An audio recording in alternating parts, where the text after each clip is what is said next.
The time I lived in my aunt's haunted home. A little background on my aunt.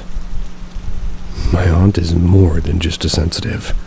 She can see, hear, feel spirits or entities and even talk to them. These beings can be human or otherwise. They can be dark or positive, it doesn't matter. Just like she never focused or strengthened her abilities, she never wanted these abilities. It was inherited through her family line. But different from me, my aunt is extremely powerful without even trying. During the time I was living there, we became very close. She told me a lot of things about my own abilities that I never would have known if I hadn't lived with her. I want to say it was around maybe the second month of me living with her. That's when strange things started to happen to me. I had a little more experience then, and I noticed that if I paid attention to it, it would only become more noticeable. So the little things that would happen, I would ignore and I would pretend it wasn't there. The room where I was staying didn't have an actual door. It had a simple entryway which led straight into the kitchen area. And I also had a view of the other rooms in the house from this entryway. My room was all the way in the back of the home. Now, my aunt had 4 children. 3 smaller children, 1 child who's in high school, and there was one night that I was about to finally fall asleep after coming home from work, and I heard little footsteps in the kitchen. My first thought was that 2 of the smaller children were up and sneaking a snack. I stayed quiet and I listened, and I heard the little footsteps now running back and forth from the main hallway to the kitchen. Continued on for about maybe 2 minutes. At this point, I got up to confront them about being up so late. Walked into the kitchen area. There was no one in the kitchen, and as I walked more into the kitchen, I could hear and feel on the ground the footsteps going away from me, then toward the hallway. And suddenly, everything went quiet. Mustered up some courage and went back to check on all the kids. I walked into each of their rooms. They were all in a deep sleep, and I didn't understand what was going on. Didn't want to overthink the situation, freak myself out either.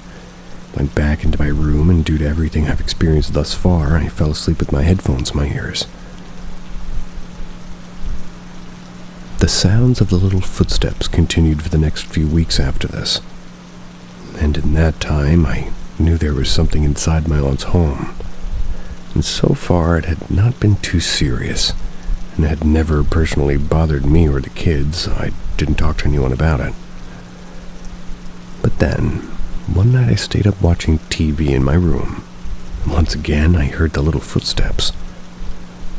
I ignored it, and I continued to watch TV. But then I heard the little footsteps run up to my entryway and then stop. I froze, muted my TV, and waited to see if I heard anything else.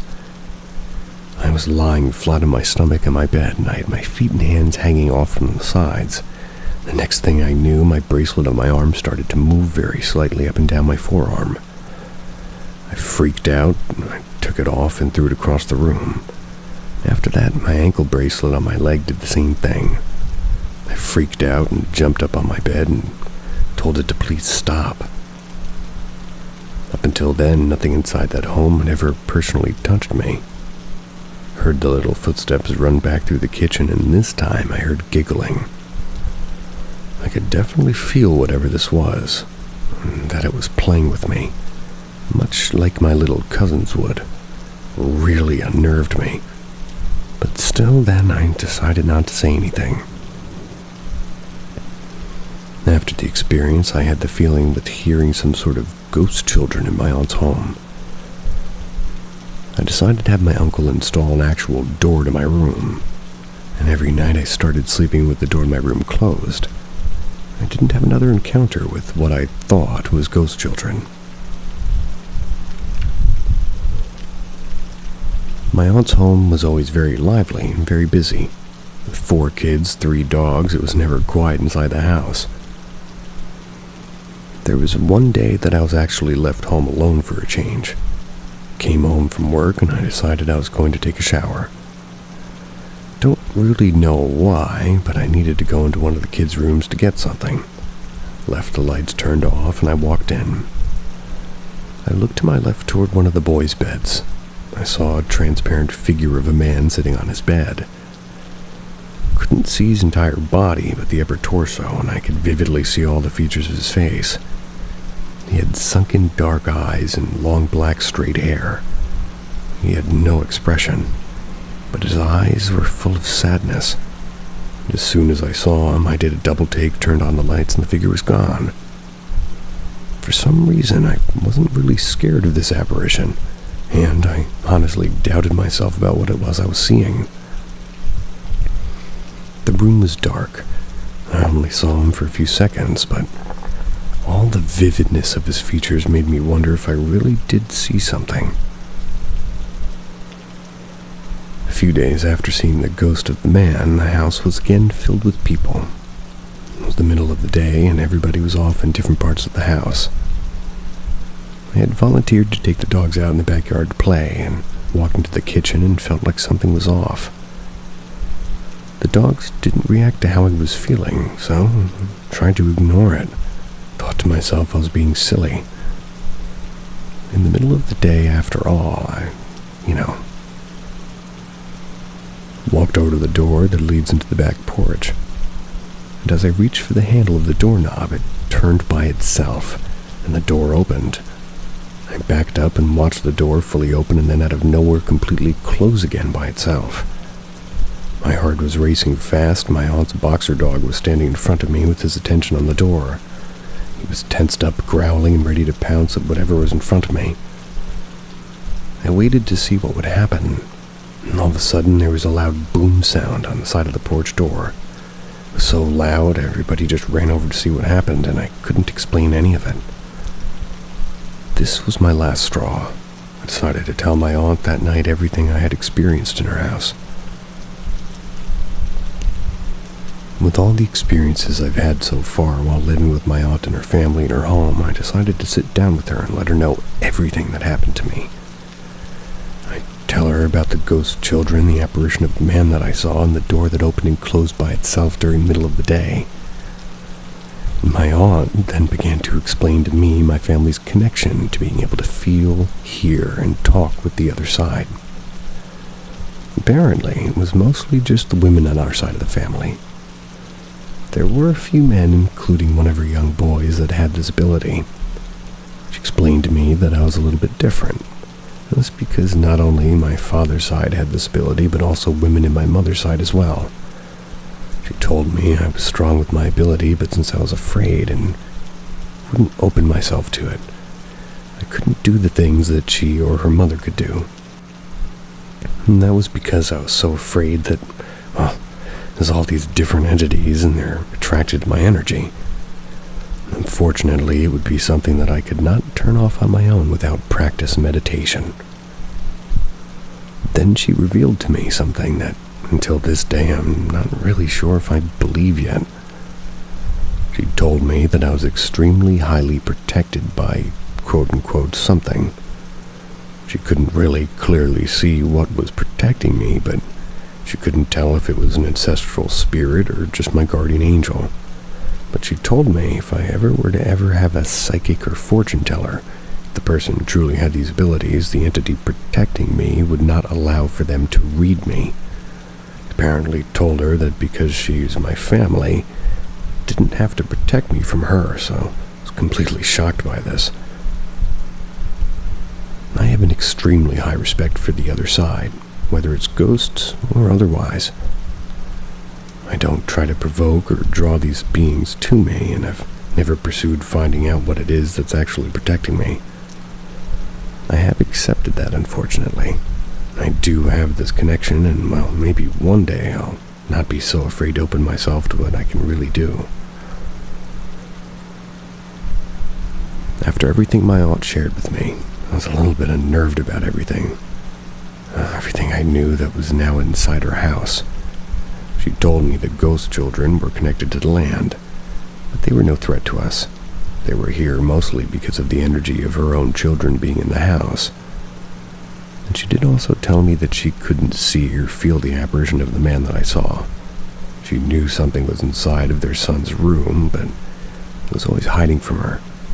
She told me the door that opened by itself was something that was like somewhere outside of her home. It was living out there, and it was trying to find a way to come inside. Whatever this thing was tried to use my fear to find a way inside of her home. And this particular entity was something very negative. That day it merely hit the wall on the outside of the door because my protector would not allow it to enter, no matter how scared I was.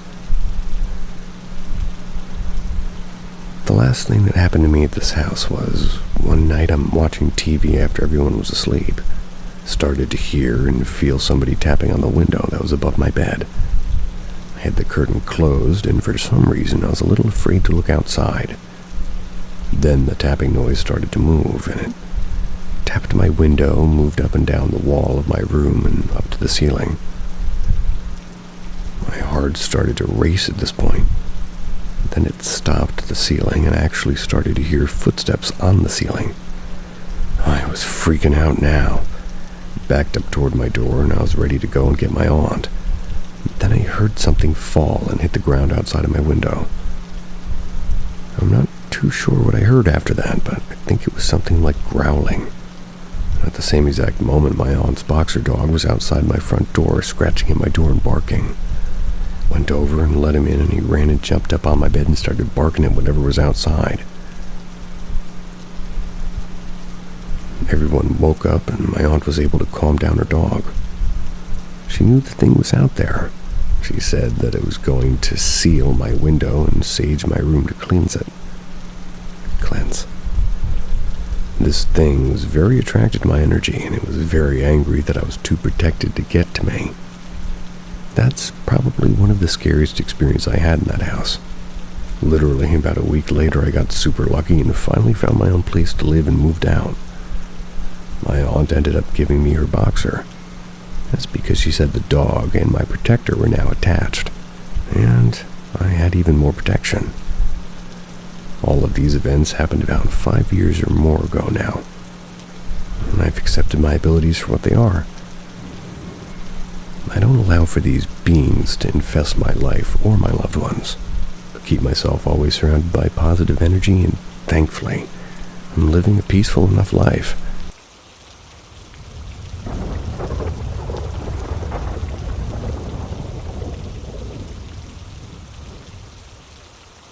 Were these paranormal experiences or something else entirely? I think I'm mostly hoping to hear some opinions on what other people think might have happened or what it might have been. A lot of the time when I look back on these experiences, I wonder if I'm crazy. And it should be noted that I have consulted mental health professionals, including a psychiatrist. And whilst none of them can explain it, they don't seem to think that I was hallucinating or experiencing a break from reality. All of these particular experiences stopped when we moved from that house when I was 15. The house was not particularly old. There's just a handful of some of the weird things that happened, though. Whilst all of this stopped after moving, I do still have strange and unexplainable experiences, but much less frequently.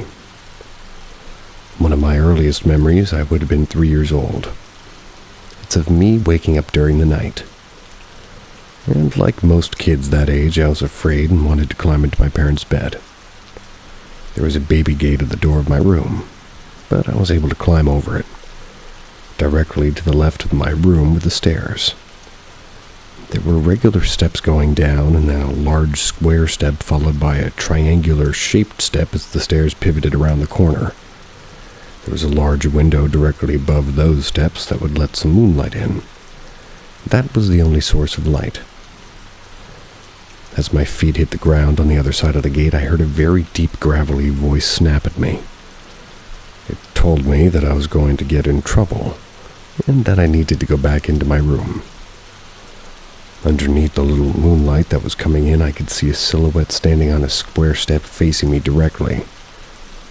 I wasn't scared at this point because I assumed it was my dad. But when I asked who it was, it responded, "Your sister." I told it that my sister doesn't sound like that. Told me again that I was going to get in trouble. And then my dad came out of his room and asked who I was talking to.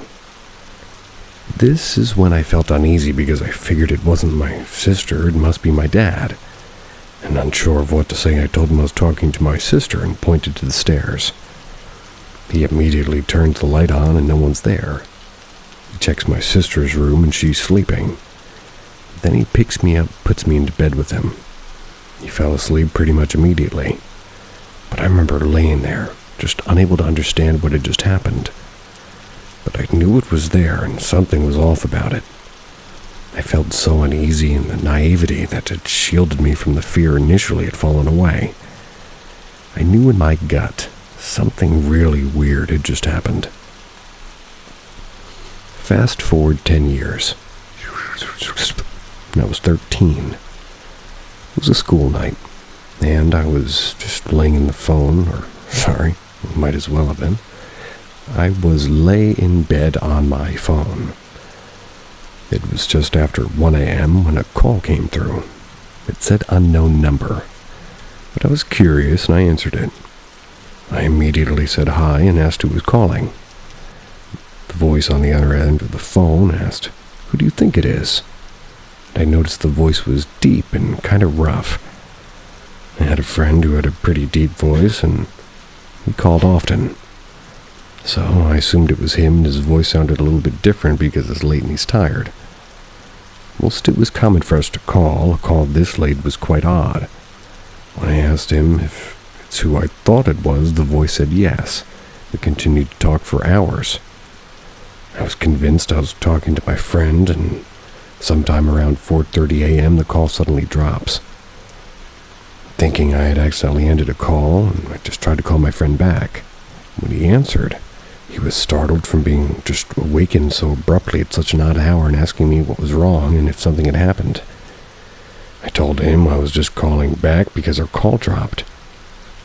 He told me he had been asleep all night and had not called me.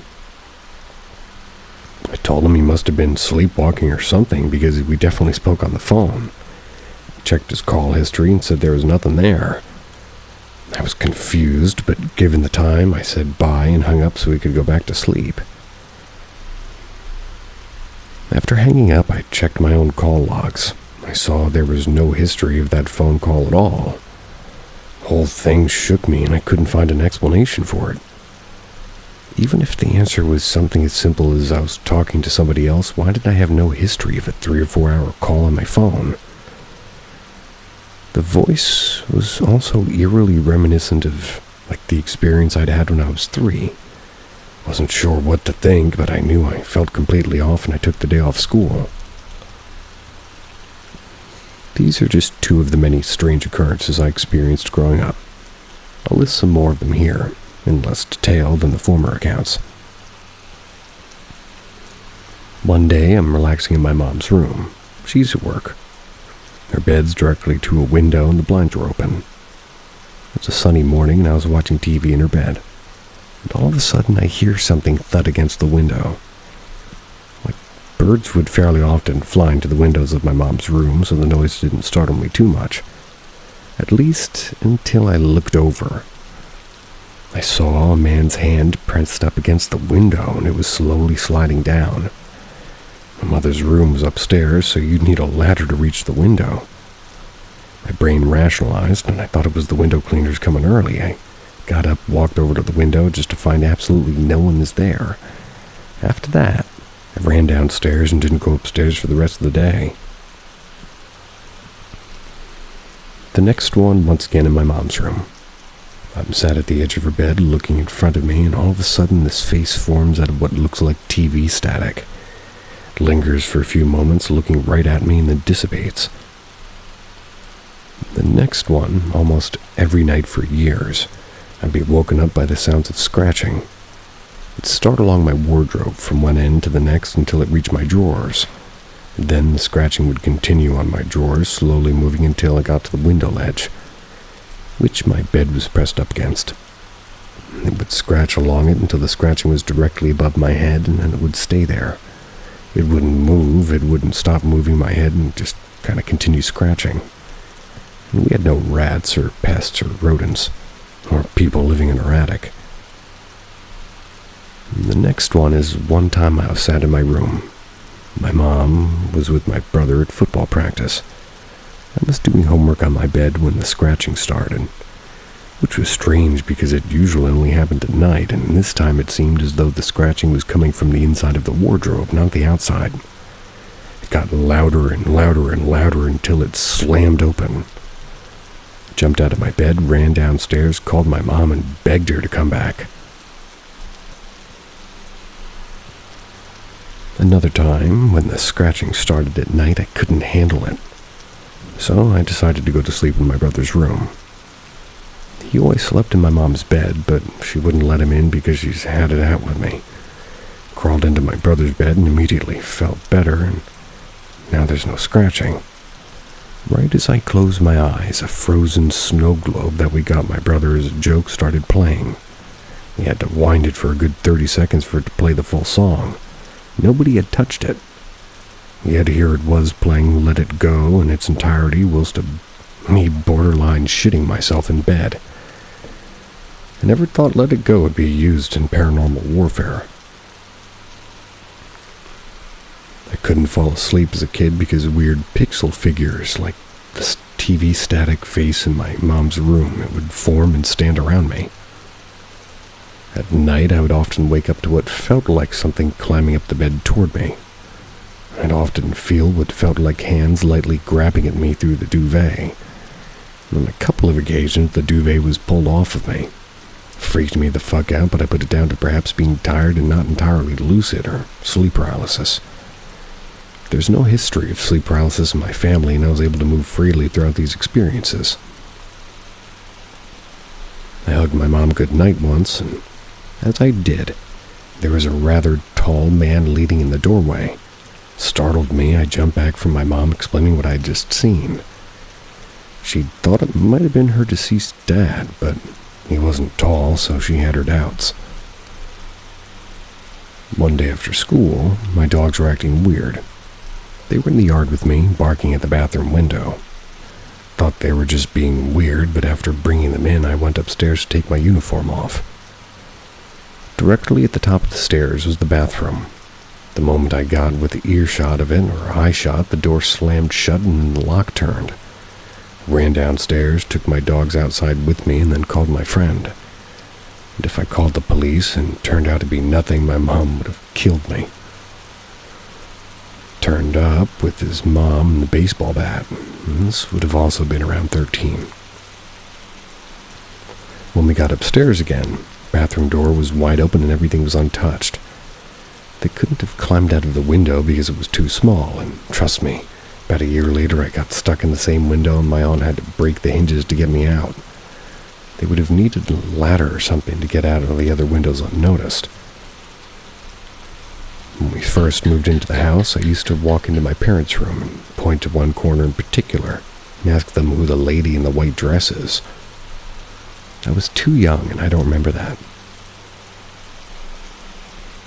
My friend came over to my house while I gathered some stuff to head out for the day. She was stood behind me just outside the living room doorway, which was at the bottom of the stairs. Gave my dog some treats, and when I turned around she was gone. Started looking for her, confused, and finally checked outside, and she sat out there. She claims to have seen a woman in a Victorian-style clothing walking up the stairs, and she knew we were the only people in the house, so she freaked out and bailed. She also told me she was never going into my house again. My mom's stuff would get moved around and doors would close when she left open. She thought it was my brother or me messing with her. Eventually got freaked out and bought some sage to burn. But I'm not sure burning sage throughout your house whilst yelling, "Fuck off, ghosts," is really as effective as she thought it was. I like that. I would hear my name called a lot, and I saw shadow figures all the time. I enjoy your mother.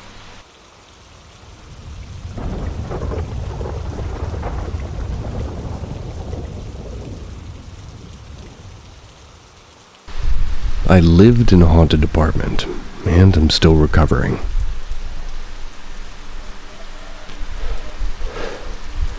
Putting a trigger warning on here because I talk about using substances and alcohol. Been wanting to tell the story for a while, but haven't really known how, and fair warning, this is going to be long, but shortened to the best of my ability. I moved out of this apartment in a frenzy, almost 2 years ago now. Had a lot of time to process it, but still can't wrap my head around what happened there. I've tried looking up information about it to see if any deaths ever occurred there, but couldn't find anything. Anyway, this was the first apartment I moved into on my own. I split the rent with my younger sister. Didn't notice anything weird with it at first. The rent was cheap and it was an old building and kind of dusty. But it had some new appliances and it was spacious. It even had an extra room which I could use in an art studio, and new floors in the kitchen, nice hardwood in the living room. Good location, and it was right up the street from a nice park with a river. Overall, it seemed great. So we signed a lease and moved in the very next day. First night I slept there, I didn't sleep well. Once again, though, nothing weird. Just wasn't used to the noise from the neighbors, and because I was dirt poor, I didn't have a bed or curtains or anything. So it was kind of uncomfortable, but normal. A few weeks in, I'd gotten myself a mattress from Walmart, curtains to block out the streetlights. I'd set up my art studio and found some more furniture, either secondhand or from relatives. The place began to feel like a home, and that was when weird things started happening. First, it was small things that were easy to brush off. My sister said she could hear silverware clinking in the kitchen at night. Then she accused me of messing with her doorknob while she was trying to sleep. We chalked it up to vibrations from cars driving down the street or the neighbors making noise. And these small disturbances continued, but we didn't think anything of it. Started to have trouble sleeping. Wake up several times throughout the night. At the time, I worked early mornings at a coffee shop. So sometimes I'd wake up at 3 or 4 in the morning and just stay up the rest of the night. There's no clear reason why I couldn't sleep. I just find myself waking at odd hours wide awake, eventually, it took a toll on me. And I started to have a nightcap to knock me out each night. Usually just a glass of whiskey straight. Never drank much before, but for some reason it seemed like the best thing to do. Worked for a while. Meanwhile, my sister is also having trouble sleeping. She'd stay up late playing music too loudly, which caused friction between us. More friction, I got tips at my job, which I kept in a coffee can in my room, and over time I noticed money missing. We also fought about her drinking my liquor, and then about her spilling alcohol all over the apartment, and then about me waking up in the middle of the night finding my bedroom door wide open and things moving around my room. I felt a need to protect myself somehow, leaned heavily into some kind of spirituality. I cleansed the apartment with sage often. I kept certain crystals in my pockets and started seeing 444 repeatedly. None of this really did anything, of course, but I felt a compulsive need to light the sage to charge the crystals. Now, when I woke up at night, I'd walk down the street to the river and lay the crystals out in the rocks. I'd write 444 on a piece of paper and then burn it with a lighter and throw it into the river. Didn't know why I did this. I also went on a lot of long walks to clear my head and get out of the apartment. I felt like the only time I could think clearly was when I was in the building, or rather, wasn't in the building. As time went on, both me and my sister drank more and more heavily. There's many nights that I just don't remember. I'd be working in my studio having a glass of whiskey and would wake up in my bed soaked in vomit. The art I made was weird, a lot of gore and watercolors. There's one of a snake coming out of a woman's belly, another of 2 women plucking out each other's eyeballs. There's one drawing of my sister I tore up and made into a collage, and the inspiration for those seemed to come in flashes. I'd get really strong visions and then have to create them, all the while getting drunk out of my mind. Tried to create more images in the art style now, but I physically just can't do it. I started getting terrible nightmares. Nightmares where I'd wake up sweating and screaming. Really horrific stuff. Some of them were reoccurring. One in particular was of the room next to me, my art studio being on fire. There was a blonde middle-aged woman I saw a lot in these dreams. She always looked cross. Not sad or even angry, but just very stern and almost disappointed. The whispers started maybe 6 months in. At night while I was falling asleep, I'd hear these whispers, and sometimes they'd whisper my name. Often they'd said, "Leave the body, keep the body, leave the body," over and over again like that. Through all of this, I continued to see this 444 a lot, try to do yoga and meditate during the day. Here was the only time I had an out-of-body experience when meditating. I felt my whole body vibrating and felt a pop. Then I felt like I was floating around the apartment and could float through it and see everything. My sister came into my room while this was happening and tried to talk to me and couldn't respond to her. It felt like only a few minutes, but when I came out of it, I saw that over an hour had passed. Bad stuff happened in this apartment. My sister invited a boy over who she hooked up with and started dating, who eventually turned out to be very abusive to her. Other people she invited over always seemed to start these big, awful arguments. And one of these people broke the window to the front door. We had to call the police a few times because people got violent. I invited my best friend over one night. I never had romantic feelings for her, but for some reason, she and I hooked up and started dating, and things ended between us very badly.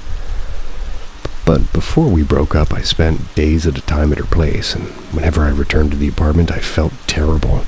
I felt sick. My skin felt itchy, almost like I was allergic to it. Don't get me started. I also felt inexplicably on edge and irritated. I took allergy medicine for a while, thinking I had a dust allergy, but it didn't help anything. The only thing that helped was not being there and sleeping there. Got to the point where I was afraid to go to sleep at night because of the whispers and the nightmares. The drinking certainly didn't help things, but when I was there, all I wanted to do was drink and disassociate as much as possible. I struggled with depression and got very bad during this time. After my ex and I broke up, I couldn't stand to stay in that apartment any longer, so I left and I moved 40 minutes away to a new town. I sleep soundly in my new place, but that old apartment shifted something in me, and I started getting flashbacks from something traumatic that happened to me as a child. Checked myself into a hospital and stayed there 10 days. I have 2 other siblings aside from the one I shared the apartment with, and they all lived there at one point or another. Each one of them started using alcohol or other substances heavily. Each one reported feeling a sense of unease there. Basically, staying there made all of us crash out. I can't help but feel like something paranormal was at play. Now, we all moved out of there for good, and I don't drink often anymore, but when I do, I don't drink whiskey. I have the same crystals I used when I was there, and I still consider myself spiritual, but not nearly as fanatical about it as I was then. A lot of us are much more stable now. My depression is under control, and I don't have any nightmares or flashbacks. Still recovering from all the money I lost there, either from buying alcohol or my sister stealing from me or from not ever getting my double security deposit back. I am, however, writing this because last night I dreamt about those awful whispers, and I woke myself up screaming. And I'm here in my quote-unquote new place, and I feel safe, but God, I never want to experience anything like that again. I felt like a different version of myself then, something I never want to see again for as long as I live, and like I said, some of it I don't even remember very well. There's something very, very wrong about that place. But somehow I feel a weird sort of attachment to it, like a toxic relationship or something. It's bizarre. I still don't know if it was my mental illness or something else. I will say that as soon as we all moved out, new tenants moved in. But the place went back up for rent just after a few months. All I can say is good luck to whoever moves in there next. That place is cursed.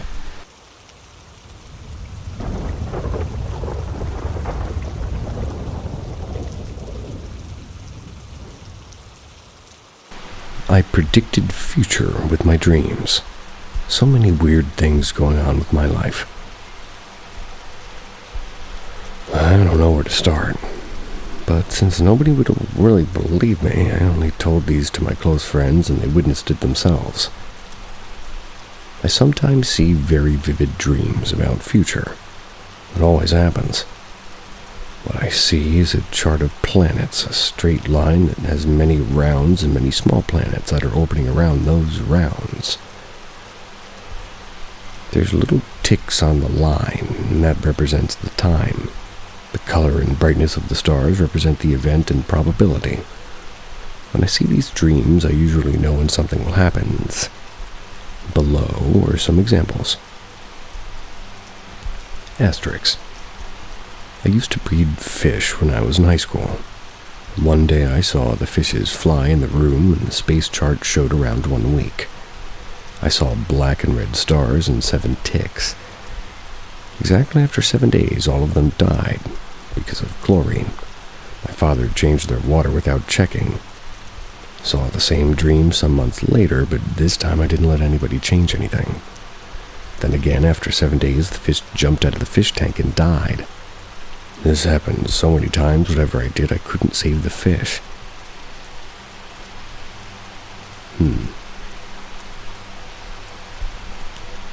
One day I saw 3 ticks with water planet in my dream.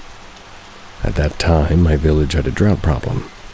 People gathered to pray for rain, and I told them it would flood after 3 days. Nobody cared. After 3 days, it flooded for the first time in my village. When somebody makes me sad or mad, terrible things happen to him. It's almost like something is taking revenge for me. For example, I used to feed kittens under the apartment. One day a man complained to me and yelled at me saying cats are dirty and that they would shit everywhere. Plausible. I was really sad since they are people who do not help but bother others helping kittens. Also fair. Poor animals were hungry and screaming and begging. After a while, that man had a stroke, and now he's paralyzed. Can't move his legs or arms. When I was in the university, somebody borrowed money from me and didn't pay. Basically scammed me. We argued in front of everyone. Then one day, he run into trouble with locals and he was beaten, sent to jail, and all of his stuff was stolen. He was deported from the country. There's many examples like this. Every time somebody hurts my feelings, something serious happens to them. Some of my friends witnessed this, and now they're too scared to talk to me. I gotta stop judging this guy's grammar. I saw the young grandpa in my dream. Never saw him in real life. Never saw his picture. Told my father that he looked exactly like one of my uncles. And I had many uncles. He was shocked. He saw when he was young he looked exactly like him, but it was impossible for me to know. In my dream, he asked for some bean soup. He was happy when I gave it to him. Still don't know what it meant since I didn't see any planet chart. I met many people in events and saw 2 people in my dream with huge bright stars. I told them about it and told them that they would be very famous within some years. And both of them are famous now. I have Asian eyes, but I was born in the Middle East. I saw the space chart in my dream.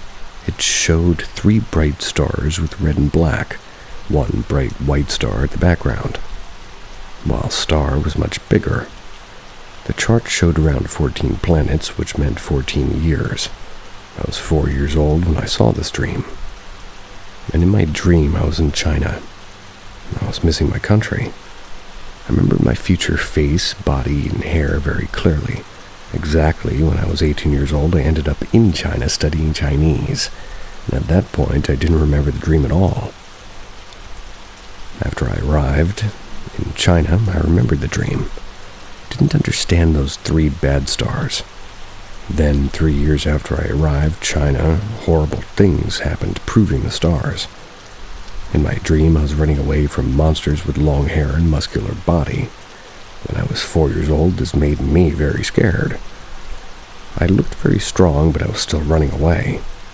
When I graduated, I just left China. I was powerlifting, had long hair for the first time, and was exactly like I saw in my dream when I was 4. Sometimes I have extremely bad luck for many days from day to night. After having multiple bad luck, I get on one miracle in return. That miracle is always something that saves me from an important disaster. For example, I changed a company and I was going to greet the customers for the first time. That day, the subway suddenly stopped working. Exactly the only time I should not get late, I got late. When I arrived after a long time, the bus went to the wrong airport. This also happened for the first time. After the bus arrived and we took the customers, driver fell down, broke his arm. That week was disaster after disaster.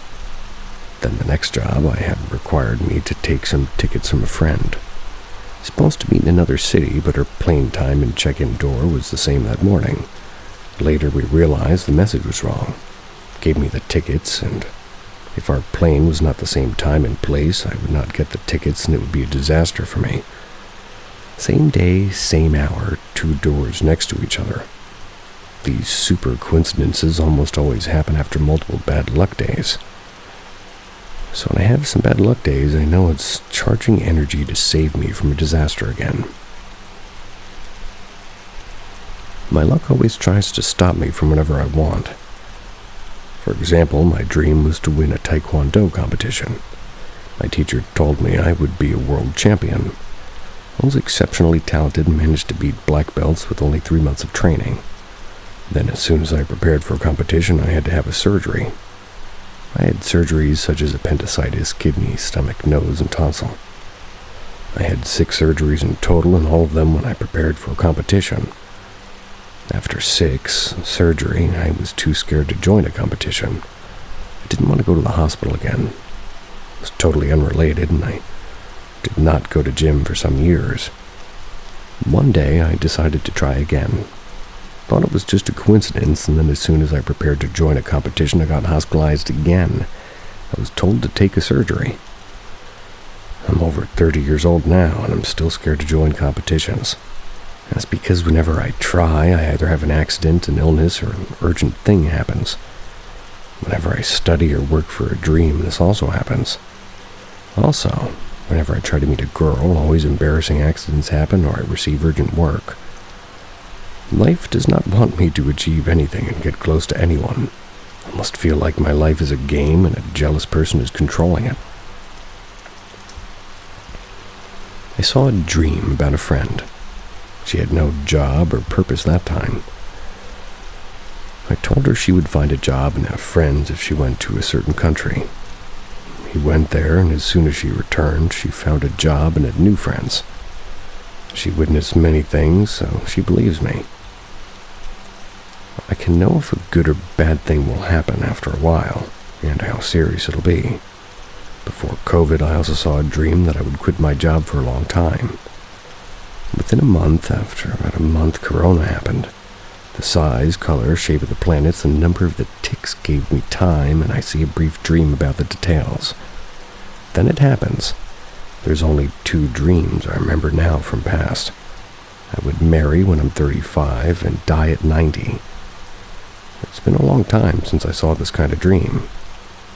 8 months ago was the last one I saw myself as a student with 6 planets. Then exactly after 6 months, I was accepted by a university for a master's degree. So many other things I want to write. I can write hundreds of dreams and coincidences. My close friends anyways want me to write a book about it, but I simply don't have time for that.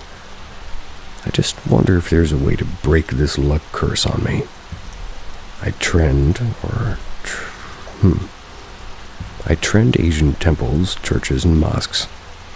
Tried every religion, chants, charms I saw. So far, nothing changed it. If anybody's experiencing similar things, or if anybody has a suggestion, please tell me. Especially curious about the space chart. Happens tens of times and worked 100% of the time. Any suggestion would help.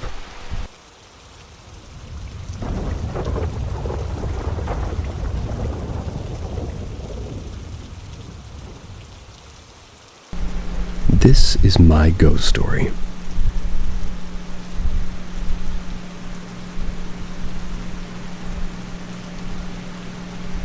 So I'll begin by giving some background on myself, since I believe it could have something to do with the incident at least. I've always had a powerful sort of intuition. Not psychic or clairvoyant, but maybe something close. I can just sense things before learning the facts or the truth, and I've had strange experiences my whole life. When I was younger, I would get this rush of euphoria, and for lack of a better word, love out of nowhere. And for no reason almost. It was always very intense and lasted for several minutes. It was a good experience. It felt like I was wrapped in the embrace of something powerful. Felt complete euphoria and happiness and a sort of energy that was extremely powerful. When this would happen, it was like the world around me seemed brighter as well. Like there was some sort of a light that was being emitted from within everything. Much like an aura, but even coming from inanimate objects. This is really best as I can describe it. It felt as though there was a presence, but I can't be certain. Never actually saw anybody or anything of note besides the increased brightness of the world around me, and it's just weird. These incidents have always kind of stuck out of my mind, but for whatever reason I haven't had a similar experience as I was a child. The last one I can remember was when I was in first grade. However, that was just the most powerful one of them all. I remember it vividly. I've always just felt different in a way I can't quite describe. Not in a way that makes me, special or anything. I don't want to come off as believing that I'm somehow special or better. I've just noticed I think differently, and I have always been a very deep and philosophical person, especially as I got older. But I had deep thoughts and opinions as a child too.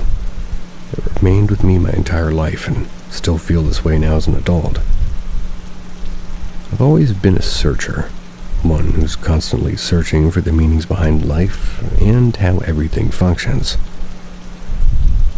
So at this story there was sort of a build-up to this actual event, and it began as something simple, but weird nonetheless.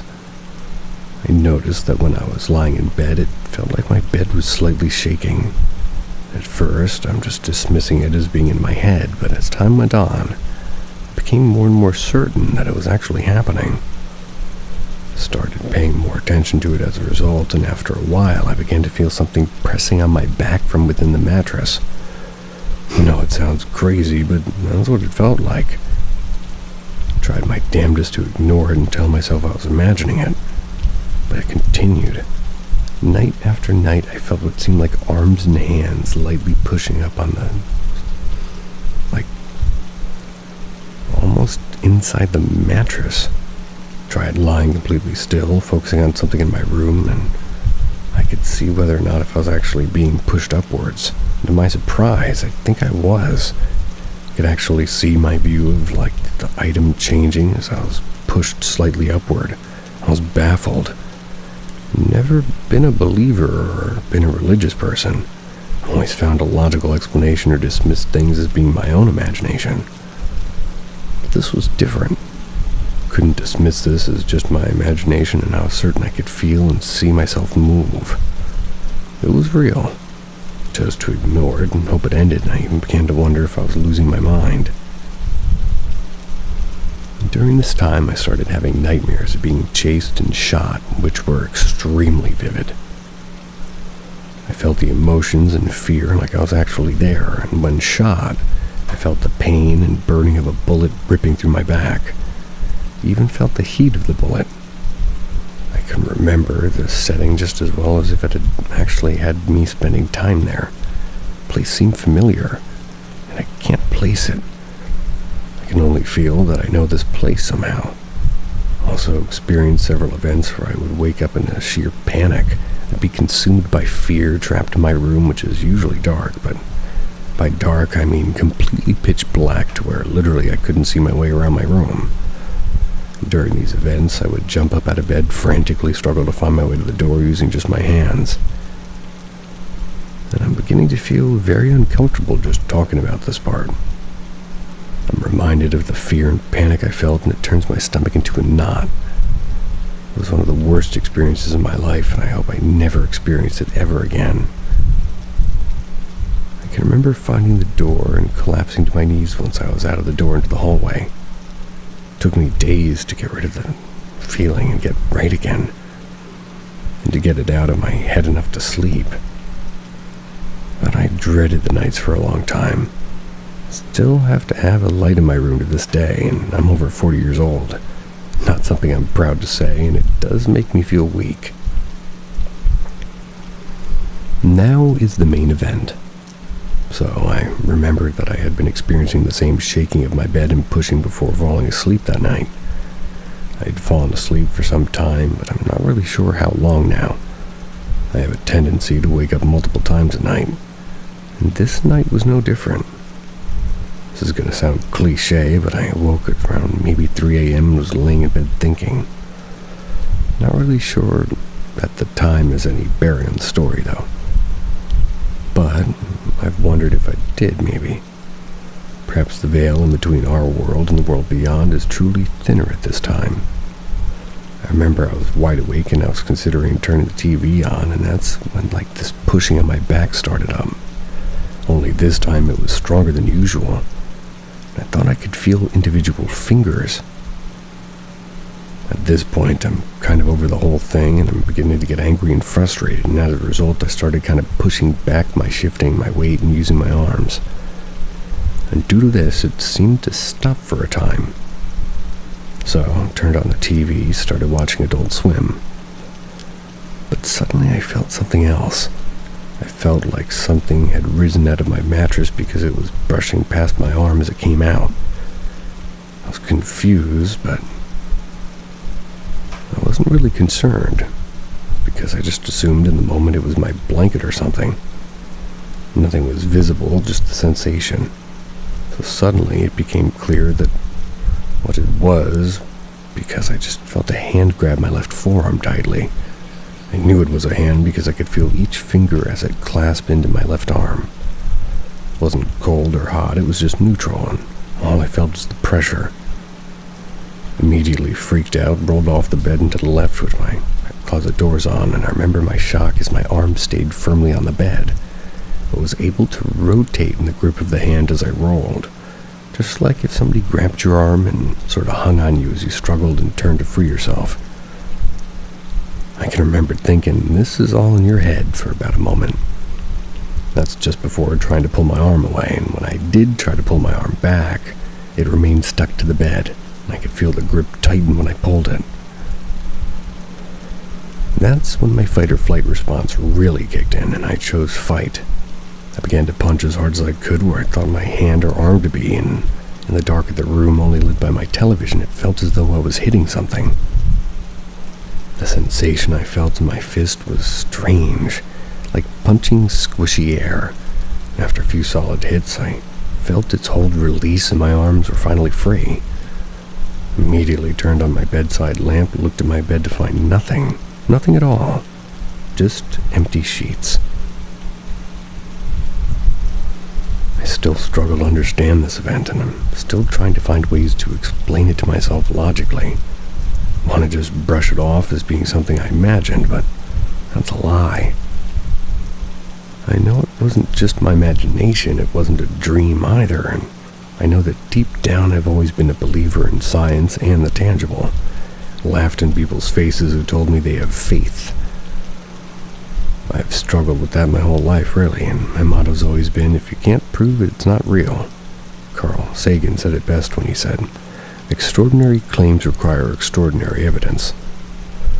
That's why I live my life by. I can't explain this, nor can I provide any proof beyond just my retelling of the story, and that eats me. When asked about my religious preferences, I always claimed agnostic. I'd been that way since a very young age, and I was around 4 or 5 years old when I decided I didn't believe in the church my family and I attended. Sweet dreams.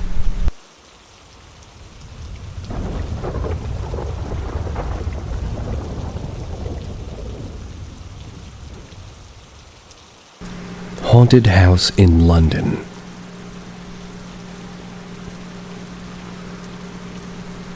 So I've never been the kind of person to believe in ghosts.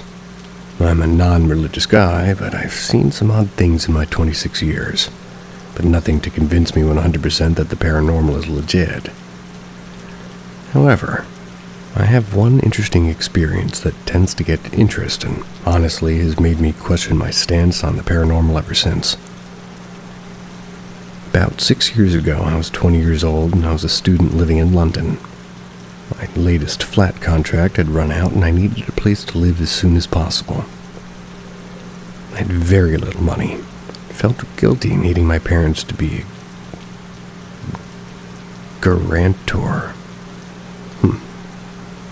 So, as any broke Londoner would do, I googled the cheapest place possible, somewhere I could move into the next day, and that's how last minute this was. I was fortunate, or actually, misfortunate to find a place available to move in that day. Contract signed. I had a place to live.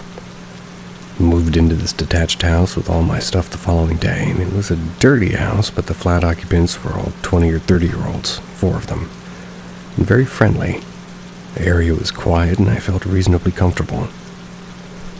Weird noises and objects moving. This house was always damp and cold. It was autumn, so it's not really surprising, but it was always an unpleasant atmosphere. The garden was overgrown and creepy. The windows that faced it were scratched, cracked, and looked dirty.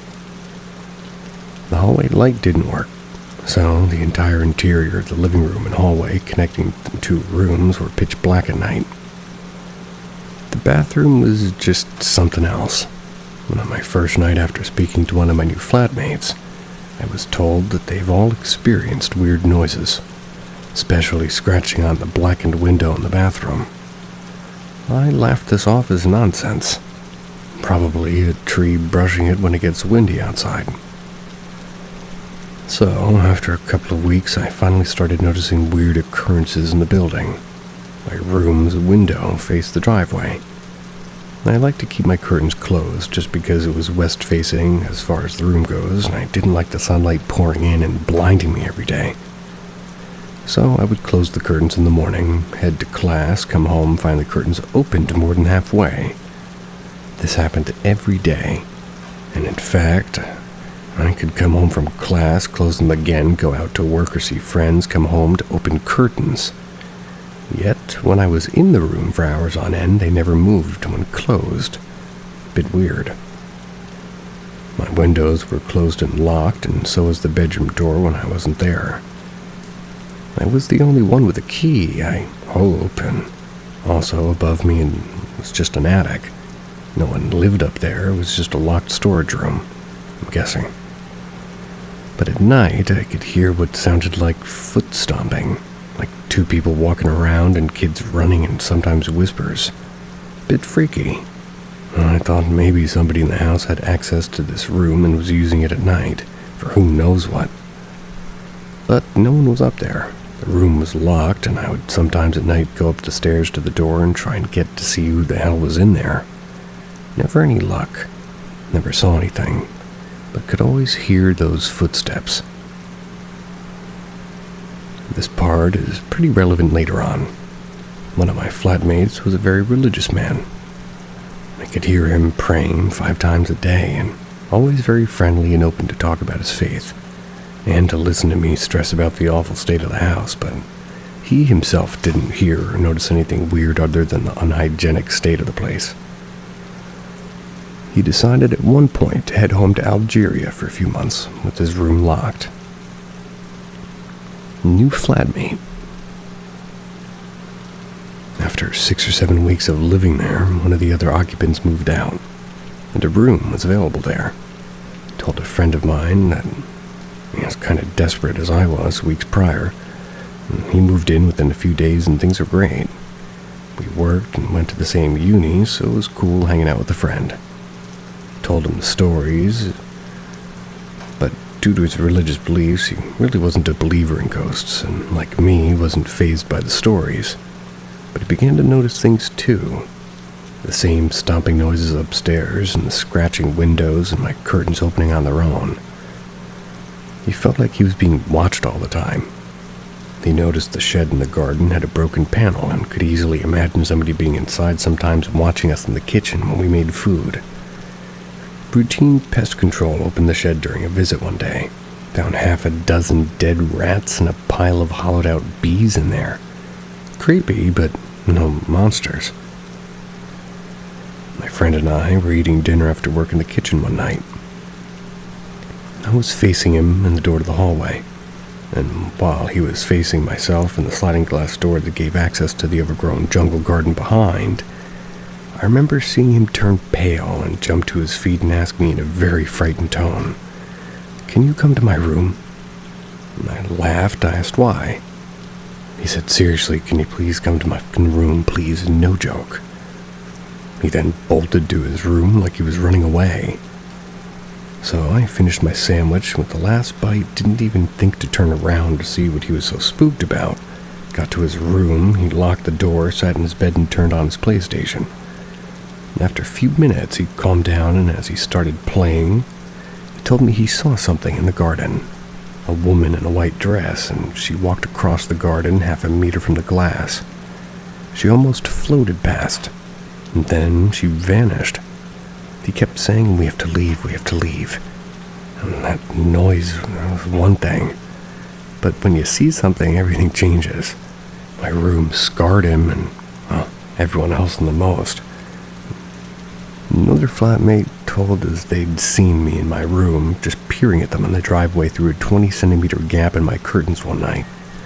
They said they saw a shape of a person's head, but I wasn't there that night, or on any of those occasions mentioned. I certainly don't peer at people through my window. And things get worse. 2 nights after the kitchen incident, I'm woken up at around 3-4 a.m. in the morning. My friend's banging on the door, and it's like pitch blackness of the hallway, and I open it and he comes in shaking with fear, saying his bed was vibrating and moving. He can't stay here any longer. The next day, he speaks to a friend. He has a place to stay, so packs up most of his stuff and's gone. And within a few days, another person left.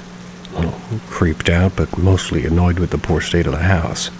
And at this point, we are the really last remaining occupants. And we're all looking for alternative living arrangements. And remember the religious guy that went back to Algeria? Well, he's been gone for months now and hasn't returned. The landlord makes a visit one day, and as he has a spare key, decides to inspect the room to make sure all is okay. So he opens it up, and we go in. Wow, his room was amazing. It was warm and cozy, no damp or cold, and honestly like a different house. It was nice. My last night there, I decided to move in with my partner, who has avoided this house pretty much the entire time I'd lived there. Maybe visiting once or twice. She hated it, hated being there, and always felt uncomfortable. On the last night, I again heard weird noises, but this time in the hall. I was aware that I was home alone that night, as really the only other flatmate left was on vacation, but it was, as always, very dark when I opened the door. No one there. Walked into the living room, and the window at the back that faced the side of the house was making weird scratching noises.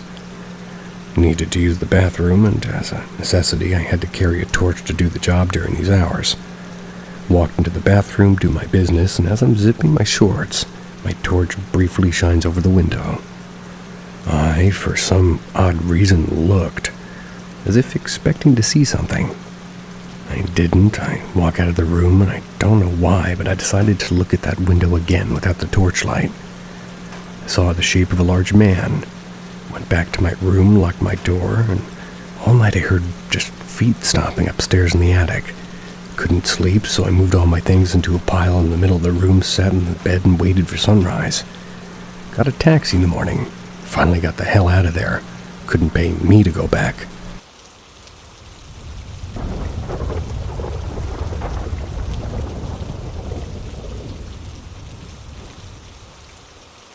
Concord Ghost.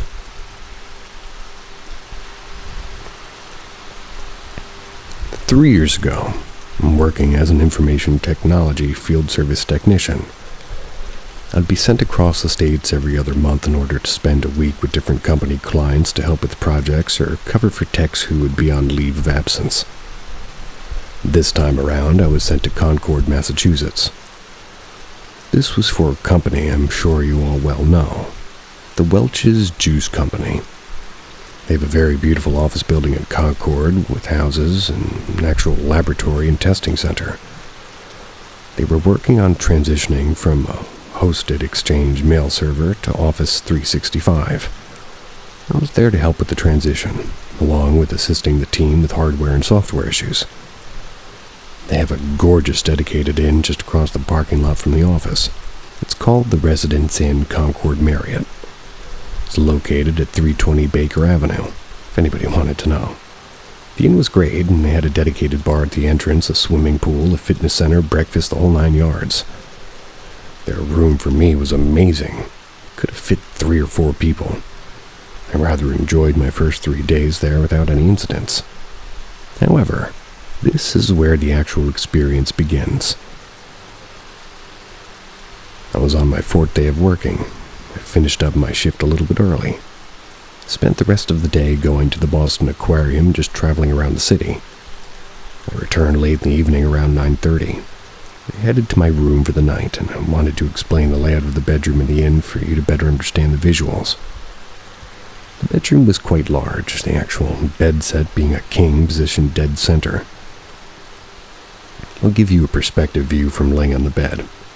So on the left side, approximately 7 feet away, were large curtains. I kept the curtains slightly opened in the center to allow the moonlight to illuminate a portion of the room.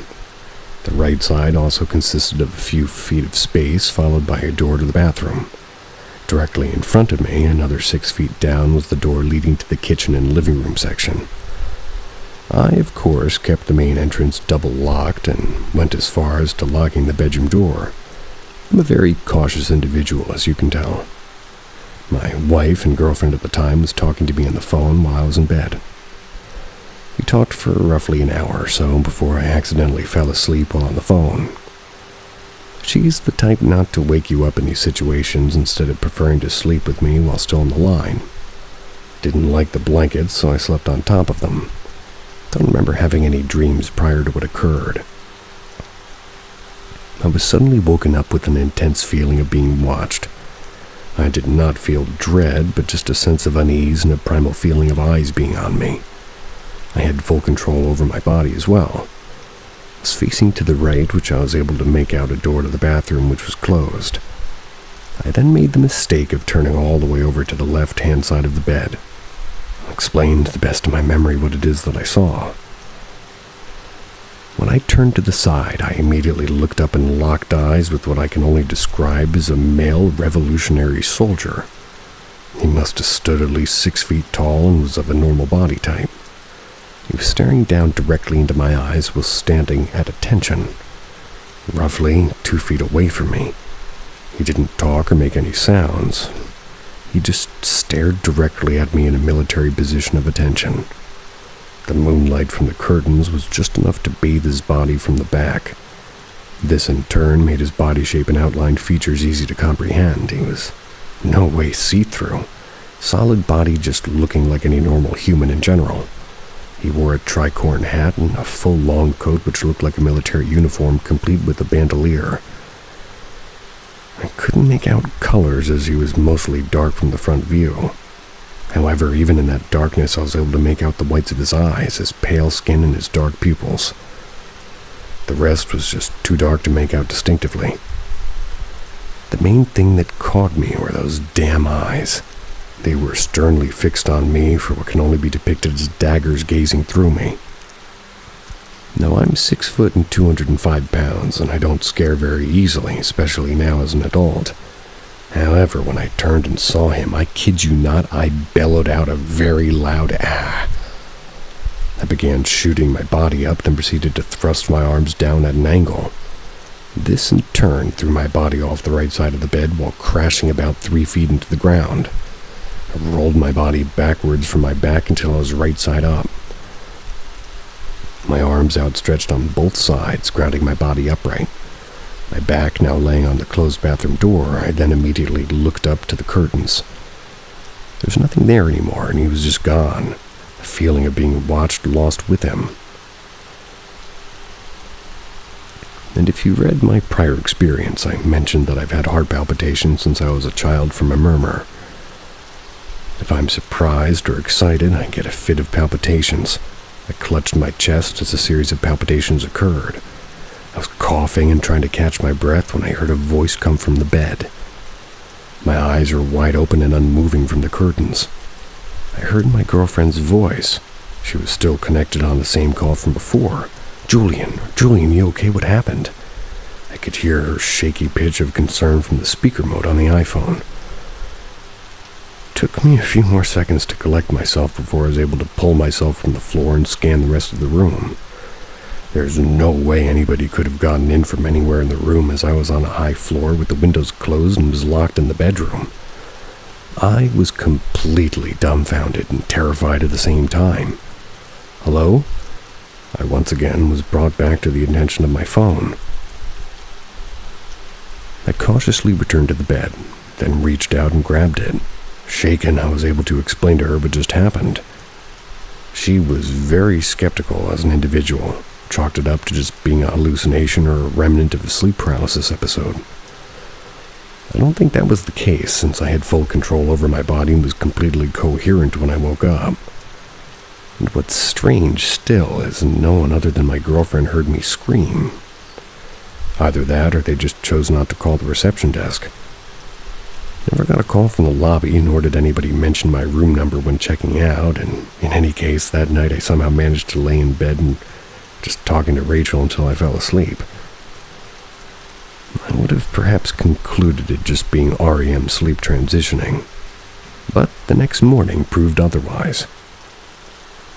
I woke up the next day and tried to ignore what happened the night before. I began my morning shift with one of the Concord IT team members. I'll name him Joe for his own privacy. I don't know if maybe I had a look of somebody who was distressed, but Joe caught on almost immediately, asked if I was okay. Really didn't want to sound crazy in front of him, but we actually had a pretty solid work relation from past work tickets, and I had to get it off my mind. I told him of my experience. He looked generally well interested and astonished. When I finished, that's when he said that something had brought a chill to your spine. "You do know that this location hosted the Battle of Concord in the Revolutionary War, right?" My jaw dropped. "You're kidding," I said half-hearted. I had to then Google the actual battle, and he was correct. Concord was indeed a battlefield of the Revolutionary War. I saw a revolutionary-dressed military man last night without any prior knowledge of this battle. I was stunned. He told me to ask the front desk receptionist at the inn if the building was haunted. I was too embarrassed to ask such a question. I was more willing to ask for a change of rooms. However, once again I didn't ask, and what was I going to say? "Oh, I saw a revolutionary soldier and I don't feel comfortable. Can I please change rooms?" I instead just spent the rest of the week in that very same room and dreaded going to sleep. However, the rest of the week went without incident. Flew home by the weekend and recently got a new job and have never been back to Concord since. Haven't had any other paranormal experiences since, and honestly I don't know what to make of it. But it's something I think about in the late hours of the night in hotels. Was it a ghost? Was it a hallucination? I don't know. I just think it's awfully too coincidental to appear in a battlefield where men have died during the Revolutionary War. I'd love to hear your thoughts.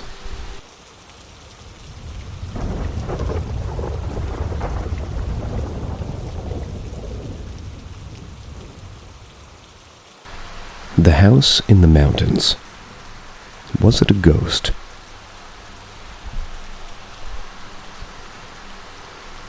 I recently wrote about a maybe haunted house I lived in when I was a kid, in the strange encounters that occurred when we lived there.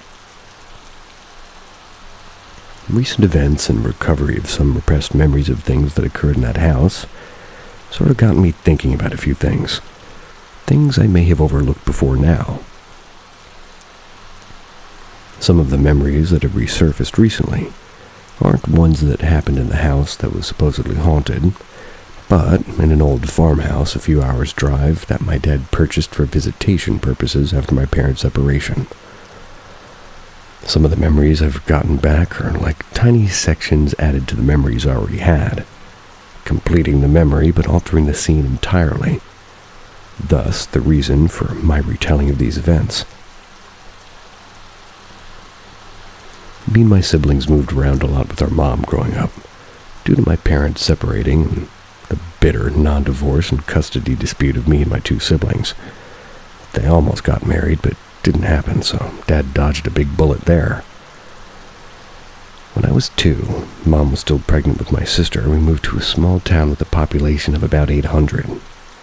Please read my previous post regarding the strange things that happened in that house. The weird things that happened to that house that we lived at with our mom only started after our dad purchased an old farmhouse a few hours' drive from where me, my mom, and my two siblings were living at the time. Deja. We lived with our mom, but spent the occasional weekend with Dad at his house on the farm. My dad owned that house from when I was 3 until about 9, when I was maybe 5 or 6. That's when the events of this story took place. This farm was high up in the mountains, extremely isolated and aptly named Mount Hopeless. Damn, it's in Victoria if you want to see it yourself. The 20-minute drive from the closest town took us on a swervy dirt road, driving through thick vegetation and massive gum trees as far as the eyes could see, with the occasional clearing that looked out to valleys, kangaroos, and more bush. And to top off the already spooky vibe of the area, we'd pass crazy Mary's house to get to Dad's farm. She was a hermit, lived in a rundown house in the mountains who mostly kept to herself.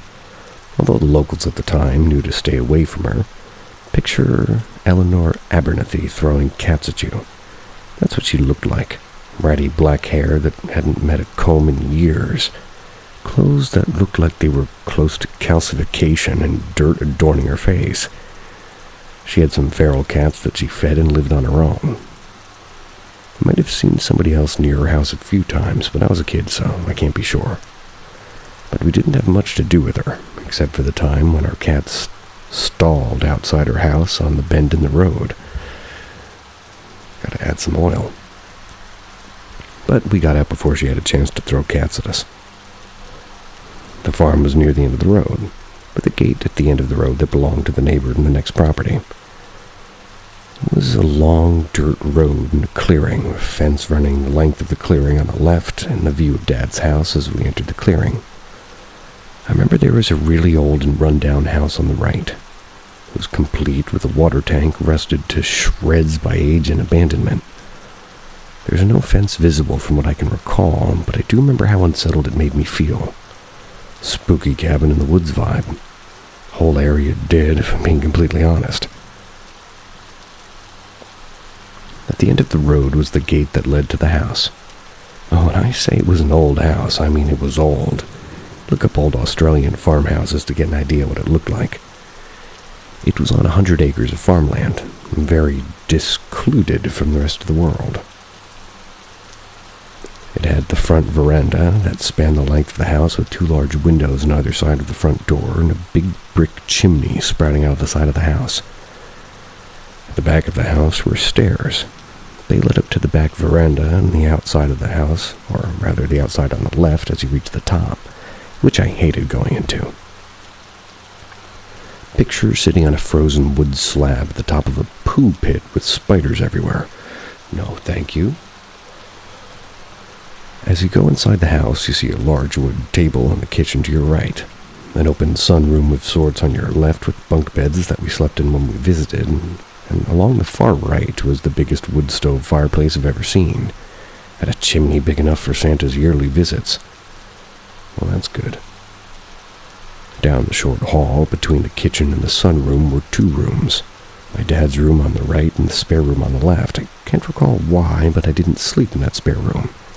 But come to think of it, I don't remember much about that room. The only memory I have in there is opening a cupboard and there was a live bat inside. Fun times. The Boogeyman. I was about 4 or 5 when I first started seeing what I referred to as the Boogeyman. Took my afternoon nap in Dad's room because it was away from the kitchen and rather quiet. One day during my nap, I was woken up by the feeling of being watched. It only felt like seconds since I'd fallen asleep before I was woken by this feeling. Opening my eyes in the fog of sleep, I saw what looked like my brother standing at the door with what looked like a sheet over his head. I told him to go away, but my demand got no response. He just stood there staring at me. My complaints to my parents fell on deaf ears, though. They'd always tell me that he was out on the farm. I always chalked this up to my brother being a turd, just trying to scare me. Never-ending sibling torment, that's the job description of being a sibling, really. That's what I thought, too, until the rest of that memory came to light. One day during my nap, I was woken up to the familiar feeling of being gaped at. And by this point, I'd had enough. I stomped out of bed as fast as I could and ran for where my brother was standing. Only he wasn't there anymore. Looked down the hall, and there was no one there. The front door was closed, and the house felt empty. Not the way it felt seconds prior. It's like it just vanished. I abandoned my nap to head outside in search of where my brother went, but what I saw when I went outside stopped me in my tracks. My brother was up near the chook pen, nowhere near the house. If that wasn't him, then who the hell was it that I saw? The other part of the memory that has resurfaced is what this thing looked like. In my young mind, I always saw my brother with a sheet over his head. I guess that's what my mind created to make sense of what I was seeing. It looked like a person, but it was white and semi-transparent and had a feeling of aliveness to it. I don't know what it was or why it watched me sleep. The creaking floorboards. It's natural for an old house to creak and move with the wind. But the noises that came out of that house at night were unsettling, to say the least. During the night, I would hear noises like somebody walking on the floor, but at random intervals. The areas of the house, it's like things were happening simultaneously. An audible creak coming from the kitchen, followed by what sounded like a creak coming from the spare room. Then back to the kitchen. But there was nobody there ever. My dad was just snoring away happily in his room, and I could hear the top bunk springs creaking. Definitely wasn't my brother either then. My sister, by the way, was too young to stay at the farm unsupervised, so she didn't stay there very often. The things that happened in that house were tame in comparison to some of the weird things that happened at the house we lived at with Mom. But the timeline of events and recent memories have me thinking, could a spirit have followed us to the other house? I'm still not 100% sure what it was that I saw, and this happened about 25 years ago. Could be remembering it wrong, or maybe I created an imaginary friend. I'm a skeptic, though, and through, too, and regardless of what I think I saw as a kid, so what's your take? An overactive imagination or something more? Since I still have a fever, I have the urge to say it again. Veranda, San Diego.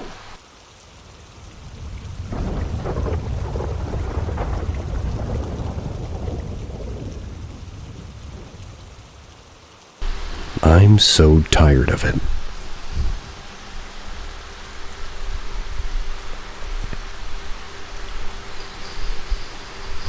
Anyway, when I was around 6 years old, my family and I moved to this new house in Connecticut.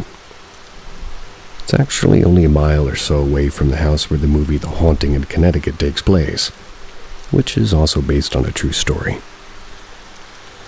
Anyway, shortly after moving there, my stepfather went over to meet the neighbors. Can't quite remember what his question was specifically, but it was along the lines of, "So any idea why the house sold so easy?" The neighbors weren't sure as to why, but their son, who was just a few years younger than I was at the time, said, "Because it's haunted." Naturally, the adults kind of dismissed that. But now that I'm older, I wonder if that young kid saw from a different house that convinced him that my own house was haunted. I don't know if I'll ever know the answer to that, but I do know what my family and I experienced back then. So at first, we all experienced things, including my parents, but they never really wanted to admit it, not even to each other. I'm talking seeing shadows, hearing voices, stuff out of the place, and the works. But one night around Halloween, ironically, my parents walked into the house and both heard a ghostly screaming or growling or something. My younger brother and I never heard it, and I didn't even know about it until years later. Another time, we came home with a big potted plant and it was thrown across the room. Now, we didn't see it, but even my stepfather, who could bench around 400 in his youth, had trouble lifting that thing. So it had to have been thrown, right? But by who? There weren't any signs of a break-in or anything stolen either. We would have known. Our house had been broken into 2 or 3 times when I was a kid. Another incident I can think of that was really weird was stuff that happened with my toys. And my younger brother's toys too, actually. For example, we had toy guns that would make gun noises every time you pulled the trigger. And sometimes at night you could hear the thing going off so many times and so fast it sounded like an actual machine gun or something. We also had this Woody doll from Toy Story, and it talked every time he pushed his belly. We'd have that thing turned off and you could still hear him saying, "That's a snake in my boot," in the middle of the night. At another time, we were using a police car toy that could drive around and pushing the one button on its remote. Yeah, only the one button. It would go in like a straight line. But one day, not even holding the remote, the thing starts going in every direction on its own, even in circles, if I remember correctly. By the time we got our mom to come up, it stopped. Typical, really. The absolute worst thing, however, was the nightmares I had. It was the same thing every night. I would wake up in my bed, and keep in mind I was just dreaming that I had woken up and I was still asleep in real life. Walk to my bedroom door, and I'd open it and walk into the dark hallway. I'd keep going till I reached the end, and I was looking at the door to what was our playroom at the time. I'd open the door, and I would see nothing but darkness. I'm talking pitch black. Can't see your hand in front of you, like an advanced SpongeBob reference. Darkness. Out of said darkness would come a face. It was horrifying, especially as a kid, and it was basically a rotting skull with purple and pink leftovers of flesh covering a human skull. Pretty much a pinkish-looking zombie. It also had needles coming out of its head and wore a long white coat, and this thing would look at me and smile, then grab me by the ankle and pull me into the dark. It would turn onto my stomach, clawing at what I could, attempting to scream, and would always see a loved one. And they would always simply watch. I couldn't scream, couldn't speak, and would watch as the door shut. Then I would wake up for real. And this happened for a long time. Months, maybe even years. I can't remember. This thing would appear in dreams that had nothing to do with it. It would just turn around and boom, there it was grabbing me and pulling me into darkness somewhere. Like in a room under some stairs, and I eventually confronted it in my dream and told it to leave me alone, and it did. Fast forward a decade or so later. I'm around 19 years old and I'm going to junior college in New Mexico. Still living in that house in Connecticut, though. I live in an area with all kinds of paranormal stuff supposedly happened, and that area is still fairly new. The bulk of the campus was built in the late 1800s, early 1900s. Can't quite recall while writing this. My roommate at the time was very religious as I am. He played football and left for a weekend or something, so I had the dorm room to myself. I go to sleep one night, and mind you, I haven't had a nightmare like the one previously mentioned since, but I remember the feeling. It felt real. So real I can feel the carpet underneath my feet. I can feel my hand on the doorknob, and I can feel the dread in my gut when I made eye contact with it. I can feel its hand on my ankle. This dream was different, though. It was worse, much worse, and it started the same. Woke up in my dream, glanced at my phone, saw a friend had texted me. Not in real life, but in the dream. I opened it and I saw a language I'd never seen before. I lost control over my body and dropped the phone, feeling like my jaw opened and my eyes rolled into the back of my head. I fall out of bed but slowly levitate to the ground, and I can feel this happening to me. The same way I feel the keys under the tips of my fingers right now. I'm stuck on the ground and I can't move. I whisper to myself, "Somebody help me." I can't help but whisper. I have to find the number at its page. But I don't know what it even means. I just have to find it.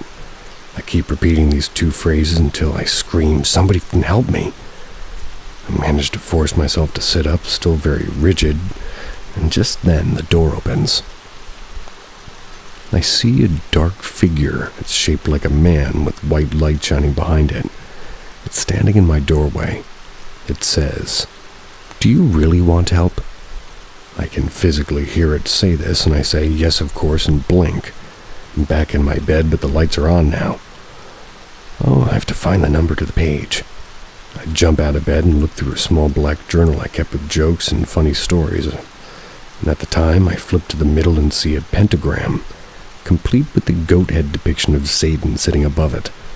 I look at this perplexed and feel something grab me by the short hair, pull my head back.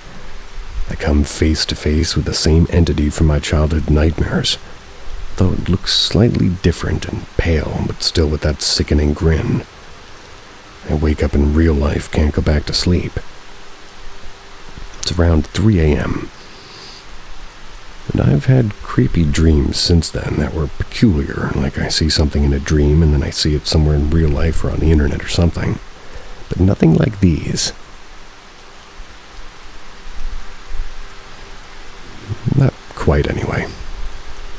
These are the ones that really stick out. And I know what you might be thinking. So much of that could be explained with the real, logical, even scientific answers, and I agree. I wish it were true, really. I honestly wish I was absolutely insane. But every time I think about that, every time I doubt the existence of the supernatural, or sometimes even God himself, I remember what my roommate said to me the next time I saw him. I told him about my nightmare, and he said it was funny, because he had a dream about me. Or at least he believed it to be about me, and I asked him what it was.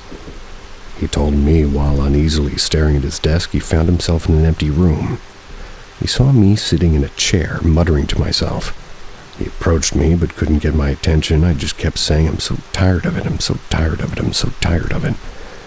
He looked behind me, surprised by how he didn't see it before. A large black figure with white light behind it stood there, holding on to me tightly. He commanded it to leave me alone, but it wouldn't. Never loosened its grip, or so he said.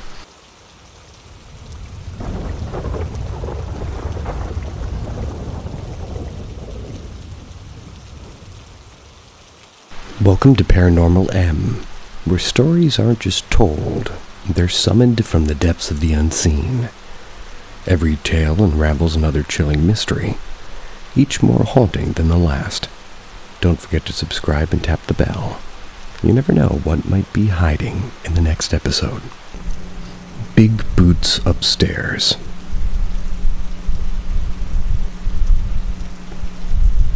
This is something that happened around 3 or 4 years ago. I still occasionally think of it to this day, and now, being in my early 20s, I just can't explain. My home was built around the late 50s or maybe early 60s. It's not incredibly old, with little to no history, except for the fact that it's near a 100-year-old farm that sits on the hill near the house, and it's near a patch of woods. Ever since I was little, I've always felt uneasy being in the basement. You have your stereotypical wooden steps that creak and moan every time you step down. The cold draft that leaks into the cracked windows, making the basement colder than it already is. Dark corners of the basement where the light never seems to reach. And this was, and it pretty much is, one of my biggest fears of the basement as well. Never being able to see if someone was lurking in the dark corner and having that unnerving feeling that someone's watching you.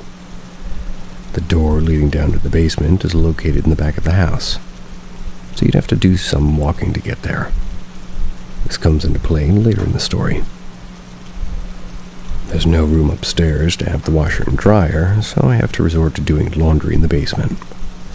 And this also will come into play later. So enough of the backstory, let's get into this. I've always been the maid of the house, by choice anyway. So I'm the one who does the basic cleaning, like cleaning the floors, washing the dishes, and you guessed it, doing the laundry. It was around 2 or 3 o'clock, and my mom and brother had already left for work. My mom had left at 10 that morning, my brother at around 1:30. I had a job at the time as well, but I had the day off. Now, ever since I'd woken up that morning, I was already feeling uneasy. Maybe it was because I'd woken up to an empty house or something else entirely. I knew I was alone, and I had at least maybe 2 hours by now. I'd gathered all the laundry from the bedrooms and took them all to the basement. That's where the washer and dryer are located, like I said. So I have my back facing the dark corner of the basement, and I already loathed it with a passion. I'd not started the washer yet, and I was sorting through the colored clothes versus the whites.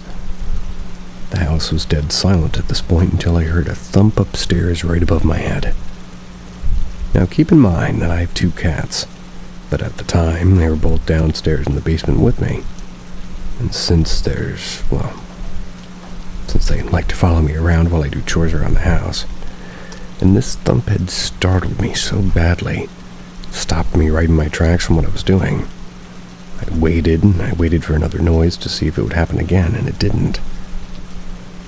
Wanted to see if it would happen again, and it just didn't. It was silent again, and in my mind I had figured maybe something had accidentally fell to the floor from a shelf in the kitchen. It was right above my head. I went back to sorting through the clothes until I heard another thump, but this time it was very heavy footsteps. Very heavy footsteps indeed. It sounded like my brother's boots. And he always wears cowboy boots, so I assumed that maybe he had come home from work, maybe he had forgotten something, or maybe there was no work for him to do that day. So he came home early, which has happened before. I walked to the steps leading upstairs and called out my brother's name. I called once, I waited, I called twice. Still no answer. At this point, I was a little freaked out already than I was before, and usually my brother would have answered by now. But all I was left with was silence. Dead silence. There was a few seconds of nothing until the footsteps started again. Only this time they were louder and faster. They were heading straight for the basement steps toward me. I froze, and out of the corner of my eye, I saw the cats freaking out and running behind the dryer to hide. I had just wanted to run with them, and at this point I thought I was dealing with an intruder and I was pinpointing the location of my voice. The footsteps had only gotten louder and louder until I had heard thunder, or what sounded like thunder, like a big boom. Then the footsteps just stopped, right in front of the doorway at the top of the basement stairs. If it was an intruder or my brother or a person, I would have saw somebody standing there. Nothing. I saw nothing but emptiness where somebody should have been standing. This part of the story still gives me chills and a sick feeling in the pit of my stomach. Someone or something had stepped down into the first step. My body had then decided to move, to run. I had fled to the farthest wall of the basement and pulled out my phone and called my brother. He answered after the second ring. I was in hysterics at this point. My brother could tell something was bothering me. He asked what was wrong, and I had then proceeded to ask if he had come home, and if he was screwing with me and pulling a prank. He was confused and asked why I was asking him this, because he was in the break room of his workplace waiting to punch in. I was cold, and I had froze again because even though I already knew at that point that no one was in the house, my brother was at work, and I knew for a fact that my mother was also at work, and it was just me. I told my brother that I would call him back later on his lunch break to explain a few hours, and we hung up. I was met with silence again, but my cats were still cowering behind the dryer. And suddenly, there was a faint whistle in the dark corner of the basement, which was now to my left. Blood ran cold, and my fight-or-flight instincts told me to run and run now. I'd grabbed both my cats, and I'd booked it outside. I forgot to mention that there is a door down to the basement that leads outside. Fled out and had peered up to the window to see if there really was someone in the house with me. Nothing. I was still alone.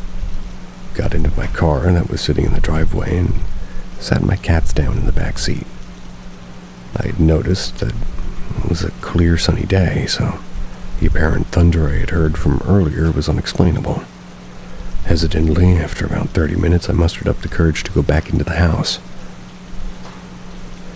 With my cats through the front door, which, by the way, was still locked, I had unlocked it with a hidden house key underneath some rocks near the garden that only my brother, my mother, and myself had knowledge of. I walked in, and the house felt fine at this point. It felt normal and no longer heavy. No longer felt uneasy. And to this day, I cannot explain the big, heavy boot steps that I heard, and the ones that came down after me. I cannot explain the boom-like thunder I heard. I still have never explained fully what happened that day to my brother. Never told my mother either. Out of fear of, I guess, accidentally manifesting the event again and worrying her. And to this very day, I no longer go down to the basement to do laundry unless I have music playing in my earbuds to block out any noise to distract me. Always keep a close eye on the dark corner of the drafty basement and the creaky wooden steps, based on my personal events.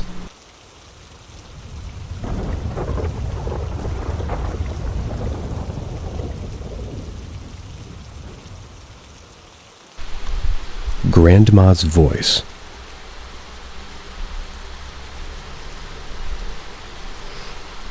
My grandma passed away last September.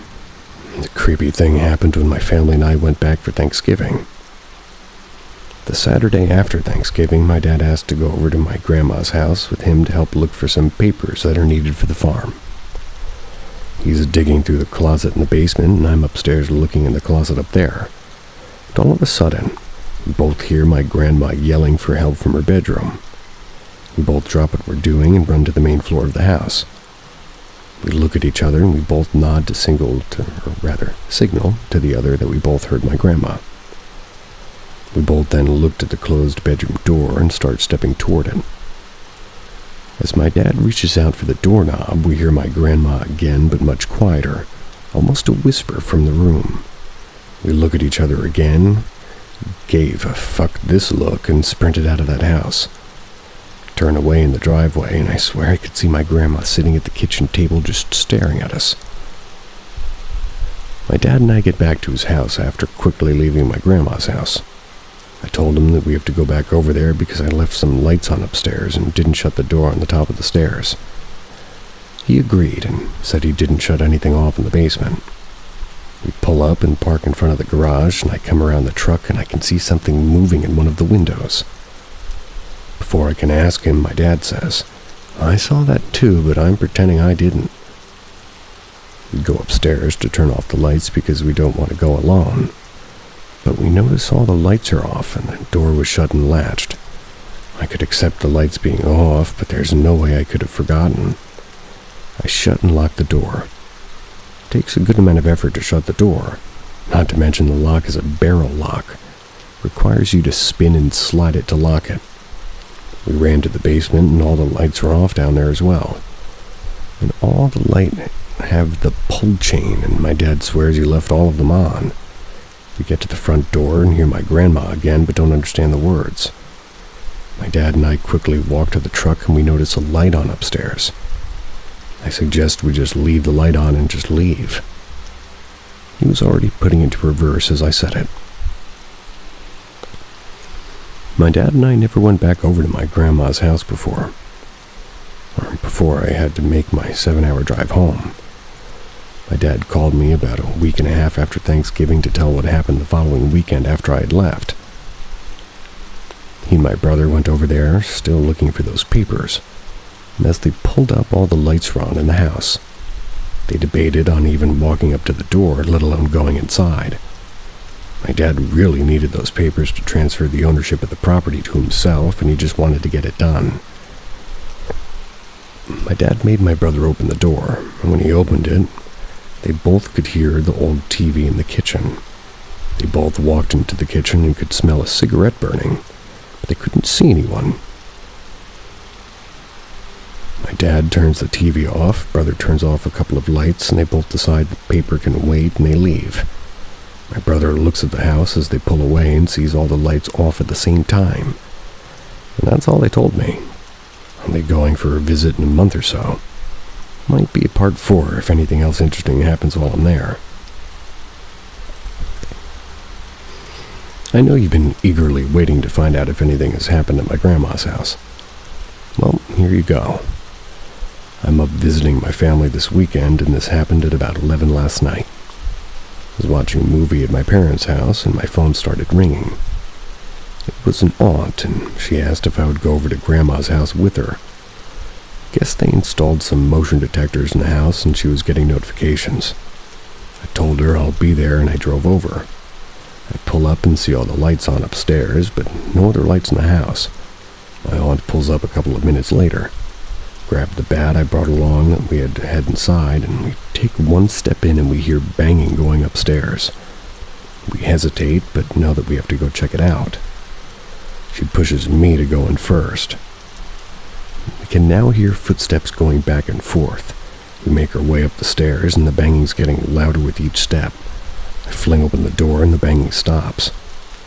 We look around, and there's nothing. All the windows are locked, and the balcony door is still latched and locked as well. The only thing we found was the attic hatch was wide open. The ceilings are about 12 feet, and the only way to reach it is with a stepladder. The light was on in the attic space, and this light has a pull string and can't be turned on any other way. Turn off the lights except the attic one. My aunt starts down with the stairs first, and I'm about to start as well when I hear a voice coming from the attic. It either said hi or bye, and didn't care either way. Start running down the stairs and outside, and we jump in our own vehicles, and my aunt leaves. I text my brother before I leave, and I look up at the upstairs of the house as I put my car in reverse. I can see the light in the attic through the little vent near the roof. I see it turn off as I start to get back up to turn around. I think last night was the last time I ever go to that house after dark. One happened to me, and the other happened to my brother. This happened to my brother about a month and a half ago, but he told me about it earlier today. So he was just leaving our parents' house around 7 p.m. or so after stopping to help my dad fix his lawnmower. Maybe a mile down the road when his phone started ringing. He looked at it, and it was my grandma's number. He answered it without thinking, and the other end of the line was silent. He decided to drive over to the house since it was pretty much on his way home. He didn't want to since it was after dark, but knew he shouldn't just in case somebody broke in or something. He pulled up, and he could see the light in the attic through the vent on the side of the house. It was turning off, and it was like somebody was continuously pulling the string on it. And just as he parked his truck, he remembered there's no power to the house. He still went up to the front door to make sure it was locked, and as he reached the knob, he heard a very loud bang not far into the house. He said, "Fuck this," left very quickly. Turned his truck around, and he saw the attic light turn off and stay off. 2. Earlier today, before my brother told me the story, my dad and I went over there so I could grab some wooden models my grandpa made a long time ago. We pull up and start walking to the house. I decided to look up at the second floor, and I saw someone or something looking out the window at us. My dad said he saw it too, and this window is pretty far above the landing on the stairs. In order to look out this window, you'd have to either be about 9 feet tall or standing on a ladder. We still went in and got these models, but we kept looking toward the stairs expecting to see something looking at us.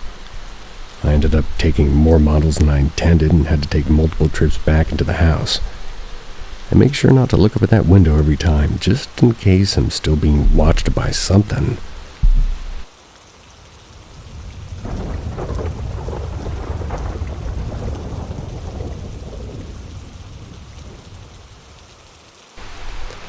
my own experience and thoughts on various kinds of spirits. I've noticed sort of patterns with spirits. These are solely my observations, so take it with a teeny pinch of salt. We'll start with the more intimidating ones. Demons. Pretty sure some of you might have gotten scared of hearing or encountering one. While I'm not an expert on them, I can say that while they're not beginner-friendly to work with, they're not evil per se, just dangerous. Now let me elaborate on that. There are dangerous spirits out there, some that may want to do you harm. Now here's the thing, they're self-aware of this. They can also choose to show mercy if they see fit as well. And it's possible to even work with them too. They're like sharks in a sense. If you're careful and you know what you're doing, you'll have a better experience. While if you fuck with them, well, it's your own fault at that point. Another thing with demons is culture matters, folklore matters. Always do your research in spirits in general, but especially with demons, as some demons are more demanding than others. Some want an offering, while others just want to be left alone unless they approach you first, to which you probably should still give an offering as it's a sign of respect. Now let's step into another touchy subject. Deities.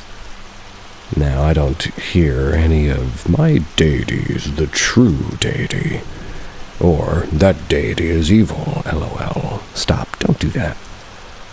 I want a good, clean comment section and discussion here. Now, as far as my personal beliefs go, deities are strong entities that desire to be worshipped as it gives them power so they can offer guidance and aid in return. They also choose you from birth, not the other way around. Well, isn't that cute? And again, in my views, doesn't apply to everybody else, just as not all people are gonna feel a connection to certain, if any, deities whatsoever. Deities may not feel a connection to certain people as well. That's okay.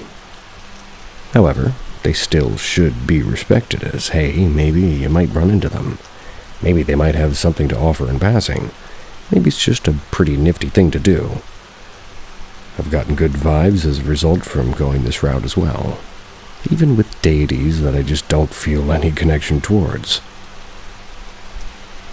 Good energies and good advice still came my way. It literally costs nothing to just chill the fuck out and be nice to other people. This person's kind of funny. Also, for those of you who worship a deity, don't hesitate to just talk normally to them.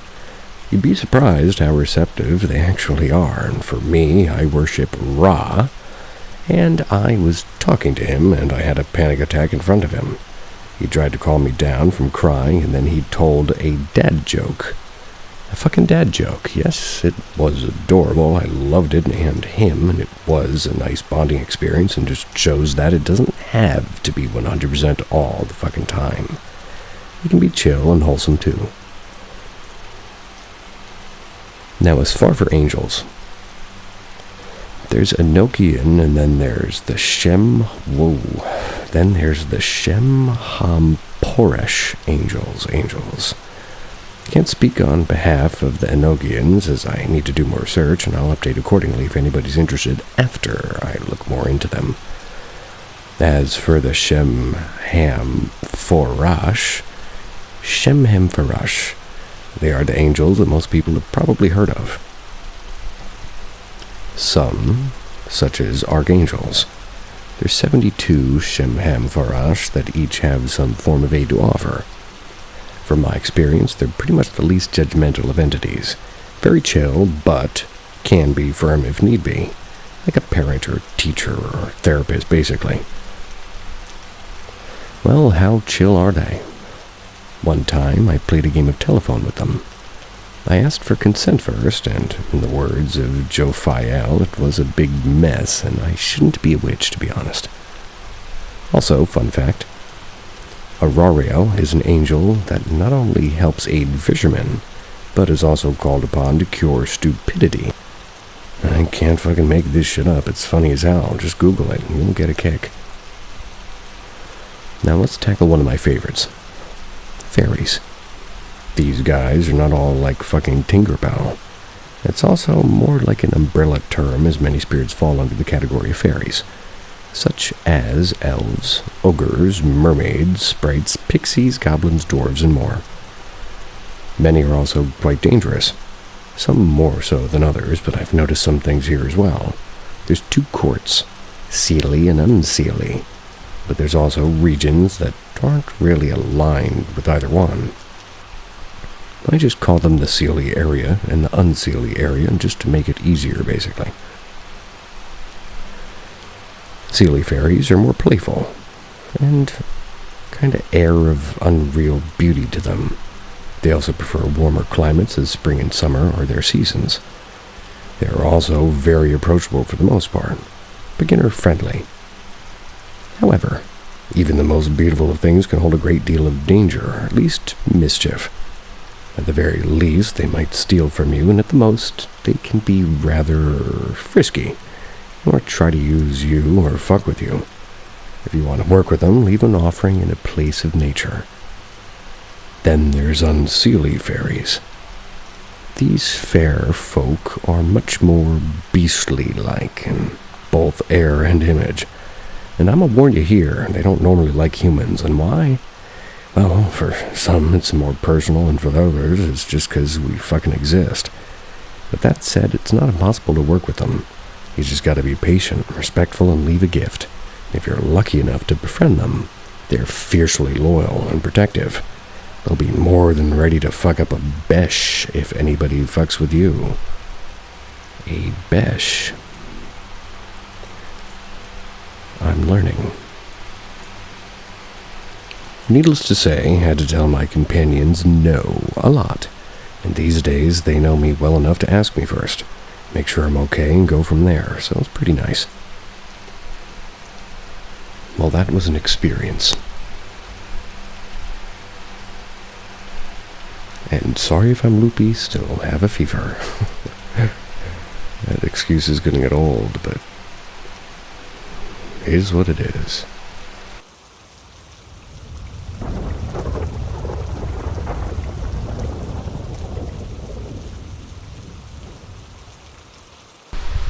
I have a story I've been wanting to share on Reddit for a long time.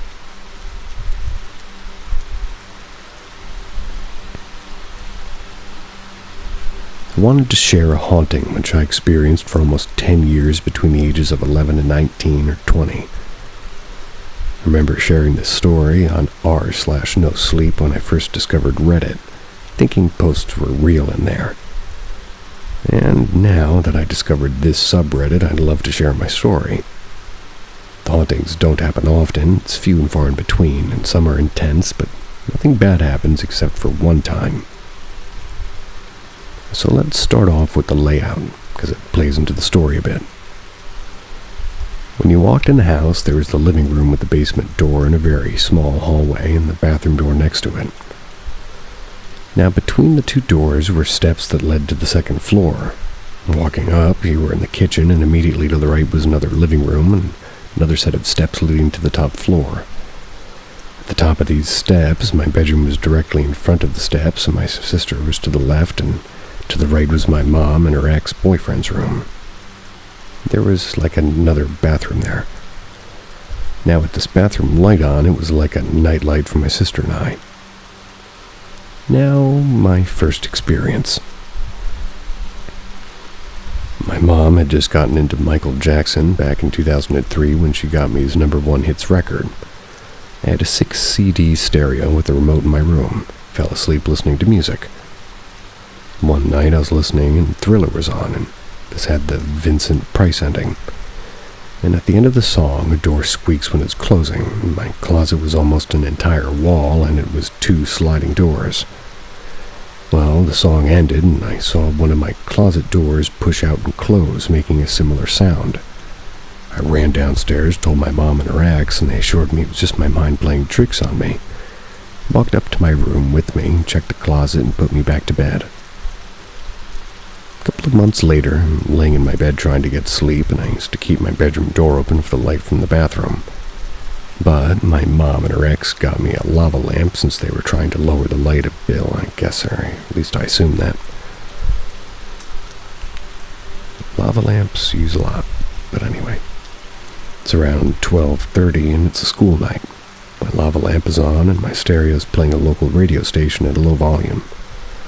I'm staring at my door, and right as I start to drift asleep, I saw a figure walk through my door. It had a pink aura and it wasn't bright. I knew it was a lady and she was a bit on the heftier side. Her looks sort of play into my story. I could tell from her facial features she was a middle-aged black lady. She was walking slowly toward me and I was frozen in fear. So I put the blankets over my head and kept them there the rest of the night. I fell asleep at one point, waking up to my alarm clock. Never told my mom or boyfriend about this experience, and I was very reluctant to tell my mom's boyfriend because he always came off as one to chalk such things up to my imagination. My second experience was quite a while later. I was maybe 18. I was in my room watching Step Brothers. I hear a slight knock, and I had no idea if it was the movie or not. I thought it could have been my sister or mom wanting to come in and talk or something. I rewound the movie and I heard no knock, so I opened my door. And I saw the ghost again. She was at the bottom of the steps and was turning the corner to go downstairs. I wasn't scared, for at this point I'd been really into the paranormal and she meant no harm, or at least so I thought. A couple of months after this, my friend came over and we're all in my room talking about paranormal things when ghosts come up. Tell her my experience and start stupidly mocking the ghost I had seen twice. I say she won't come out and to show herself, that she's too scared to do something, and so on. My friend leaves and I go back to bed at some point. Wake up the next day with a scratch that starts from my right ankle around my leg and up to my inner thigh. My leg was really sore. The line was perfectly intact and there's no way I could have done this in my sleep. I pondered on what it could be and can vividly remember looking around my room and saying, "I'm sorry for mocking you, I won't do that again." Those three experiences are pretty far apart, but between them I've had some unexplained stuff happen. Our house phones illuminate at night, and at one point the upstairs bathroom toilet didn't flush. Walking down the steps into the kitchen and downstairs to use that bathroom, I can look to see the time in the phone as I'm walking in the bathroom. I can remember it was between 3:30 and 3:45. I was in the bathroom for a while, and when I walk out, I go to check the time in the phone. But it wasn't on the charger. It was about 7 feet away on a table. I could chalk it up to my mom or maybe her ex because they sleep in the living room, but they rarely ever woke up through the night, and even if so, why grab the phone that late? The TV was off, so I'd hear if they were up, and I've heard steps in my room downstairs. Table chairs not in the same spot just seconds after seeing them in another spot. Even had my first and only, so far, sleep paralysis experience, which was nothing too horrifying. Just unable to move, breathe, and open my eyes for about 15 seconds. No shadows or figures. We had 2 dogs. One stayed inside, one stayed outside in the garage. And there's times the inside one would sort of stop what he was doing and just stare at a wall or a corner. Sometimes he'd bark, sometimes he'd give a low growl. My mom worked at a college for a long time. There was a foreign exchange student from the UK, and we became very close with. He'd stay with us pretty often. Well, my mom's ex, the student, and I were watching The Exorcist and got to talking about stuff. And by this time, I didn't care what my mom's ex really thought of my experiences. Told them the things that have happened. And as I'm explaining, I don't go into detail about the ghost outside that had the pink aura. My mom's ex kept asking if it was a black lady on the heavier side. And at one point I told him yes and finished my story, and when I finished, I told him that he probably doesn't believe me. And he said he did believe me. What he said next sent chills down my spine, just as I have now typing this. He said that he was good friends with the former house owner. He got it way before we moved in. The former house owner died in the living room after having a heart attack. He purchased the house soon after her untimely death, and he told her her name was Ernestine, and that she had pink curtains, a pink rug for her favorite color was pink. I never doubted or put my experiences off to my imagination because I've had some odd things happen at my grandma's house before we moved in with my mom's ex, but this sold me that the house was being watched over by her, and she had taken a liking to me, despite mocking her that one time.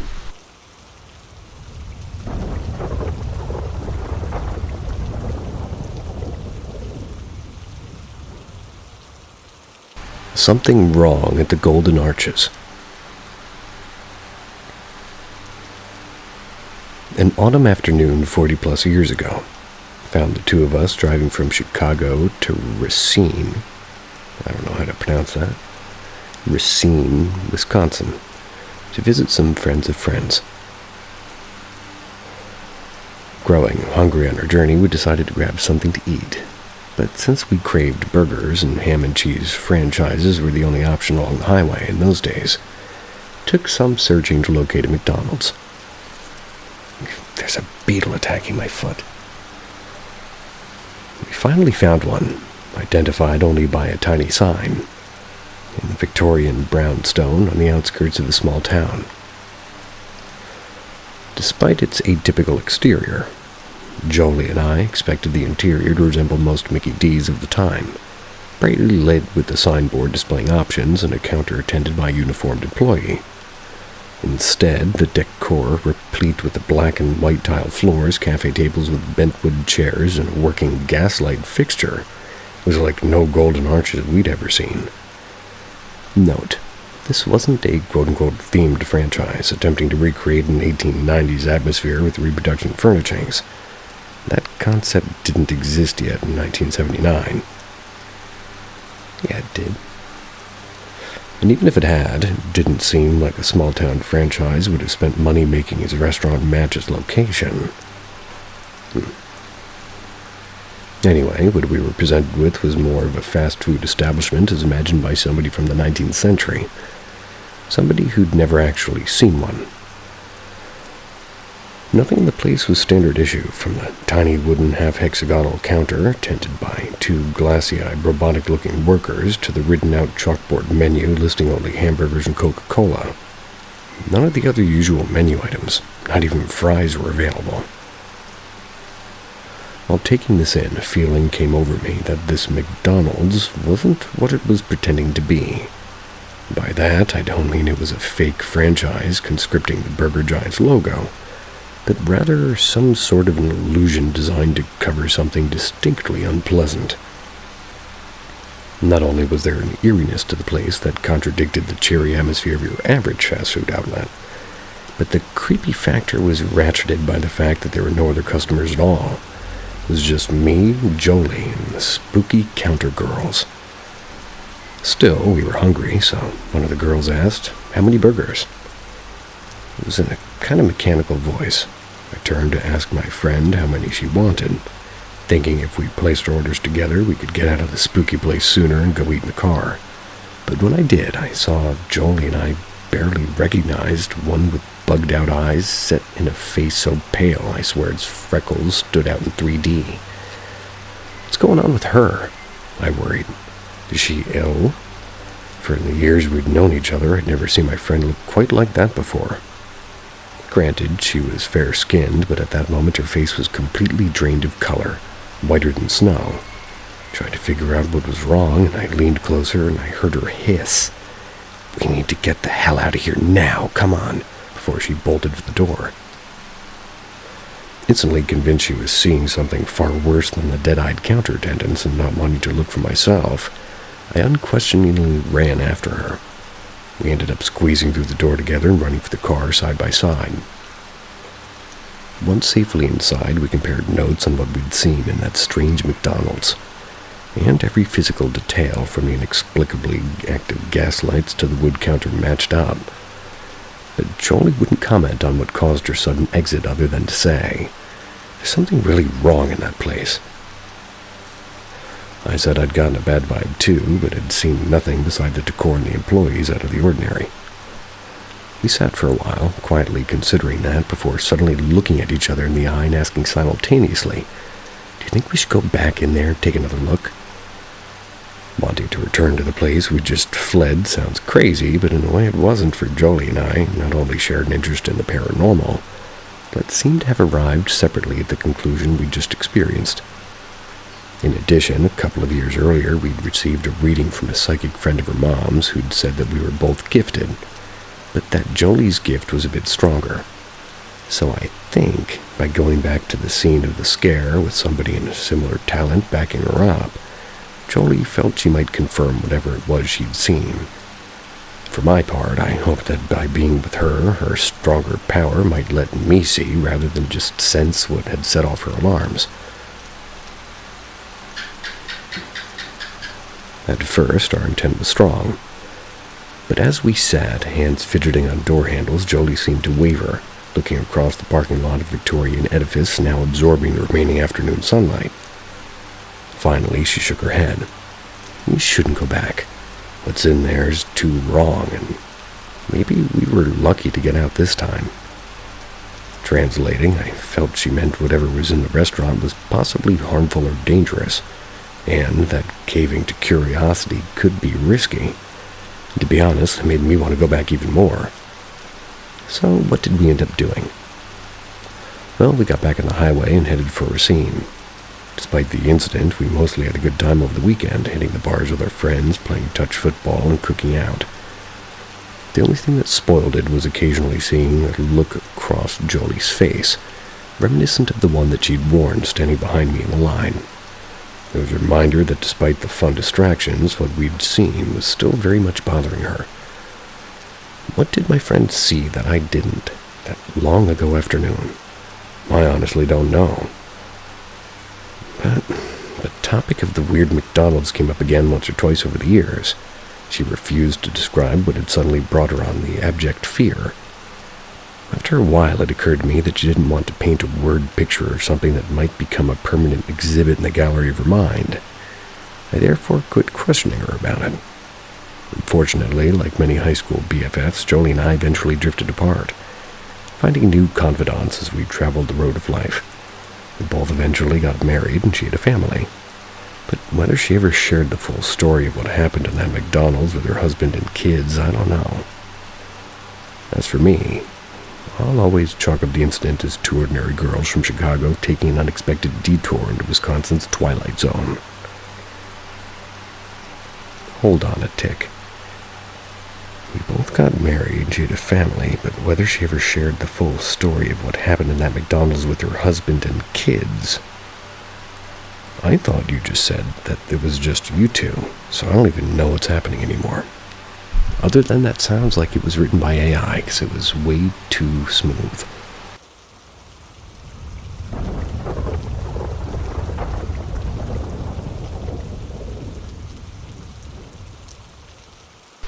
Three urban legends occurring in Beijing. The first story. A few decades ago, a tailor managed to shop around the south gate of ancient Beijing city. This tailor was so skillful and friendly, so his shop was famous in Beijing. One day in the middle of the night, the tailor just went to bed, but someone was calling him at this time. The tailor asked the visitor what he wanted, while the visitor said he just wanted to buy some needles and string. The tailor was afraid that the visitor was probably a robber, so this tailor just opened a small window and handed the needles and strings out. And at this point, the tailor attempted to see the customer's face, but merely found there was a bracelet in the wrist of the customer. Afterwards, the customer paid and left, and the tailor also returned to his bed. The next day, some customers visited the tailor's shop and discussed a story. In their words, a culprit who had been beheaded disappeared last night for a while. Surprisingly, when the body of the culprit was found, his head and main body were seen together already. Also, the body was holding some needles and string. Some people distinguished that these needles and strings were sold by this tailor, so they came here to inquire the tailor whether anything strange happened last night. This tailor dubitated and then came to see the body of the culprit. At first glance, the tailor saw his needles and strings, and then he saw there was the same bracelet he saw last night in the body's wrist. The tailor was out of his mind and then narrated what happened to his neighborhood, a doctor who owned a pharmacy. After hearing the scary story last night, the doctor was not surprised, but responded calmly, "My friend, it's not a big deal. Every month, a few poor guys would visit my pharmacy to buy some vulnerary at midnight." Or vulnerary. Vulnerary. As well as the man you meet yesterday. Second story. If you ask me to name one of the most famous urban legends in China, I'd like to introduce this story at first, because almost everybody in China who was born after the 1980s has heard this story. I've read many different versions on the internet, and I'd like to select one which seems more reliable. In 1995, one night a bus was running to the suburb of Beijing, and the number of this bus was 375. Around the gate of a high school, a young man was waiting for this bus. That's because only this bus could take him home. When he found this bus, he started to wave his hands instantly.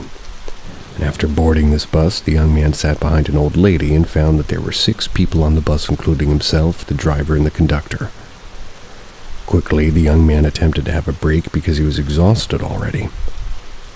A few minutes later, the bus stopped again. 2 men got up.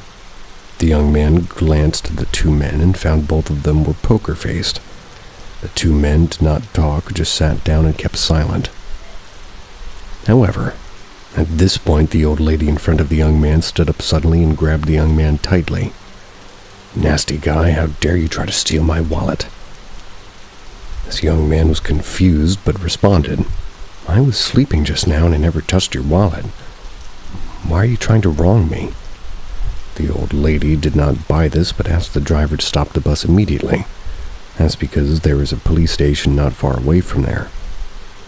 It seems that the driver was not interested in what happened, but stopped the bus to let the old lady and the young man leave this bus.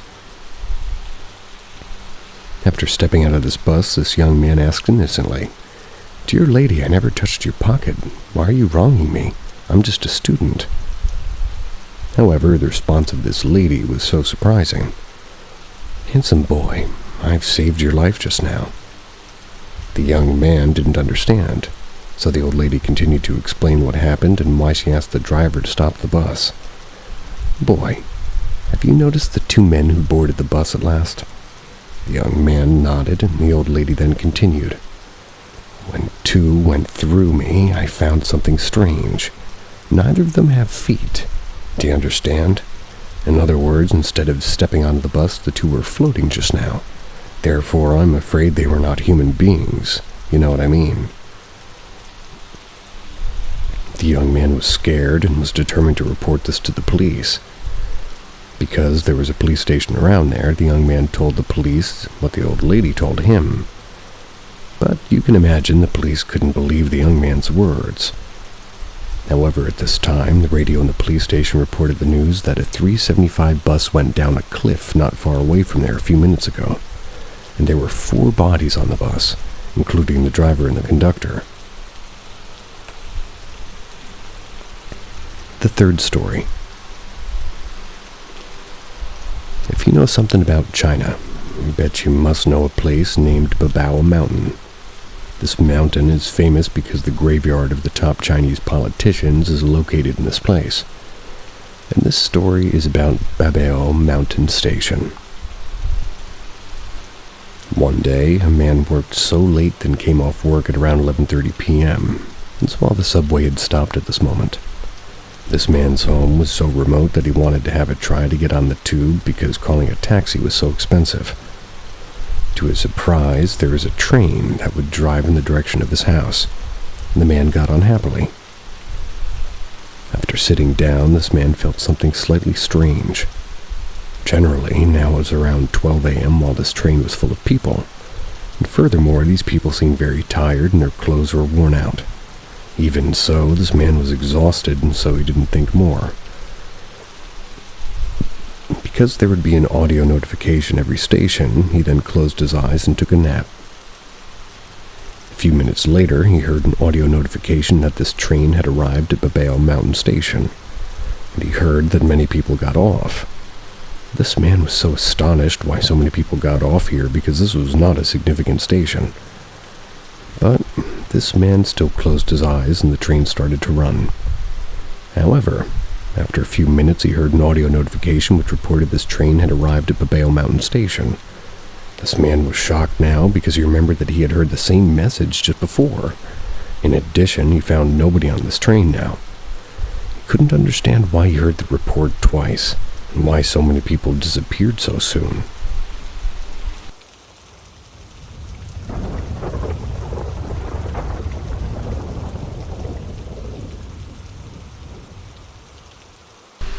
I was haunted in a house I'd lived in for 12 years, and had some interesting experiences. Back in 2000 and 2001, my mom moved my sister and I in with her boyfriend at the time. I was 8 or 9, my sister was 4 or 5, and everything was great. It was a 3-story house with a finished basement, and on the top floor were the bedrooms. Standing in my bedroom's doorway, you could see down over the landing and down the steps. Additionally, going down the steps from the 3rd floor and turning left led to a set of steps leading down from the 2nd floor to the 1st floor and into our living room. When I was in 5th grade, I woke up at around 1 in the morning on a school night. I sat up to stretch, looked at my clock, then immediately looked toward my door. I saw a pink apparition walk through my door, which was closed, and very slowly walked toward me.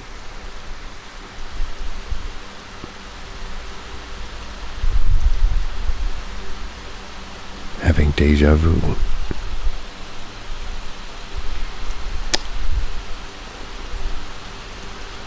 Before I could be scared, I noticed that she looked like an older black lady.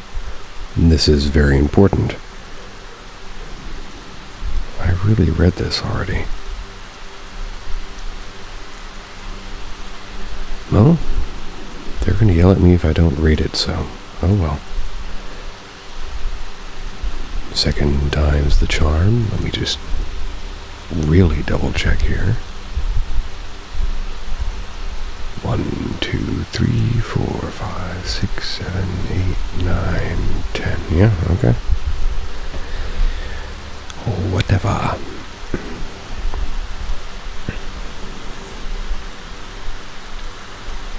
So I saw this pink apparition walk through my door, which was closed, and very slowly walked toward me. Before I could be scared, I noticed that she looked like an older black lady. I dove under my covers and was up for the rest of the night. I never told anybody what happened to me for a long time. Not my sister, mom, especially her boyfriend, who didn't want to tell because he always came off as somebody who had an explanation for everything and had very logical thinking. That experience led me to researching ghosts, paranormal activity, aliens, cryptids, and so on. It was an eye-opening experience. And after my experience happened, objects would move, but would do so when no one was looking. Phones would be on the hook 1 minute and all the way across the room the next. Kitchen chairs would be pushed out when they were all pushed in, and no one being in the kitchen, like stuff in my room would be missing and I'd find them in the basement. These happened when I was alone and with others in the house. My family thought nothing of it, but I thought it was a ghost. My sophomore year, I had my best friend over to hang out. We got to talking about ghosts and all things paranormal. When I mentioned I had a ghost, this was my first confession of having a ghost, but never mentioned what happened yeets prior. Foolishly, I mocked the ghost, demanding to move objects, saying that she was scared and so on. My best friend visit went fine. Everything was fine that night, and I went up to bed to leave without a hiccup to my day or night. I woke up the next morning and felt a burning sensation on my leg, which had a scratch mark from the inside of my ankle wrapped twice around my leg up and up my inner thigh. I apologized to my room out loud, and within the next few days the scratch was completely gone. No sign of scarring or sign of previous injury. I'm going to jump to the summer leading to my senior year, which was the next time I saw the apparition.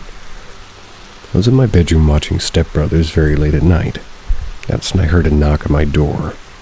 My sister's room was right next to mine, so I thought it was her and called out. Got no answer.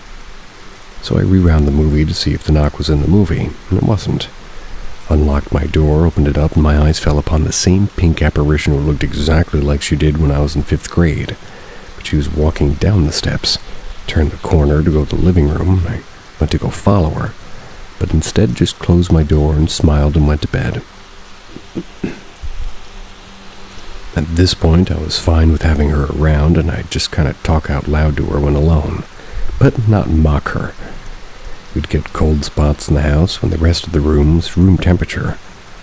We'd hear footsteps from the room sometimes, and to my knowledge at that time, no one in the house had any other experience like I had, so I kept my story to myself. I will say that was the last time I had seen the ghost or had a paranormal experience outside of the footsteps and things being out of place. I moved shortly after because my grandpa died and moved in with my grandma. Honestly, though, I thought I was crazy. I always questioned myself about my experiences until the summer I graduated that made it all come together. My mom worked at a college and knew a lot of students. We got close with a student from the UK and invited him to our house to hang out often. He was like an older brother to me. And one night, my mom's boyfriend, him, and I talked about ghosts. And that's when I finally told my story. After finishing my story, my mom's boyfriend told me he believed me and asked if I was, or rather, if it was... Believed me and asked if it was because he had any experiences. He told me that when the house was up for sale, he'd become good friends with the owner, whose name was Ernestine. And while they were in the middle of the sale, Ernestine had sadly died. Her family finished the purchase of the house to him, and he helped them move everything out so he could move in. They told me that Ernestine had died in the living room of the house, and she was an older black lady whose favorite color was pink. She had pink decorations, curtains, and rugs, just a whole lot of pink. I remember getting chills I never had before when he told me, and he even told an experience he had at his childhood home, which was of him levitating from his bed, all the way up to the ceiling and being dropped face first onto his bed. His dad still lived in that house, and we stayed the night there sometimes. The house always felt creepy to me even before I knew of the story. I think Ernestine wanted to show herself and help to be released to the other side, but why she chose me? I think me being a kid at the time helped, but my sister told me she had no experiences outside of, again, things being misplaced. Not too long after that, I left the house and never kept in touch with my mom's boyfriend, who's now her ex, because my mom and sister moved to Kentucky and I live in Ohio. But not too long after I moved in with my grandma. It's a very important event to me because it opened my eyes to a whole other world. I still think about Ernestine, hoping she found peace and is well off.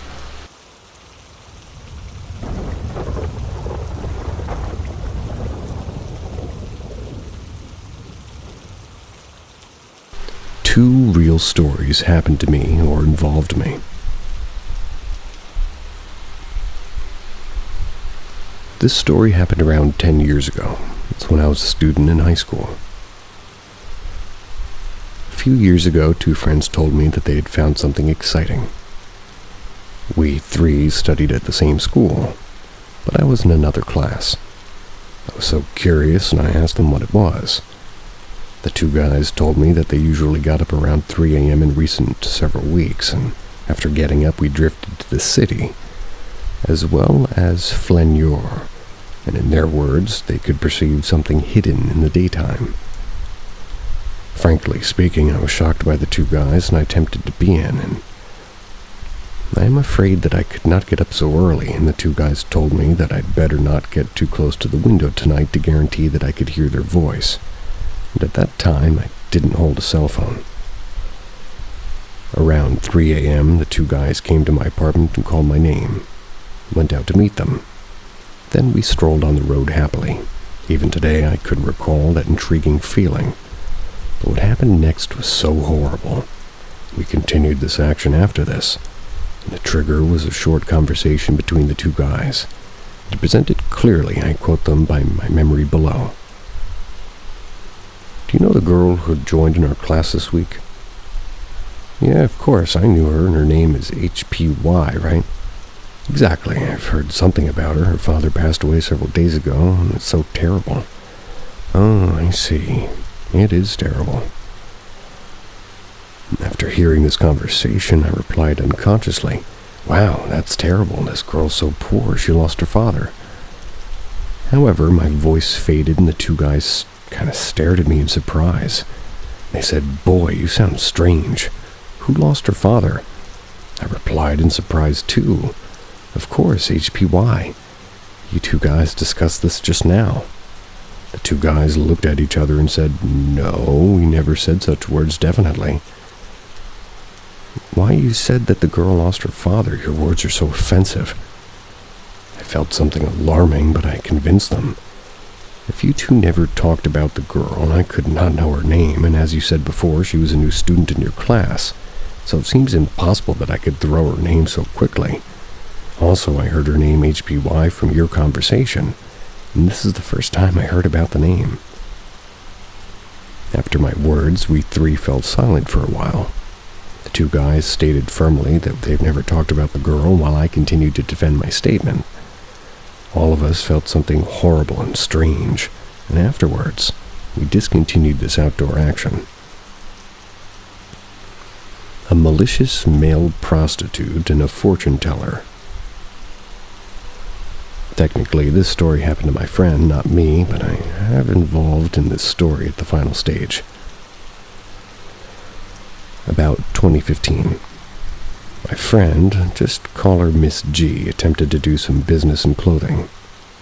To lessen the risk, Miss G found a partner, a 30-year-old woman, and opened up her clothing shop together. Benefiting from Miss G's brilliant feeling on business and beauty appreciation, her career operated smoothly. About a year later, Miss G made out a bill and found the profit considerable. To celebrate the success, Miss G and her partner decided to go travel to Thailand because this country was not far away from China. And after arriving at the capital of Thailand, Miss G's partner stated that she wanted to enjoy the service of a male prostitute in Thailand and invited Miss G together.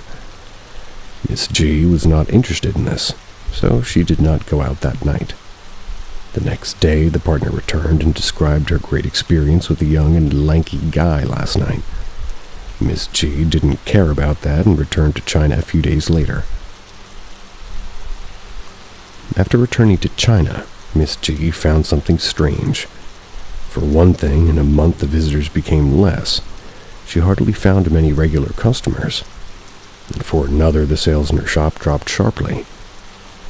At first, Miss G guessed the decrease was caused by the change of season. However, in the following months, the sales performance became worse, and the shop appeared to be impossible to survive if so. Finally, Miss G planned on getting some help from a fortune teller. According to Miss G's description, the fortune teller, who lived in the northeast of China, was far away from Chengdu, and spelt magic to observe Miss G's shop. Firstly, the fortune teller described the outlook of the shop and the other brands around that one. To Miss G's surprise, all of the statement was highly correct. Then the fortune teller started to look for the cause of Miss G's business. After a while, the fortune teller said she had figured out the problem already, and in her words, most people who were walking across the shop had attempted to go inside to have a look. However, the fortune teller said that she saw a special light ball in the shop, and this strange ball was the culprit for Miss G's misfortune. In light of the fortune teller's experience, this light ball was not there at first, but appeared not long, and it was likely to be summoned by the owner of the shop. After hearing about this, Miss G recalled that she had done in the recent days but found nothing. So she had to doubt her partner and hunched this strange phenomenon was probably linked with the male prostitute. figure out this problem, Miss G represented the fortune teller's words to her partner, questioned what happened that night in Thailand closely. Her partner confessed that she had intercourse with the male prostitute, and also, to mark this great time, she took some photos that night. After getting those photos, Miss G found some strange accessories on that male prostitute, and she firmly believes those prostitutes must be the cause of the misfortune of her shop. So Miss G asked her, or rather asked me, to help her to find out the functioning of them. To help my friend, I've read a lot of literature in this area and found out a suspicious one: a necklace. This necklace was sought after by the destitute because it was said that such a necklace could steal others' luck if the owner of the necklace could have sex with the victim. Also, the literature also illustrated that a considerable amount of prostitutes in Thailand would employ that to improve their income, even though all of them were aware of its adverse effect. Finally, I copied all of the information about that necklace to Miss G. Miss G lost confidence in her partner and that shop, and as a result, she closed it down and broke up with her partner.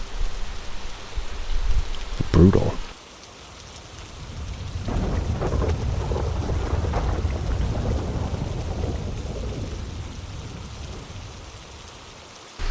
Disembodied footsteps.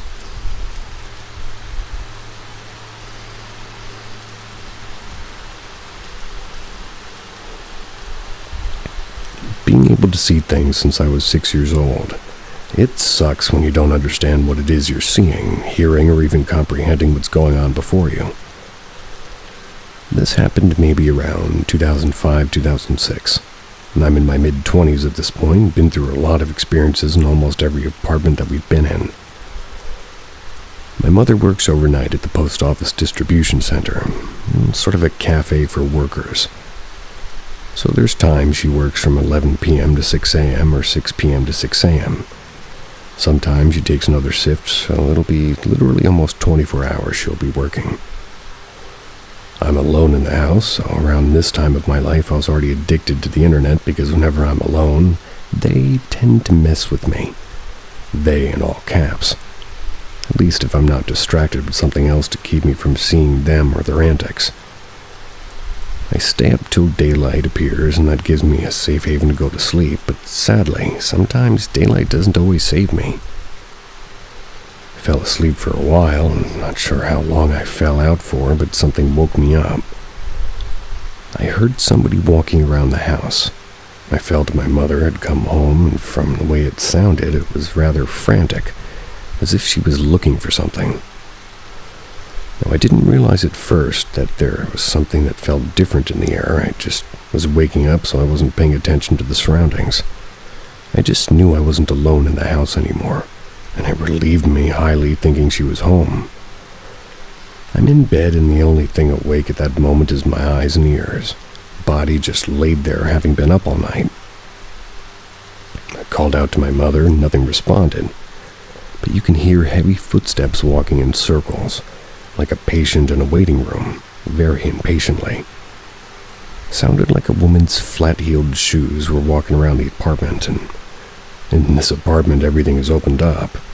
You can walk a full circle through the hallway, kitchen, and dining room, then the living room and back. Same hallway again. That's exactly what those footsteps were doing, but it was with unease. My ears were picking it up in this apartment, but my eyes saw nothing walking by. Where my bed was, you can see the kitchen opening and the hallway that goes into the kitchen where the steps were coming from. But there was no one. My mother doesn't wear shoes as I was hearing them. Slowly, I sat up and said again, "Mom." Footsteps stopped and I sat there. Still nothing in response. I figured, okay, maybe the neighbor was walking around upstairs. Maybe she had guests over and one wore some of the shoes and walked hard with them. I brushed it off since it stopped and laid back down to relax, seeing I might have made a mistake. Pun. I put my head back down and the footsteps again started walking in that same circle of frantic anticipation. No mistake, they were in this apartment.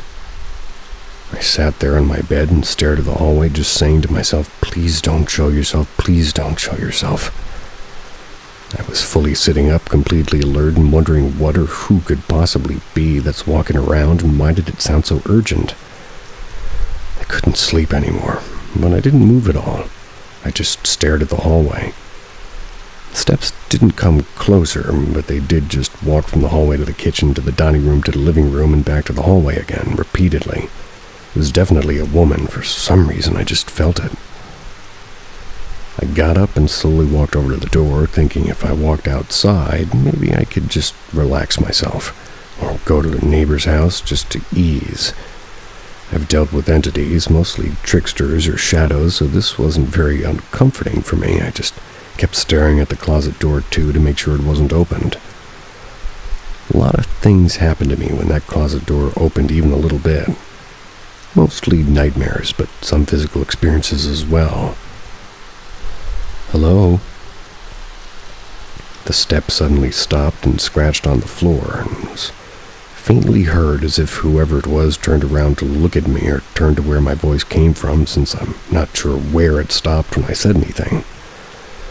With that done, I went to grab my keys and went off to leave the house to go to my neighbor's. I think this was around mid to early afternoon, so I would say 12 to 2. Came back a few hours later when my mother called me telling that she was home. So I left the neighbor's, and no, I didn't tell the neighbor. My mother was completely exhausted, and this was about evening, and the sun was setting by now, so it was getting dark. My mother was now in bed, and I was back in the computer since I was fully awake. I didn't hear the footsteps, so I figured, okay, they might be gone. A few moments later, my mother's now rushing with urgency to get redressed and out the door. Fear of, 1, being alone again after what happened earlier, and 2, the alert on her face said something was terribly wrong and she had to go. Again, I was alone in the house, but this time it actually felt like there was no one else there. Next day, I spoke to my mother, and she told me that her boyfriend's sister had passed on that morning. She had left to see him and the sister's son. I turned pale. When my mom returned, I asked her what happened and what was going to happen. She had passed on of a heart attack while she was in her sleep. She wasn't discovered till the afternoon by the sister's boyfriend, who told the son and mom's boyfriend. She asked me why and if there was something wrong, since I could care less about her stupid boyfriend anyways. I despised him, but as long as he didn't put his hands on her, I have no say in whom she picked. I told her of the footsteps in the apartment, how they sounded urgent, but I didn't think much of it, how they sounded like a woman walking in flats to maybe low-heeled shoes. Lo and behold, those were the shoes his now-deceased sister liked to wear. I froze again. She had a look on her face, and then she spoke again, saying that when she was about to get comfortable to go to sleep, someone grabbed her leg and yanked her almost clean off the bed. About a minute after that, she got a call and told her about the death. So it turns out, those frantic, impatient footsteps was my mom's boyfriend's sister waiting for her to come home. They were getting along according to my mother, so I guess she was trying to contact my mother, and she didn't know how else but her place of residence, which she sadly was not home for when she came. I don't know how long she stood there after I left, but I felt rather bad I couldn't help her.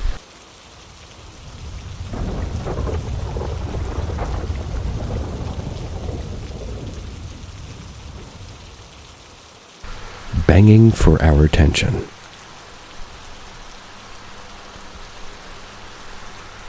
Backstory. When I, a 28-year-old female, was younger, 7 years old, my parents and I lived with my mother's parents. Both grandparents alive and healthy, with my mom, 2 other sisters, so you can imagine the house was always busy.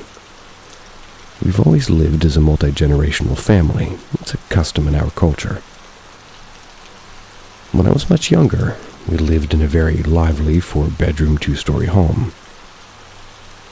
My 2 aunts were in their 20s and had tons of friends. My parents had me young, so they were in the same boat. My grandparents were typical. Dad worked, Mom stayed home. So you can imagine the way our house was. People were constantly coming and going. Phones were always ringing, and somebody was always home. We had this custom where we kept our family phone in the main living room. It was on the same wall that held the stairs to the upstairs bedrooms. It was right next to the kitchen, visible from both living areas, and just right off from the garage. That way it was easily accessible no matter where you were in the house. If somebody called for another person and they were upstairs, we'd bang on the staircase wall so the whole house could hear somebody had a phone call. It was a normal occurrence for us, just banging on the wall since everybody was so young and constantly receiving phone calls. Well, fast forward a couple of years, and my grandpa passed away when I was 9. It was really hard because he was my favorite person. He took care of the family. My grandma was a stay-at-home type and pretty much her entire life, so she really wasn't prepared well enough to take over finances, bills, or just life itself without my grandpa.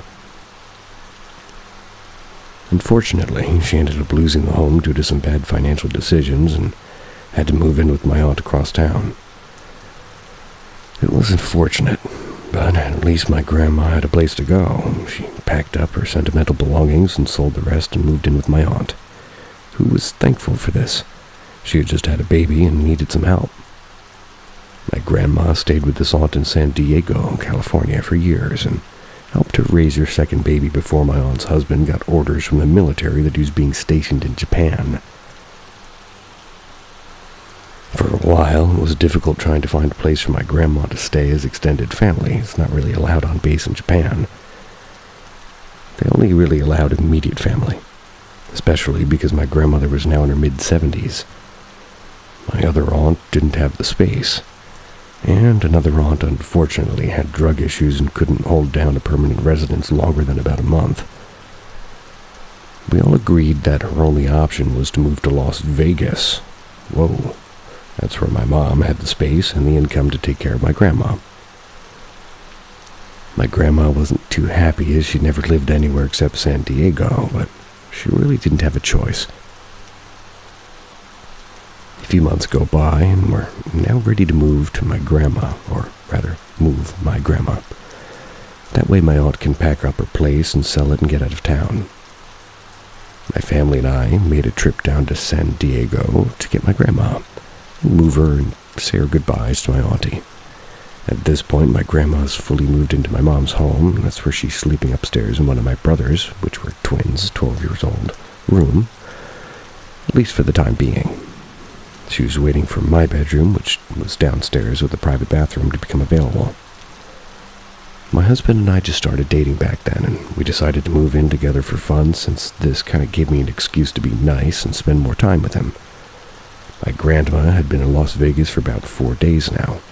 Still getting adjusted, but she enjoyed it because, well, her casino was now a 10-minute drive. One night my husband and I had just come back home to my parents' home at 2 a.m. We were just getting back from going out. We stopped to get some food and ate at my mom's kitchen. We're talking and laughing in sort of a whispered tone because my mom's house was sort of, well, tile. And it was 2 a.m., so we didn't want to wake anyone up. A few minutes go by, and I hear a loud banging coming from the kitchen wall. That's where my bathroom and bedroom is, on the opposite side. So I figured, okay, my brothers must be awake in my room because they always played video games on my computer. Went to go into my room, and lights were off. Room was still. Nothing was happening. We shrugged it off and considered that maybe it came from upstairs where my parents' bedroom was. Maybe they dropped something, or it came from my brother's room and they were playing rough as they always did. A couple of minutes go by. The banging starts again. This time we were certain it came from the kitchen wall. I looked at my husband and told him to quit messing with me and making so much noise. I told him he's kicking the floor or something. He stood up and yelled, "I'm not doing anything." The banging started again. It was 3 loud bangs on the kitchen wall. Freaked out, I looked at him and said, "Okay, if it's not you, it has to be something from upstairs." So, he and I went upstairs. turned on some of the lights and saw the loft was empty. I checked my parents' room. They're both sleeping and snoring. I checked my brother's and grandma's room in fear that she fell and needed us, but her lights were off, and she was sleeping too. Then I got mad, and I was so sure it was my brother's. Went to their room and saw the light off. They were notorious for fake sleeping, so I went in and tried to shake them awake and even lightly poked their tummy. They're ticklish. So that way they would have woken up, but nope, they were out cold too. My husband and I are freaking out at this point, decided to go back downstairs and finish what's left of our food and go to bed. Got back to the kitchen, and the banging happened again in 3 quick but loud bangs. We had enough, so we threw our food in the trash, left, and went to his parents for the night.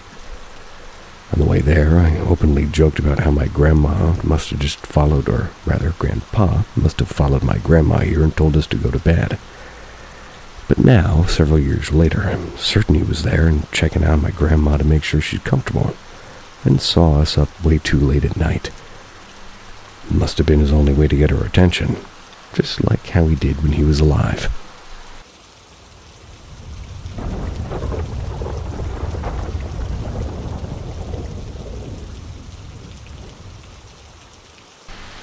I don't know what happened. Does someone knows?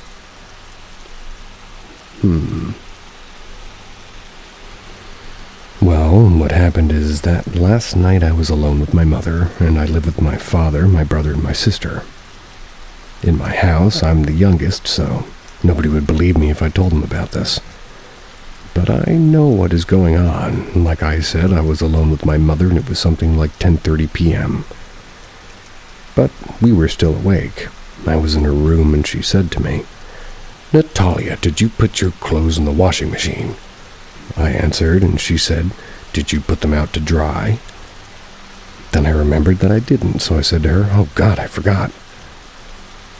Then they said, "Come on, hurry up so you can go to sleep."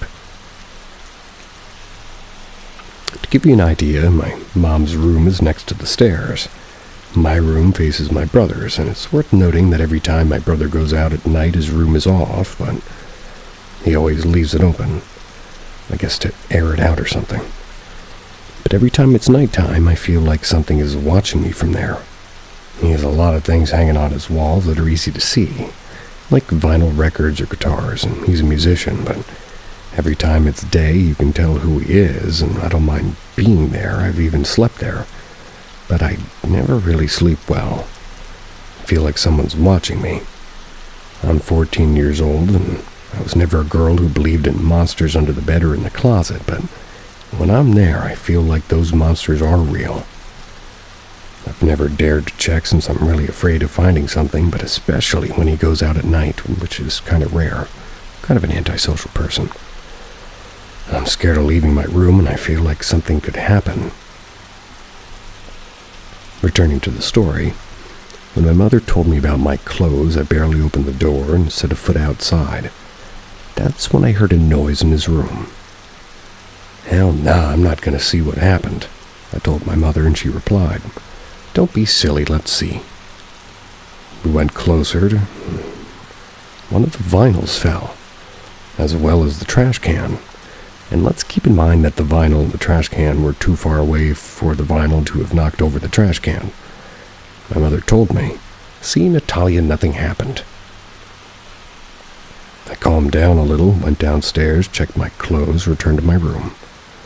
When I saw my mom had picked up what was on the floor, so I calmed down, but I swear it felt like something wasn't normal. My mom says that it was the dog that threw it. My dog's a medium white and gray chihuahua with short hair called Dulce. But even so, he was too small to have thrown the vinyl, and it's true that these last few days in the area where I live, there's a lot of wind, but not enough to have thrown the vinyl in the trash can. I know it wasn't Dulce because when I went out and heard that he went upstairs to see what had happened, apart from Dulce, I have Gabbana. That makes me think I'm pronouncing that wrong. Is it like Dolce? I don't know. Brands, what am I trying to do? I've just been trying to hold myself from saying that dogs don't have thumbs and dogs can't throw anything, but moving on. Gabbana is a 5-year-old Siamese kitten with blue eyes and some spots on her fur. I decided to go to sleep already because I was tired and it was 1:15. Since I finished my chapter of my series, my boyfriend was at a party, so he was telling me some things when I went to sleep at exactly 5 a.m. A horrible sound began to sound, and it woke up my entire house. Seconds passed before we realized that it was my cat. That was making a noise as if it was fighting something. When we woke up, we ran to see my cat, and I share a room with my sister. She's the oldest of my siblings, so many times she's the most mature to react to these types of situations or to analyze them. But not even she knew what it could be. Despite not having any clues, I knew that this had something to do with what happened in my brother's room. I felt it. And as soon as we stood up to see what was happening, we opened the door to our rooms. Gabbana came into mine. I saw her all fluffed up as if she had fought with something or even someone. And as soon as the whole mess ended, when we saw the floor where my cat had urinated, sometimes when she defends herself or feels uncomfortable, she urinates to keep the other person away. Me too. But this time she was supposedly alone, right? I want to believe that she was, and the thing is that her collar had fallen off or somebody had took it off. It's not an easy collar to put on or to take off, but it was on the floor. It was as if somebody had taken it off. She fell asleep in my room, so we didn't have any more problems. Another detail that I forgot to mention is that when my cat arrived, she was wet, but not like she had fallen into the pool, more like she had been licked. We thought maybe she fought with an animal, but we inspected well. For my cat to have made a noise like that, it could only be another cat, or something bigger. My mom inspected my house, and she said she didn't find anything. And as soon as all of this was over, my sister told her boyfriend, and her boyfriend is someone relaxed. He works as a bartender, so he leaves work late. That's why he was able to answer when she sent him the audio. Sure, she fought with the goblin, said her boyfriend. My sister answered, I don't know, it was an animal or if it was something paranormal. But I heard the word paranormal. I decided to tell my sister what happened before. She thought it was the wind, but we were already scared, so we closed the door and went to sleep. It's already 1 p.m. and nothing else has happened. But I'll keep you informed if anything else happens. Another important fact that is necessary to mention is that around 2021, a father came to bless my house for something. From some spirit that we had been feeling for some time. That's all. After that, nothing else happened. But now I say goodbye. If anybody knows what could have happened, please tell me. And if you have a dog with thumbs, please tell me.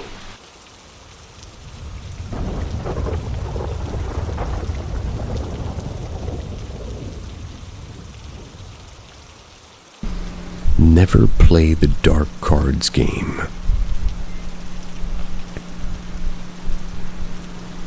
It was a long time ago that I reconnected with a young love. At the time, I had not realized that the man I was starting a relationship with was actually one of my first friends I had made when I first arrived to the United States. After building a relationship over the phone and reconnecting, I finally invited him over to my home to hang out with me and my younger sister. He had previously mentioned to me that he was a little sensitive to the paranormal, which I honestly thought it was really cool, since I like all that kind of stuff. The day he came to visit, we're all hanging out in the living room. That's when he asked us if we wanted to play a game with cards. Apparently, we needed 4 players, and there just happened to be 4 of us. And since he brought a friend with him, thinking maybe it could be a double date since my sister was there with me, of course, we all said yes to the game. As he set it up, my sister and I brought out some pillows to place into the floor so it would be comfortable. We all sat down, and the first thing I noticed was the cards themselves. They were placed in 4 stacks. Each had their own symbols. They looked to be stacked in order with the same symbols underneath. although they were upside down. He quickly explained the rules. He said that we can ask questions and we would get one of 4 answers. Yes, no, maybe, or no answer. It seemed harmless enough, so we began.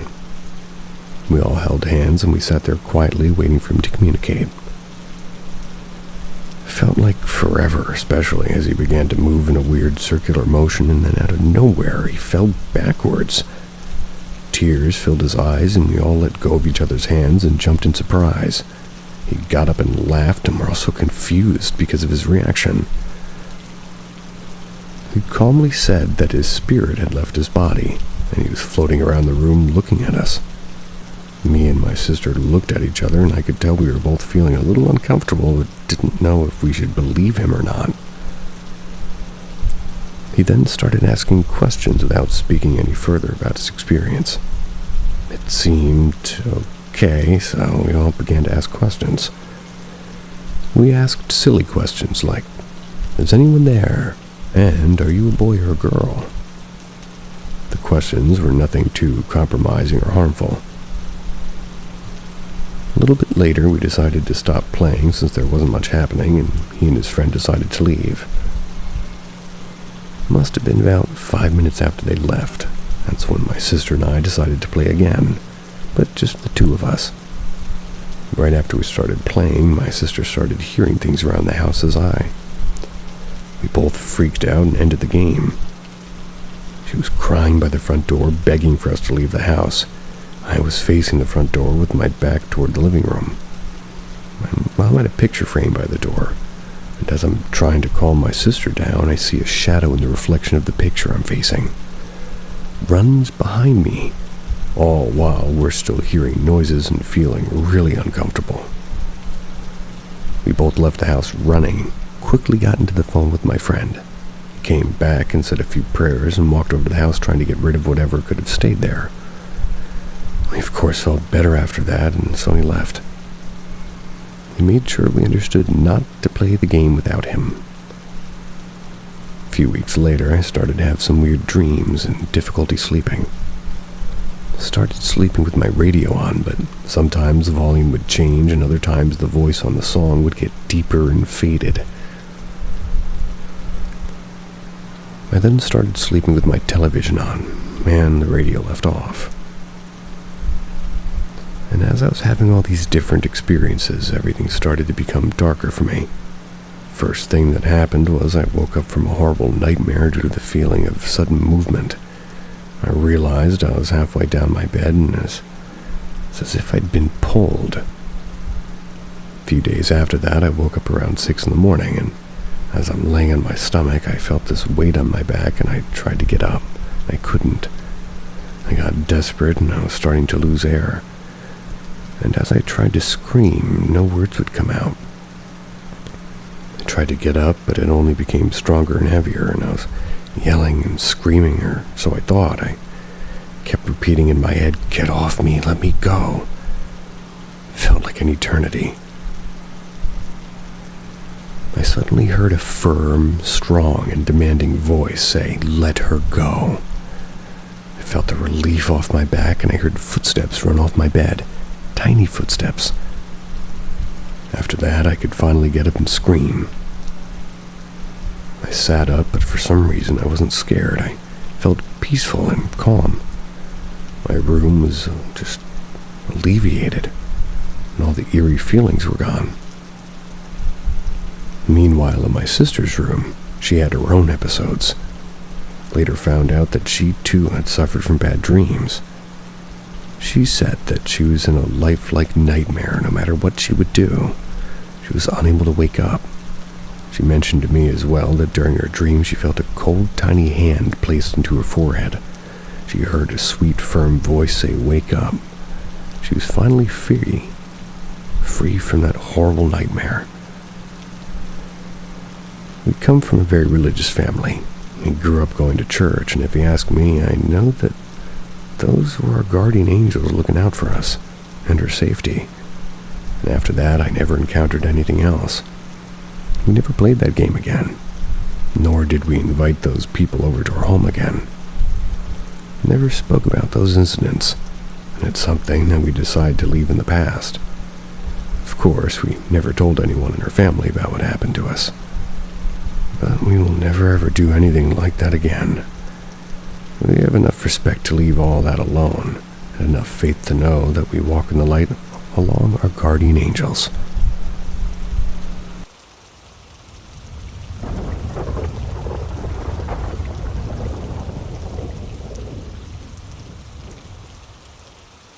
Cry beneath the floorboards. I've been stressed the past few weeks. My mind is in deep thought over what happened during winter last year. I'm no stranger to hearing or seeing ghosts. Of course, I never felt a reason to tell anyone my experiences because there's always uncertainty behind what is seen or heard. Like what-ifs. I'm from Texas. At the time, I lived inside a house that had no central cooling. Temperature of the house being the outside temperature, or at least close to it. During last winter, it had been freezing inside. The weeks before that day, I kept hearing what sounded like someone calling my name throughout the house whenever no one was home. My parents had just left to the store for groceries. Well, I felt a little uncomfortable being alone due to hearing a voice calling my name. I thought, what's the worst that could happen? I hear my voice being called? Well, I'll go look, see nothing, watch TV, and simple, I thought. They left the house, and the house temperature felt extremely cold. So I laid back in the recliner, put on a classic movie, covered myself in a blanket while wearing pajamas and a sweater, comfortable as I could be. I remember feeling sleepy after getting comfortable, getting chills writing this, to be honest. Then it happened. I heard a guy's voice calling my name. I pumped myself up and I said, "Let's do this." Got up, walked around the house. It's daylight outside, by the way. Snowing, too.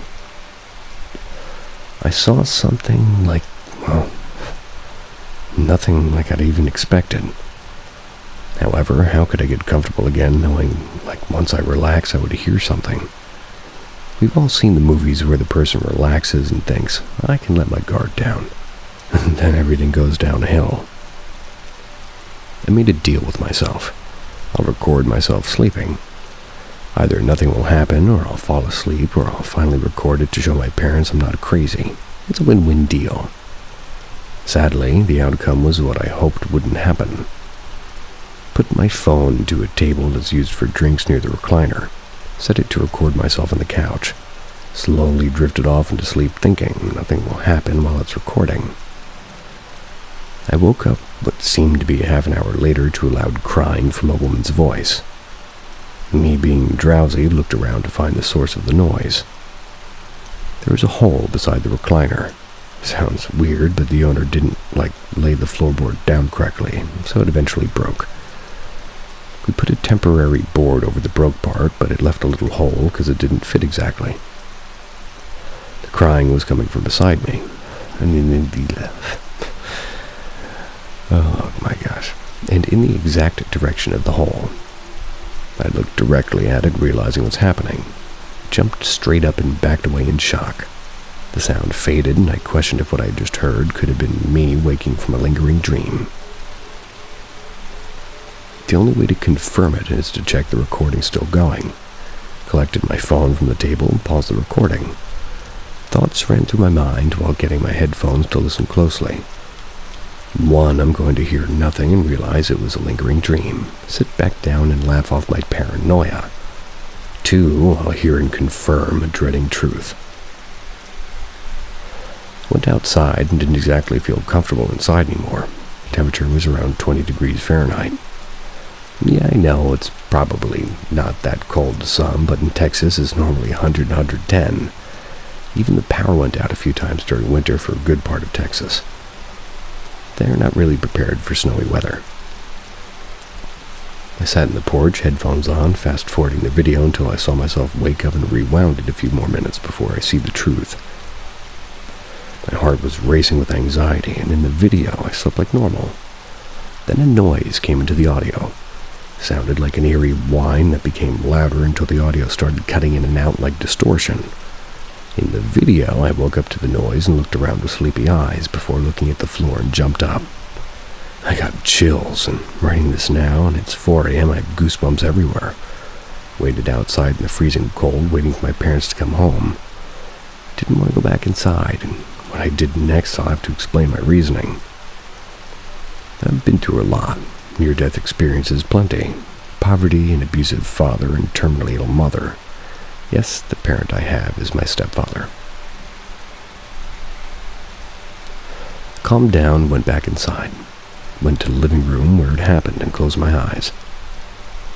My brother passed away when I was a teenager. Sometimes, when I'm going through hard times, I'll speak to him as if he hears me. I said, "Brother, I don't know what to do. I'm hearing noises and it's weighing on my mind. I can't sleep or relax even in daylight. I finally have proof it's not inside my head. Love you and miss you. I'll keep trying." Feeling more relaxed, I started to make a prayer. I am Christian, but I'd be lying if I said I followed my religion to every word. I'm not 100% on who or what God is or what religion is, so I pray, pouring my heart out, hoping God understands my ignorance and guides me from my trouble. I said in my prayer, "Please give me guidance.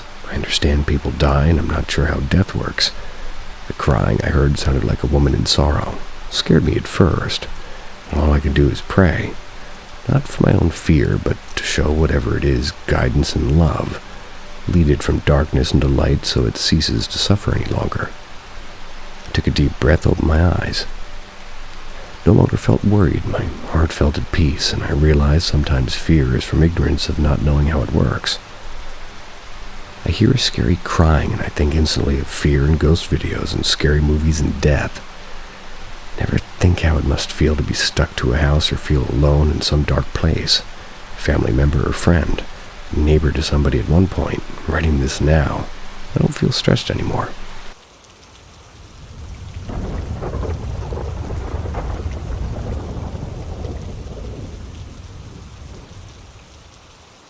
On the roof.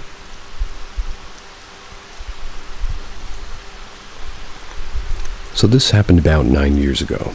It's on the roof of a housing project that I've been living in for about 20 years almost. Family still lives there, but I don't anymore. But the majority of the crazy paranormal I've encountered really has happened in this particular apartment. My friends, whom I've grown to call my cousin and sister, have lived in these projects for a majority of our lives, and over the years of that growing up, we've learned that we all have the ability to see the paranormal in different ways. But they've had more experiences with controlling and understanding what and how than I have. During the nice warm and hot summers, we had lots of fun on the roof of our building, looking down at the people enjoying the view of the buildings and surrounding scenery of the greens. It's usually the three of us, sometimes more, but this time it was the four of us. An ex-mutual friend we don't talk to currently anymore, fault is all his own, by the way.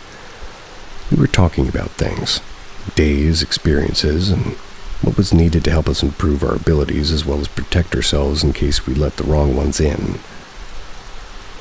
During this time, we were trying to learn about meditations and how to before we had used candles indoors in the dark as we watched the light dance and flicker along the waxed stick. But this time we were outside, and all we had was the light that was on the roof since it was already a dark blue shade in the sky. The faint white twinkling lights of the stars as they barely sparkled enough to appreciate their attempt of showing their beauty to us. We enjoyed being on the roof at nights. We enjoyed looking at the stars whenever it was able to, since being in the city, I really can't see a thing with the light pollution in place. Agreeing to start learning to meditate on other things beside a candlelight, since it won't be able to be available to us when you don't always have a candle at hand. We learned that concentrating on things can also work as well. So the silence started to come upon us and we stare at the light. Some close their eyes and focus, and I'm just watching the light. Not long, honestly. Now, the staircase to the roof has a ladder. That gets you to the top of another little stoop as well to get on. The ladder to climb, that is on the other side, and right smack in the middle of it. So you have the floor of the roof that we're standing on, the platform of the staircase that you can get on, and the third smaller stoop you can also get on. The staircase has 2 openings. And the floor of the roof has tiny rocks, so you'd hear footsteps of anybody walking around. Especially there's another building that my cousin lives in attached to the corner of this building that me and my sister live in. Both doors are heavy and would make noise, so if anybody were to come into the roof, it would have been well known. As I'm staring at the light, I literally see somebody perk out from behind the staircase. But they were like halfway in between the top of the highest platform to the floor of the roof. But the problem is, there's no way physically possible for anybody to do that without being on the ladder, and the ladder was nowhere near the edge of someone to peek halfway their body out as if they were a nosy neighbor. Like somebody trying to figure out what you were doing on the roof. Another problem with this figure was a black figure with no features. No clothing, his whole body was all black and it was on the wall like a lizard. I stared at it for a few seconds, realizing it was watching us and how it was physically impossible for anyone to be there. Or in that position, it was like Spider-Man. Immediately, I turned away and walked off, telling him that we have to go now. I hurried past them, leaving them in utter confusion as to what just happened.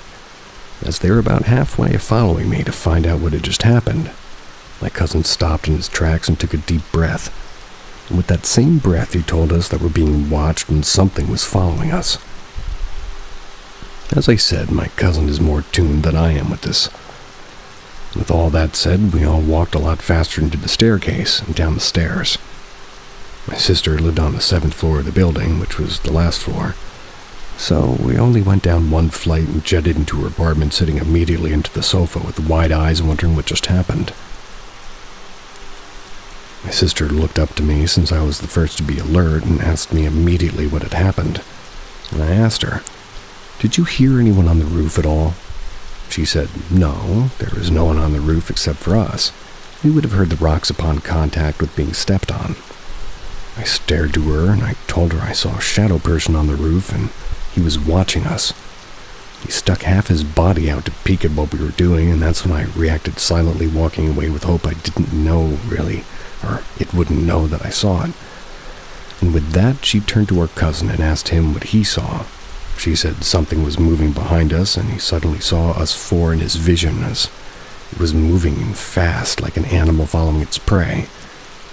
It wasn't anything vicious, but due to how I reacted and unsure that I saw, he wasn't sure whether what was following us was good or bad. It took us a while to go back up there to the roof to check anything, but nothing was there and no evidence anyone or anything had been around at all besides us. We even went up the ladder and nothing out of the ordinary. We even tried to just reenact how I saw the figure, and there was no way possible of doing it. We stopped chilling at nights on the roof for now and just stood up during the daytime. Currently, the roof has been locked up by housing authorities and an alarm has been set up due to druggies being up there. Having been on the roof in a long time, or rather not having been in the roof for a long time, but nobody's here anymore to enjoy the view, so I'm not missing much. We still talk and chat about our still ongoing experiences where we're currently located. Still try to keep as much contact as possible. But I'll never forget the day of the shadow figure that perked itself out and watched us. Ever since that day, whenever I approach the building, I look up and stare at the roof to see if by any chance I'll see that figure there, staring at me just as he did that day.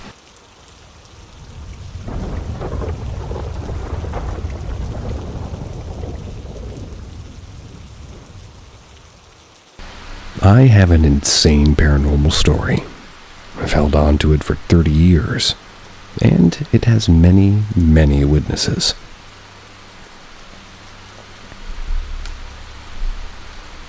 For some reason, I never thought about posting my story here. I've posted it onto YouTube comments before and think I've even talked about it on my YouTube show before, which is unrelated to the paranormal. I interview families with missing children and family members to get kind of the word out and bring them home. I'm a very normal, simple 41-year-old guy with zero history of any mental illness apart from a little bit of anxiety. No bad medical history or drug use. Drank in my teens and 20s when I would go out to bars and stuff, but never had any bad habits or anything like that. And anyway, it started when I was 5 or 6, which would have been 88 or 89.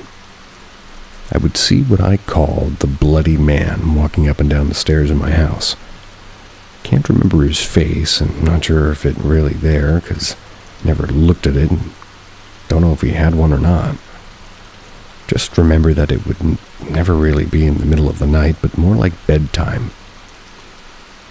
He had a bandage on his head, and it was bloody, and had a hospital gown on. I remember having a feeling that I knew this wasn't right, but I wasn't scared.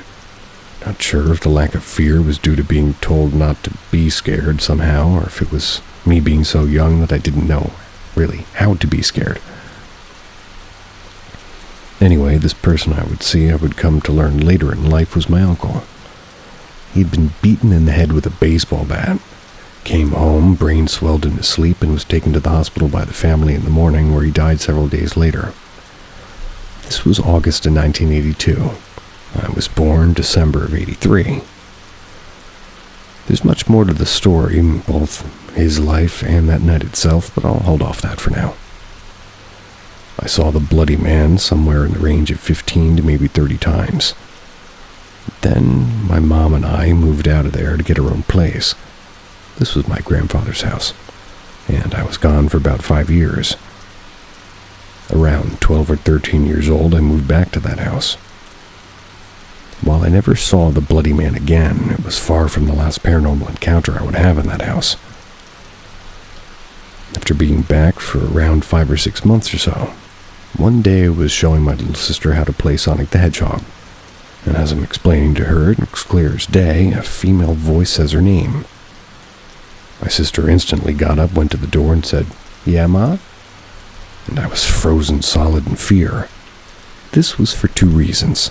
The first was I knew for a fact that that wasn't my mom's voice that said my sister's name. It was my grandmother's. They had died for 10 years. The second thing I knew that my little sister didn't seem to realize was the voice had not come from downstairs. It came from right at our feet by the foot of the bed. I just sat there frozen in fear while my sister yelled for my mom, who of course said she'd been washing dishes and never called her. My sister then sulked and went and walked to bed, and "What's the matter?" I asked her. She said, "I hate those stupid stairs. The bloody man is scary." So I asked her, and I was like, who told her about the bloody man, and was it any of my friends? She was in shock that I knew who the bloody man was and was crying for me to believe her that she really sees him. None of my friends had spilled the secret to her. She was about 5 at this time, same age I used to see him. The next part of the story involves all my friends. So every sleepover after hearing my grandmother's voice, my bedroom door started to shake. Thinking it might be my stepfather, we would open it as it was shaking, and no one would ever be standing there. Upon realizing this, the shaking would terrify us. So every sleepover for about a year, the door would shake and these horrible claw-like scratching sounds would go down the door. My friends and I would fight to hide in the corner on the bed while it would happen. So if you're keeping count, that's me and my sister who both saw the bloody man and heard the female voice, and 3 of my friends who witnessed the shaking and clawing at the door. 5 people. But believe it or not, the last part of the story gets even crazier. We sold the house, moved to a couple cities over about a year later. And one thing I forgot to mention is the reason I moved back at around 12 or 13. My grandfather had a bunch of mini strokes and was in a wheelchair. So my mom just moved back in to take care of him. Well, after we moved away, I told my mom it surprised me that she sold her childhood house. She talked about all the bad memories she had there, and had replaced the good ones. And then she said, plus Grampy started creeping me out toward the end. Turns out he had started telling her, "Your brother is still here," every night up and down those goddamn stairs, up and down, up and down. He saw the bloody man too, his son. But that's not the craziest part. About 7 or 8 years after selling the house, the guy that bought it saw my uncle in a gym and beelined it toward him, demanding to know who the hell is in the house. He, his wife, and 2 of his kids kept seeing Uncle around the house. I made it a point to walk by the house to try and catch somebody coming out once I heard the Jim story. One day I caught the youngest son leaving. I introduced myself and asked him about what he had seen. He said he was too young at the time, but his mom, dad, and 2 brothers would always see my uncle behind them in mirrors in the house. They got rid of the mirrors and it stopped, and, well, at least he said that. I don't quite understand that part because mirrors had nothing to do with it for me, but still, that's 3 people in my family, 3 friends, and 4 people of a different family that essentially saw the same thing, or heard it at least. I'd give anything to learn exactly what the heck went on in that house all those years.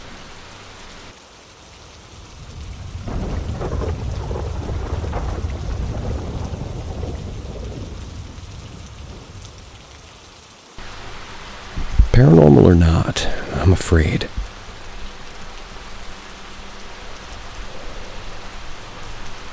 I went into foster care at the age of 8 in 2004. And my story started the following year, 2005, I think. At this time, I didn't know about the paranormal, and I certainly didn't believe in ghosts, demons, and other things. I was in a children's home, and it was early afternoon, if I remember correctly. For some reason that day, I was left alone in the wing where I lived. I can't remember where everyone else was, though. I remember sitting on a couch that gave me a bit of a view of the hall where the bedrooms were. I remember staring off into space down the hallway. That's when I noticed a shape emerging from the room I was sleeping in. We shifted rooms every so often. It was an old porcelain doll, though she looked brand new. She had long, curly, dark brown hair, pink and white checkered patterned dress. Well, as I was watching, she darted from my room to a room opposite of mine. I remembered being terrified. Quickly ran and checked both mine and the boy's room. One other thing I recently recalled was several times things of mine would go missing only to show up in obvious places. An example would be my glasses disappearing off the glasses rack only to show up underneath the computer desk where I was accused of lying. Fast forward several years. I'm with my permanent foster family out in a ranch in the plains. Odd things again started to happen. We moved into an old farmhouse, 100 years old. It was on my foster parents' daughter and sons-in-law's land. A couple of times I would be asleep only to be awoken by what feels like someone punching my face when no one was near me. I didn't think anything odd about it at the time. It was more of an annoyance to my 12-year-old self. I'd hear voices and see shadows, but by that time I had entirely accepted that as normal. Didn't talk about that with anyone.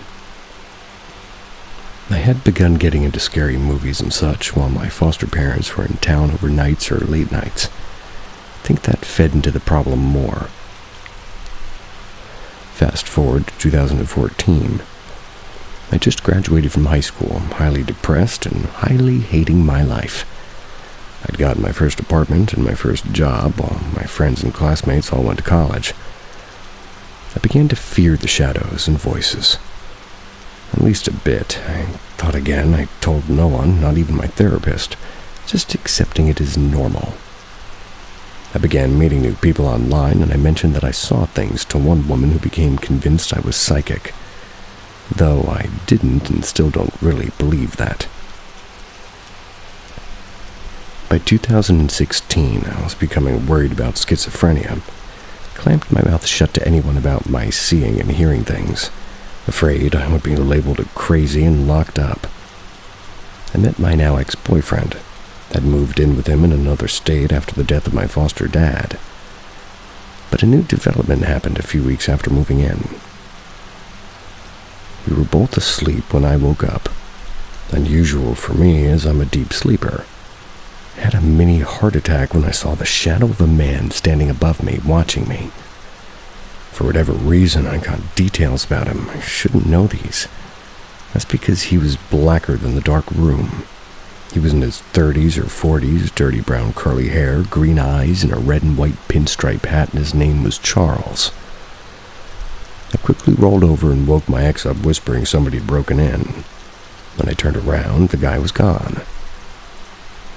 One night later, we were again asleep. Dark room, and I again woke up. I saw another man standing above me, but this time the only information I got was that he was maybe older, 50s, and he was mean. Again, I panicked and I shook my ex, and the figure just disappeared again. When we woke up the next morning, I had a deep gash on my upper left arm. I now have a scar from it. Neither of us could figure out how I managed to do that. Next couple of years were filled with occasional nighttime visitors and random bruises. But then came the shadows I could see following my ex or watching me. For context, my ex is 5'9", getting ready for a fun night out. While I was sitting on the bed putting on my shoes for my peripheral, I watched my ex walk into the bathroom. Following closely behind him was a massive black shadow. I was alarmed to say the least, but I didn't say anything to my ex. Another time, I was again putting shoes on when from the spare bedroom, I saw the shape of a man materialize and peek his head around the dresser to watch me. We moved again last May to a different state. Been pretty much the same. One night I woke to see this blue glowing mist on the ceiling above me. At first I thought it was my headphones, but I quickly realized my headphones don't stay solid blue for that long. They blink blue when active. For whatever reason, I knew if I went under her, she would hurt me. While watching her closely, I darted around her and turned the light on. After years of this crap, I finally decided to tell a professional. I couldn't do it anymore. They told me I could be bipolar and they would try mood stabilizers. There really wouldn't be much they could do about the seeing things, but if the stabilizers worked, it could be bipolar with some psychosis. I am doing much better, but the seeing and hearing things has increased. I don't know what to think or feel about the paranormal, and I don't know what I want the conclusion to even be.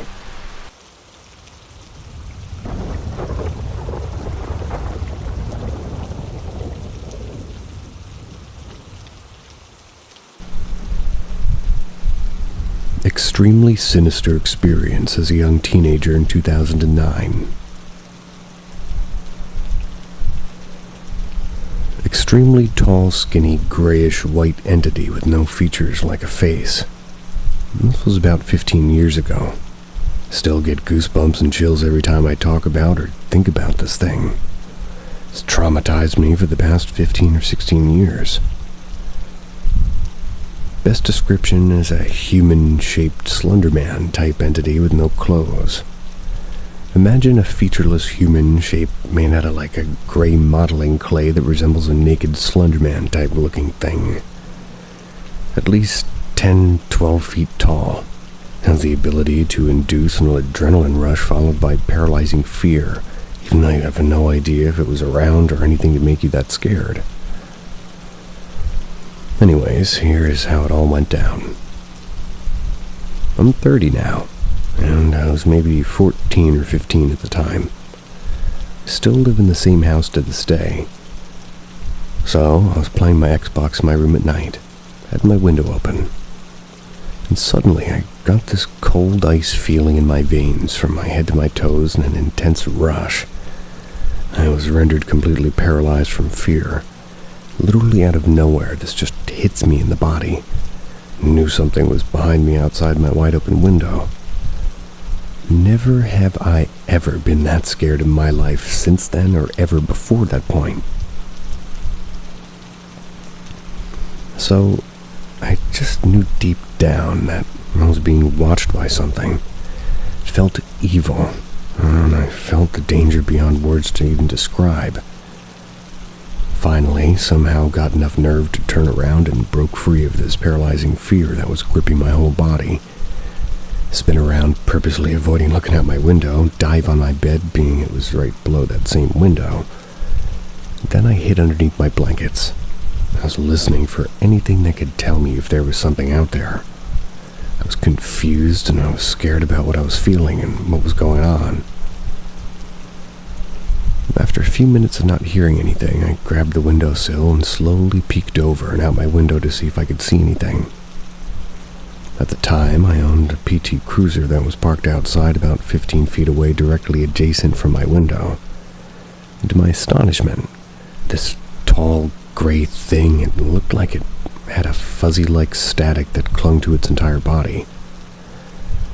After it stood up, it turned its head in my direction and it had no face at all, just flat and gray. It seemed as if it stood up from a crouched position behind my car. The top of the cruiser was a little below the waist of this thing. Extremely tall and thin, its arms and legs were long and skinny. I don't remember seeing hands because I was locked in its faceless form looking at me, and this static cloud kind of covered and made parts hard to see. Another weird characteristic was it moved, and only when it moved it made a sound like rushing wind or river rushing from a distance, like white noise. Like a really loud TV static noise with a wind sound. But when it stopped moving, the sound would stop also. It was a cold winter night. No wind, no sounds either. So because of that, it stuck out and was super out of place. This flat, faceless thing turned toward me. I assumed that it was looking at me. Then, in theory, just robotic-looking way, possibly its waist turned away from me, and then its upper body, and then its head turned away last, rushed out into the darkness into my field, and without skipping a beat, it just walked over a 5-foot cattle fence like it was nothing. And as I mentioned before, it made this rushing, static wind sound the whole time. The static smoke that clung to its body became real static looking and like a heavy smoke. It trailed behind it and slowly fell to the ground and disappeared. Walked until the darkness swallowed it up. I could not see it and it disappeared. The top of my PT was a little below its waist, and I've done some research and I think it might be a naked slender man in the closet thing. I know it sounds nuts, and if anybody's seen the same thing, you can share their experience with me, that'd be great. I've been fruitless in my search for other experiences or sightings of this thing with the same characteristics as mine. Thanks in advance. This experience scared the hell out of me so bad it wasn't until 3 years ago I was, for the first time, maybe 11 years since that experience, actually able to go out into that field and, shut the chickens in for the night. I really feel like I'm gonna see this thing again, and when I do, it's gonna try and take me. The way it looked at me the whole time as it turned to walk away wasn't a fleeing type of action. It's almost like it was like, oh yeah, just wait till I catch you next time. It's quite literally insane for me to even think about, because, well, it really happened and it's straight out of Donnie Darko. Like, if that's real, then what's not, Weird as shit.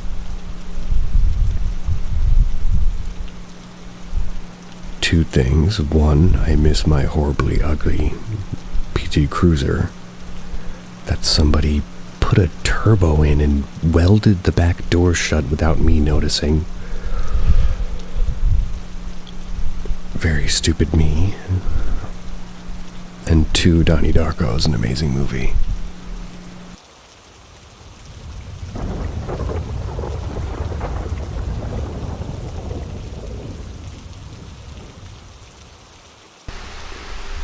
The closets.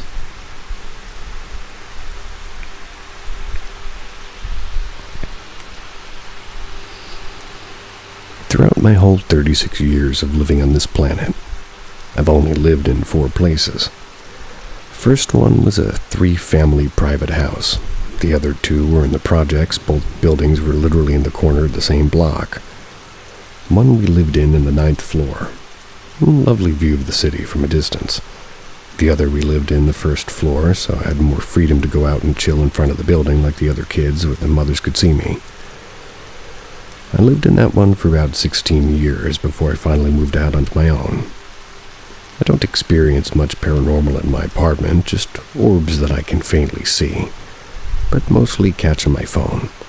I have a few cats, so they watch them for me, though whoever's on my home tends to play with them, so I'm glad. In the 2 apartments in the projects, I've had problems about the closets.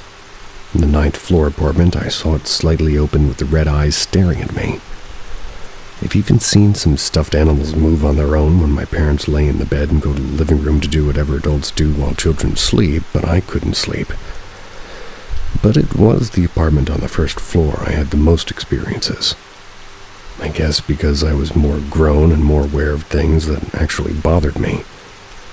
But one night I pulled a complete nope and called my friend over. What had happened was, as always, these things happen when I'm alone. The closet doors I always make sure are closed because if not, I have nightmares. Never fails when I have a nightmare. Wake up, immediately turn my attention to the closet and see it's open, even if it's just a gap. An opening is an opening. So before I go to bed, I always make sure my closet door, no matter what room I'm in, is closed. One night I was alone due to Mother's working overnight, and I was tired and don't remember if I was kind of calming away from my computer addiction of the internet, but I know all the lights were off. Climb into bed and I start relaxing. Thinking it's going to be a good night, I start to slowly slumber till I hear something. Now, being in the projects, you're going to hear a lot of things that go bump in the night that will sound spooky as fuck. And that's without, the bang-bang of the neighborhoods, mind you. Next door to my room was a room of 4 girls, about a little bit younger than me. Not sure how much younger, but I never really interacted with them. I was an introvert, having never really had friends growing up, so I wasn't easy making new friends in the building, or in general, quite honestly. But after a while, I heard something again, but I didn't really take much attention to anything. I sleep by the window, noise from outside, right? Night prowlers roaming, or people walking around. Nope. I laid there unaware that my closet door had opened itself, and that noise I heard was the door having opened itself with the turn of the knob. Want to know how I know? Well, I looked and saw the door slightly ajar, and I laid there thinking, did I miss the door? I don't think I did, but whatever. Wrong. The atmosphere changed once I realized the door, and it was like it gave off a sense that I knew that I caught it when I looked a second time to see it was slightly opened a bit more than it was the first. I'm thinking I'm overreacting, and knowing that I was alone and I had a fear of the door might have been messing with my head. How wrong I was. You could hear the door now slightly open every few inches every few minutes. I kept laying there now, refused to look to see what it was. I just had the kind of kick out of doing this. I pulled my sheets up to my chin and laid there just trying to relax, to breathe, to think that maybe sleep. And suddenly, a tug on my sheet was felt. I ignored it. I tried my best to ignore it, and I weirdly didn't cry because I was so used to them fussing with me. But nothing in the house was on, and I was hoping that if I ignored it, it would leave me alone instead of reacting to it. Another tug on my sheet was felt. Ba-dump. That was all I heard from my chest as it kept still. I was afraid if I moved, I would see it, or if I moved, it would engulf me. I'd been raised with horror movies, so I knew the results of idiots running from something like this. You couldn't run from something that possessed the house unless you left the house, and the exit door was always from the bedroom. Another tug on my sheet, another stronger ba-dump from my chest. I just kept still, and I was now in complete fear. I didn't know what it wanted, I just know that it was in the closet, and the door was halfway open now. I could determine that with the peripheral vision I had of it. Another tug on my sheet. This time I pulled my sheet again, face up to my lips, feeling it in my imagination, hoping it was my imagination. But you can't imagine having the sheets from your chin and being tugged down to your collarbone when you're not moving at all. Another tug on my sheet, another and another, every few minutes, just as it did with the opening of the closet door. Once my sheets reached my shoulders, I jumped up and walked out, putting on the bedroom light, the hallway light, the bathroom, the kitchen, the TV. I literally put on every one of these lights. Put on the computer since it seemed that I wasn't going to sleep, and no longer feeling anything in the atmosphere, I walked with caution to my bedroom. My sheets were as I left them, but my closet door was wide open now. I closed it and went to the living room to join my online friends till my mother had come back from work the next day. Once she came home, I turned off the computer and went to bed before she could even touch hers, because that meant I'd be alone again. And sometimes when she's asleep, that doesn't stop them.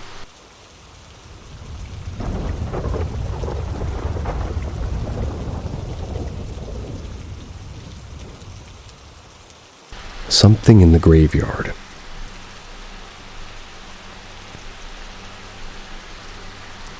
I've been living next to this giant graveyard for around 2 years. It hosts around 50,000 graves.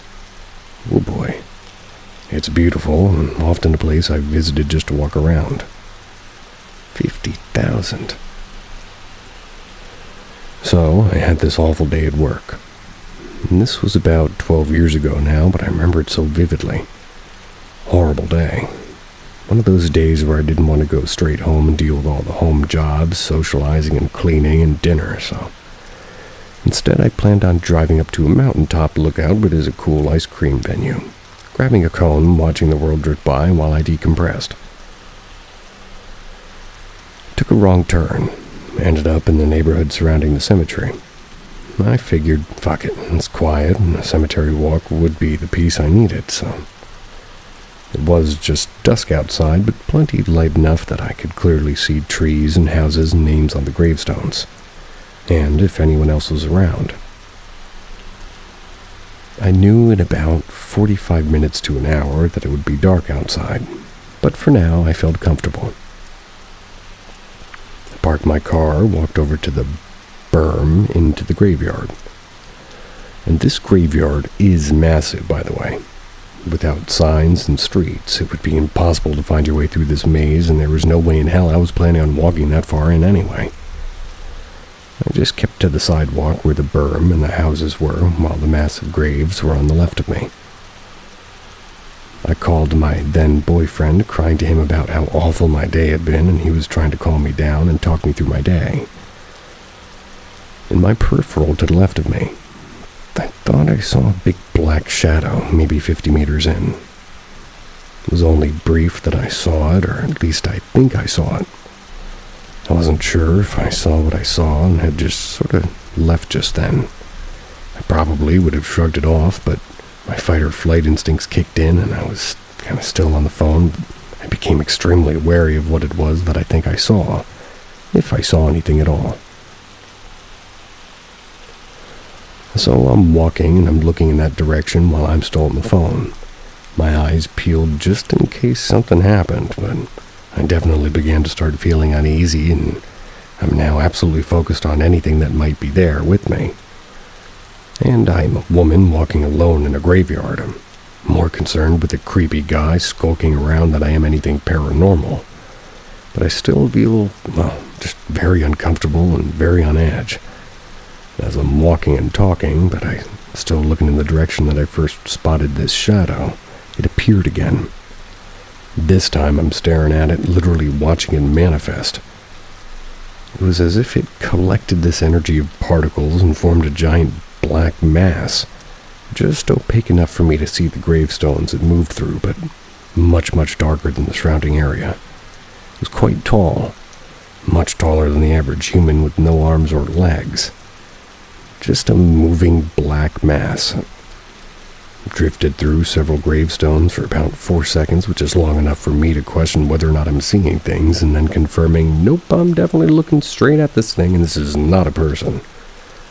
It was maybe a little closer than I saw it the first time.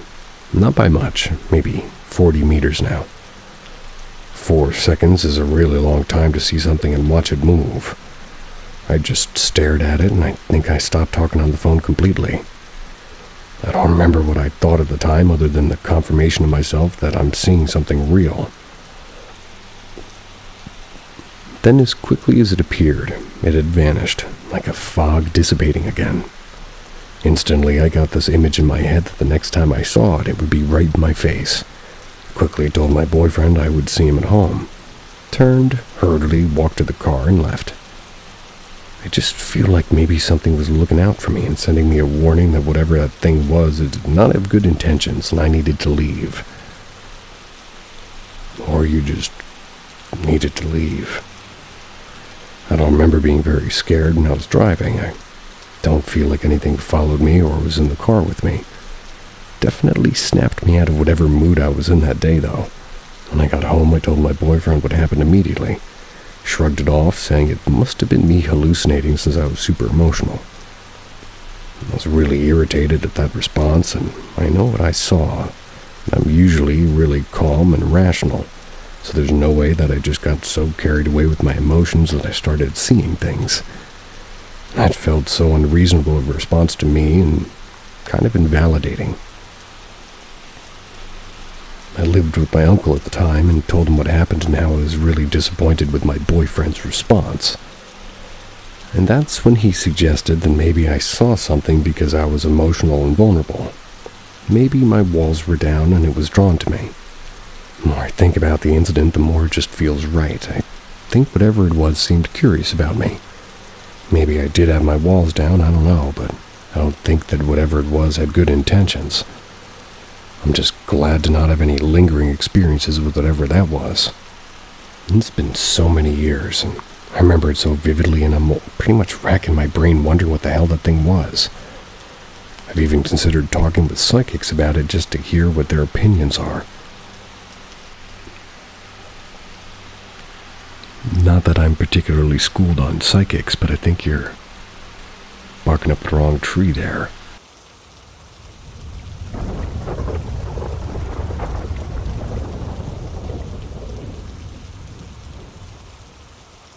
My dead dad is haunting my mom. Backstory. My dad passed away in 2015.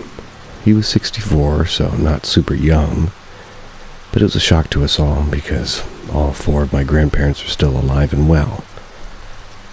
We obviously didn't expect for him to die before them. So my mom says that she felt like she was, or rather he, was still around, and still around the house after he died. She would see shadows, hear footsteps. Kind of chalked it up to her just being alone now in a house where they used to be together. I didn't live there at the time, but did live there a couple of years later in 2017, mid-2019. In 2017, her father, my grandpa, died as well. Overall, she does believe in spirits and ghosts, and used to be quite Christian. She's had paranormal experiences and pretty open-minded and realistic. Her first guess isn't always like, oh, ghost. She tried to figure it out logically before going to any paranormal conclusions as to not freak herself out. The experience. In late 2018, in the time I was living with her, I had a boyfriend whose house I would stay at a few times a week. As you do. She said that one night when I wasn't there, she woke up in the middle of the night because she felt something was watching her. She opened her eyes and recalls a large, shadowy face. Didn't have super defined features, but like a floating egg head with indents for eyes. No body. She flung herself out of bed, screaming, and threw a chair at it, scaring the shit out of my dog and cat who sleep in the bed with her. I don't know if they sensed anything. I don't think she can remember, except she screamed and got up and they jumped too and disappeared into thin air. She turned on the lights and waited, but eventually fell back asleep. I don't know how she fell asleep after something like that.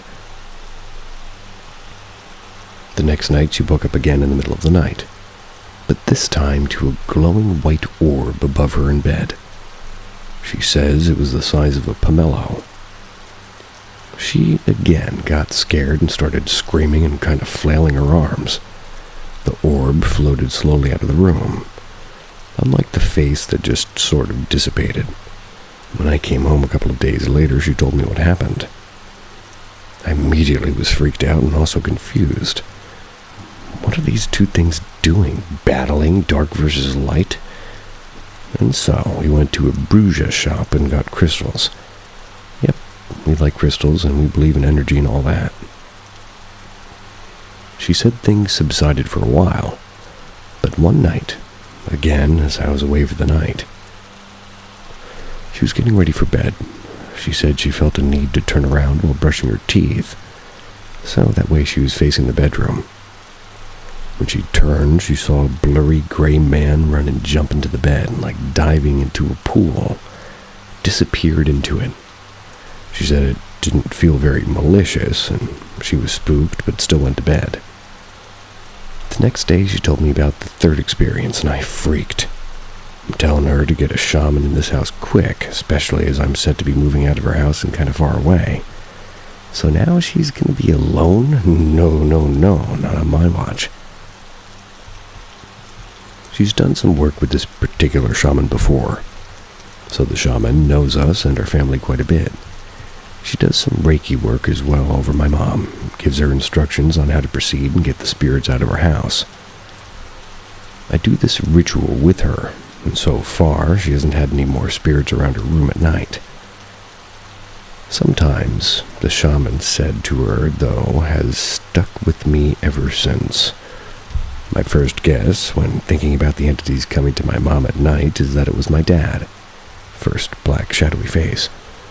And then my grandpa, her dad, as the glowing orb. My dad and grandpa didn't really get along.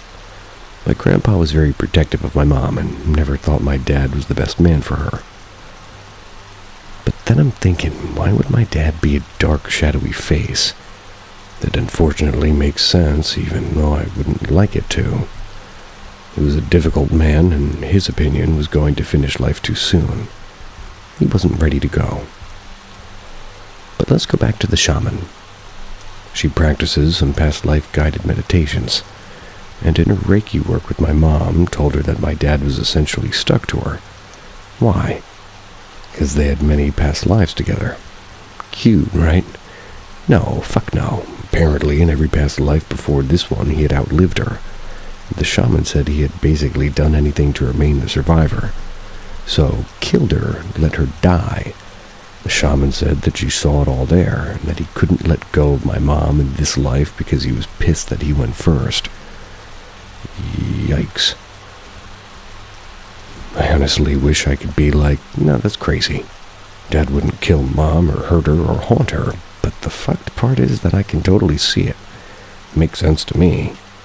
Hurts my heart to admit that, but I can see that my dad being somebody who puts himself before everyone else, he didn't really think he deserved to die. He even admitted once to my mom, as she was taking care of him throughout his sickness, that if the tables were turned, he probably wouldn't have stuck around to take care of her.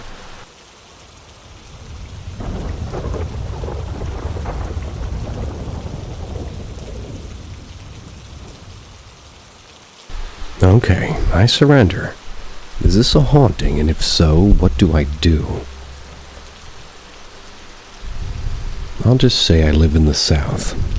I'm in a rental home built in 1987. Clearly been remodeled, but after living here for 2 years, you can tell its bones are older.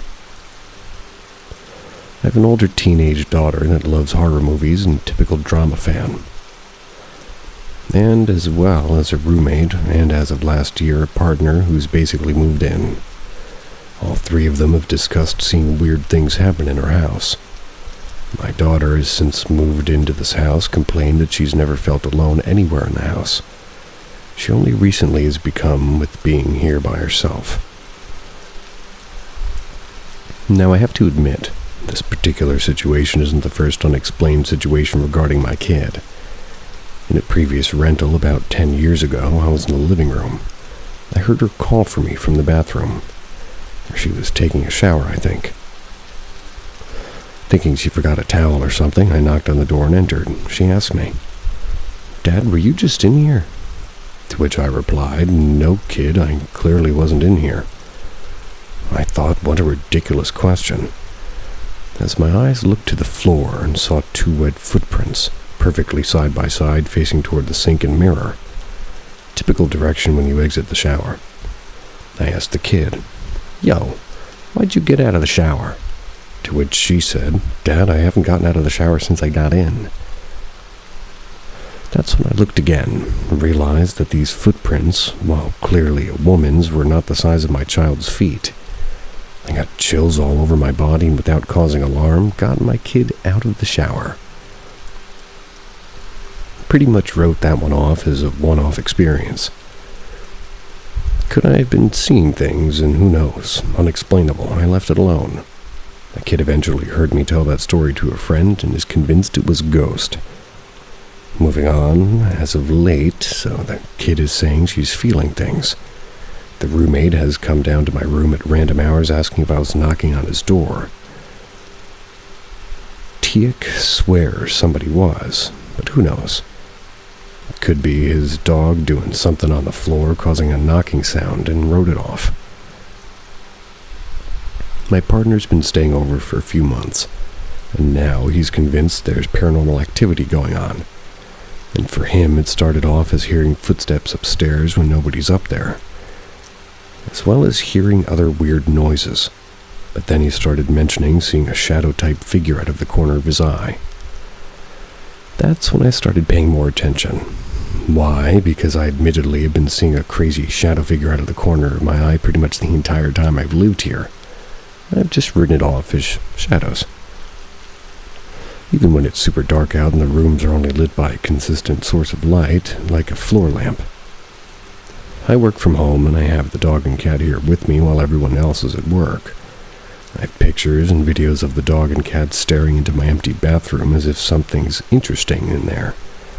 I've witnessed the dog freak out for literally no reason, but these are animals. So, easy to write off weird behavior. But combined with everything, I'm now seriously wondering if I'm dealing with something else entirely. So now I'm more engaged with these conversations within my household, and I admitted the things I've experienced, and we've agreed to move to a new home. Not because of this, but let's say if it were 50-50 on moving, this pushed us in favor of moving just a little bit. But since we've made that decision, things have gone from subtle to straight up freaking weird. My partner a couple of weeks ago was putting dishes away. He just emptied the silverware from the dishwasher and was going about mugs, and he grabbed a mug, and when he looked up, the cupboard that houses the mugs was already opened, though he swears he didn't open it. That spooked him pretty good.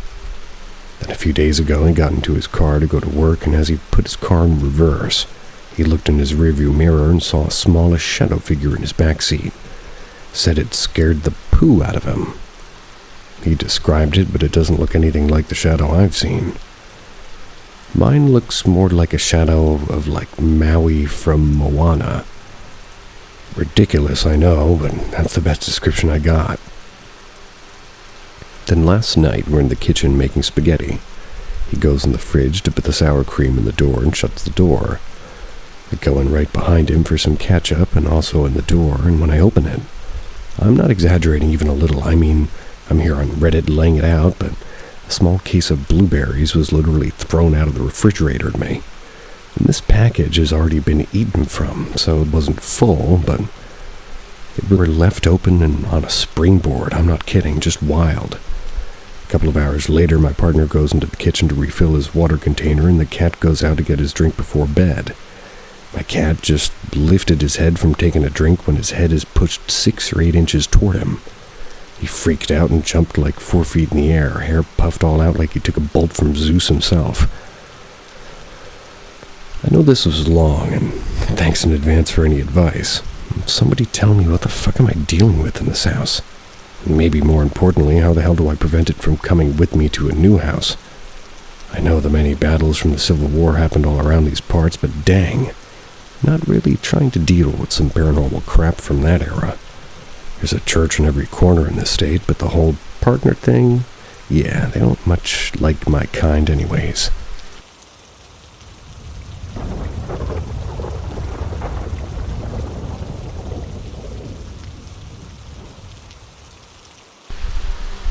I'm sure my house is haunted.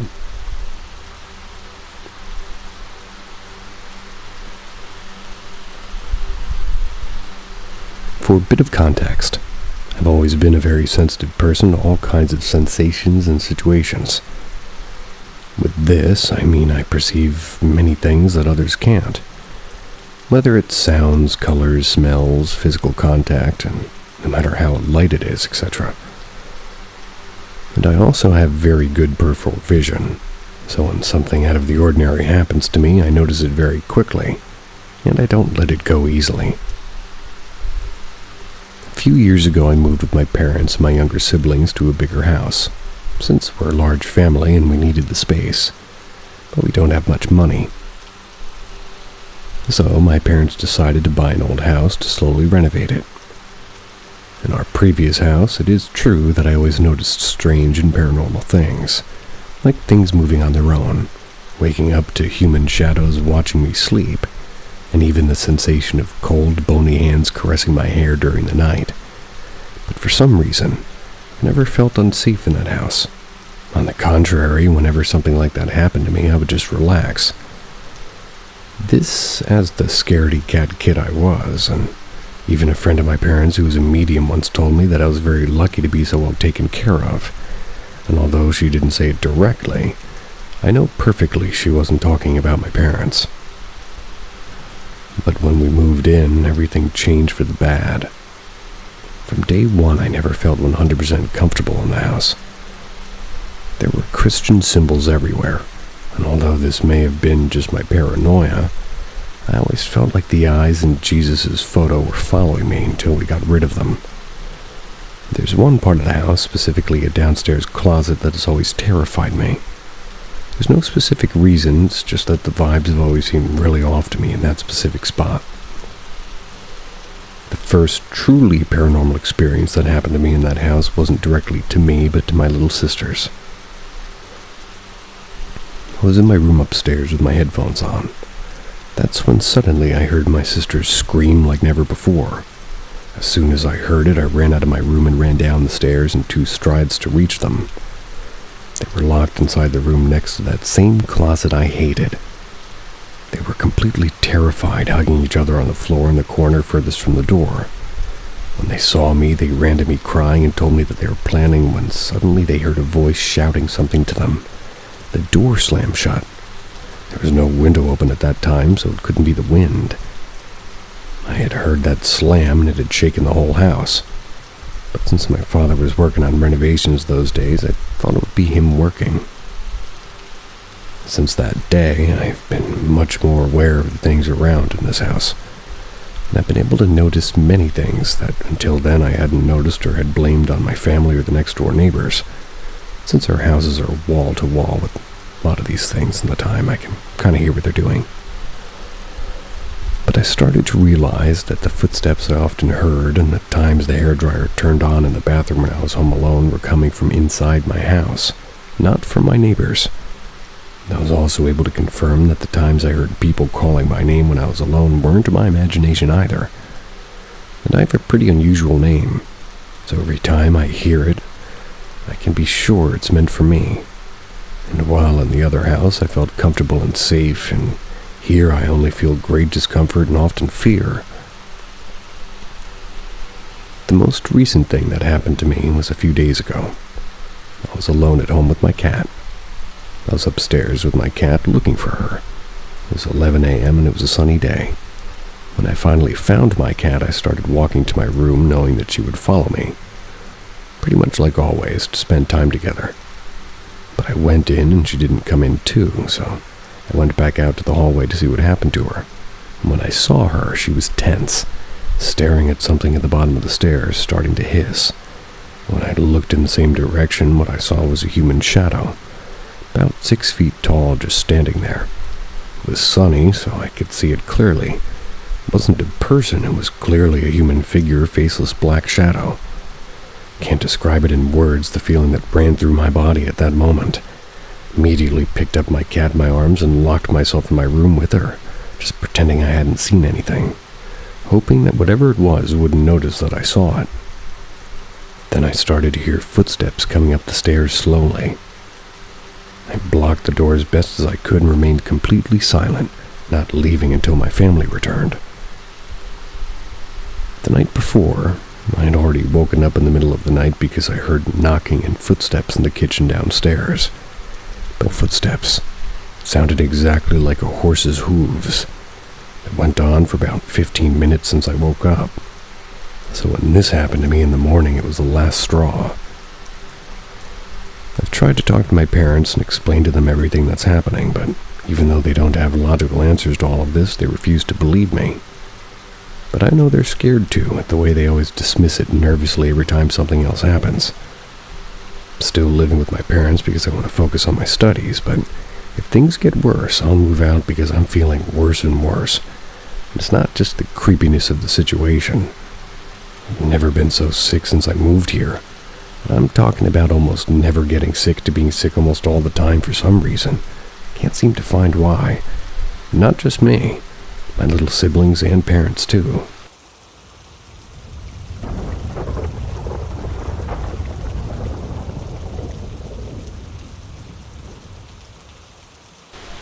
Two stories from China. The first story. I am watching you. This story is probably the most known one in Chinese universities. A few years ago, a young female student leapt to her own death. Afterwards, it's said that this girl would visit the room she committed suicide in. However, nobody knew the number of this room, gradually because the administrator of this university blocked the passage of this message. 1 year before the Chinese traditional Spring Festival, most students had returned, but a girl continued to stay in her dormitory. At night, this girl heard a strange noise in the corridor. This noise sounded like a footstep, but was slower and louder. This girl was a bit scared because there was nobody else in her room. At first, the girls supposed that there was a thief outside probably, so to avoid attracting attention, this girl turned off the lights and kept silent. However, she still heard that the noise was approaching her, and finally stopped before her door. This girl was so scared but had to repress it. And at this moment, she heard a sentence, "I'm watching you." This girl was surprised because the door was locked well. There was no possibility that she was supervised. But to protect herself, this girl got under the bed. She supposed that it was safer because of the darkness. However, she heard the sound again. "I'm watching you." And at this moment, the girl saw a strange light underneath the door. In fact, as mentioned above, the young student who committed suicide leapt to her death and landed onto her head. Therefore, this girl could not walk on the head. And the loud and slow noise was caused by this. And also, for the same reason, the dead girl was upside down, so she could watch her younger schoolmate under the door. Yikes. The second story. The Revenge of Trianashide. In China, a small town along the Yangtze River abounds with a kind of Trianashide. Trianashide. And local residents find this Trianashide delicious, particularly the meat around the shell. Because this piece of meat seems like a skirt of the... Oh boy. This word's going to pop up a lot and I'm going to say thing. Because this piece of meat seems like a skirt of the thing, and local residents call it the thing's skirt. However, it's said that the thing is brilliant and could perceive the human's emotion. For instance, when they hear somebody's attempting to catch them, they would hide secretly. Also, they could remember the appearance of the hunter that they met and would probably have revenge. Therefore, before starting the work, the hunters must cast a spell to hide. One day, a young man went out to hunt for this thing, and his wife stayed at home. A few hours later, his wife heard that somebody was knocking on the door. They found there, standing, a strange lady. The hunter's wife asked the lady who she was and why she was visiting here. To the hunter's wife's surprise, the young lady responded angrily, "Your husband is too rude. Just now, he molested my sister, then teared up my sister's skirt. How dare he is?" The hunter's wife knew her husband's job and heard something about the thing before, so she responded calmly, "Excuse me, my husband's honest and mild-mannered, and I'm afraid he would never molest any girl, and possibly you have mixed the culprit for my husband." The young lady was silent for a moment and then continued, "Okay, perhaps I misunderstand it. By the way, I have heard that your family sells these things skirts, and can I buy some? I want to have a try." After hearing these words, the hunter's wife doubted the identity of the young lady immediately and supposed that this lady was probably one of these things who came here for revenge. Thought of here, the hunter's wife repressed her nervousness and said calmly, "No, I'm afraid you make a mistake again, because nobody hunts for these in our village. But I know a man who lives in an adjoining village that runs this business. You can visit him to buy what you want." After hearing this, the young lady didn't reply and left. Shortly afterwards, the hunter returned and complained, "Today I have nearly caught one. I've touched its skirt, but it finally escaped." And at this point, his wife narrated what happened just now, and the hunter realized he had forgotten the spell in the morning. I'm going to try to say it again. Trionichide. Sounds more Japanese than Chinese. Just so everybody knows, it's T-R-O... I messed up spelling it. Trionychide. Trionychide.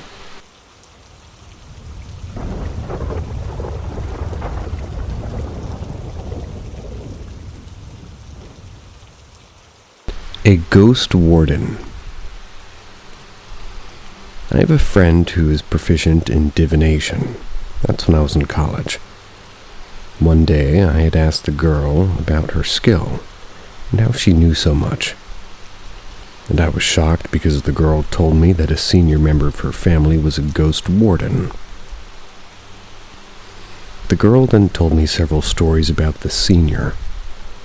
Thereafter, I called the senior D because D is perhaps the initial character of his family's name. The origin of this position.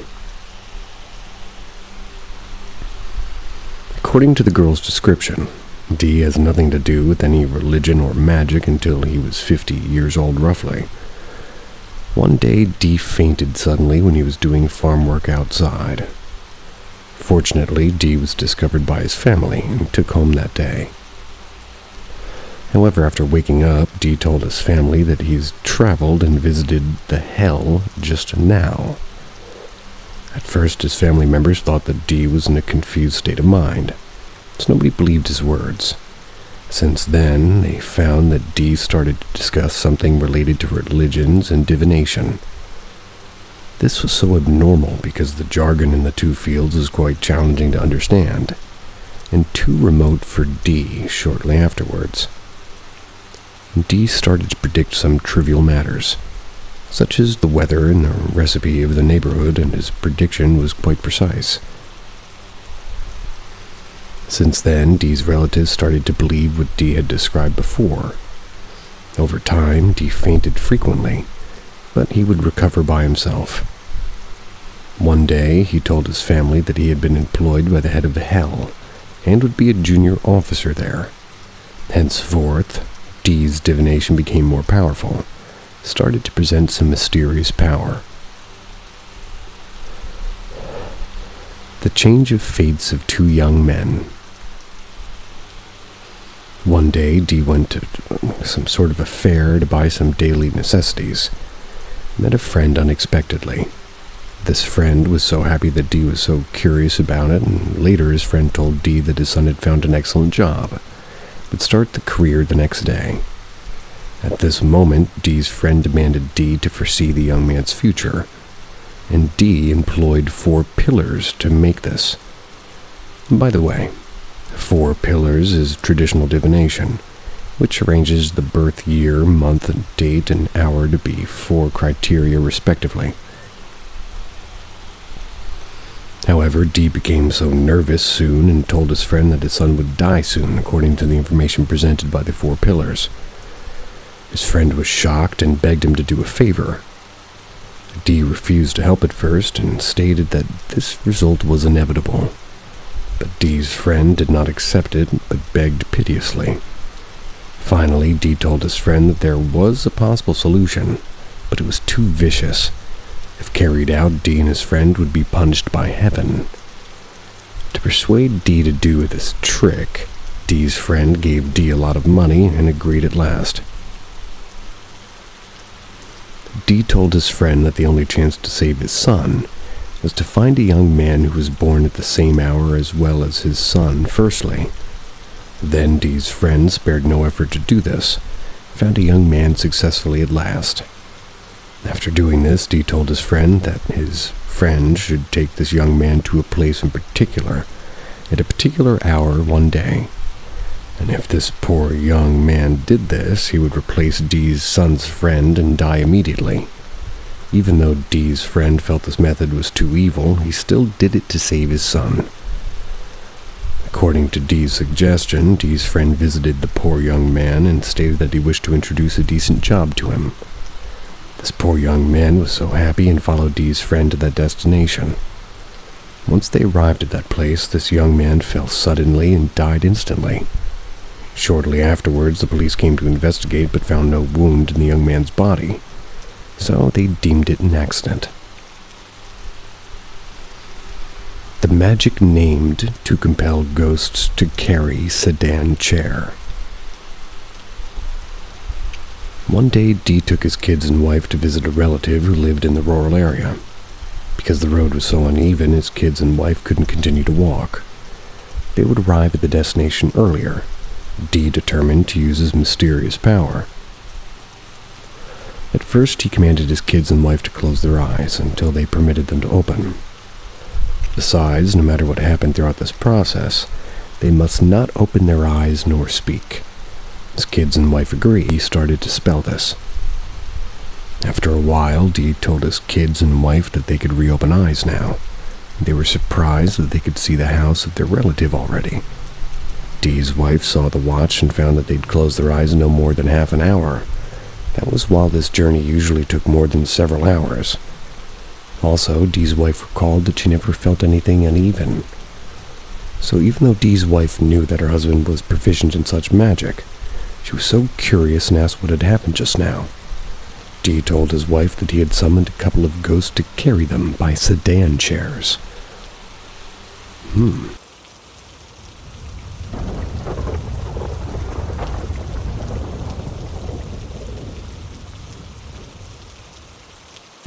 My family's ghosts. Stories that have been told by my family for 2 generations. As with most family stories, many of these have never been written, nor have these been shared outside of members of my family.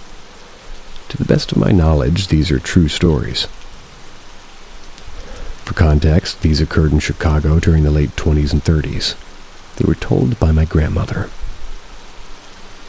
The Man on the Walkway. When I was young, maybe about 17, we're in the kitchen cleaning up after supper. Sitting near a window, I looked out and saw a man standing on the walkway. He had his face in his hands, and he would look up, and his face was covered in blood and horribly scarred. He looked up, then put his hands over his face several times. Called my mother, and when we looked out, he was gone. She said I must have been seeing things. Never saw this man again, and sometimes later my mother learned from the building superintendent that a man working painting a window on the 3rd floor He fell from his ladder and died instantly when he hit the ground. My mother told me about this a year or so later, thinking I was too young to understand. Validated to me what I experienced was indeed real. The child on a bike. One night, my friend and I finished our shift at the factory. It was very late. Late enough that we needed to walk home as the streetcars had stopped running for the day. Our walk was about 7 blocks from home, and it was a nice night, and the streetlights were bright enough for us not to be afraid of the dark. We had just walked about 3 blocks when we saw a young child riding his bike. He crossed from one side of the street to the other side. We were concerned because even though the streetlights were on, their light was not strong enough for him to see where he was going. We called out to the boy. They didn't pay much attention. Riding faster, he passed right in front of us into a wall of a building and disappeared. We learned later the paper reported a young boy was struck by a car near the location that we had been walking at. The impact of the car was strong enough to throw the boy and the bike in the same wall that we witnessed. The young boy didn't survive. Ghost of the young girl. The ghost on the street, and this happened to be in the very early 20th century, had to reach way back for this one. My great-grandmother and her husband had just closed their restaurant and were headed home. And at that time in southern Illinois, they had just public outhouses every few blocks. These are a holdover from the 19th century, and my great-grandfather needed us to my grandfather needed to use the restroom, and he said that he would leave the door open a bit so he could make sure great-grandma would be okay. He was done taking care of his business when he saw a young woman walk past the door of the outhouse. He was somewhat upset as he had not finished dreeing when she walked by. He finished up and walked out to see this young woman turn into a breezeway. He followed. He was going to tell her how much that she startled him. He turned the corner and watched as she walked through a gate and disappeared. He went to the gate to open it and look, but this gate was rusted shut. But she was rather a thin girl and couldn't have opened the gate, and he tried as hard as he could and it wouldn't open. A day or two later, somebody asked if he had heard about the murder that happened. A young girl was killed when her boyfriend and man started fighting. She tried to break them up and stepped between them. One had pulled a knife, and rather than stab her boyfriend, the man stabbed her. She died in the hospital later, and the murder took place near the location of this outhouse.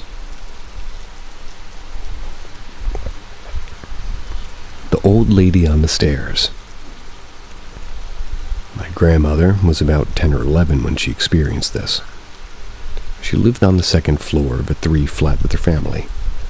The building had very heavy steps leading to the top floor, which for some reason is very dark. Every so often they could hear heavy footfalls of somebody going to the top floor and stop, but never heard the door open, and this happened a few times when her curiosity got the better of her. When she heard the steps, she walked into the hallway. She looked down and saw a woman dressed as if in mourning. She had a heavy black dress and a veil over her head and face. She hunched over as though she were very old, and the way she walked was odd. She would drag one foot up the stairs as she moved. She walked right past my grandma, brushing against her, and continued to the top floor when the footsteps ended. She told her mother what she had seen. Her mother told her that nobody lived on the upper floor for months, asked if she was sure about what she witnessed. Her mother asked some of the other tenants about it with what my grandma had seen. She was told the woman who had lived there died shortly after her husband had died. She came home from the funeral and walked to her flat, and no one saw her after that. She apparently died the following day. Since that time, people have heard her walking up the stairs. The flat has remained empty and locked ever since. As I said at the start, to my knowledge, these are all true stories.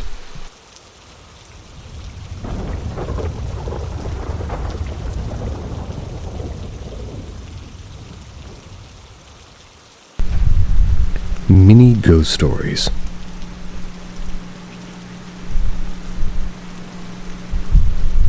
This one starts when I was younger, maybe around 10. I was at my aunt's house and no one was home. I was home alone and I was in one of the rooms in my aunt's house, sort of just doing whatever.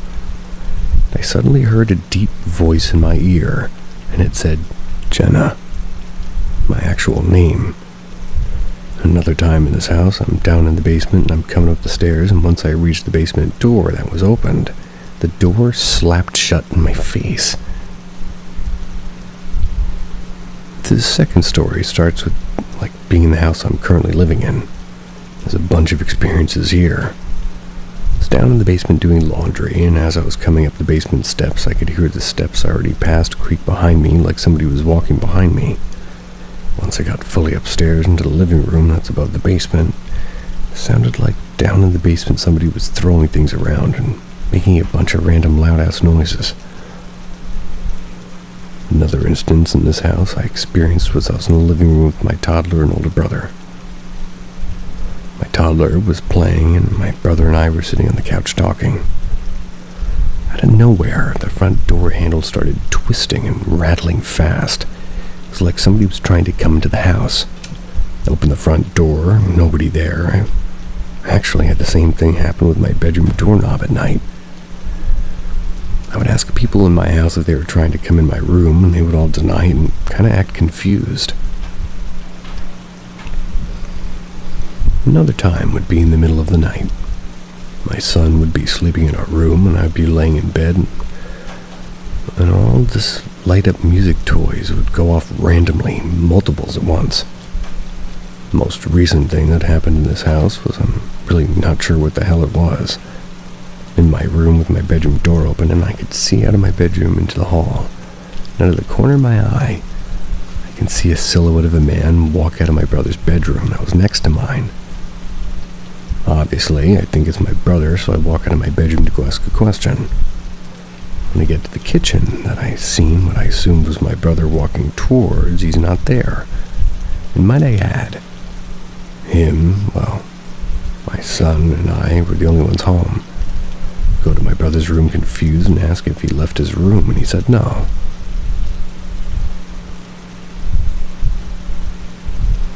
The last instance of experiencing something in this house would be I was on FaceTime with my boyfriend. Had the phone positioned at me, but he could see behind me, and this was at night. He was randomly talking about who knows what when he got this nervous look on his face. I asked him what was wrong. He told me that he saw what looked to be a tall black silhouette of a man appear in the wall behind me. There's been many times in my bedroom at night where I'll be laying in bed as my toddler is almost asleep, sometimes already asleep. I would see this black shadow appear and then disappear. It would disappear when I would sit up and try to look closer. This is an experience where I lived in Indiana with my ex. We was driving at night, and we was arguing in the car in a back road, and my ex pulled over randomly in this back road to talk. While we was talking, we heard something randomly hit the car. A couple minutes later, after being silent to see if we heard anything else, we heard a slightly loud scream, and then something or someone sobbing. There's no one around, and we got the hell out of there. Another experience would be when my son was born and I was still living in Indiana. So I'm alone with my son, who was a newborn. We both had COVID. His quote-unquote dad left to go get medicine. I went home alone. My son was sleeping, and I'm just awake scrolling on my phone, and this house had a basement. And all of a sudden, it sounded like somebody was running up and down the steps of the basement, constantly. The second my ex came and just walked through the front door, it stopped. Third story would be at my now boyfriend's house. It was our 1-year anniversary, and I wanted to surprise him by showing up. He lives 2 hours away. He didn't think I'd be able to make it that day. He was working, and the plan was for a show to show up before he got off from work, which I did.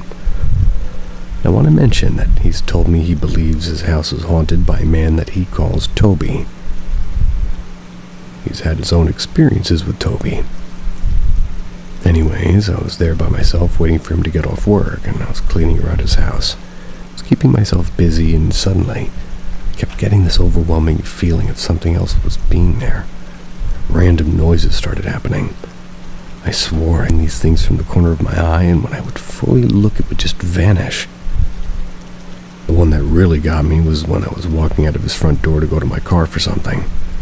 And as soon as I went to reach the front door handle, the door blew open in front of me.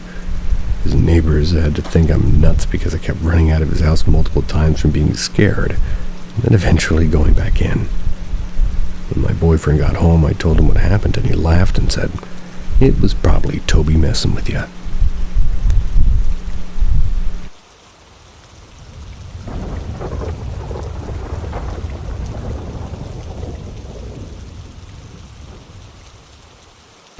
I'd like to hear everyone's thoughts about this.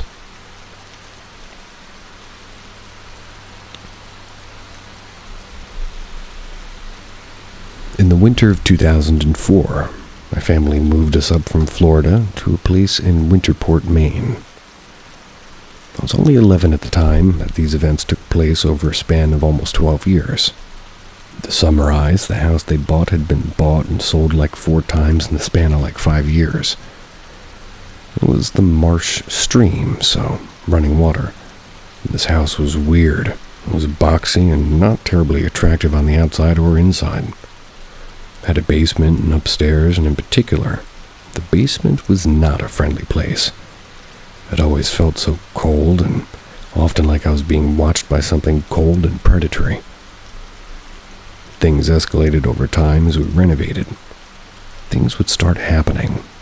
Things would go missing, doors slamming, sudden cold and sad feelings, and even seeing a dark body apparition with a weird hat that looked like a fedora, kinda. These sort of things happened for many years. And to be honest, when we moved into that house, there was some kind of an altar in the basement. Though I don't think it was a black magic thing or whatever, but Dad got rid of it anyway. Now, to be fair, there was a lot of domestic violence and abuse that happened in that house because of my father. So negative energy was rampant. There were times that we could hear what sounded like somebody walking up and down stairs, and the basement door slamming. Weird, but things escalated when my father died in the house suddenly. And that's when things got scary. Went to the basement and got scratched on the back of the shoulder. Twice I took showers in the upstairs bathroom, and there were handprints in the steam on the mirror, and they were huge, like my father's, sort of. Bear in mind that the first time it happened, I thoroughly cleaned the mirror, and then it happened again. And weirder still, twice my phone flew off my bedstand table to the opposite wall, and the next day I couldn't believe it. There were recordings that sounded guttural and pretty much not understandable. I didn't put them there. I have no idea where they came from. The recordings were so creepy, and one of them almost sounded like somebody was saying something and then remind me or something. And like I said, guttural and weird. Also, one time my fiancé and I were in bed at night, just laying there, and my brother was playing Xbox. He was on a headset in the next room over. And I know for a fact it wasn't him pranking me. I would hear him in the Black Ops match the whole time. But we were laying there chatting, and all of a sudden her bedroom door began almost rattling off its hinges like somebody was pounding on the door for like 10 seconds straight. That was terrifying. Not to mention that the sound of somebody walking up and down stairs escalated to what sounded like somebody stomping heavily up and down stairs, sometimes all night long when no one else was home. Also, my fiancé and I blessed the house after the door incident. So we reopened all the windows and doors starting at the basement, working up while chatting and casting herbs and salt around. And as we worked our way up the upstairs stairs, we found it very hard to breathe. My husband got pushed away from behind and nearly fell downstairs. And after we pushed through and finished, the house felt lighter. It felt better and didn't feel cold, sad, or hostile. Until 3 days later, that's when I walked into the basement to get something from the deep freezer. Suddenly had that feeling like I was being watched and the air was cold and eerily still. try to tell myself that was my imagination since I'd not seen or heard anything in 3 days. But when I turned to return upstairs, there was like this thing on the ground. And to this day, it's the scariest thing I've encountered. It was on the floor in grayish brown and so freaking weird looking. Not even human. And it was reaching for my foot and I screamed. Ran upstairs, practically shoving my fiancé out of the house. He was like, "Huh? What's wrong? You're pale. You're freaking out. What happened?" And as we stood outside so I could tell him what happened, we literally watched as something that same color walked from one window to the door window and then disappeared. He freaked out too, and it wasn't 48 hours after that we moved out into his parents' house to get away from it. Now finally, the weirdest thing is that I'd never had issues with my cell phone until the haunting escalated. The recording were left on it along with pictures of the handprint in the steam. One day, not long after I'd gathered evidence, my phone randomly began power cycling and fried out. Taking all my evidence along with it, by the way.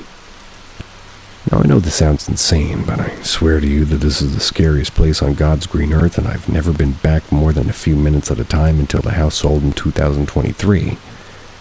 Just kind of want to know what everybody else thinks that might be.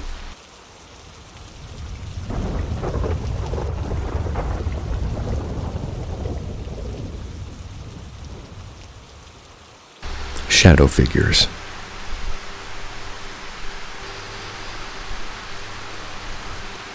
Okay, so I've always said I've seen them since I was 5 or 6. And this will be my first time having seen them, and since then they never stopped. So I used to live in a private house. It was a 3-family home, but it was shared with other families. Remember the home layout perfectly well. When you walk in through the door, you have the bathroom in front of you, kitchen to your right. To your left is a large living room and the bedroom after that. The bedroom was small, but it was enough for a small family, and it was me, my dad, and my mom. We weren't far from stores, like 5 from stores, 2 supermarkets, and Father was at work doing security or EMS. I don't remember too much what he did. So it was me and my mother. She wanted to go to the market that day, and I was in the bedroom watching TV. We had a high riser in the bed that goes under the other and pulls out when you're ready to sleep, leveling with the other bed. And I was sitting on the bottom one when my mother comes into the room asking if I wanted to go with her or stay home. Not sure if at the time leaving your child alone in the house was against the law, but yeah, this was the 80s, and of course I chose to stay home. That's because me, a kid, and TV. So, the usual mother-child rules of leaving their child alone in the house. No opening the door, do not leave the room, and just stay watching TV. Me and your father have the key. Mother leaves the house, and I faithfully stayed to the TV after watching her get out of view and at the end of the block, which again wasn't really that far at all. Now I turn and watch TV, and suddenly the TV starts becoming messed up, and I start messing with the bunny ears and realize it's not working. I change the channels, and it's all white noise. I hear something like my name. I'm thinking Mother is back, and I walk to the bedroom door. I look ahead, and no one's there, and Mother had not come back, so there's no one in the house. I stay quiet, though, in case somebody's at the door. Again, I'm in the bedroom, and you can see straight into the kitchen. I go back, stare at the TV, and there's no longer just showing a picture, but just static, and it seems to have appeared out of nowhere. But I was a kid, and I really wasn't sure how TV worked, and again I heard my name. Turned my head and looked to the bedroom door, staring at it. Hearing my name, I was rather shocked. It wasn't my mother's or my dad's, and they weren't home. Again, I heard my name, and there were steps. But it wasn't what footsteps should sound like. It wasn't a pit-pat of flat feet, it was the sound of hooves like a horse. But slowly, with caution, as if aware. Thunk. It was one step after my name was said. It wasn't a firm voice, it was more of a whispering call, as if luring someone. I stand up and then I walk again, slowly this time toward the bedroom door, and look out. Looking straight ahead was the living room, the bathroom, and then the kitchen. You see half the fridge as it was there, casting a shadow from the light that came from the window. Thunk thunk.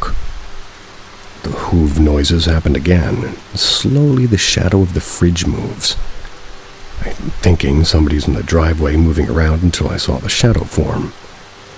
There was no longer a shadow behind the fridge. It was next to the fridge, and there was a shadow image, kind of skinny. The upper body slightly arched forward, the head shaped like a triangle with a sharp-like chin and two long, pointy things coming from the head. But it looked like a person just standing there, but not physically. But the bottom was where it got weird. The bottom was of two legs, but the legs weren't straight. They were arched back like an animal's back legs. I didn't know what I was looking at, but I just stared at it. It stood still, but you can hear a horse slowly walking till it was starting to strut faster. My name was whispered again. I stood in fear at the door, like a split second before running into the room and hid underneath the bed.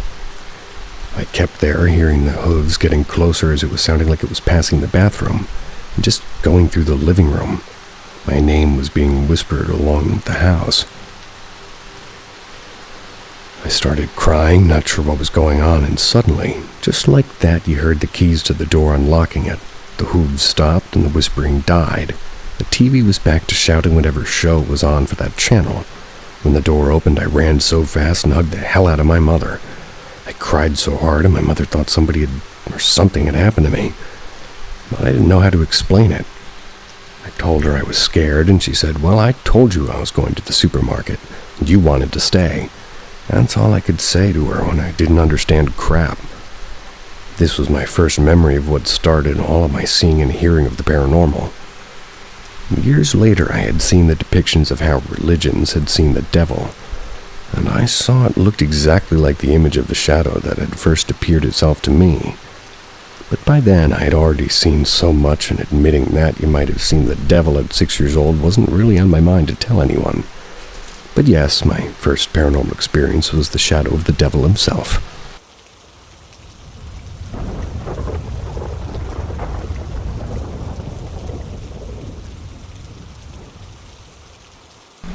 Dreaming with dead relatives.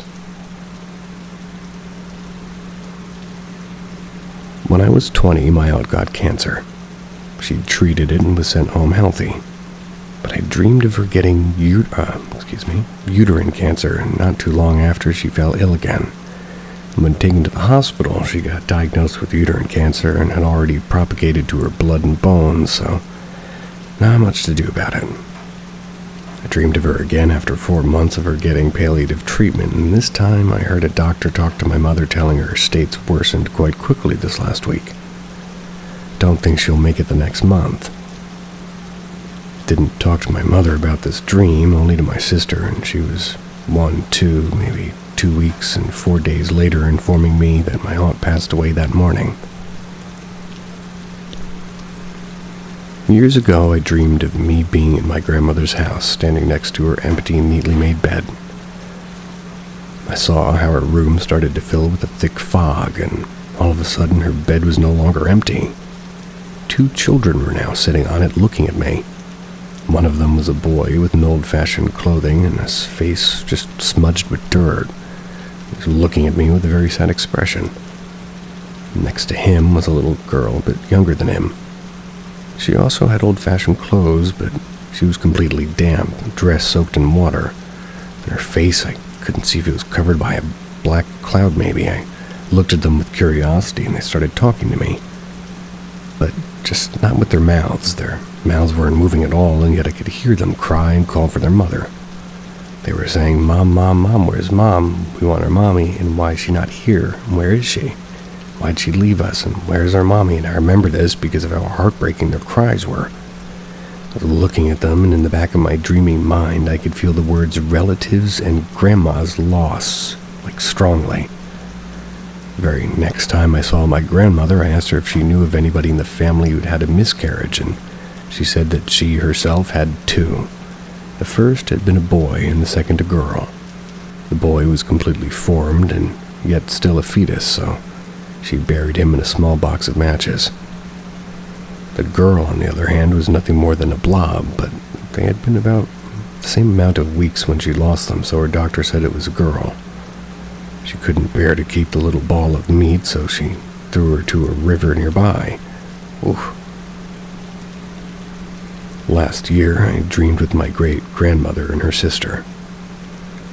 I only met my great-grandma and had only seen photos of her sister. Aunt Lala, the family calls her. It was when she was already very old and very different to her younger self. And somehow in my dream, I saw these two women and thought, yeah, that's my great-grandmother and Aunt Lala. And of course, it's them. They were arranging the table for dinner for some guests, and then a fat, bald man comes through the door holding a little paper bag in his hand. He's wearing a white formal shirt inside of his pants, and it's held up with suspenders.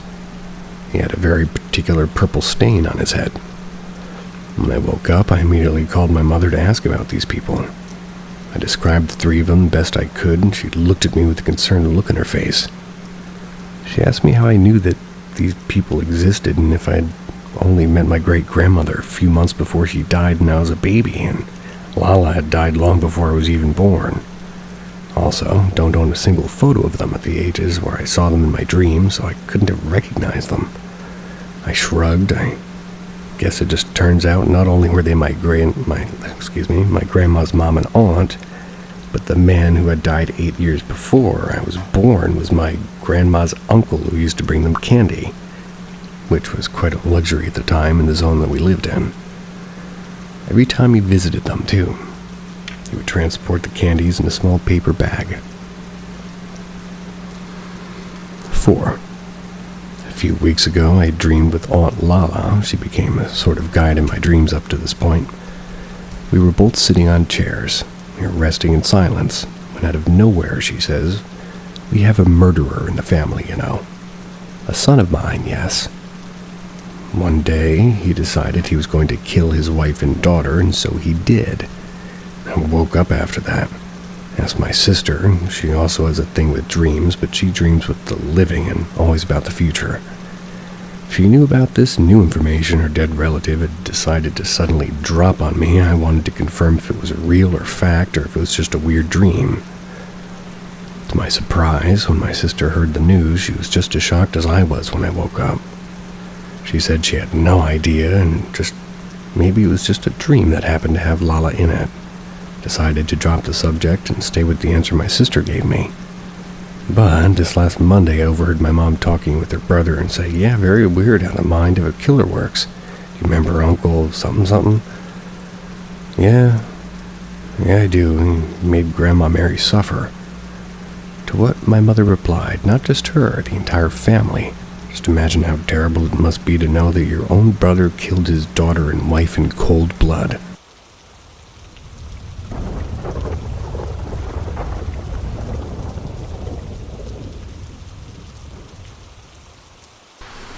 Unexplainable things that has happened to me and my kids.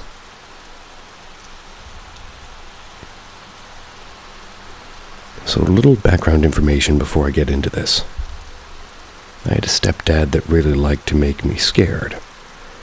And at a young age, we would have played with Ouija boards with him, and I would be terrified. Growing up through the years, he would continue with the ghost stuff and ask me if I can see or hear the quote-unquote little boy. Pretty sure he was just crazy. Anyways, something ended up happening to me that I cannot explain. My mom eventually divorced him after years of abuse of, us, drugs, and alcohol.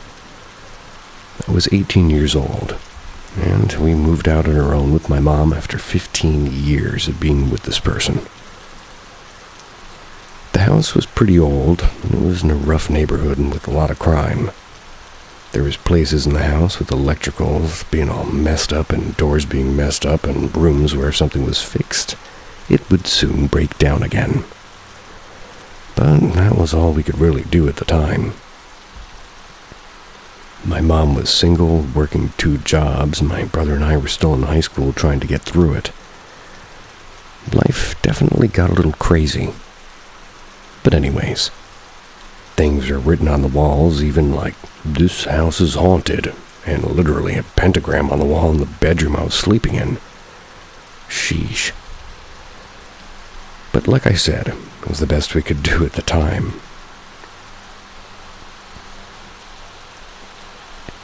A little bit of primer. Within the first week of moving in, I was very sick. Couldn't lift my head, I was so dizzy. We couldn't find out what was wrong. We even looked for a gas leak. I felt so strange being in that house, and I'm still not convinced that going through all of that stuff with my stepdad when I was young didn't mess me up. In maybe a lot of different ways. I was always terrified of the dark and had nightmares and all those things. Stuff continued to get weirder, though. I eventually started to feel better, but when I would shower, there was a closet that I always felt like someone was just sitting in there watching me. I would come home and my closet door would be open. I even put things up against it. I'd come home and the stuff would be moved and the door opened again. Once I was doing the dishes and a glass cake pan flew off the wall across the kitchen. The only place in the house that I actually felt okay in was the living room for whatever reason. The last thing that happened is what really had me confused.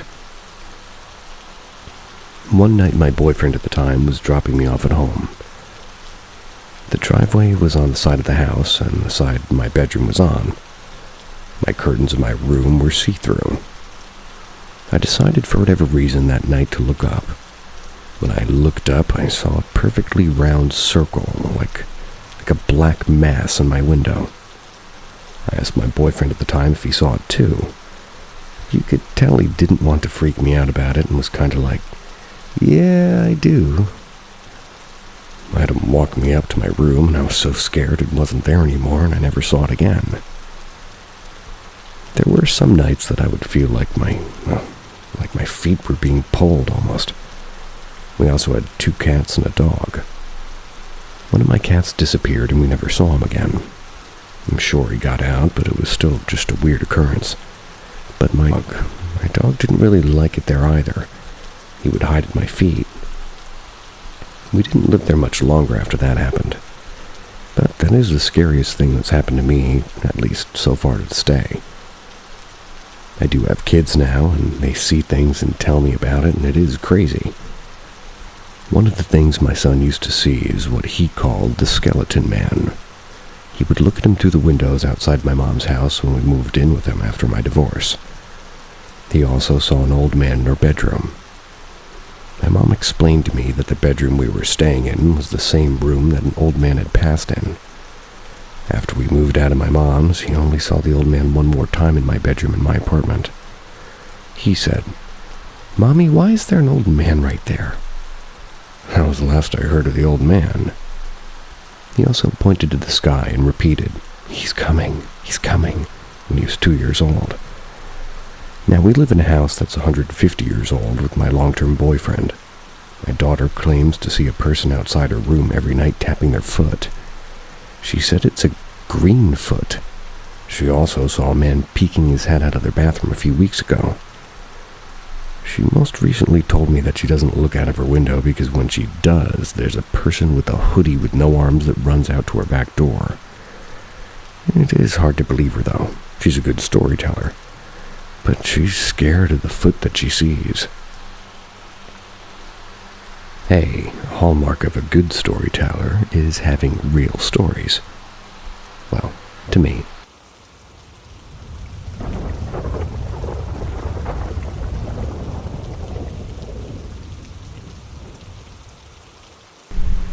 One of 3 of my true paranormal stories.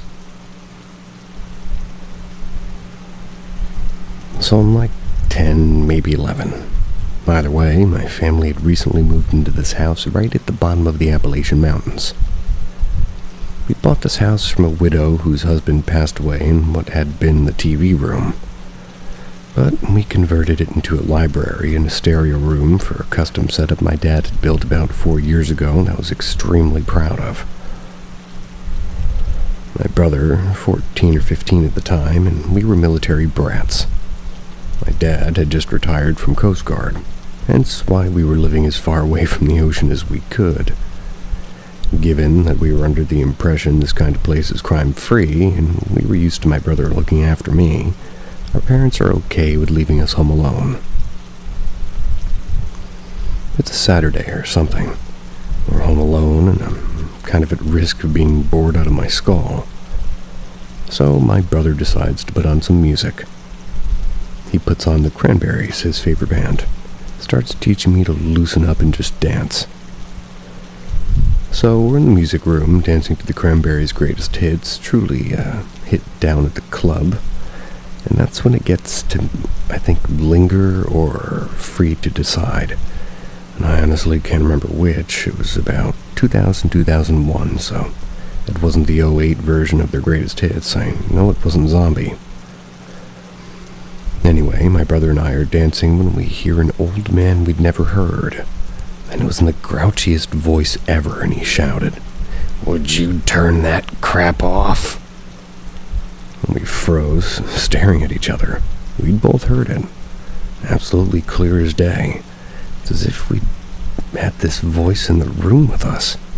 We freak out, turn off the music, and we spend the next 2 hours scouring the roughly 2 acres of land that we had for any sign of somebody being there. No sign of any cars, all the windows were closed, no sign that the admittedly unlocked doors had been open. Neither our dog nor our cat was perturbed in any way. Absolutely nothing. We decide that it was a ghost, and joke that it was an old man, the man who had died in that room. My brother decides that the best thing that we can do is show the ghost that this is our house now, and we'll play whatever music we damn well please. We finished the album. Not that much dancing, though.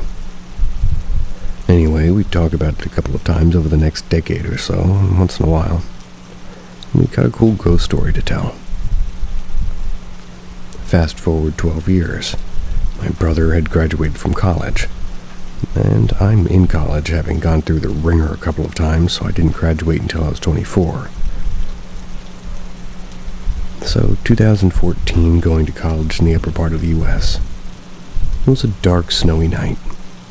Going from hanging out eating food at a student center to playing video games on my computer in my dorm.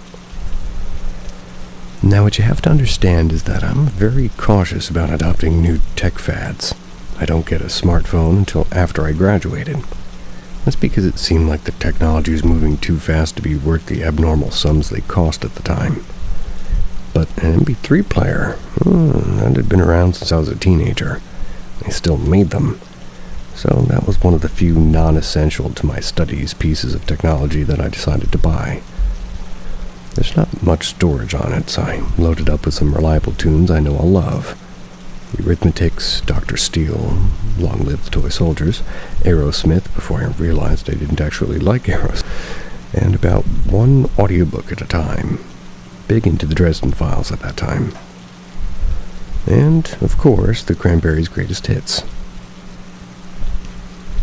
It's a dark, snowy night.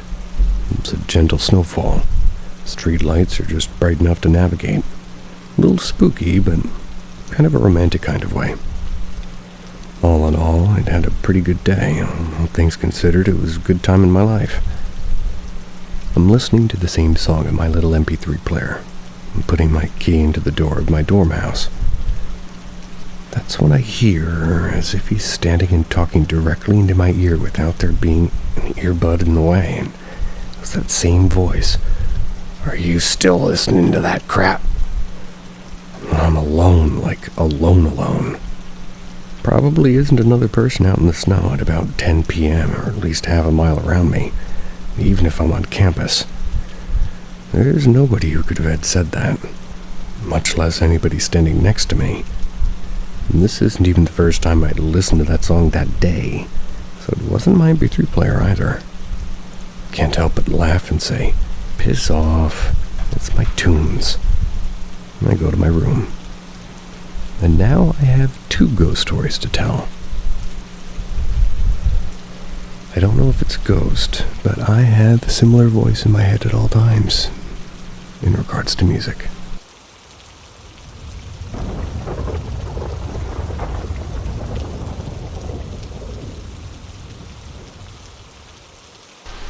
Stories of druids, witches, and friends, told by old cousins of mine.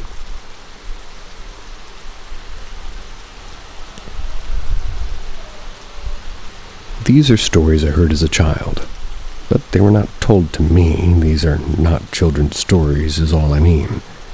They were told in gatherings of family and friends by various cousins of mine from Albania, most whom have long passed. Back when gatherings had dozens of people, and back when they would happen, back when nobody would be bothered by far relatives visiting. All of these stories take place in the northern mountains called the Accursed Mountains. Impenetrable and barren, which is where all the folks I mentioned would live before they would descend into the civilization of the fields south of there and end their tribal and pastoral life. I choose to believe these stories simply because they were serious topics being discussed by adults in the room, and I, as a child, couldn't help but listen in awe and fear. The first story, or how a relative met a satyr in the forest, or the devil as she thought. A relative of mine, probably around 80 at the time, I don't even remember my relation to her, interrupts a family feast as she asks all to listen.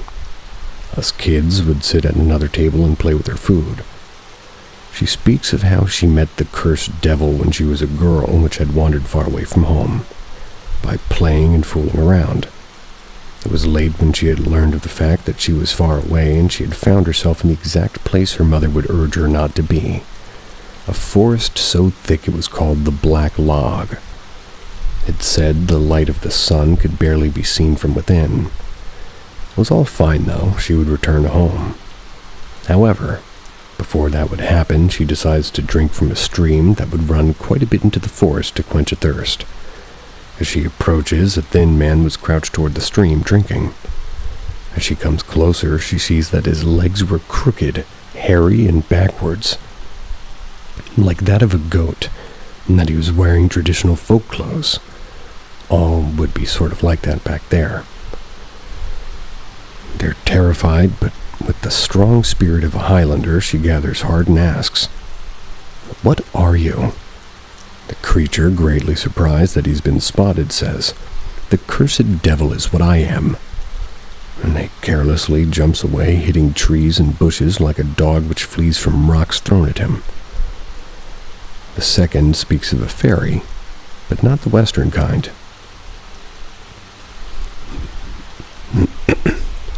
My grandmother gets quite lonely during the day, as all of us others go to work, which is why she gets excited when people sit around and listen to her talk. She asks me one day, as I'm running from the kitchen, well fed, toward my room, to come and have a chat. She's kind and sweet, and I'm obligated to listen. She speaks to me of her father, how he was a mason who built his own house by hand, how she loved him very much, and how she remembers him still after half a century. She quickly jumps into an occurrence his father had with some sort of a witch, and she says, she tells when her father was a boy, living in the mountains, as they all did. It was on a cold evening, while restless, too energetic to sleep, that he lies awake in bed and suddenly spots a faint light coming from his keyhole. The light enters through and floats toward the side of his bed, and as he pretends to be asleep, sees the light transform into a woman. He jumps out of his bed and grabs the quote-unquote witch by her throat while demanding answers.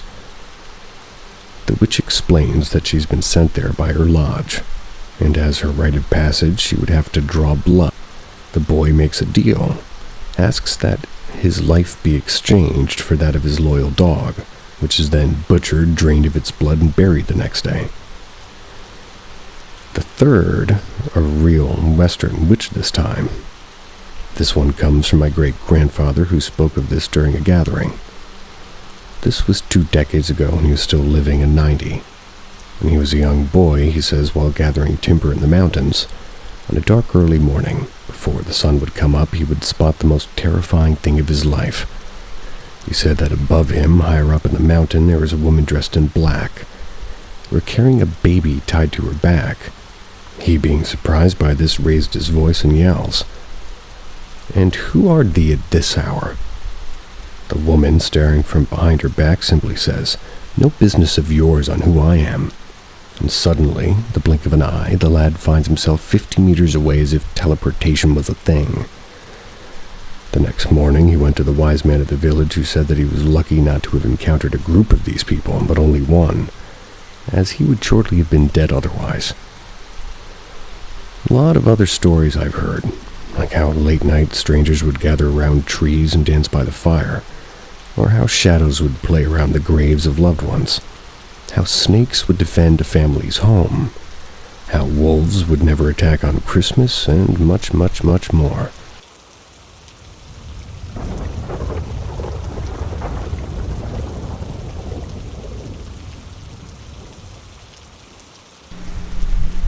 Haunting at a brand new house.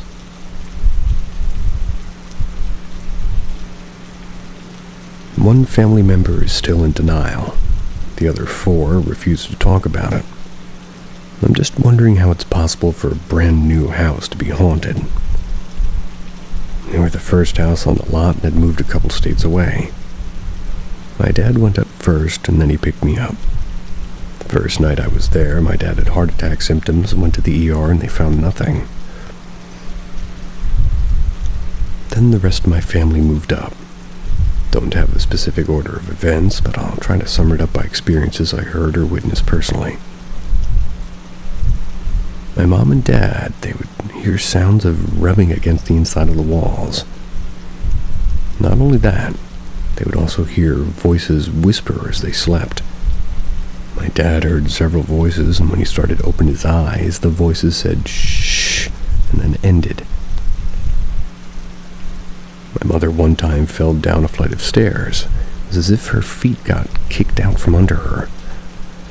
My infant sister had a baby monitor. My parents would hear something talking to her, like hitting her, and just cry out of nowhere. The worst time, you could hear her getting slapped and my parents couldn't open the door. After forcing it open, she had red hand marks on both cheeks. My brother had an old mirror in his closet and it used to be on the dresser, but it was too tall to fit into the bedroom, so they just took it off. One night my brother just had his closet opened and claims to have seen a demon coming out of the mirror trying to get him. He ran in terror to my room, and me, being half asleep, told him to go back to bed, moved the mirror out, and seemed to not have issues with the closet opening. For me, it started when I hid in my closet for a long time in the dark while playing hide and seek. I started coughing hard mucus to the point I was coughing blood for about a year. Couldn't get it to stop with pills or inhalers, and it just stopped about a year later. I now have reduced air function in my lungs. Next things would move first, like objects would be missing. They'd be misplaced, and then it started playing with my radio. The radio had knobs of the volume that you had to physically turn, and the light read out so you could see the volume and all that at night. I would often sleep with my radio on. I would turn the volume slowly to get my attention to fly to full blast. I'd have to jump up, turn the volume down, turn my light off for it to stop. I next started having dreams of myself in the house, unable to leave the room I'm in. Doors would be unlocked but stuck closed. And in my dreams, I would try the lights and the switch would flip up but no light would come on. If you did open the door in the dream, the lights wouldn't work in the other rooms, and no one would be there except me. The dreams were a shared experience, and my brother and sister also experienced them. The strangest experience was I was folding towels and bedding in the sort of closet facing the stairs. My dad and I heard and saw a figure running full speed up the stairs to my brother's room and slamming the door. Opened his door, no one's there, went downstairs, and he's in the middle of washing dishes. No way it was him. Before the incident, my sister just had grabbed a couch by the side of the road. My mother discovered a reddish-brown stain that wouldn't go away. And after the incident with my sister, we got rid of the couch, and my dad did some kind of cleansing ritual with the Bible and glasses of white vinegar. I'm not sure what he spoke in Spanish, and he then put the glass somewhere that couldn't be disturbed and put it underneath my bed. I had a custom-built bed frame with shelves and a center compartment. That's where it sat. And months later, it solidified. Me being curious, brought the cup to my science teacher, added a sample of it to the dish, and it grew black mold. Which is odd, because we didn't have black mold at my house. Maybe it picked up some spores between cleaning. After the ritual, the activity drastically dropped. However, we'd still get the dreams, misplaced things, and touching my radio continued at random times. My thoughts on it, after some research, this area was an area of conflict during the Western expansion days. And the Ward massacre happened only a town over. Who knows what kind of unknown slaughters could have happened. There's also a graveyard 2 blocks away, as well as a very dangerous stretch of highway with plenty of accidents. And it could be a portal for lost spirits. Could also be a poltergeist, the time spent at the house for my teen years, as well as a bitter divorce between my parents. My father is a bit tough and strict in the house, with no stranger to anger and violence, as well as sadness. And then my mom lived there, went to college, got away for a time.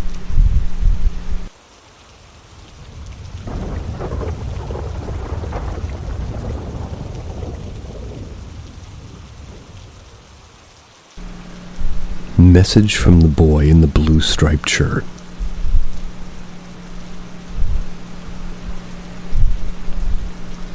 I noticed a few weird things happen in my place. Tried my hardest to ignore it. I practiced meditating and keeping myself calm and balanced. That way I can control the fear I had. There were a few constant things that continued happening that I could not explain. First thing was my wallet.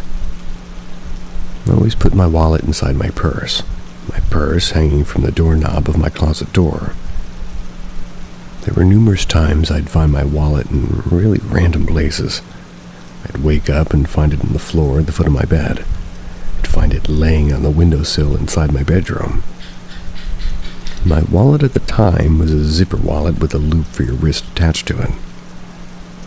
There was one time I found it hanging from the hook of where I hung my towel in the bathroom. Super weird. There was even one time my roommate left it hanging from the room doorknob. Told her I didn't know where it was, and she said she found the wallet on top of the washing machine in the laundry room. It became pretty obvious that something was trying to get my attention.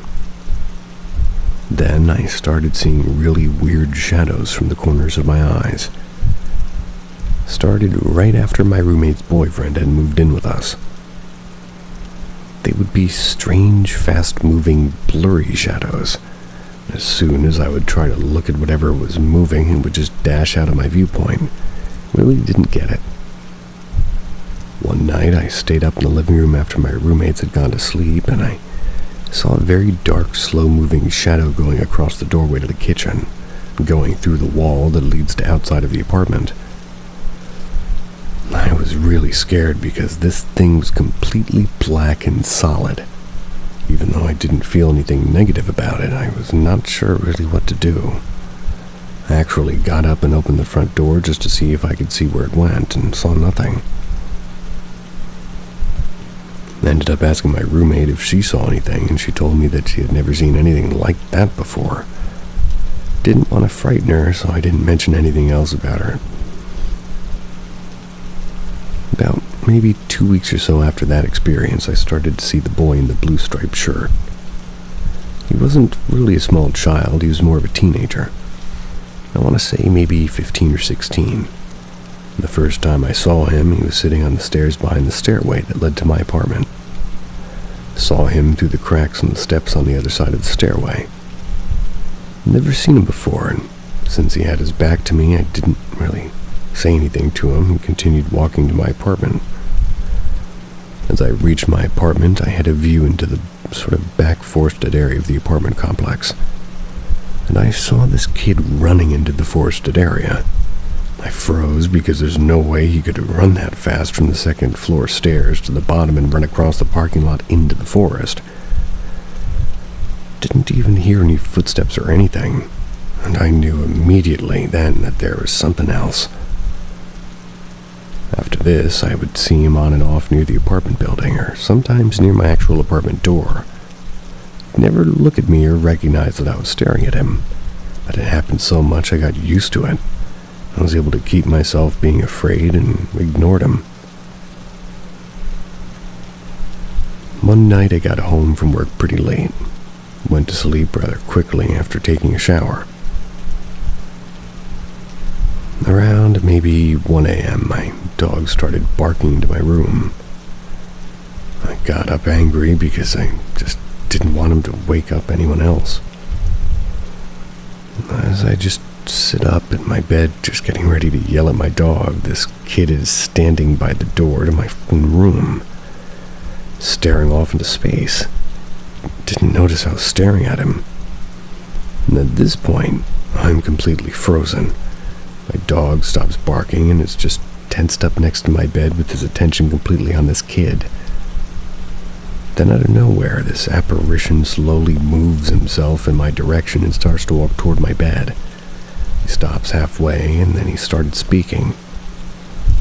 At first he sounded muffled, but then I clearly heard him saying to me, it's demons, don't be fooled, everything is because of demons." The way he said it was so strange, like he had to tell me, and it was pretty quick. Right after I heard this, he completely disappeared and my light switch flicked up and my lights turned on. Heard the light switch flick back up, but I was completely frozen solid in my bed. Afterwards, my dog calmed down like nothing happened. Jumped up out of my bed to sleep with me. Didn't dare get up and turn my lights back off. Such an ominous message. Sort of thought maybe he was trying to give me a warning about the apartment. Never saw the kid ever again after this.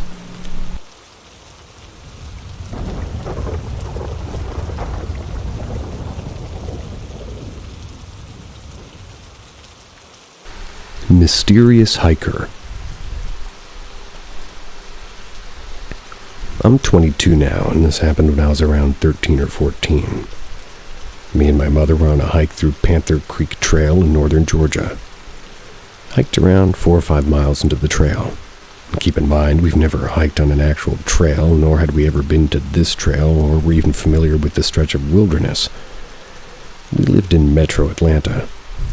Our goal was to reach a huge, beautiful waterfall at the end of the trail, Panther Creek Falls.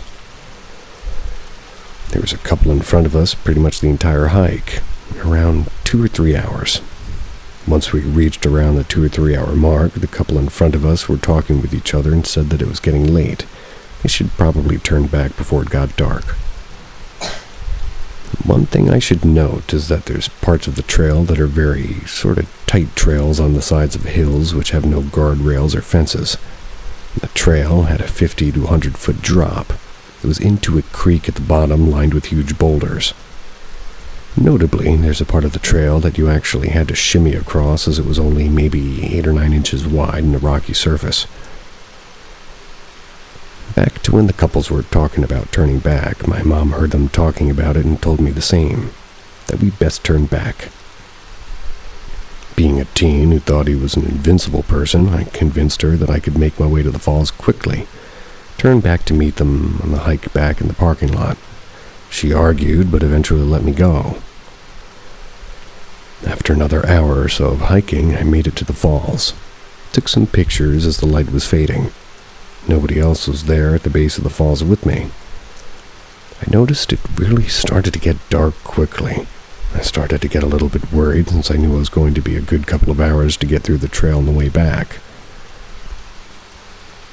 After about an hour of hiking, I was in complete darkness, only my light being the one from my phone. I did bring a backpack with water and a knife and other little bits and baubles. It was a completely non-moonlit night, and the only way I was navigating was by pointing my light at the ground to see the trail to keep on it.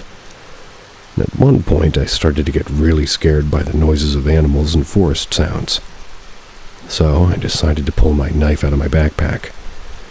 I held the knife a majority of the 3 or 4 miles until I got to the part where you have to shimmy across, and so I had to put my phone light in my pocket so I could have a hand free to grab the rock and shimmy across.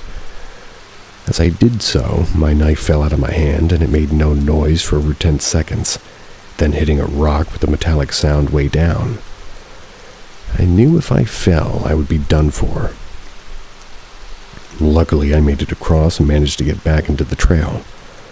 Getting my bearings, I looked at my phone to try to get service and call my mom and the police. It felt like I was in extreme danger. I could barely see the trail at this point, and I looked and saw my phone battery was on 3%. This being my only light source made me start to panic to the point of tearing up, and I continued on the trail with my battery slowly fading. As I was walking, the phone flashlight only lit up for about maybe 2 or 3 feet in front of me. And I mean it was damn near pitch black, a darkness I've never before or since experienced. Just as I was walking out of the darkness in front of me, a man, and he was walking toward me from the opposite side of the trail from the direction I was heading in. He scared the absolute fuck out of me. I literally jumped at the sight of him as it was so instant.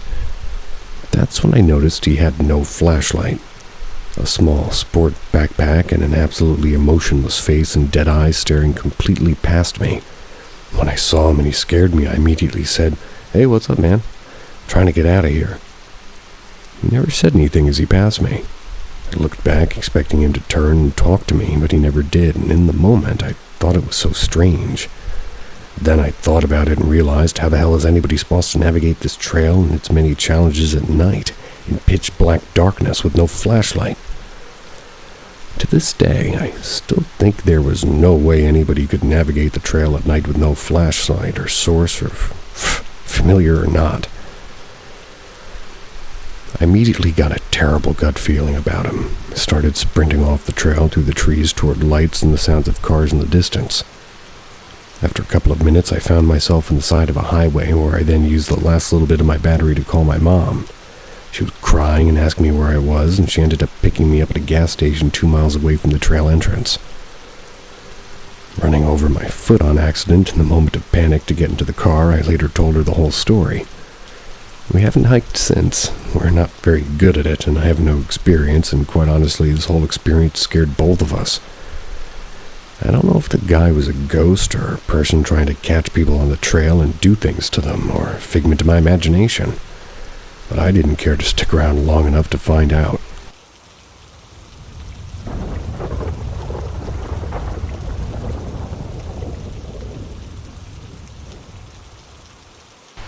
Ghost in the Orphanage.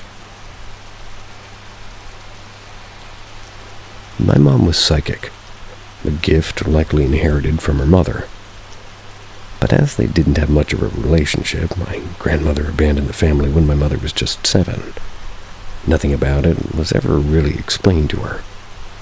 On the positive side, she was never taught to hide her ability. On the negative, she never learned to, I guess, quote-unquote, filter. Was always aware of the spirits around her. She encountered a memorable one at Maryville Academy in Des Plaines, Illinois. A Catholic orphanage where she and her brother were sent after several years spent shuffling back and forth between their father in Chicago and various relatives' homes. What landed them in the orphanage was the onset of the Great Depression, which led the relatives to claim that they couldn't afford extra mouths to feed anymore. Just as my grandfather's work hours were drastically reduced to the point that he could barely afford to feed the shelter's kids, a neighbor, noticing the family's desperate situation, notified Catholic Charities, whom suggested my grandfather surrender his children to their custody. Though loathing to do so, he finally agreed, hoping they'd get some stability in their lives. Unfortunately, once at Maryville, Mom and Uncle were sent to live in separate facilities, where keeping up family relationships was not encouraged. A younger sister, deaf since infancy due to an illness, was sent away to a school for hearing-impaired children, so they lost contact with her too. Luckily, Mom was a pragmatic and adaptive girl, took easily to institutional life. When asked as an adult if she'd missed her family terribly, she'd say, "Yeah, at first, but at Maryville I could count on 3 meals a day, hot showers, and regular schooling." Also, being an outgoing kid, she wasn't lonely for long, soon adopting her orphanage mates as sisters to gossip and play games with, practice hairstyles on, and best of all, share spooky stories with. Following an apparently long-standing tradition, the girls would regularly sneak out of their dormitory at night and gather in a large porcelain-tiled bathroom down the hall. It's where the older ones would pass on such legends as Bloody Mary, Room for One More, and the Golden Arm to the younger ones. Till thoroughly scared out of their wits, everybody finally crept back to their beds for long sleepless nights. However, my mother was certain they hadn't been telling tales the night of the incident, because everybody had been sent to bed early in preparation for a religious observation the following day. By midnight, the girls, with the exception of my mom, were sound asleep, snoring gently in a large room that held upwards of 20 beds. Hearing the familiar gentle swish of a nun's habit, and the accompanying faint click of rosary beads coming down the hall, Mom understood a sister was coming to check on them, closed her eyes so as to appear asleep. She heard the nun make her way up one row and down the next, seeming to check each girl before moving on. But when she got to her, she stopped, stood over her for a while before seating herself at the end of the bed. Never having been singled out like that before, my startled mother opened her eyes and saw nothing. There was definitely someone on the bed, as she could feel the warmth and weight of a body resting on her feet, but whoever it was invisible. Per my mother's recollection, she nearly died of fright as the following possibilities ran through her head. 1, she was dying and the nun's spirit had come to escort her to the hereafter. 2, the spirit had come to warn her of something bad about to happen at the orphanage. Or maybe she'd come to notify her of illness or death in her family. With each speculation, her panic increased till finally she couldn't take it any longer, fainted from sheer terror. The next morning, surprised to find herself still alive, she rose with the rest of the girls for the religious observation. But later, when they had a chance to talk, she asked if anybody had noticed anything during the night. No one had, nor did anything unusual occur, or any news arrive that would explain the nun's visit. Eventually, Mom came to the conclusion the spirit nun had just been seeking communion with another soul. Eventually found the only girl in the room of them that could apparently sense her presence. Since at the time Maryville was over 30 years old, it seemed likely that at least one sister had died while in service there, especially during the Spanish flu epidemic of 1918. But unfortunately, not having access to records, Mom was never able to verify the identity of her special visitor, though she remembered her for the rest of her life.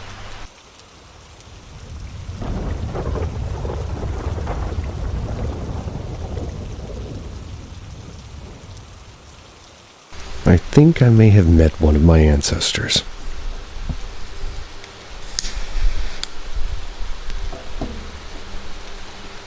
So 2 years ago, just after COVID times, went home to visit my parents in East Africa.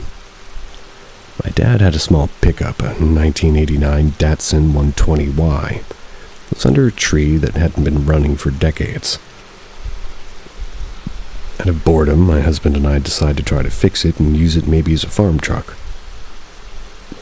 Anyway, we cleaned it up, cranked it up, and lo and behold, a few shillings and parts later, some jerry-rigging, we got it running. It ran really well, and we decided to go visit my uncle in it. We had a small hand-drawn map, and anyway, we went to visit, and it was great. Took my uncle a Texas belt buckle for his kanzu and a wood-turned pen as a present. He killed us a goat and roasted it with some traditional beer. Got really late and he asked us to spend the night, but he had no mosquito nets, and I didn't really want to risk getting sick, so we set back home very late. We trusted the truck. To get home, we had to pass through a forest. There's no GPS there, so I was just using my memory to remember the way. Suddenly, the engine started cutting out and died in the middle of the forest. Everything went off. Lights, everything. I was terrified, but my late husband, who was not African, was oblivious. I told him to stay in the car. He said no and went to check the engine. I sat there praying, and suddenly an old man appeared out of nowhere. He was wearing a white robe, traditional attire in this neck of the woods, and had a machete with a small woven basket. He was barefoot. He asked what was happening. He spoke in my father tongue and haltingly explained, and he said he was a mechanic in his youth and he knew a bit around old cars. He also knew who I was and recalled my grandparents and great uncles and some other people. He offered to look and my husband let him. I got out of the car too. He tinkers a bit with all the wires and all the while telling me how he knew my relatives and telling me that he knew me too. I asked who he was. He gave me some connections that I didn't really fully grasp, and I was scared and I kept praying and he was laughing and comforting me. I thought he was just a peasant going home, but it was past midnight. Anyway, after some time he told me to go and try and start the truck, and I did, and lo and behold it started. We offered him a ride and he said, "No, I'll go back home quickly." His house was nearby anyway, apparently. We thanked him and offered him money, and he refused but gave us a bunch of fat yellow bananas from his basket. And banana are my favorite. He puts his hand on my head and blessed me and said that he went back into the forest. We sat in the car and turned on the light and had turned them off because some cars won't go on if the lights are drawing power. What we do see is a pride of very, very large lion sitting in the jungle not 20 feet from us. The male roared at us and my blood curdled. We would have been eaten for sure that night. We drove home as fast as that little truck would go and woke my dad up. My mom was worrying and praying, and there's no cell service in our village, so we couldn't even call. Anyway, the next day the whole village knew what happened. I come from the Lion clan, Mpologoma, and everyone is convinced that these were my ancestors, and the old man had transformed into a human to help me, or variations on this theme. He came to protect me from the lions, or the lions called him, or I prayed for help and he was sent to me, or the ancestors wanted to bless me or forewarn me of the impending tragedy that would become of my life after. I remember everything vividly. His white robes, his feet looked clean, the smell he smelt of nature in the forest, like morning dew, and his eyes, bright eyes on an old man. I remember his eyes. I was asked to repeat his blessing, and this is what he said. "May you be like a reed when the storms that are come to arrive. May you bend in the wind and not break you. Or may you be like a fish, and when waves that are to come, may you swim through them like a fish in water." The words for rain and water are the same, and the words for fish and reed are also similar. Not the best in my father tongue. I've spoken it only 2 times in 20 years, so I'm rusty. Now, since then, let me tell you, I've been through it. Can't even face most of it yet, and I'm widowed and I feel dead. But I'm still here somehow, more faithful, but in some way more broken than anyone on earth. But still standing. Somehow when everything's falling, I remember that guy, and I know there's something very great and amazing outside me. One day, I'll be a part of it.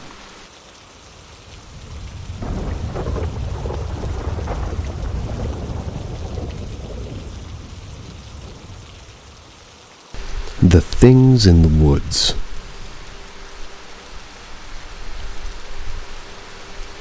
Including me, there's only 3 people that know about this.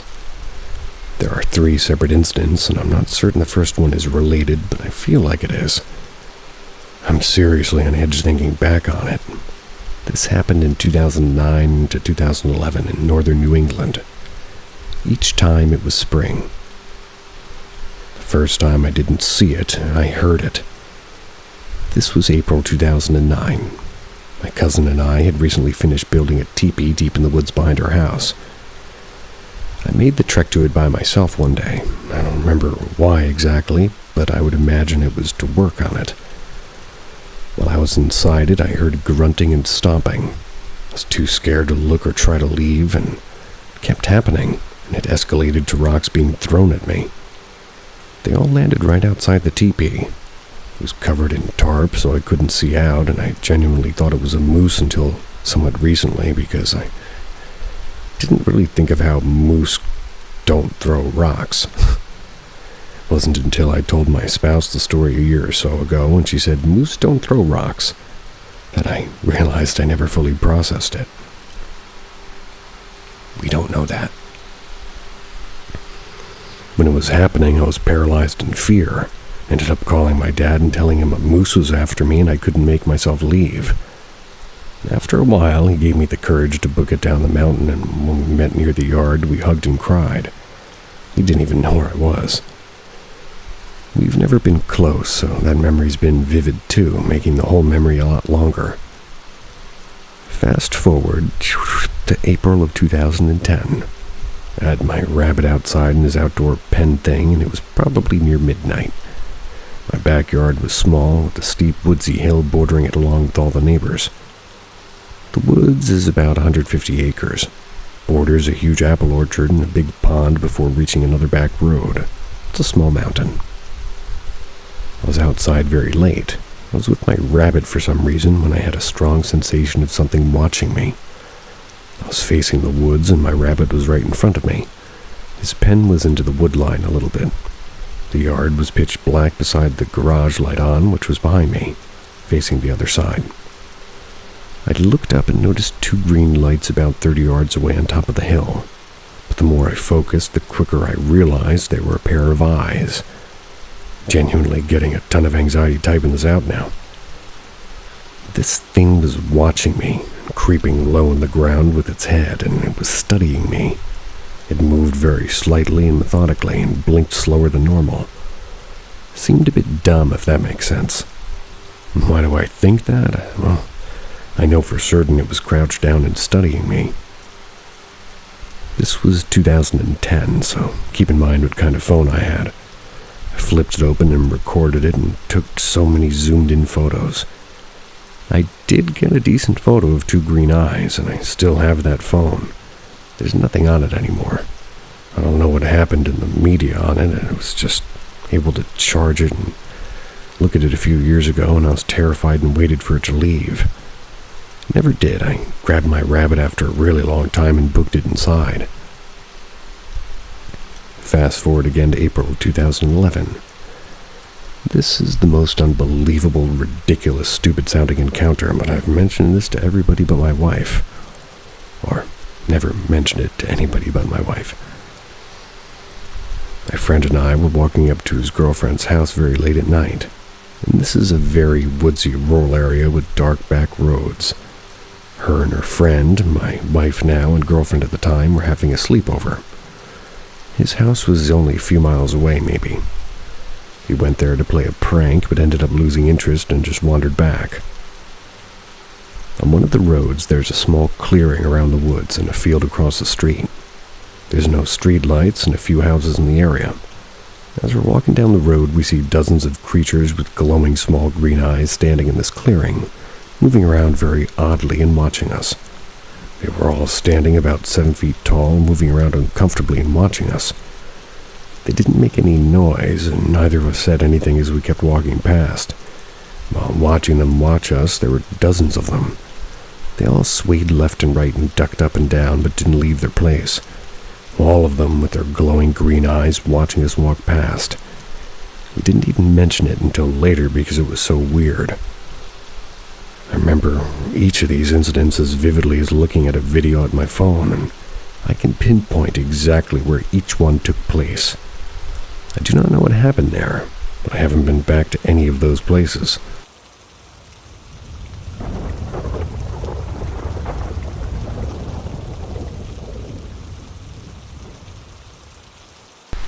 I brought my two sons rape whistles to wear, and today they actually used it to alert me in a very alarming situation.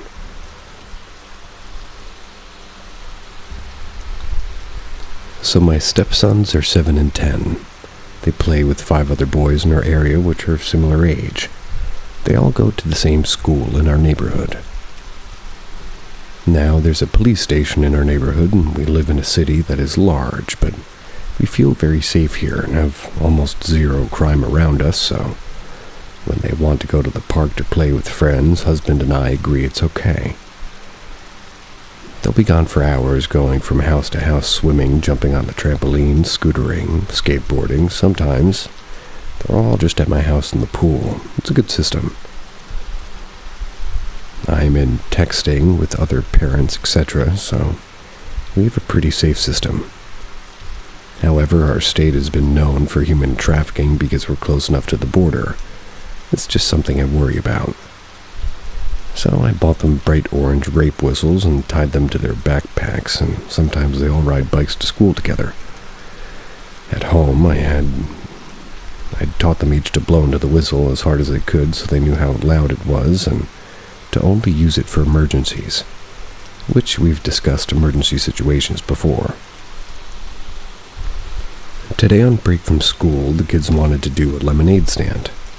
Something in my gut told me to say no, that's not a good idea, even though they had their own little garage sale around Christmas to make money to buy gifts, and the neighborhood thought it was so cute that they actually got a ton of donations and made very good money.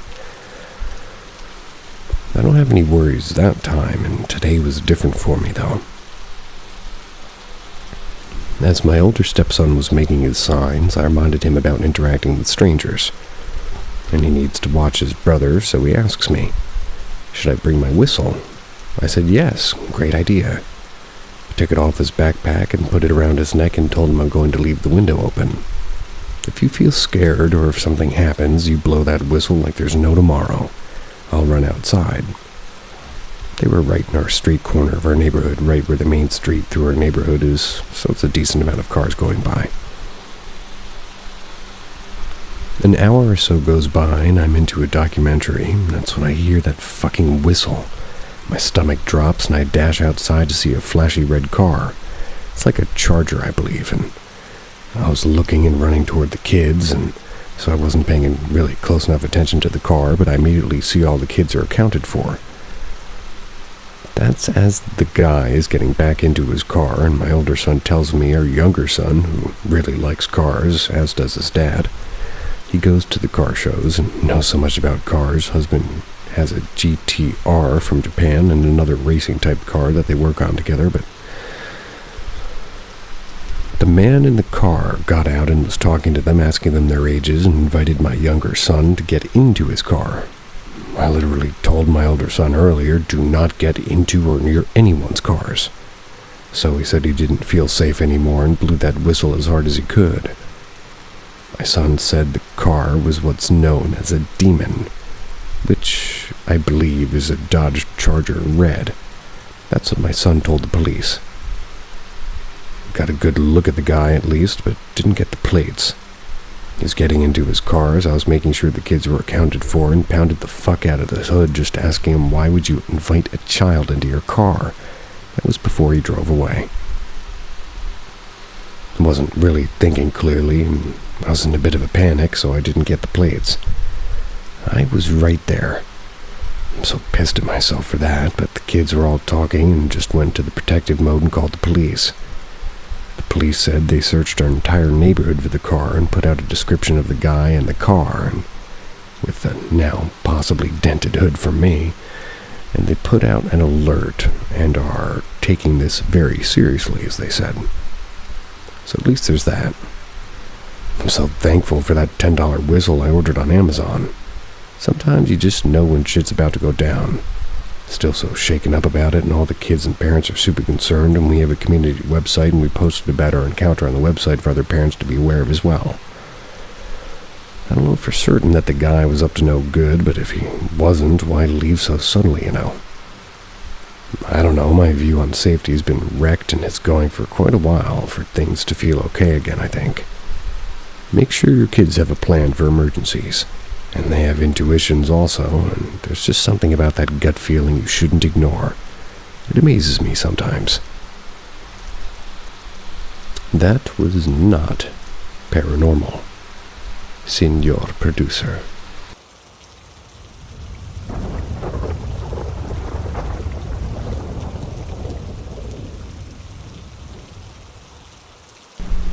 The shadow figure at the park.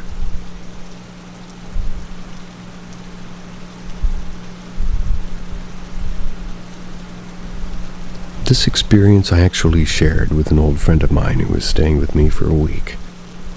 This didn't happen to me, which actually made it a little bit less scary for me. And since usually stuff would happen only when I was alone. My friend, who I'm going to call L for privacy, had come over during his vacation time from work, decided to stay with me. He was living in a different state at the time, and he would visit his family during the day and then come back to the apartment at night to sleep. Towards the middle of that week, I finally had a day off from work the next day. We had agreed to hang out that night. He picked me up at my job after work, and this was almost 10 p.m. Picked up some takeout and drove to the small park in my apartment complex to eat. We walked over to one of the 2 picnic tables that were at this park, and we were there for maybe an hour just eating our food, reminiscing about old times, and just joking around and having a good time. Suddenly, I felt some really heavy energy in that atmosphere. It was a familiar but still creepy as hell feeling. Kind of froze up and got really quiet and had the urge to get up and look around. I ignored what I was feeling and stayed sitting at the table. L was now giving me a funny look. He asked me if I was okay, and I told him yes. I was starting to get a bit used to this stuff just randomly happening. Didn't want to make a big deal about it to my friend. I then felt like someone was staring at me from a distance. I got chills up and down my arms. And apparently, my friend had some sort of strange feeling too, because I saw him slightly jump up in his seat at the same time that I got this feeling. We looked at each other and we were quiet for a few seconds. And then he asked me if all of a sudden I felt cold. Told him yes. Yeah, I felt cold, and then told him that we should go back to the apartment. We got up, started packing up our trash, walked away from the picnic table and went over to the trash bin, which was to my right. It was near the sidewalk. Turned around, and I can see my friend had stopped, picked up the trash since he was answering a text message on his phone, and well, right behind him on the second picnic table was a shadow figure sitting at the table. I froze and was completely getting chills all over. I automatically assumed, because of my sensitivity to these things, that I was maybe the only one who could see it. My friend then noticed that I was staring behind him. He turned around, my friend jumped back, dropping his phone in the process, and ran over to where I was in panic. I asked him in a whisper if he could see it. He whispered back to me, "Holy shit, is that real?" I told him I could see it as clear as day. We both froze up, stood there super quiet while the shadow just sat there not moving at all.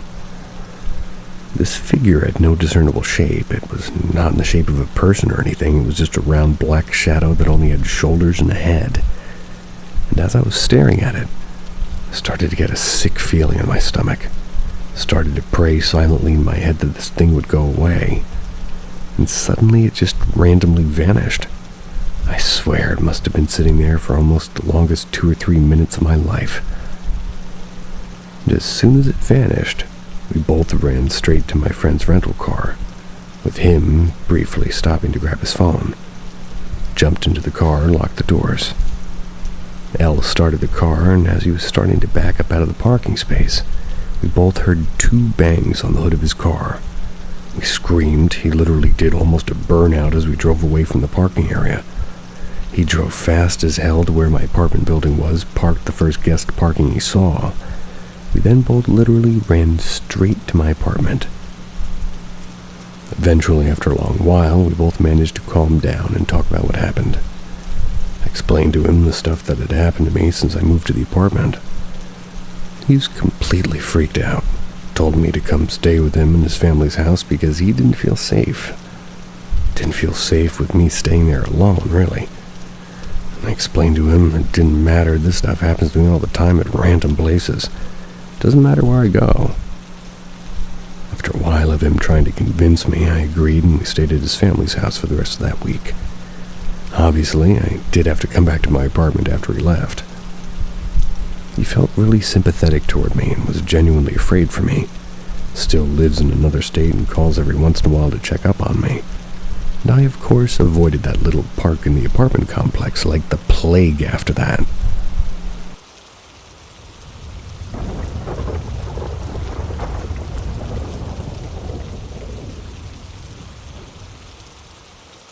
I think I have an attachment. I've always been, quote-unquote, sensitive to spiritual things.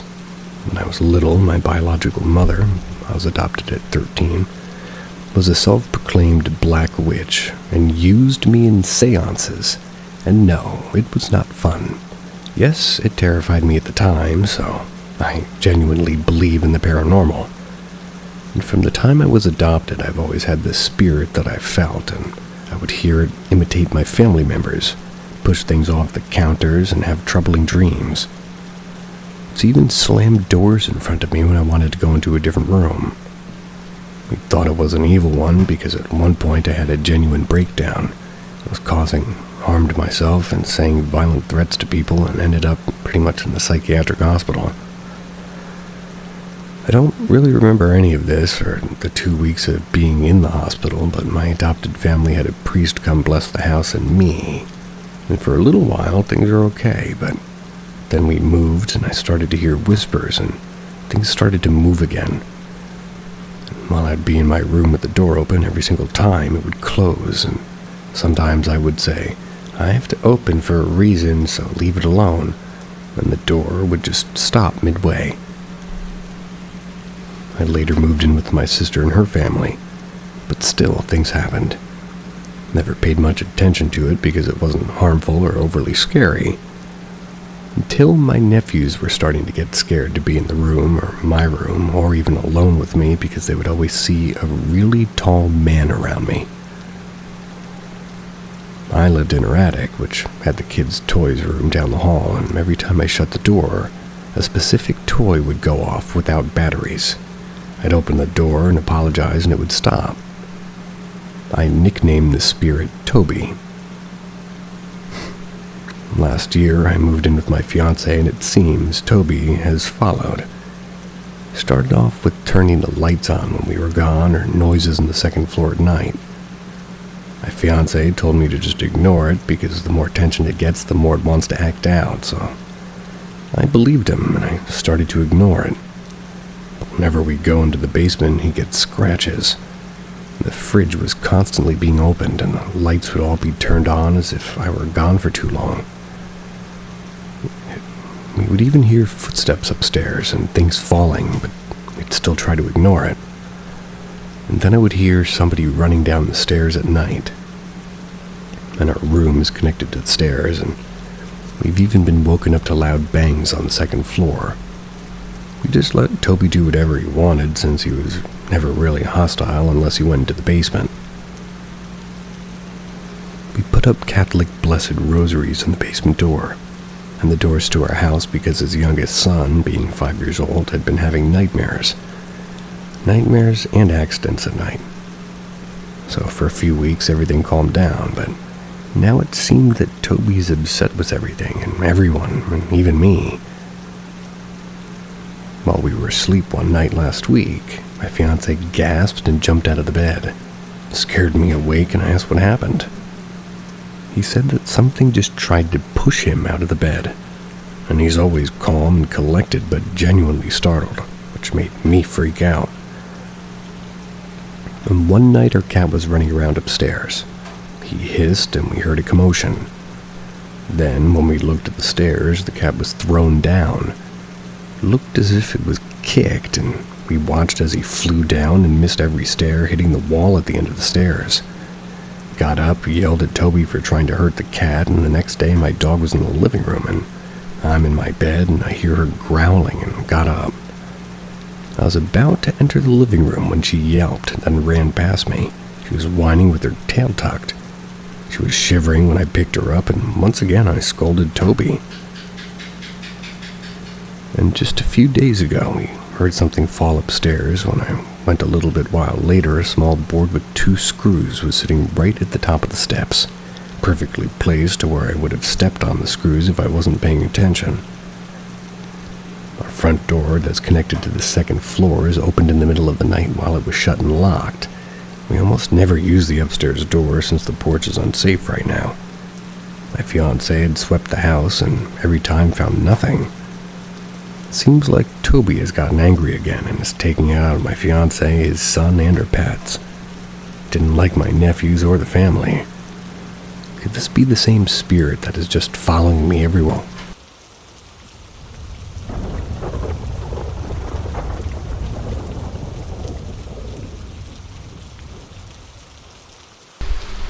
A house that traumatized my family. I'll start this off with a little bit of a backstory and some important information. I'm a 23-year-old female and I now have 2 kids. But at the time of this story, I only had one, which was a 2-year-old boy. We lived in a small 2-bedroom house.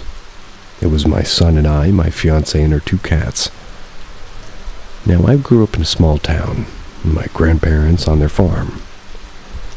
The property they lived in was infested with bad energy and spirits and demons. I don't know why they stayed in that house so long. In the early 2000s, their barn burnt to the ground, killing many of their horses. It was ruled as spontaneous combustion. It was assumed that there some tightly baled hay that may have had bits of moisture in the middle and it caused the fire. They rebuilt it in the following years. And as I said, this house properly was evil. Shadow figures, horrible nightmares, weird animal deaths, and so much more. Got out as soon as I could get out of there. And years later I ended up in the house that this story takes place in. It was the summer of 2019. We had just bought a pool for our backyard. We were so excited to use it. We filled it up that day, and I got a text from my grandparents later on letting me know that they were moving about 6 hours away, and that the nice California king-size Tempur-Pedic bed from the guest room was up for grabs. I told them I'd love it, and so we went to grab it. Totally interrupting our swimming plans, but that was okay. Bringing something from that house into mine was the worst mistake I ever made. That night we woke up to my 2-year-old son screaming from his room. We ran in to find him sitting in his bed pointing to the front of his room. That's where we found a puddle. A 3 by 2 foot puddle of water on his floor. It was summer, there was no rain, but we checked the roof and walls and checked everywhere for any type of leak, and there was none. We checked him to make sure he didn't pee, and he didn't, and I smelled it, gross I know. And it also wasn't cat pee. There was absolutely no explanation, and he slept in our room that night. The next morning, we seen our bathroom sink was clogged. My fiancé turned off the main water line under the sink so that way he could turn the water on, causing an accidental flood. A couple of hours later, we headed to the store to get stuff to unclog it. When we got back home, I seen water coming from the bathroom, flooding the hallway. Both sink handles were turned on and water was pouring from the sink. Checked our security system. There's no way somebody broke in, and that's when I started freaking out. Didn't even understand why all of a sudden this stuff was happening. Fast forward to a couple of days later, and we're headed out of the pool finally. As my son headed toward our door, he looked up in the corner of the ceiling. Immediately drops to his knees to cover his eyes and starts screaming. He told my fiancé he saw a quote-unquote dead girl crawling on the ceiling. I flipped, went to the house, and left for 3 days. And 3 days later, we had some friends over. We were drinking and hanging out, and a friend had an air mattress on my son's bedroom floor. We decided that we needed to head to bed. All the lights and the TVs were off. And 15 minutes later, the TV turns on, and the song Drowning by Kodak, I think, starts playing. Listen to it if you haven't. No. The first 30-ish seconds are what played. I went out to turn it off, and the remote was dead. So no, a cat didn't step on it, and nothing. I started putting pieces together, though. I Called a medium, and she told us to take the pool down immediately, and that either something was trying to warn us that something bad was going to happen with the pool, or something was going to try to drown my son or pets in it. I still have chills telling this story. And she also said that I'm sensing you guys just brought something into your home, and there's evil attached to it. You need to get rid of it now. That's when it hit me. The bed. We bought a travel trailer and moved in a month and a half later. My son, now 6, still remembers the girl he's seen. I'd still keep that bed.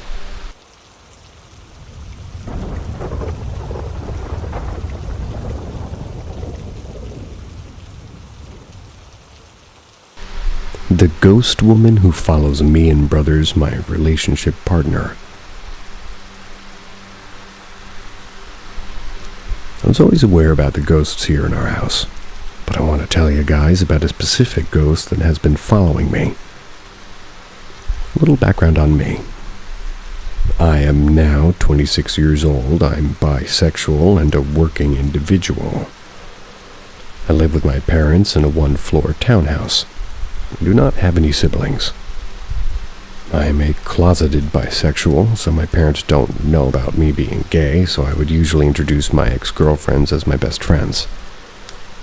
The first girl I brought home was my college classmate. My parents grew fond of her, so she would be in my house frequently, overnights and all. And at first, everything was fine, then one day we video chatted through Skype with her little brother. I used my computer in our living room so you can see the whole living room through my camera. We were joking with each other, and when she said, "Where's your mom going?" I was confused, so I asked, "What are you talking about?" She said, "Well, she just went out of the door behind you." I laughed and said, "What are you talking about? I'm the only one inside the house." I thought she was messing with me as she was aware about the ghosts in our house. Her face turned pale and she looked at her little brother. She asked her little brother if he saw a woman went by behind me. He said, "Yeah." Then she kept telling me she was serious, and I shouldn't be messing with her like that. I told her that there's no one else in my house because they went to their church gathering.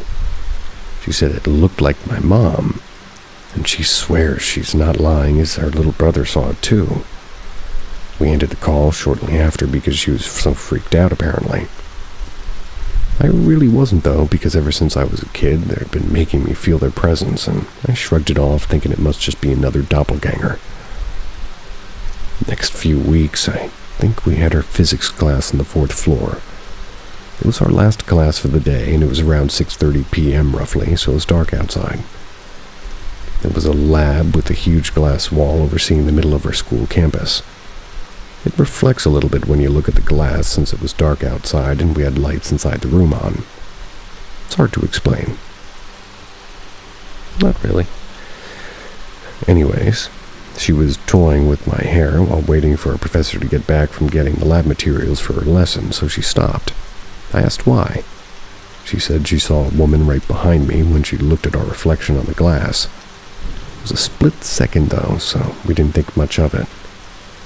Months passed, and we broke up eventually. When I was finally working, I met another woman and we got together. I'd bring her to my house too, but not that frequent as she lives quite far from my house. On one occasion, wherein she stayed in my house, she was silent when we were eating. I asked her if there was something wrong, but she said that she'll just tell me once we're back in my bedroom. And when we finished eating, we went back to my room. I asked her again. She told me that there was a woman peeking at us while we were eating. She was standing maybe 2 meters away from the dining room table and near the stove. She saw her for a few seconds, but long enough to describe her to me. She said it was a woman dressed in white with wavy hair. Her description fits the woman who's been haunting my dreams when I was a kid. Next encounter was when I was taking a bath. Before I went to take a bath, she was begging me to hurry up, so I said I won't be long. Took a bath as fast as I can so she wouldn't worry. She told me that hanging lock on my bedroom door swung so hard even though there was no fan or wind blowing. It was so hard that it wasn't usual. She said it stopped when I came back from the shower. There's also an encounter when we were in the office. She was a trainer, so she was having a meeting with her co-trainer in one of the rooms. When they were talking, they were facing the opposite of the door. The door opened, so they looked, towards it, and they saw a woman going out of the room, which makes no sense because they were the only ones inside the room and the sliding door was heavy, so they would have heard if somebody went in. It was the same woman, white clothes, wavy hair. I only saw that woman inside my dreams and always mad at me.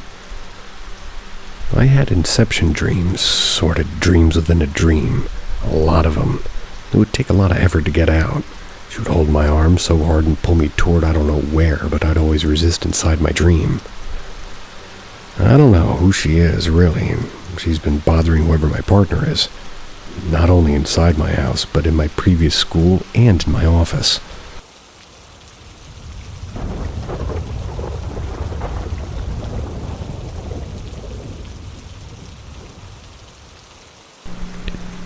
Skinwalker stories.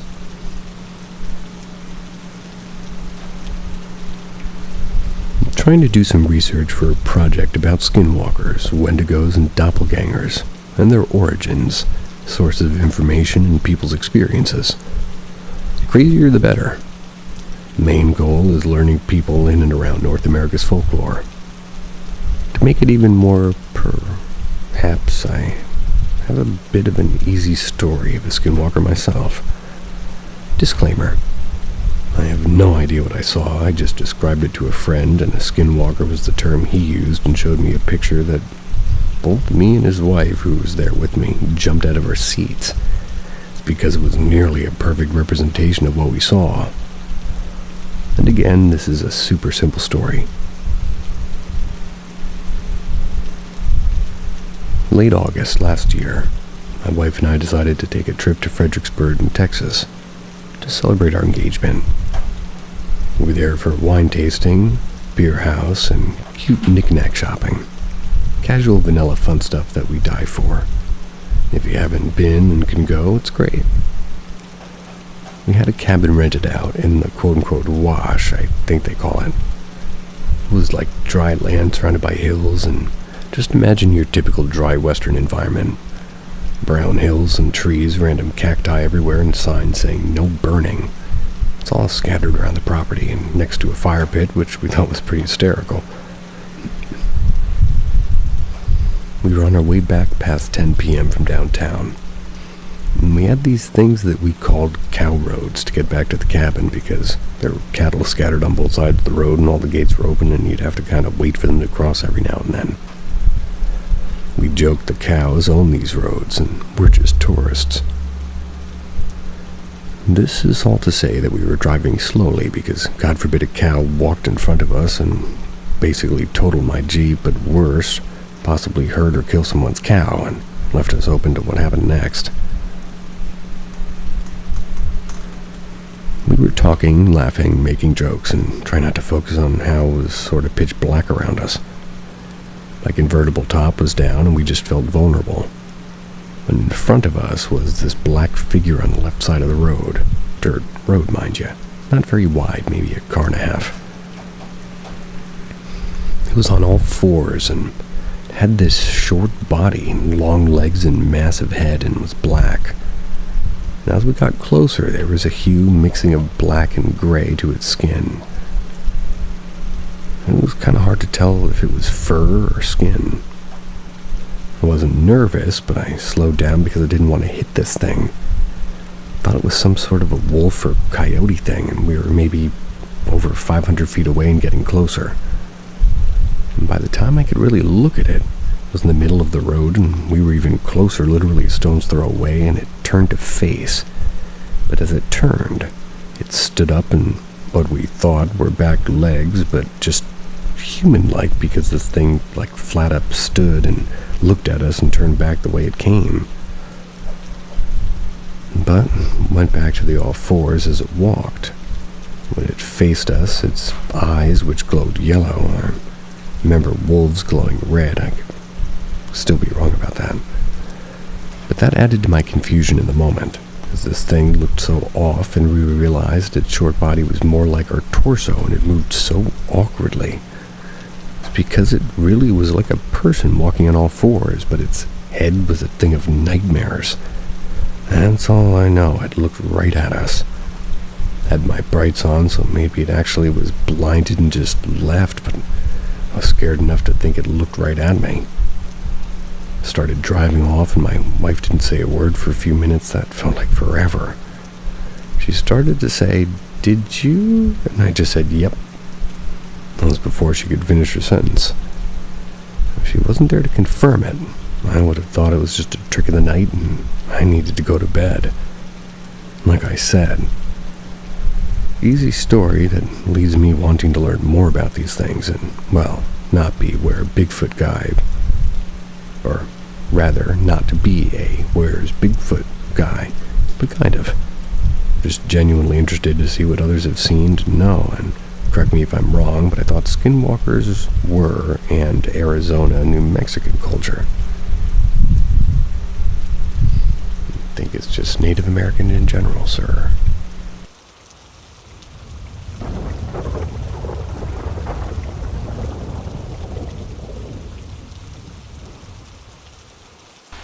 A weird experience in France.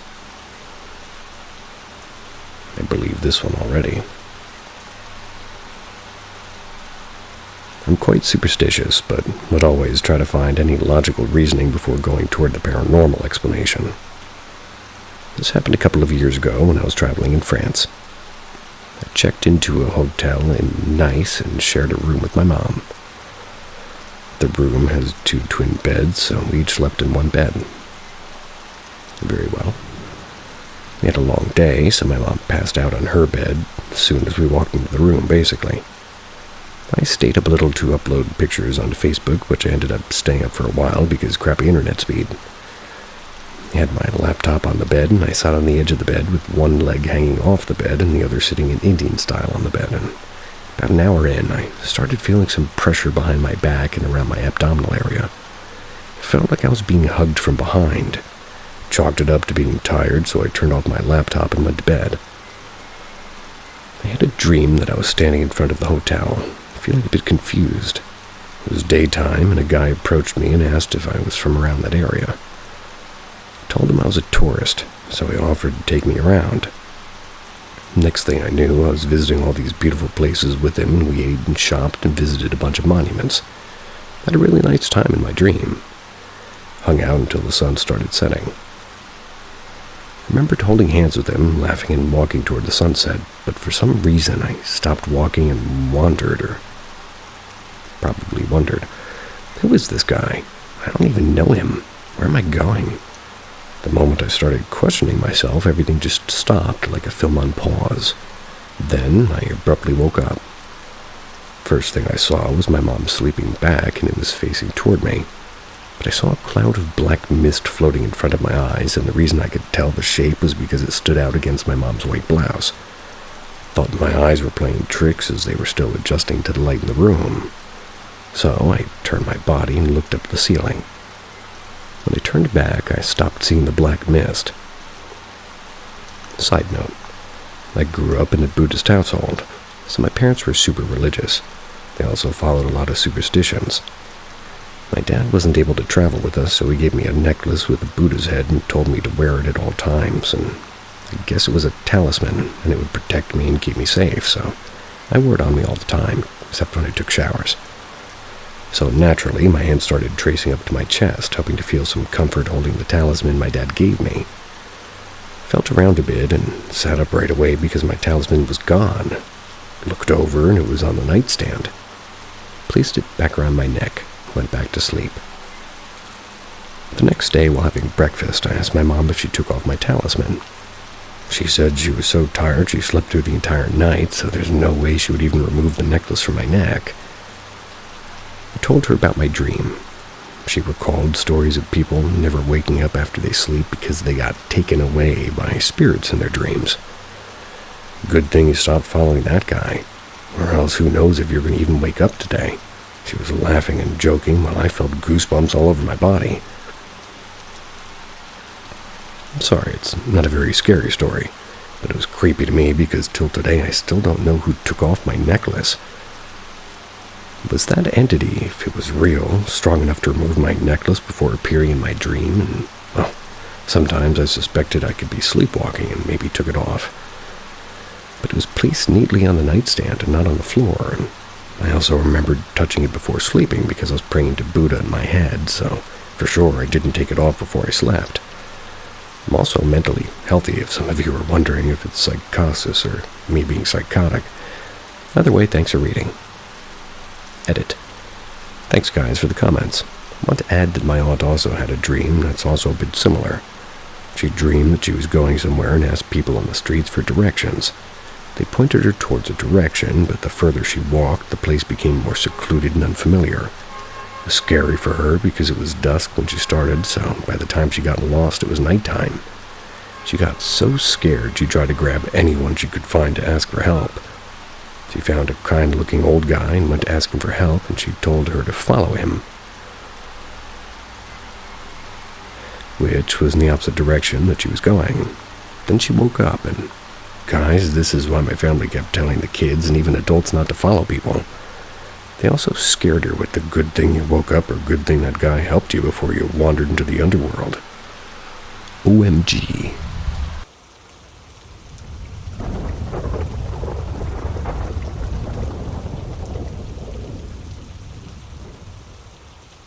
(1970s) unexplained and possible haunting.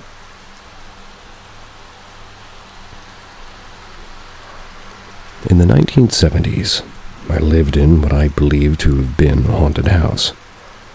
It was widely known in the town our family had just moved to. I learned this later to be haunted, and in fact the person or people that had been living in it before us supposedly moved out because he was having problems with frightening incidents in the home. Of course, our parents didn't tell myself or my little sister this information. They believed we were young and rather impressionable. They didn't want to scare us, nor did they want to blow things out of proportion. They didn't even have to tell us, especially not me.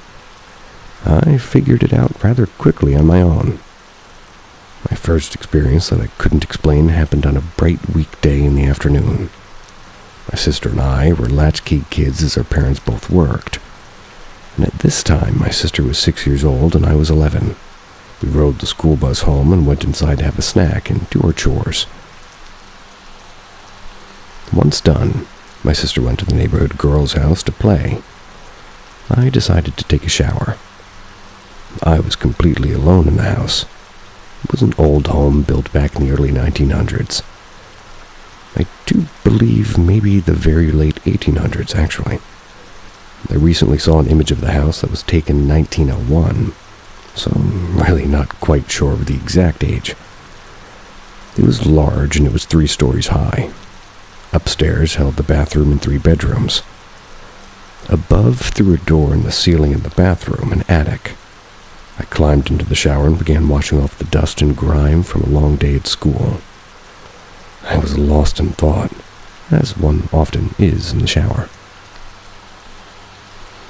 I was scrubbing my hair with Prel, and suddenly there was a loud knock at the bathroom door. 3 knocks. Startled, I said, "What? I'm in the shower." I was annoyed because I was pretty sure that it must be my little sister having come in from outside to use the bathroom. But there was no answer, so what the heck? I ignored the issue. I continued to wash my hair, and after a minute or so, just as I began to rinse, 3 more knocks. Another loud knocking at the door. I jumped, my eyes were full of soap bubbles, and I was now irritated. "Nicole!" I yelled. "What the heck do you want? I'm in the shower." I strained to hear my sister through the bathroom door, but there was no answer and no sound. It felt to me, though, like someone was listening. "Quit screwing around," I said. I quickly rinsed off. I left the shower running and very carefully stepped outside the curtain, making sure not to alert anybody who might be listening. I wrapped a towel around me and waited to catch whoever was out there. I stood right at the door, my hand poised to grab the knob. I stood there for some time, and yeah, you guessed it, nothing happened. Sort of grumbled to myself, climbed back into the shower. The very second the water hit my face, there was the knock at the door. 3 knocks. This time the knocks were clearly deliberate. How did whomever know I had climbed back into the shower? This was weird now, and I knew it. I turned the shower water off and I yelled, "Who is it?" The second the last word tumbled out of my mouth, 3 knocks. It was like in one motion I pulled the curtain around me and leaned out of the tub, gripped the doorknob, and yanked the door open. The door was literally right next to the bathtub. There was no one there, no one. No giggling little sister who was interested in really playing with elaborate pranks, and she was only 6 after all. I wound up throwing on my robe, ran into my parents' room, and looked around. Then my bedroom, then my sister's next. No one was upstairs with me. I would have heard and seen anyone on the stairs. They were old, and they creaked terribly. I was suddenly scared. Something had been knocking on the door, and whatever it was, it wanted my attention. Suffice to say, it got my attention. I quickly made my way downstairs, and as I passed the window on the landing, I saw my sister and her little friend playing Barbies in the porch outdoors. It hadn't been my sister. This, as I said, was my first experience I had in that house. There were several others in that house, one of which could have killed my sister.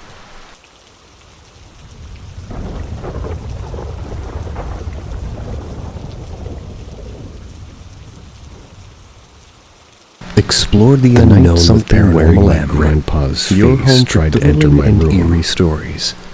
Subscribe now and stay updated on every haunting tale. This happened Sunday in the early morning hours. Captivate your imagination. I still haven't fully shaken it. I know the difference between a dream and something more. This was definitely more. Before bed, I felt it, a thick, eerie presence I couldn't explain. I was staying at my grandma's house, just across the hall from where my grandma's ashes are kept. The air felt heavy and wrong. Couldn't put my finger on it, but I just knew something was off, so I prayed. Not just any prayer, but the Lord's Prayer, followed by a very intentional prayer for protection. It felt necessary. Then came the encounter. I woke up standing at the doorway of my bedroom, not wandering or confused like in a normal dream, but completely aware. Lucid, like I was awake. But I knew my body was asleep in bed. I knew exactly where I was, and that's when I saw it. Standing just beyond the threshold was something that looked like my grandpa, but it wasn't him. The eyes were too large, and it didn't speak. It just stared at me predatory-like. I didn't feel peace or comfort. I felt watched and hunted. And then I realized I wasn't just standing there. I was waiting. That door between us wasn't just physical, it was spiritual. I could feel it, whatever this thing was, and needed permission to come in. And here's the strangest part.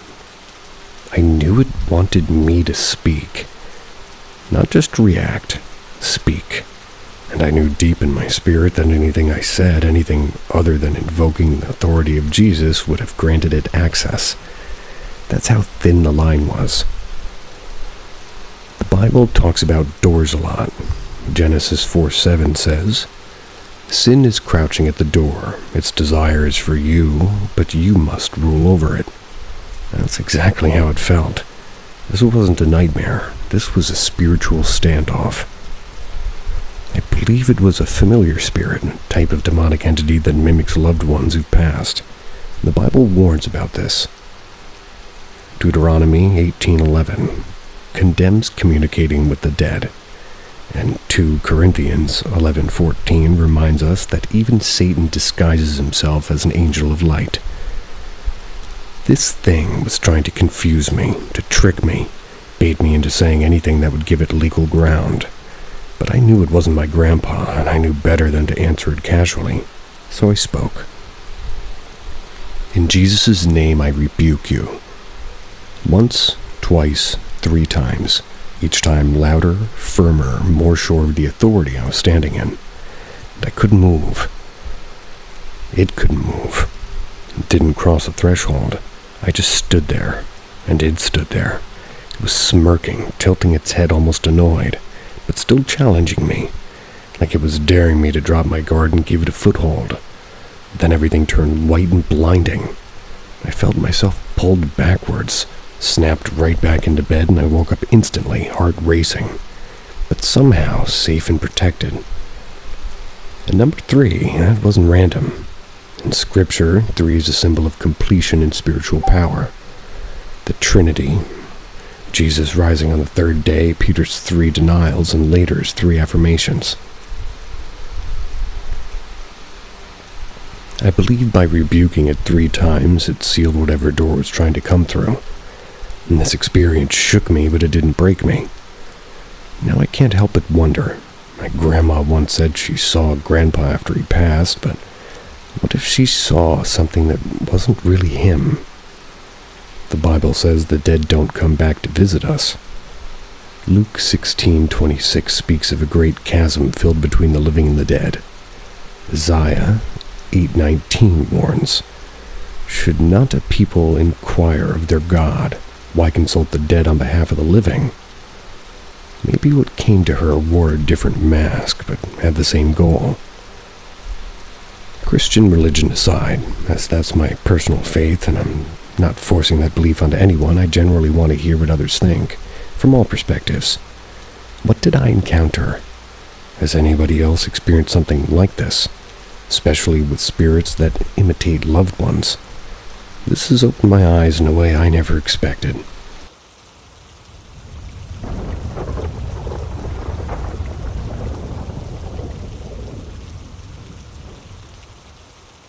My family's inheritance.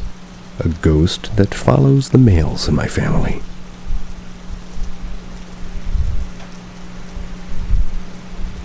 All the males in my family had been haunted by a ghost, and when a male is born, it's passed to him. I, a 25-year-old male, am the most recent inheritor of this ghost. I'll start with the description of this ghost, and then get into my family's experiences with it. The ghost is around 5'9", is a male figure almost completely silhouetted, and its key feature are its gray reflective eyes. Think if you shine a light on a cat's eyes, but it, being the ghost, reflects a grayish color instead of a green and yellow. This is how myself, my dad, grandfather, and great-grandfather all described it.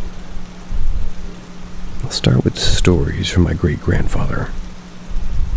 These encounters have been told to me verbally from my grandfather, and since my great-grandfather has long since passed. My great-grandfather's first encounter with this ghost occurred when he was in his 20s. He was living with his parents, and he was asked to take out the trash to the curb. He brought out the garbage can, walked back inside his house, and when he entered, he looked down the hallway and saw the ghost. It was just standing there staring at him.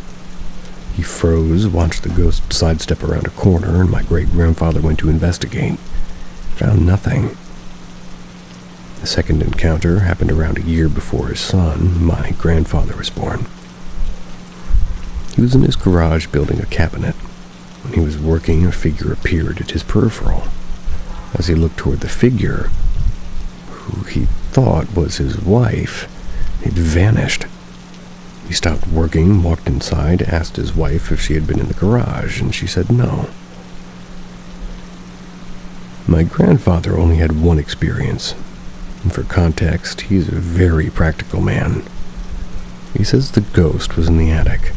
He was looking for his Christmas tree, and he saw the ghost in the corner of the room with its arms folded. He was spooked, said a couple of curse words. The ghost then unfolded its arms and walked into the wall and ceiling. And my dad, he's a special case. He had one encounter, while his friend, not being blood-related, also had an encounter. My dad's encounter was fairly generic. Saw the ghost at the end of a hallway, went to investigate but found nothing. However, his friend's encounter was apparently horrifying. My dad, being around 20, was away with his family for a beach trip. He had his friend look after the house while they were gone. While enjoying his trip, he gets a call from his friend. His friend said that he's not to be looking after the house, or rather will not be looking after the house anymore because he saw some creature standing in the living room. He was clearly shaken up and crying over the phone. My dad and his family, he returned to the house and found his friend crying on the front porch. The police were called to search the house and found nothing. And his friend drew a picture of the creature, which was the ghost, and he had it tucked away in his attic till this day. His friend refuses to talk about what he saw, no matter how hard I pry. I've had two experiences. My first encounter was in high school, 16 years old. I saw it standing in my closet. I was looking at my phone. I yelled at it so loud where my parents came into my room. Told them about it. My dad seemed to understand the situation, while my mom seemed confused by how my dad was relatively unbothered. My second encounter was much different. I was laying in bed watching videos, and it appeared in the corner of my eye. It was just standing next to a shelf. I had it in the corner of my room, and I freaked out, threw a pillow at it, and just charged at it, throwing my whole body weight into it. It backed away, and it was gone. My mom and sister came into my room asking what happened, and I explained what happened. They understood and then left. Really want to know if anybody else has a sort of inherited ghost. In my family's history, there was a man who murdered his wife, and part of me thinks he might be the ghost that haunts us. Let me know what you think. If you have any experience with the ghost haunting your family, especially so.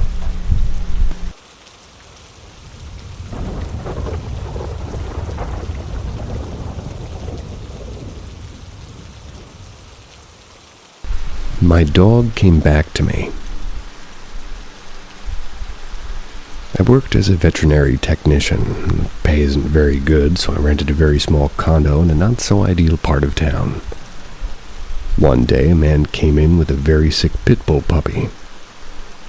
The man could only speak broken English, but he understood that he had tested positive for, parvo, and he needed a lot of expensive medical care to give him a chance to recover. The man couldn't pay, so the only other option was euthanasia. I knew, though, the moment I stepped into that room that the sick little puppy was mine. I asked the man if he would give me the dog and I'd pay for his treatment. He reluctantly agreed, and thus he became my dog. It took weeks for him to recover, and I had to order a special antibiotic, but he did bounce back. He was afraid of me at first, at most times, and I went to check on him. It was to give him injections, and one particular stings. One particular injection stings. We lived together pretty normally, and for about 2 years, and in those 2 years he also got valley fever, giardia, and ringworm, which he then gave the latter two to me. There was one Saturday I'll never forget. I was so tired from work, emotionally exhausted from my job, and Harvey, that was his name, came up onto the couch. He wasn't allowed there and slept in his kennel at night up to that point. I was too tired to sort of push him off, and he came up and cuddled right up next to me. We both fell asleep, and when I woke up, I had never felt better. From then on, we always slept together. He would jump on my bed wagging his tail, waiting for me to wake up and just be by my pillow. Never felt afraid of being a young female in a harsh part of town. 3 drug dealers shot one another in front of my condo. I couldn't even get in until the next day, as the place was surrounded. There were always police visiting, and once I found a lost kid and had to call police, and they took him away. But anyway, Harvey always made me feel safe. And when men would approach me or catcall at me, he would always react fiercely and kept harm away from me. We lived alone together, him and I, for many years, keeping one another safe. Even paid $2,500 when he tore his knee apart and needed plates and screws to be put back together. I always say that he's the most expensive free dog I ever had, but I never felt more bonded. One day I noticed something growing between his toes. The vet told me it was probably a cyst that would eventually go away. Well, 1 year later it was still there, and the vet assured me it was nothing, but something about it didn't sit right with me. So I took some cells via a small needle at work and put the cells on a slide, stained it, and looked at it myself via a microscope. I didn't see bacteria. I saw cancer. It was so bad that in order to get rid of the cancer, we would have to remove his leg, shoulder, and everything. It was a scary few days after his amputation, but once he found his balance, he could run and was a very normal three-legged dog for a year and a half. We thought we'd gotten all the cancer out, but it ended up coming back in his spleen, unseen until it was too late.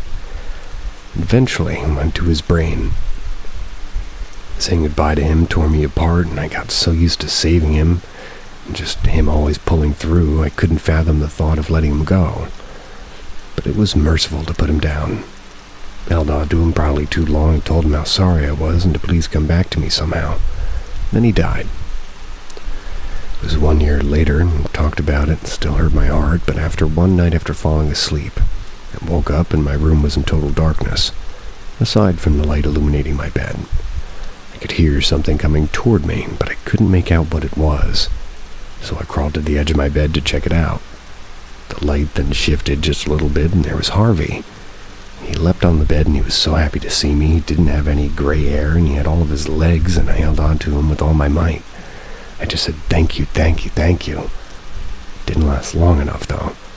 No amount of time would have been long enough, and I actually woke up and realized he had come back to me, but only in the way he could. In a dream. Never again will there ever be a chapter in my life like that of Harvey the dog and Angie, his girl.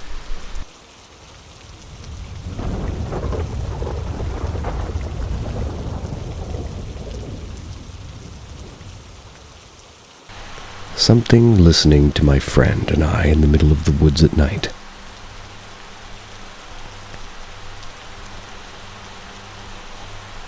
Me and my friend, both 17, were on a holiday at a resort in Norwich, which is situated in a pretty large forest.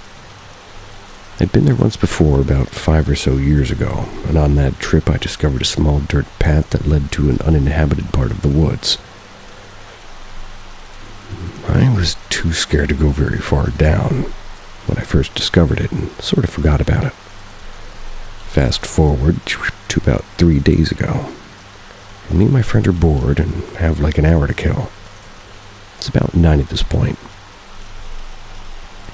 I decide that I would have maybe some fun and go on an evening cycle in the woods. My friend is a very skeptical person and a logical person who isn't a fan of taking risks, so she needed some convincing. But eventually we went. The path took us deep into the forest, so far that we could no longer see any of the lights from the houses around us, but also bordered some kind of field. However, this field was blocked off by a tall metal fence that was topped with barbed wire.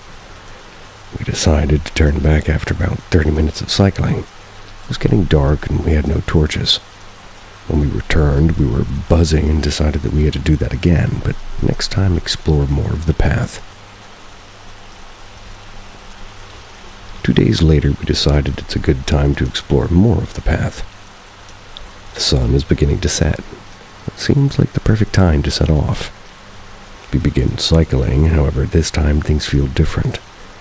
My friend is getting quite antsy.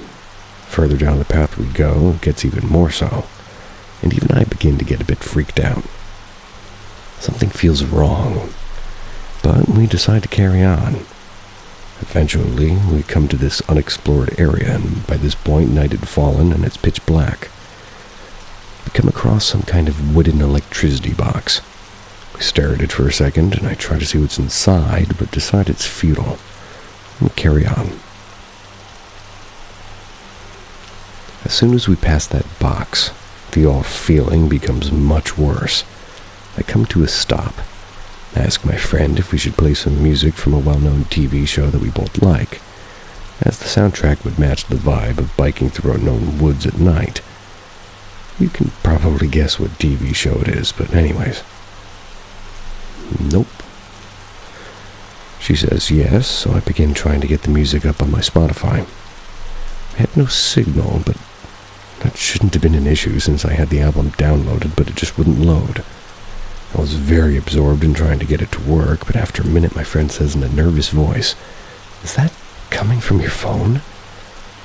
Confused, I go silent. And then I hear it too. I can very faintly hear a song playing. The song is one that recently blew up because it was used in the TV show, and not only that, but the part of that's playing the chorus, which is not at the start of the song. Me and my friend both check our phones, but neither are playing anything.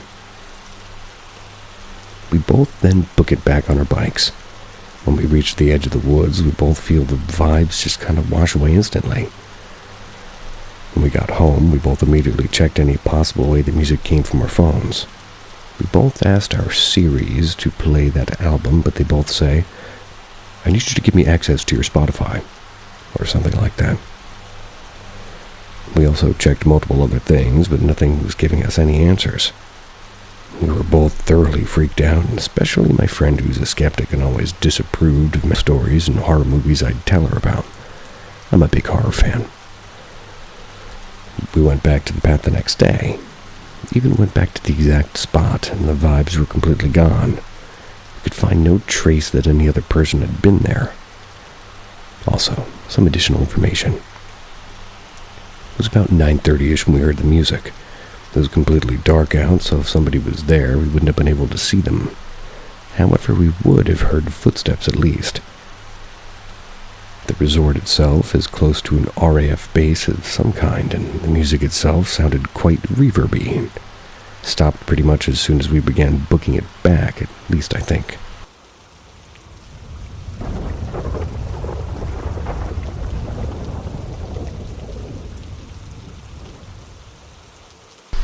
Saw my uncle days after his own urn mass.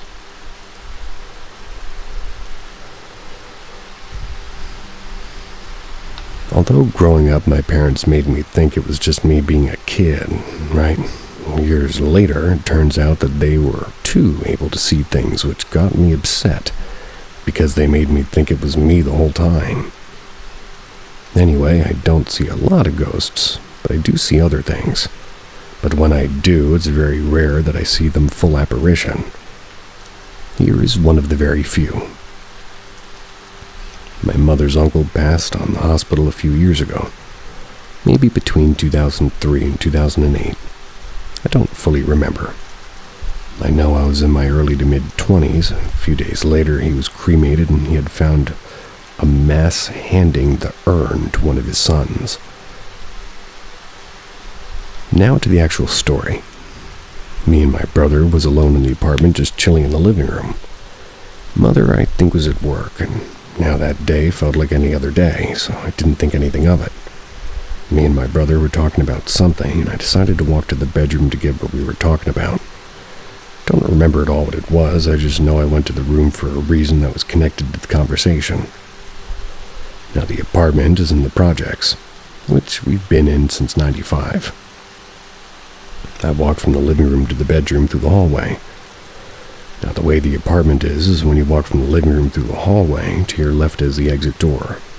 A few more steps is the kitchen door, and to the right and straight ahead is 2 bedroom doors, both opened. Right door is Mom's, left door is ours. That's where the hallway takes a left and the bathroom's at the end of there. I walk straight into my room, but at the corner of my eye catches something, or someone in my mother's room standing with their back to the door toward me. He stood there in a hospital gown holding a metal IV pole holder. Big, widened body with a head low. Uncle was a really big man and couldn't hold himself up anymore. I suddenly stop and slowly back away out of the room. In a few seconds, only to see the door empty and the room dark with nothing or anyone there. Stood there second-guessing what it was I saw, and I know somebody was there watching, or waiting. And since he was in my mother's room facing inward, he was waiting for my mother. So I went on with my day thinking something is going to happen. About a few days later, I go with my mother as she's sitting at the table and ask her, "Mom, I have a question. Did you have any dreams a few days ago?" "What do you mean?" "Did you have any dreams of your uncle about 2 or 3 days ago?" My mom looks to me as if she seems surprised. Surprised that I asked, but confirmed that yes, she dreamed of her uncle on that day I saw him. I asked her what the dream was, and she told me. She was standing next to her uncle, and in front of them was his 3 sons. He had 5 kids. He walked toward them, past the 2, and stops in front of one of them, then turns to her. Nothing was said, but he just looked to her. I told her that's his meaning that something is going to happen, and he wants you to watch over him specifically. Now, of course, my mother doesn't take me seriously, and she just shrugs it off. Now about a month in, and I go to my grandmother's house, and we just chit-chat. Then something came up, and she said that her nephew, the very specific son that my uncle stopped in front of in my mother's dream, the phone called her at about 1 a.m., and as she answered the phone, she heard him talking to police about a shooting that happened in the train that he was headed home that night. I looked at my mother, and her eyes remembered the same moment I did. I stared at her as my eyes glared, like, "Told you." Over the years, the specific son has been going through a few unfortunate events. Failing marriage that almost ended in divorce, almost lost a job, and sadly he's been diagnosed with cancer more than once due to the fact that they think it's gone to one area, it turns out it's spread to another. Now he's slowly losing his eyesight. My mother still hasn't watched over him, or at least kept in contact. I felt bad for my uncle. Even after death, he asked for her help, and she didn't give it.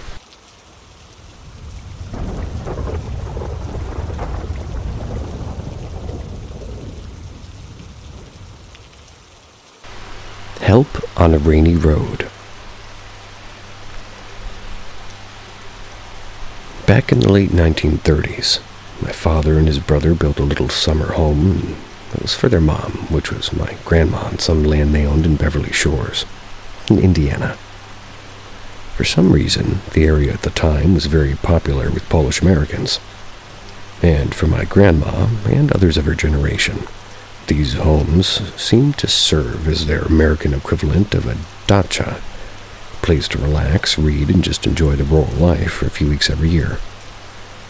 Neither my grandma nor her best friend, who often stayed with her, drove. So once World War II began, and the men in the family had gone off to war, my Aunt Mary was responsible for delivering them their luggage, and my grandma's pet dog to the summer place, and then picking them up when vacation time was over. The roads then were definitely not what they are today. Poorly marked and barely lit. Some weren't even properly paved and were more like dirt trails that rutted when dry and turned to muck when wet. They were rapidly turning into the latter, at least the night my aunt headed toward Beverly Shores. She headed there to pick up her mom and her friend, due to a torrential rainstorm that started just as she was entering Indiana. Then, on one of the darkest stretches of road, a tire on my aunt's car blew out. Though she somehow managed to steer to the shoulder, it seemed inevitable she'd spend the rest of the night there unless by some miracle she managed to get the spare tire on. Now, Aunt Mary, about 30 years old at the time, was a feisty, independent, and somewhat unconventional lady. Pretty comfortable around cars, thanks to her brothers teaching her how to do light maintenance on them, at least in dry conditions. She wouldn't have been able to change the tire quickly and get back onto the road, but that night not only was the rain blinding, her sedan was beginning to sink into the mud. Nevertheless, she bundled up, put her rain bonnet on, and went to go get a spare and the jack out of the trunk ready to give it a go. She succeeded in getting the flat off, but was having difficulty finding a solid surface to brace this jack, becoming pretty irritated also. That's when a car pulled up from behind, its big headlight lamp shining through the downpour. Today, a lot of people might naturally be apprehensive, wondering if the person stopping was a serial killer who'd fortuitously come upon his next victim. But back in those days, they didn't seem to think like that. My aunt was just happy to have some help. The face of the man who got out of the car was mostly obscured by a pulled-down fedora, turned-up collar, so my aunt really never got a good look at him. But she did remember his voice as being low and pleasant. After assessing the situation, he immediately dived in to help, despite the fact his expensive trench coat and gloves got seriously soiled in the process. When he was done, my aunt both thanked him profusely and offered to give him some money, but he apparently refused. But getting back into her car, she grabbed her purse anyway, pulled out a $5 and exited, and intended to press the money into his hand and refused to take no for an answer. Except there was no man or car, nothing on that isolated road. In less than a minute, they both disappeared. As he couldn't have driven past without her hearing it, my aunt wondered if he'd back down the road. But why would he have done that? He'd obviously been headed into Beverly Shores also. Despite the late hour and the rain, my aunt needed to solve the mystery of where her Good Samaritan had gone. So she slowly turned her car around and headed in the opposite direction, certain she'd encounter him soon enough. But despite going nearly a mile, she did not. Only then did she start kind of getting what she called the creeps. A dawning suspicion that the man who so kindly helped her was not of this world. Though some who eventually heard the story suggested he might be a guardian angel, my aunt tended to think that he was somebody who died on that stretch of road on a rainy night, reaching out to help a stranded stranger. Even as an elderly lady who lived to be 94, she'd shiver a little at that thought.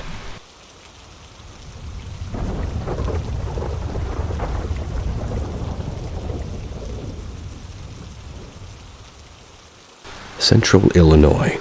Unknown animal encounter still haunts me.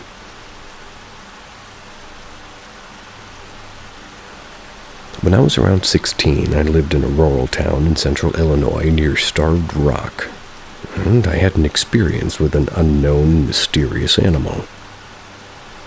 We live at the edge of town, and there's a large field directly to the right of our home, and a set of train tracks behind our backyard, and a line of forests. As kids without much to do in a small town, we would walk these tracks pretty frequently. Would often run into other kids doing just the same.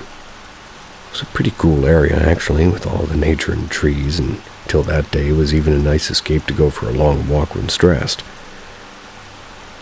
Like any other time, we went down the tunnel of trees that led to the little path that would kind of walk us down to the embankment before the railroad tracks.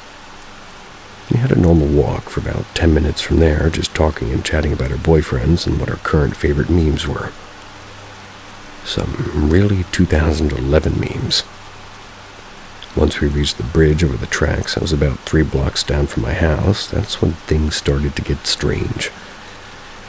I found the carcass of 2 large 2-foot fish that had obviously been torn into by some predators without much left but bone.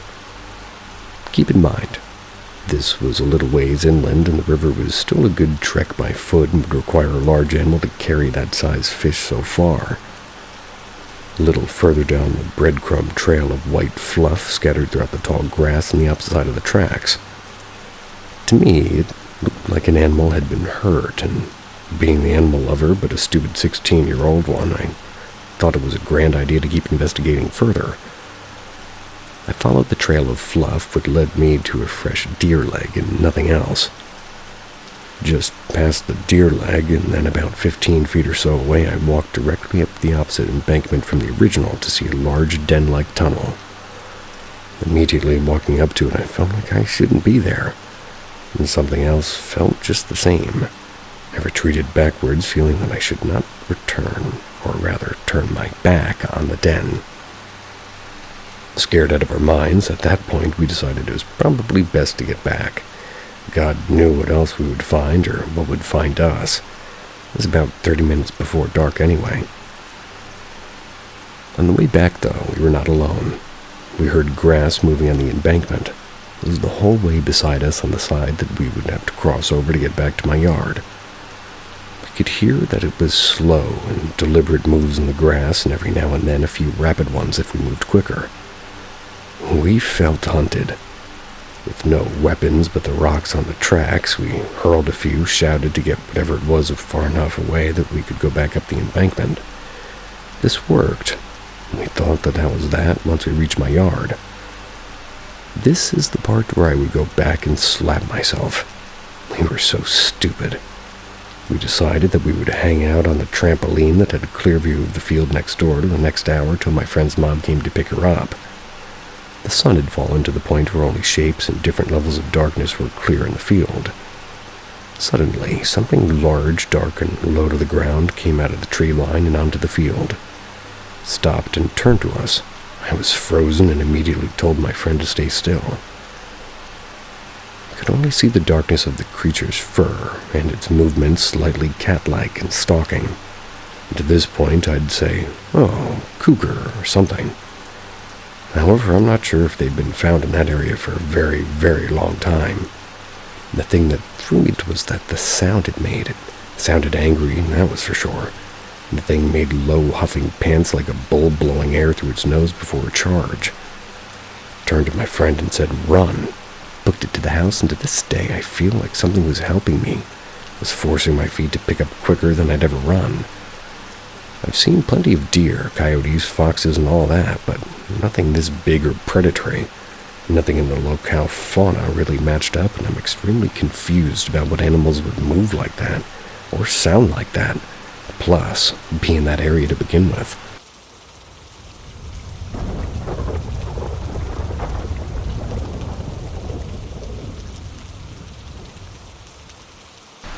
What's in the tree?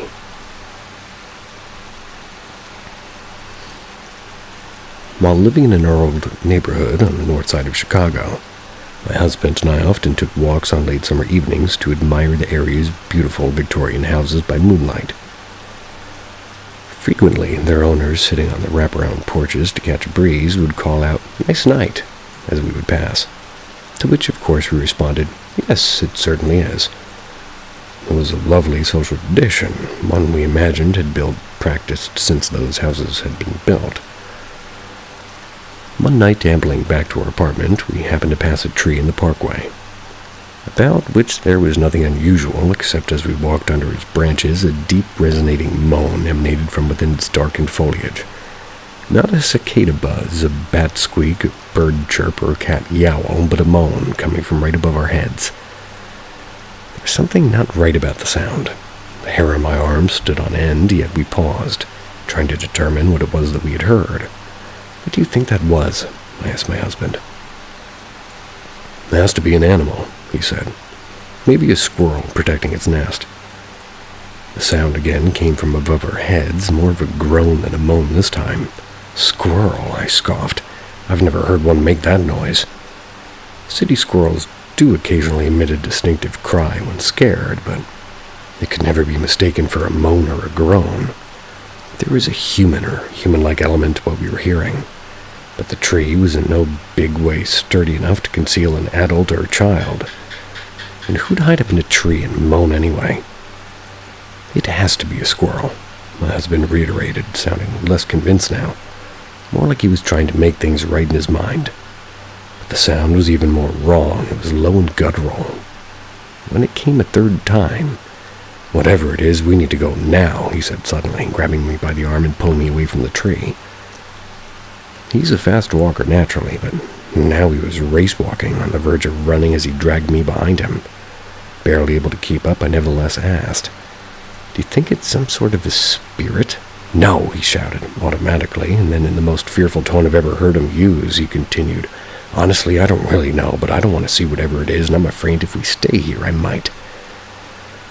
The words had no sooner left his mouth than we heard the sound once more, a long, attenuated moan that absolutely vibrated the nighttime air. We took off running like a couple of terrified kids. A few blocks later, we reached our building, where, after rushing up the stairs to the second-floor unit, we locked the door, flopped on the couch, out of breath. A little while later, when we finally decided to address our experience, he didn't even attempt to apply further logic to it. For having ruled out insects, animals, and humans, what other explanation was there for something supernatural? Yet, a ghost didn't seem like the likeliest explanation. Why would a spirit haunt a tree, unless maybe it was a hanging tree behind a prison where death sentences had been carried out? A scrawny young maple on an urban parkway didn't fit that scenario. Then I began wondering if we'd encountered a misplaced elemental. named after the elements of nature, i.e. fire, air, water, or earth. Elementals are spirits that have never incarnated as humans. While technically not ghosts, they're capable of evoking fear and uneasiness in some people. Mostly, though, they're pretty harmless. Due to the fact elementals are usually associated with forests, mountains, and other areas of sparse human habitation, I did at first wonder how one might have ended up in a large city. Then I realized it might have accidentally attached itself to a group of vacationers on a camping or hiking trip, transported back to their neighborhood. It sought shelter in something familiar to it in a tree. Maybe the moaning and groaning we'd hear was probably the spirit's successful attempt to scare us away from its safe place. Though we continued to live in that neighborhood a couple more years and kept up our evening walks, we never again encountered the moaner. So I guess whatever it was found someplace more to his liking, such as a park or a forest preserve.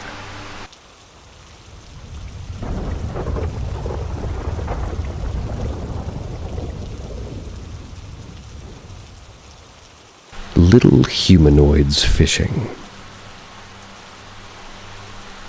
I grew up in a small town in the southern Oregon coast. There wasn't a whole lot for a teenager to do there, so we had to get a little bit creative. One of our favorite activities was to drive around and appreciate the raw natural beauty of the area, and explore the many trails, vistas, beaches, and such. We would greatly enhance the experience by taking a threshold dose, 100 UG of Lucy. This, of course, is not smart and could have gone horribly wrong. Lucy. UG. We were on a night voyage one time. A night voyage. There were 3 of us in my 91 Honda Accord, and we found ourselves in Crescent City, California at around 3 a.m. The town appeared eerily vacant as we aimlessly cruised its streets. Coastal fog blanketed the silent city. Suddenly, a massive beam of light level with the ground passed over us, about 50 feet into the air. It kept happening. Each time I could hear and feel it smoothly ripping through the sky. Filled with excitement, we began driving toward the source, which of course was a lighthouse. We all got out and enjoyed watching the beam for a while. And then we noticed a pier stretching out over the water. We walked down and onto the wooden pier when we noticed that we were not alone. About halfway down the pier was a group of 4 or 5 small figures. They were a little surprised to see anyone out there. We were all feeling spooked, but unable to make the decision to turn around, we kept walking. "Just act normal," said one of my friends. We awkwardly walked right past 3 figures. They were 4 feet tall at most, covered head to toe in a patchwork of brown fabric complete with hoods, face covers, and gloves. They carried with them some kind of woven baskets. They sound like Jawas. We were very spooked and my heart was racing, but they seemed even more agitated by our presence, making very odd click and squeak sounds to each other that kind of scrambled around us as we passed them. It was very odd, and we noticed that the pier was covered in sea life. There were fish flopping around us here and there, many crabs skittering around, and some of them finding their way over to the edge and back into the water. Fresh clumps of seaweed. None of us looked back for a while, and when we did, we saw that they were leaving. We watched, dumbfounded, as they exited the pier and all piled into a Ford Taurus station wagon and drove away. I can picture that. Relieved that they were gone, we all stood at the end of the pier for quite a while discussing this weird situation while the beam continued circling the sky. We all had witnessed the same thing. We were high, but not hallucinating. Did our enhanced state of awareness allow us to see them when they're normally cloaked to normal humans? How did all the sea life get up onto the pier? It was a good 10 feet off the water. Did they haul it out with a net and dump it onto the pier to collect with their wicker baskets? That would be really heavy for those little guys. But it seemed like, however they did do it, they were harvesting seafood. We referred to them afterwards as Ewoks, even though you wouldn't be able to tell if they were furry or not. That's why I said Jawas. Crescent City is surrounded by redwood forest, which is where Ewoks live, right? So, I don't know what they were, but they were very real. They didn't seem to be human. I feel like I should know most slang for drugs because I'm male. Lucy and UG of Lucy. Since I don't know exactly what drug that is, and you're seeing anything from Star Wars in real life, I might want to blame it on those drugs that you were doing. Who knows?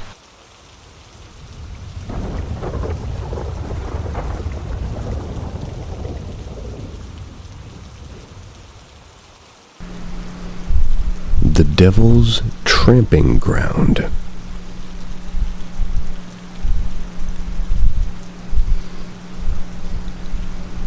I have a friend who's really into the paranormal like myself. Let's call him Jake. It was October of 2018. We just wanted to go ghost hunting or explore supposedly haunted buildings and areas. We had been researching and decided our drive limit was 4 hours. Came across a place called the Devil's Tramping Ground. At this place, there's a circle in the woods that can't grow grass, and the trees make a circle around it. As legend has it, the devil himself uses that circle of sand and dirt as a portal. He comes to Earth at night and stomps on the ground, pacing back and forth. We read that if you tried to sleep there, on the circle, you'll hear a soothing female singing, and it'll put you to sleep, and then you'll wake up in a different location. So, what did we do? We brought tents, sleeping bags, chairs, and beers, of course. Okay, back to the story. Me and Jake were planning our trip, and another one of my buddies caught wind of it. Let's call him Nick. We were all set to go on Friday when we get out of work. We left the base at around 4 p.m., but didn't actually hit the road until roughly 8 p.m. because we kept getting sidetracked at different stores. I'll skip right to the next part. We get off the highway. It's close to midnight. We have our GPS on, and it was us going down the only damn road with no streetlights. And of course, we start driving down that narrow, dark road slowly, so we can find a clearing for the Devil's Tramping Ground. We read that there would be satanic symbols in front of the clearing, written onto the road. We had our eyes peeled, and there was something odd about this road, and I shit you not. We were being chased the entire way by about 10 dogs and one black dog. Every dog's barking except for that black dog, and he kept appearing in the woods to the left of us and in front of us as if we're driving and he's just trying to turn us around. We found the symbols and knew it was it. The dogs hadn't followed us that far. We parked, got out, we had flashlights. We scoped out the area, and I'm not gonna lie, it was extremely unsettling. We made our way up to the circle and thought, perfect, let's go get our shit. Fast forward about an hour, and it's quiet. We have our tent set up in the circle. We have our chairs set up surrounding our cooler, just telling ghost stories and drinking. Nothing really seemed to bother us other than the occasional twig snapping that sounded like footsteps and the feeling of being watched. We just chalked it up to animals. It's 2 a.m. now. I start to hear voices all around me. And I'm not the only one. Nick and Jake heard it too, and it felt like we were about to be jumped by a group of men surrounding us. But we knew whatever it was wasn't human. The voices stopped, and I shit you not, at the same time the car light turned on. We went to the car to find all the doors open. Unnerved, we slowly closed all the doors and went back to drinking. 2:30 a.m., we're all on edge. Not even drunk at this point because of the events that just took place. Everyone was silent. I could hear and feel my heart beating out of my chest, and you'll never believe it. We all heard beautiful humming coming from every direction. Wish I could describe how it sounded, but We knew that it was not good. We all leaned in as the singing was going on, and without one word spoken, we all got up and went to the car to get out of there. We then visited Lydia's bridge because it was nearby, and it said that Lydia walks the road and the bridge at night. We didn't see anything, so we slept in a nearby Walmart parking lot in the car, went back the next morning for our things.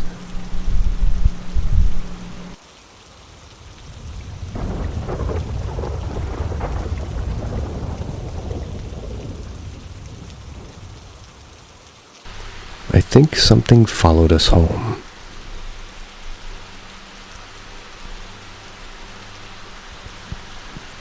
One night during summer break a few years ago, my sister and I went to a bonfire at a friend's house. The whole night was nothing out of the ordinary, just some close friends hanging and sitting around a fire. At one point, the fire was dying down a bit, so somebody threw a huge piece of cardboard on it. Suddenly, a gust of wind caught the cardboard in a way that caused it to blow upward. I remember looking at the cardboard to make sure it wasn't about to blow toward me when I noticed that the fire was burning holes that distinctively looked like eyes and a mouth with fire coming out of it. I felt silly, but the way it looked when it burned made me feel uneasy. It started to get late, so I decided it was time to drive home. I was on the last road before I got to my house when my sister and I were talking. She asked me if I noticed the creepy way that the cardboard burned in the fire. Not long after that, I remember seeing something from the corner of my eye that looked like it was running toward my car tire. I know I wasn't seeing things because my sister gasped. I ran off the road to avoid what I assume was an animal that was feeling brave or suicidal. We looked out of the windows to see what was there, and there was nothing. No sign of anything. The road we were on didn't give any animals any hiding spots or woods nearby to run into. This freaked me out a little bit, but I could see my house, so I shook it off and pulled into the driveway. I'll never be able to understand what happened when I pulled into that driveway, truly. I've never felt primal fear like I did at that moment either. Everything inside of me was screaming at me not to walk up to my own house. It felt so silly. I've lived in this house for years up until that point.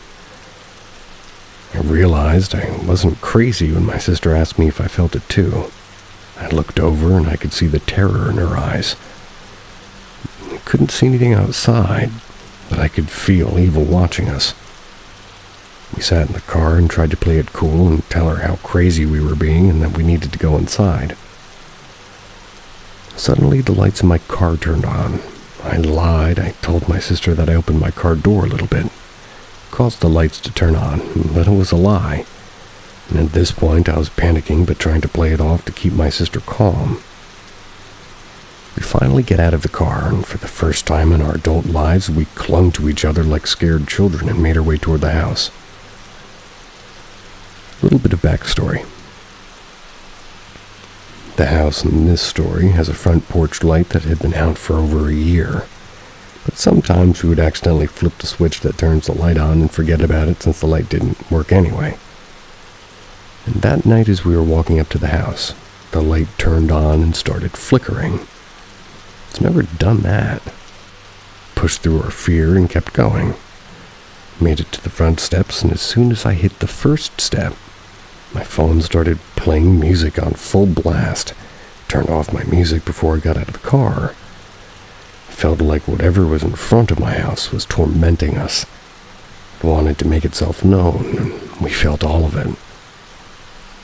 Walking on that porch into my front door was only a couple of steps maybe, but that night it felt so long. I remember feeling terrified to the point of illness. Wanted to throw up, I wanted to cry, but all I could do was keep my eyes on my front door and walk. I couldn't see it, but I know what I felt was like this one specific area of my porch. Sister was closest to that spot. She later told me about how she could feel something against her as we walked together into the house. The strangest thing was as soon as we walked through the porch and into the house, I immediately felt better. The fear and the feeling of eyes on me and evil just vanished. Everything felt normal. The porch never felt malicious again after that night.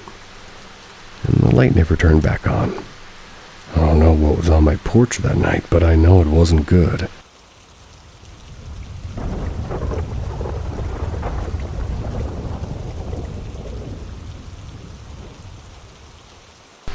Again, as always, these experiences tend to happen when I'm alone in the house. This happened back in probably between '02 and '06. My mother had just left for work not long ago. It was very early in the AM, and you hear her rustling as she tries to rush out as she gathers last-minute things. The last thing I hear is the door close, and the locks on the door click-clock as she locked it before leaving to the staircase. Now at this time I had hair down to my tailbone, so I was laying on my stomach with hair collected on my shoulders and split to one side on the back of my neck. A majority of my arms are covered in a dark reddish-brown tone of strands. Again, I'm left alone in the house, so no one is there but little old me. I lay there like, screw it, nothing to do but be lazy, so I'm just thinking of what possibilities I can do to make my day better. But something was bothering me. In my upper peripheral vision, I see something moving, which means someone or something was out or in front of my window. Now, I live on the first floor, but it isn't ground level. There's an office below us and then the first floor, so anything moving on the walls would be the sunlight and the shadow puppets of nature's tree branches. I stared at the wall in front of me, and nothing on that wall was moving. So why was the wall above my head having a shadow movement of any kind? I start to stare up with just my eyes instead of moving my head, and I see a grayish shadow form. It wasn't too dark, but it was enough to hide the majority of the sunlight that was on the other wall. All this came from the same window perspective, so the light should be the same on all the walls. But the wall by my head grew more gloomy, as if something was hovering over me. But only that wall showed me. I tried to move to get off the bed, but I couldn't, and something was holding me down. Not clutched down, but as in a sheet of weight, like I was magnetized or glued to my bed type of down. I looked at the wall as the only part where it was over me got gray and dark. I start to breathe, to pant, almost as if I'm ready to freak out. But then something moved. As I'm paying attention to the wall at the head of my bed, something moved in my long hair. The bottom of my eye caught this movement and immediately looked to see my hair had some kind of a ball the size of a fist in the middle of it. The ball of hair was about at the fold of my arm, mind you. Again, I'm laying on my stomach with my long hair resting on my arms that laid limp in front of me. Now I'm thinking, what the fuck, where did this come from? My mind no longer on the shadowy figure at the head of the bed, but this thing was not too far from my face, on my bed, in my hair. I tried to move again, and slowly the ball of hair that looked like it was attached to mine moved again, and I watched. My body couldn't move, and the most inanimate thing on my body had something moving in it. Then it turned. Oh God, it turned to look at me. It turned, and the ball of hair had a face.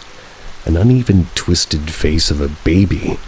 One eye was twitching as the people looked up, and the other eye watched me.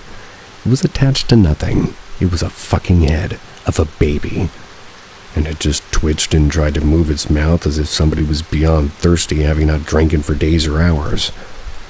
I felt myself breathing heavily now. The lungs were the only part I could voluntarily move. My heart was racing as I was getting more freaked out. Finally, I felt a release and got up, waving my hands through the air, unable to scream, but just enough to keep breathing, heavy pants of what the fuckery.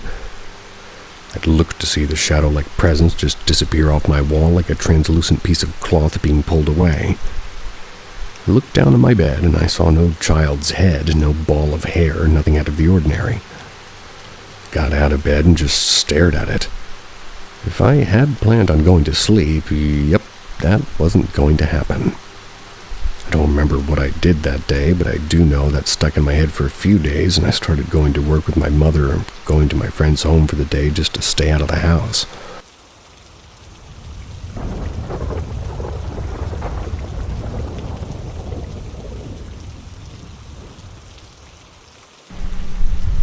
help me explain this event.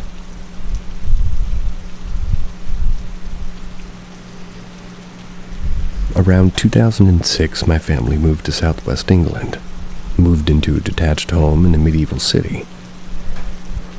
I was around 11 at the time, and my older sister was 13. We lived with our mother and father. We were only made aware after we moved in that house that it was known to the locals as a paranormal house. We actually had builders and renovators straight up refuse to work on the house after we told them the address. We were also told the house was being sold by a couple who were in the middle of a divorce.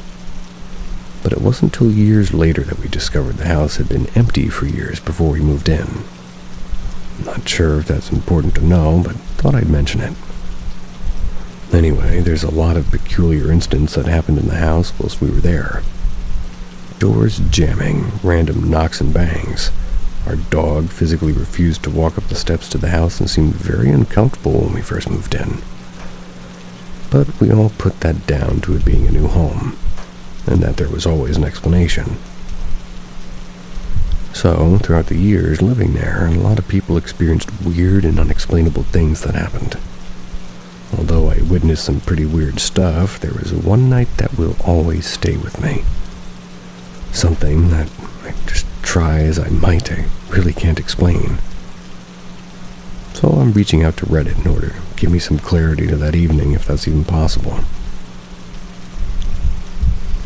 It was 2010. My parents are now separated. My sister was staying with my friends, so it was just me and my father in the house. It was the middle of the night and we were both asleep. But I was woken by the sound of a radio going off on the top floor of the house. It started off quiet, but it was as if somebody had their finger on the volume. It suddenly went from quiet and grew to as loud as it could get. My dad, obviously irritated, thought it was me staying up late playing music. I heard him get out of bed, shouting to turn the music down as he went upstairs where the noise was coming from. I remember hearing him go silent mid-sentence, the radio turning off and the footsteps going downstairs as he went back to bed. Of course, I was rattled at the strange occurrence, and our dog wasn't allowed upstairs and we had no other pets. So there's no other normal explanation to how the radio could have turned itself on like that. I attempted to go back to sleep, but after about 20 minutes I was woken again by the sound of the radio turning on. The sound going from quiet to loud in a matter of seconds. I was paralyzed in my bed, terrified of what was going on. So I heard my dad get out of bed and go to the sound of the radio, which was now coming from my sister's empty bedroom. She was at the sleepover. Except, when he opened her door, there was a sudden loud crash. I jumped out of bed, turned on my bedroom light, and ran to my sister's room to see what the noise was. My dad was stood by the door, and on the floor was the radio still playing, but about 4 feet across the room from where it was usually on her desk. It was as if somebody had thrown the radio from her desk. My dad's not really somebody who believes in the paranormal, but even I could tell that he was a bit shocked. After a few seconds, he picked up the radio and unplugged it, placed it back on my sister's desk, told me to go back to bed, and we never spoke of it again. Didn't even tell my sister. I know that there's an explanation for bumps in the night and stuff like that, but I've never really been able to come up with a reason to this. I welcome any suggestions, and should also say that they were both the same iPod dock and radio that both me and my sister had been gifted a couple of years prior. We kept those speakers and radios for years and never experienced anything like that again.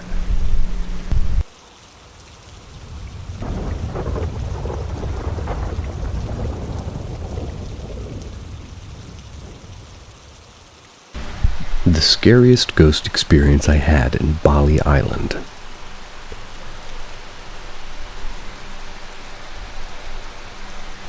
So in the summer of 2018, a group of friends of mine invited me to a trip to Bali, Indonesia. Ended up being a trip of 6 women and 6 men. Knew around half of the people beforehand, and I got to know the rest during the trip. We went around the island, ate great food, enjoyed the views and culture, and we were all in our early to mid-20s back then, so we'd always end the night with a night out at a bar or nightclub. I believe it was the third night in the island. After the night out, we were in a group of 4 or 5, and we got a cab and headed back to our villa separately, due to us not all fitting in one vehicle. I was one of the people that arrived in the villa latest. Believed it was approximately 2 a.m. when I arrived. My roommate and some friends decided that they were going to go to bed first, but I wanted to have a cigarette prior to getting ready to pass out in my room. Before going further to the story, in order to make the story more clear to whoever's reading, thank you, I need to tell you about the layout of the villa. The villa's estate is rectangular. When you enter, you see an outdoor kitchen and somewhat of a living room that's outdoors, including a few couches and a TV and the statue of the Buddha. Yeah, weird. Not really. Then there's a pool, which next to it has 6 glass doors that lead into 6 different rooms. So you could open your room door and take 4 steps to dive into the pool. Now the real story starts from the deciding to have a cigarette part. And for the record, I was not too intoxicated nor too tipsy at this moment. I decided to light up a cigarette in front of my room door, and I was looking around the ambient view of the pool and the living room space. My living room space was darker than the pool. Then I saw a shape of a girl sitting on the couch. She was looking the opposite direction of me. Thus, I was looking at the back of her head. And at this point, I didn't think anything weird and thought it was one of the girls that stayed in the villa with me. Then I got a chill all over my body. That's because I didn't recognize her hair with all the girls that were in the villa.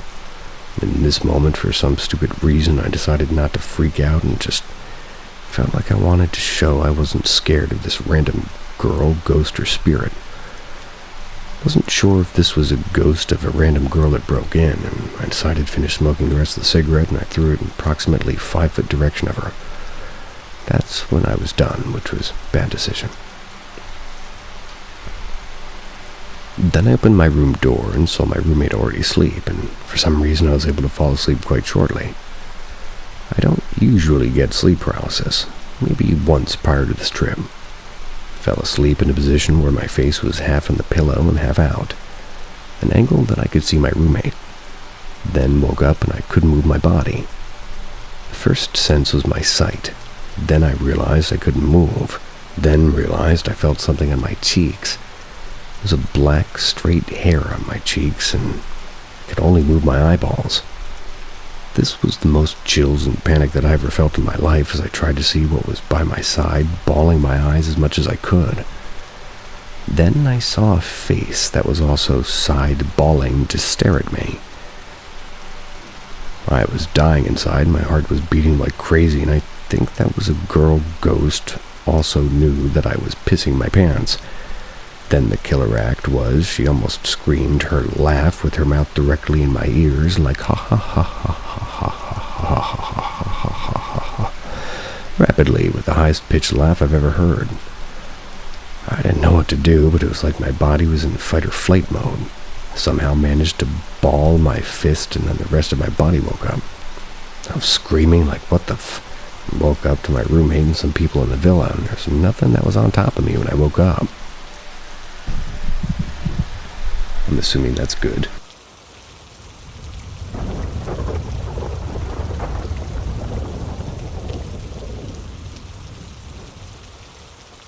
Welcome to Paranormal by hearing my name shouted becomes reality. Learn that others subscribe also and tap the bell to join us on this haunting journey. The next chilling episode awaits your discovery. There's a lovely historic house in my family. It's known as my grandmother's house. Though it's been in the possession of her daughters for longer than she lived in it. It was built sometime in the last third of the 1800s. We can see a kitchen was added in 1915 from digitized records, but not sure how old the main structure is. The house is in an historic district of a small town in Ohio, and it was incorporated in 1810. House next door has a plaque listing its origins as 1859, so it is old. Anyway, my grandmother came to own the home with her second husband in 1959. He passed from a heart attack in 1968, and she continued to live there until her death in 1988. Since then, it's been occupied by her daughter, my aunt, who will be 82 next week. I live about 4 hours away in Detroit, and I'm one of the closest relatives by proximity to this family home. Long story short, my aunt and her sisters, including my 85-year-old mother, recently put up money to renovate the house. I've spent more time there lately to help my aunt's twin sister move in with her, and to generally help them both with their medical needs.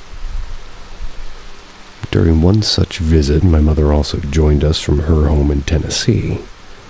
So it was my twin aunts, my mother, and myself staying in the home. We all had our own bedrooms, as it's a fairly large home. One night I was fast asleep, and I woke with a start at hearing my name shouted.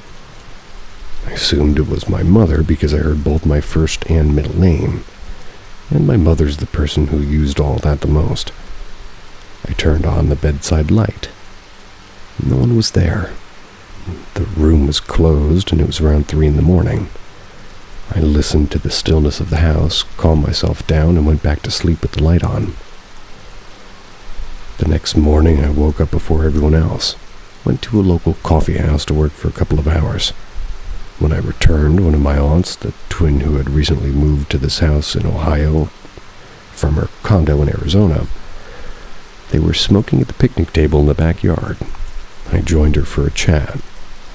We spoke about the weather, about my work, about her upcoming dental appointment, and her sister, the long-term resident of the house, joined us with their morning coffee. Then I remembered my experience in the middle of the night and shared it with them. The newly moved-in aunt said, "That's happened to me 3 times. I hear my name being called, and it sounds like Mother." At this point, her sister chimes in, "That happens to me too. I've been hearing my name called in this house for years. Not always at night, but awakening me from sleep, sometimes even a nap." They've never told each other. We basked for like a silent moment in shared wide-eyed wonderment at our mutual experiences. Then we move on to other topics. About 10 minutes later, I enter the house, and my mom is in the kitchen, busily preparing a breakfast for everyone. I sit at the table, I chat with her, she flits about the kitchen. I then excitedly shared the story about how I'd woken to my name, and how upon sharing, I learned both aunts had also experienced this. To this, my mother stopped her preparations, looked at me with her eyes wide, and pointed at herself. "You too?" She nodded a slow nod. And I will add I've never experienced this anywhere else, and my mother and newly moved-in aunt say the same. I also recently experienced the door to the bedroom opening by itself.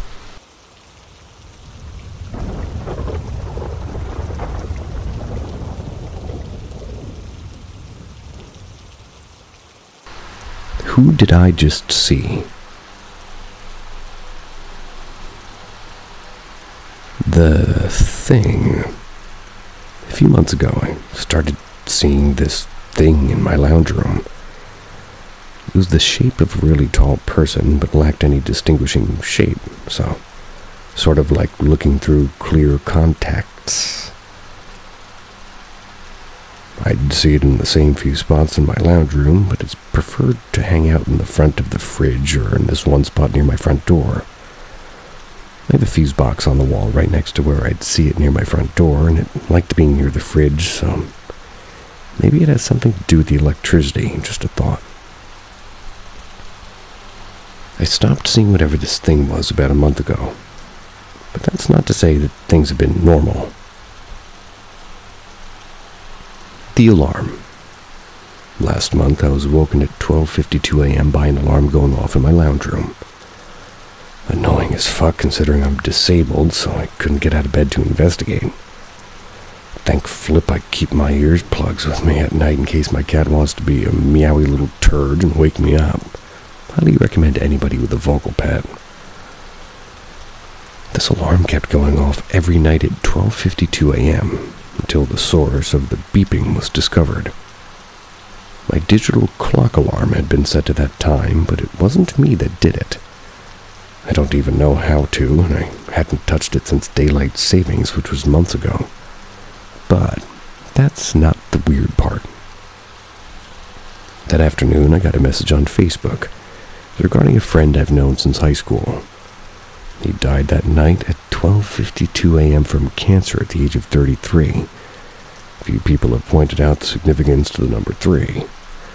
His birthday is August 23rd, if that means anything. What happened today? My disability, C4-5, incomplete quadriplegic, limits a lot of things I can do.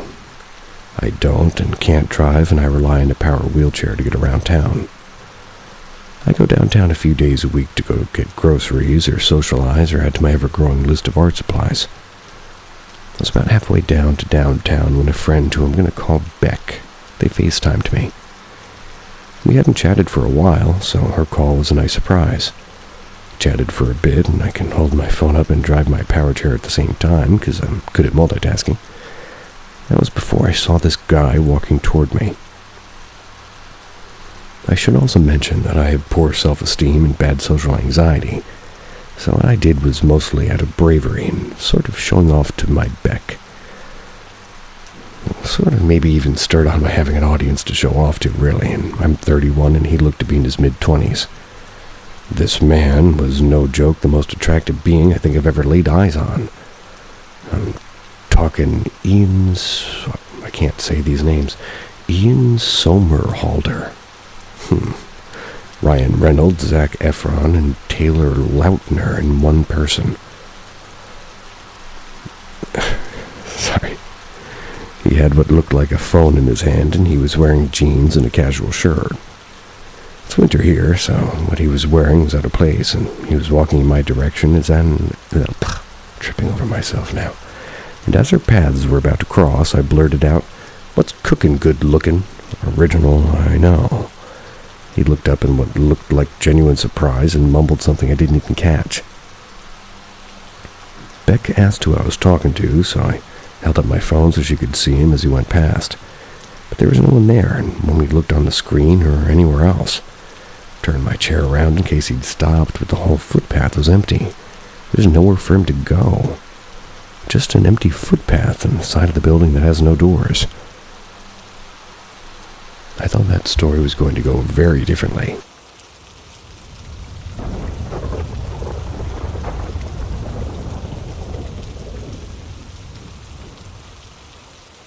Haunted mirror in rental house.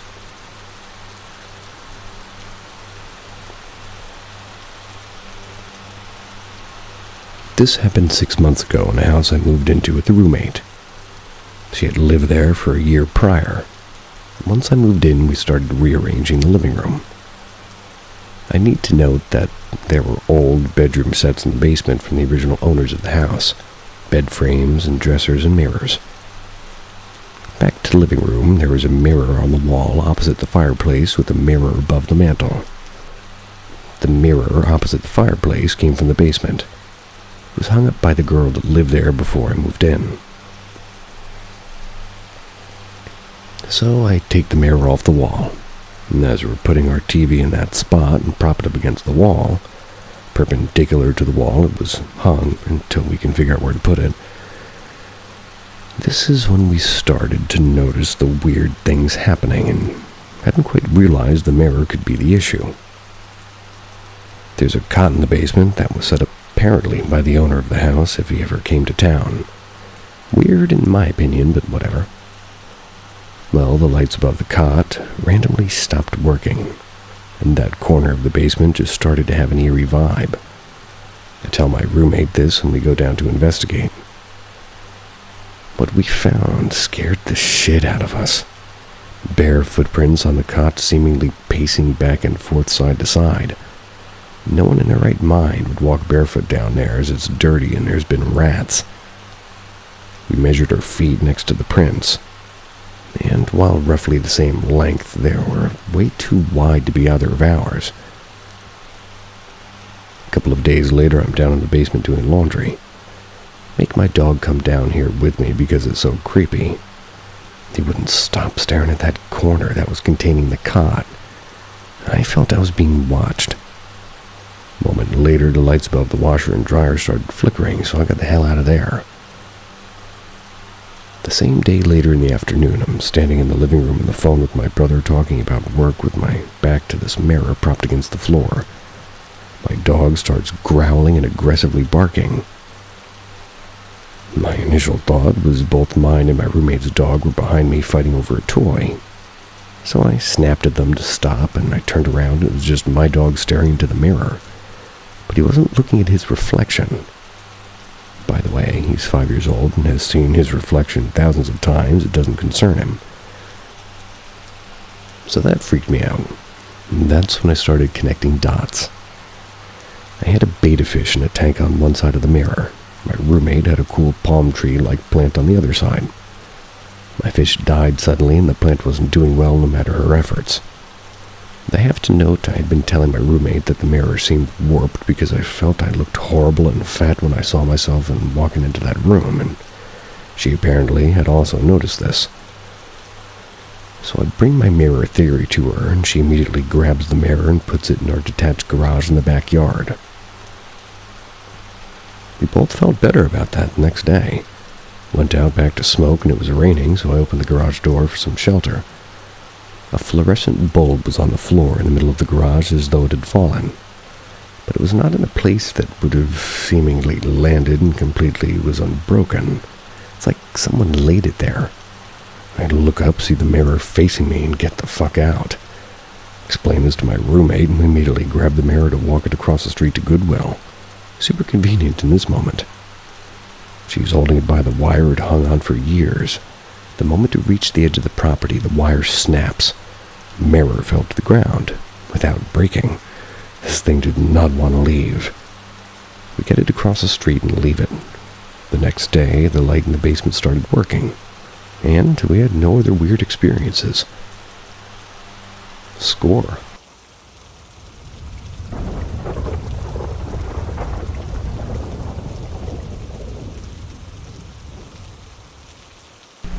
My experiences with unknown entities.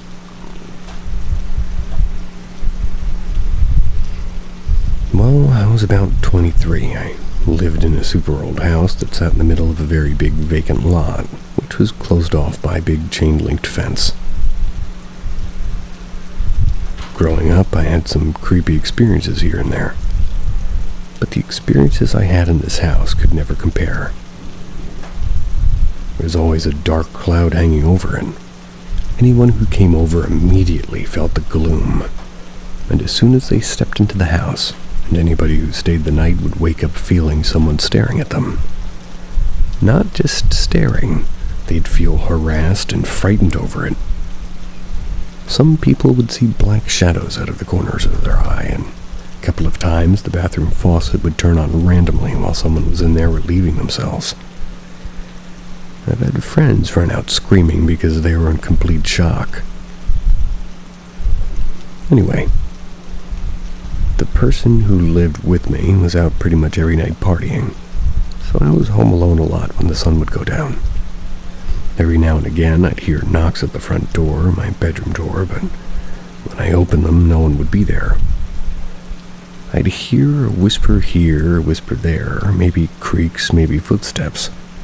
And eventually I started having night terrors. I had sleeping problems for about a year because I'd wake up either screaming with somebody on top of me holding me down, or both. I'd see and I'd hear things if I tried to go back to sleep. One night a friend stayed over with me, and when we woke up the next morning, all the desk drawers were stacked on top of the desk in my bedroom. I asked her what happened, and she said, "You don't remember?" No, obviously I did not. She told me she woke up to me standing at the bedroom door facing out. She asked what I was doing, and I didn't answer. She asked if I was okay, and no answer again. And finally she yelled my name and turned around and started pulling the drawers out of the desk, just sort of setting them on top of it. She said she was too creeped out to do anything, so she just watched. When I was done, I went right back to bed and was suddenly asleep. There was another time I was home alone watching a movie in my room. I hear a knock at the front door, so I go to answer it. No one was there. As soon as I closed the door, there were more knocks, harder and louder. I just kept a baseball bat next to my bed, so I grabbed it and opened the door again. Walked around the lot, and there's no one.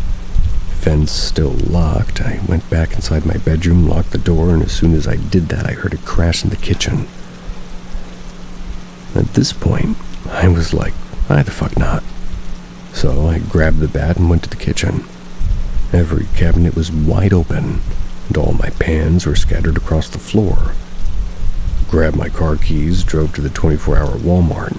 I stayed there until the sun came up. Then I went back home, cleaned up the kitchen, and just exited after that. Then I had some friends in a band, and they'd come over to practice and party every now and again. We'd video record and play it back after, and you could see orbs flying across the screen like crazy, hear noises like static or distortion in the back, and not feedback from the amps either. Things would fall off the walls randomly. The radio or TV would turn on by themselves, and this would happen when people were over too. After a couple of years, it just became more like an attraction than anything scary to me. I forgot what it felt like to live in a normal, lightweight home. The dark vibe became normal to me, until I moved a few years later. I'll never live in a space that feels heavy ever again.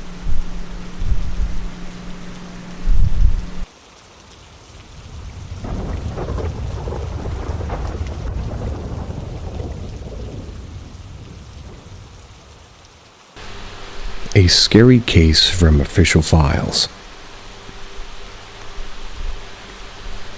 When I was a teenager, I heard about this story, but I deemed it to be an urban legend at that time. However, 2 years ago, I read it again from an official document, so it should be true. At the beginning of the 20th century, a fat man traveled to Chengdu, a large city in western China. He was there to sell herbal medicines. After a few days, he had sold out all of his goods and prepared to have lunch before returning. In a small restaurant, a young guy sitting around struck a conversation with him. The young guy told him that they were fellow villagers, and he had seen the fat man before. After this meal, the young guy invited him to go to his home because it was so rare to meet a fellow villager. The fat man agreed because he had sold all of his products, and there was no need to go home immediately. At first, the fat man wanted to leave after several hours, but the young guy urged him to stay for several days because, in the young guy's words, it was so difficult to meet a fellow villager in this city. Thus, the fat man stayed for several days. After a few days, when the fat man was going to leave, the young man handed over a letter to him to ask the fat man to deliver it to a relative on the way home. The fat man agreed eagerly. A few days later, the fat man found the place of the relative of the young guy, but it was very late, and the fat man was reluctant to knock on the door then for the next day. At this moment, however, he heard a conversation begin in the house. The fat man was suspicious. Why is anybody up talking at this hour? He attempted to know what was being said. After a few seconds, this fat man hurried away and summoned the police immediately. What happened at that moment? In fact, the curiosity of the fat man had saved his life. That's because of the horrible conversation he heard is as given below. Why has that poor man not come yet? Don't worry, he will not be too long. All right, but I need to see this poor man now. I've heard that he is so fat that his body will be able to contain all we need, and that's great. After hearing the last sentence, this fat man sensed danger. He crept away and then opened that envelope in private. Troublingly, this letter described nothing but the name, occupation, home address, and other information regarding this fat man. And at this moment, this fat man realized that the fat man in the conversation must be himself. So he called the police, and the police arrested all the people in that house at once. So what happened exactly in this process? In fact, the young guy and his relatives were villains and drug dealers. They conducted their business in the following way. Firstly, the young guy sought a foreigner in Chengdu and selected one who was not very bright. Next, the young guy invited the person whom he had picked to go to his home so he could gather information about his target. Usually, the young guy preferred to choose those who were single and destitute. Thirdly, the young guy would ask the potential victim to deliver a letter on his way home, and the destination was the haunt of the accomplices. Finally, after learning the identity of that potential victim and ensuring there is no risk, the criminals would murder the victim and hide opium in his body, and this was how they smuggled their shipments of drugs safely, transporting them inside corpses that they claimed to be on their way to the funeral. I've heard my fair of similar stories, but not quite like that. Not paranormal, but I found it interesting.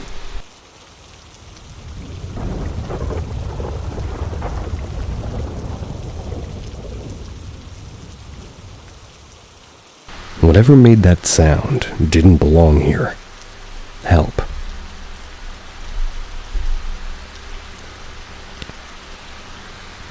My fiancé and I were sitting outside around a fire pit. It was around 2 or 3 a.m. It was quiet and peaceful, until suddenly we heard this insane sound. It was like a scream, but also mechanical. Not human, not animal, and definitely not something I've ever heard before. It lasted maybe 5 or 10 seconds. Then silence. Then, a few seconds later, it happened again. Now here's the thing. I've lived in this city for 24 years. My childhood home was also just down the road from the train tracks. I've grown up hearing every possible train sound, and this wasn't a train. It was like a roar, not like a scream from far away, but like something massive was making this noise. The sound was deep and strange, almost echoing, like it was far away but somehow felt close. It wasn't super loud in the sense that it hurt your ears, but it had this intense pressure behind it. It was layered, like a roar, a mechanical hum, and something else tangled together. Honestly, it sounded like something out of Stranger Things or a sci-fi horror movie. Just wrong. It happened again. My fiancé turned to me and said, "Am I tripping or do you hear that?" We both sat there frozen, and it sounded like it was coming from the direction of the cemetery down the street, or possibly the train tracks nearby. We were too frozen in fear, and we literally couldn't move to grab our phones. We just stared into the dark like we were waiting for something to come out of it. By the 4th or 5th time, we finally reached for our phones to record it and stopped completely. They even posted in our town's Facebook forum. No one else heard it, which is wild because it was so unsettling and loud in that deep echoing way I've never forgotten it. Some background of it. I grew up in a small Ohio town with weird energy. Not some place you hear about, but definitely a place where strange things have happened. There's a lot of cemeteries around, especially Crown Hill, which is just down the road. My mom's old house, a street over, always felt off too. I've heard and seen and felt things growing up that I still can't explain. The house my fiancé and I were living at the time of this particular noise had its own weird feeling. You'd hear phantom footsteps and things falling off shelves for no reason. And one night my fiancé turned on the Xbox, sat down, and it shut off. He did it again, and it shut off again. I even went in, and I was the skeptical one, and tested it. Stood there for a minute, then sat down, it shut off. It was like something was playing a game with us. It happened 5 times in a row before suddenly going back to normal. One night a large cardboard box moved on its own with a loud thud, like it had been pushed. It was around 11 p.m., and our daughter was asleep in the other room, and we were honestly about to grab her and leave. A few months later, our house burned down. I had only left for 30 minutes with my daughter, and the fire investigation ruled out electrical causes and any sign of foul play. It was ruled as undetermined and unexplainable. Two quick things about the noise is, as well as trains, there's also, I forget what the name is, but there's a manual kind and then an automatic kind where you can put this cart on the train tracks, and usually they're not used very often, and they make really, really screechy sounds. Imagine those cartoons where you see, like Wile E. Coyote getting on the train tracks and moving that thing up and down with his hand. One of those things. Just from my experience, they sound kind of like that noise you're talking about. But Ohio is kind of creepy. All of it.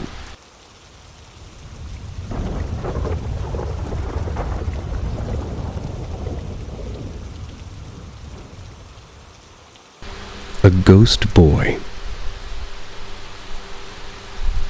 This story is so famous in my hometown. In the 1970s or 80s, my hometown was rather underdeveloped. The industry was just launched, and most people still live in villages. One day, a boy was born in a family. At that time, it's sort of habitual that their parents should take the kid's birthday to ask for life from a fortune teller. So did this family. When the boy's parents arrived at the famous soothsayer's home, the soothsayer was reluctant to give any information. Such silence was not a good signal. The couple knew it immediately. Without any choice, they urged the soothsayer to illustrate what was the problem. After a long time, the sayer finally spoke something, and in his words, the life of the boy was very unstable. It means that his spirit did not fit his body very well because the spirit was too rampant. The only solution was to look after the boy carefully before his 12-year-old birthday. If the boy could grow up and cross that date, his spirit would be mild. Resultantly, the boy could avoid an early death. The couple was so worried but was given a life straw, and after returning home, the couple called up the parents both sides to let them know this. To look after the boy carefully, the 6 members of the family designed a duty sheet. The young couple had to carry out more jobs in the field, so the 4 seniors shared more efforts in looking after their grandson. No matter what happened, they must guarantee that the boy should be in one sight at least. The strategy seemed efficient. Although the boy had encountered a few hazards, a family member saved the boy quickly. After an intense period, everything seemed to return to the right track because the boy became more bright and knew to call his family to help him if he met something troubling. On the eve of Chinese New Year, the family had to collect some firewood and buy something for the forthcoming holiday. So all the members went out except for the grandmother of the boy. Perhaps the mother of the boy's father, and the woman was so cautious she kept the boy at home and closed all the windows and doors to avoid any potential danger. At that time, there were no cell phones or TV sets. And the old woman also felt tired, so she put the boy into her bed and went to sleep together. After a moment, the woman woke and realized she'd dreamed a strange dream. In this dream, she saw a group of kids in a forest. All kids looked anxious and nervous. One kid was screaming why the older brother had not returned yet. The others also echoed. The old woman was so curious and gazed at them continually. A few seconds later, the old woman saw a boy who was a bit older, and they were running toward the group. All kids surrounded and embraced the boy and asked him why he returned so late. He should come back in 1 or 2 years ago. The boy sighed and said that the family he lived with was so cautious. One family member monitored him day and night, so he had no chance to run away. But today was the eve of the new year. 5 members were out and only an old woman stayed, so the boy caught a chance. However, the boy complained that the old woman was so cautious that she had shut up all the other passages. The boy looked for a channel for a long time and finally escaped via water. Realizing this strange dream, the old woman felt something terrible and found the boy was not in the bed. The old woman got up instantly and rushed into the kitchen because there was only one place containing water, and as a result she saw the boy was in the water tank and died for a long time. The family noticed that the tank might be a potential problem, so removed it to a tall table so the boy could not climb to the tank unless he stepped on a chair. And I occasionally imagine what happened when the lady was sleeping, what the expression in the boys' faces, if there's any relation between the boy's death and the strange dream.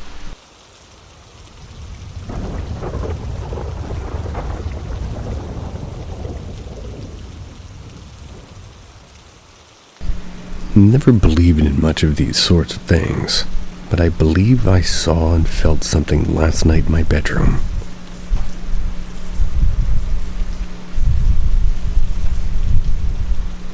So last night, something very bizarre happened. Like, very bizarre. I've always been a logical-based lad, only believe what I can see with my two eyes, or logically making sense at least. I've always thought on this topic with ghosts and spirits and been like, I don't really believe it to exist. But if it does, there really isn't anything to do about it. They have as much right to be here as us, and kind of mostly believed it to be superstition. So, for information, I, a 21-year-old male, live very close to a graveyard and cemetery. I can look into it from my apartment even. Roughly 20 meters to it, and I've lived here for 4 or 5 years. And I have on multiple occasions walked through the cemetery at night, like after, 12 o'clock a.m., and just generally very late. But on the way home, nothing has ever happened. I've never really been disrespectful in there, just as a common decency, and I never really believed in the occult. Never been scared to go in there in late hours. But yesterday and today, Sunday the 16th of March at around 2-ish, I woke from a dream. I can usually force myself to wake up when I dream, especially if it gets uncomfortable.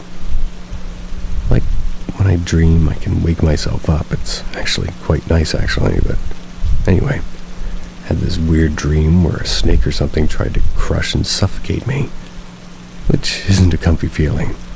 So naturally I woke up, and I could still imagine this feeling when I woke up. I blinked a bit.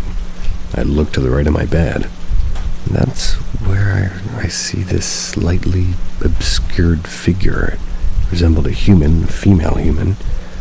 I couldn't make out the face, and the hair and the body were undeniably human and female. Dark brown hair to just above the shoulder. I wouldn't say I was downright scared, but I was shocked and a bit worried. I stared at it for roughly 1 to 3 seconds, and then it disappeared. Like it flew almost obliquely through the ceiling, the way out to the street, and in the direction toward the cemetery. And by the way, mind you, the room was very dark and I couldn't make out the details, but some of them. And she was sort of slightly translucent.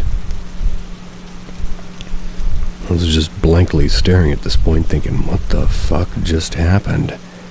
Turned my head back to look through the ceiling and made the sign of a cross. And by the way, I'm not religious either. And as I know a little Latin, I said, E nomine Patris et Filii et Spiritus Sancti, before looking at my phone to see the time. I don't know if this is just my imagination playing games or if it was sleep paralysis. Besides the fact that I was able to move, I'm really no longer certain about ghosts being superstition and religion fools believing it. Got to admit, but anybody in here explain to me whether I saw and if it's a ghost or not? Or maybe simply my imagination doing tricks on me. Bad if it's real, but shouldn't I be worried? I think I took the whole thing quite chill, really. Didn't freak out or have any feelings of dread or fear, more like, what the fuck, I guess the paranormal stuff is true. I mumbled it to myself, even. Can anyone please help me out here, or at least share your thoughts?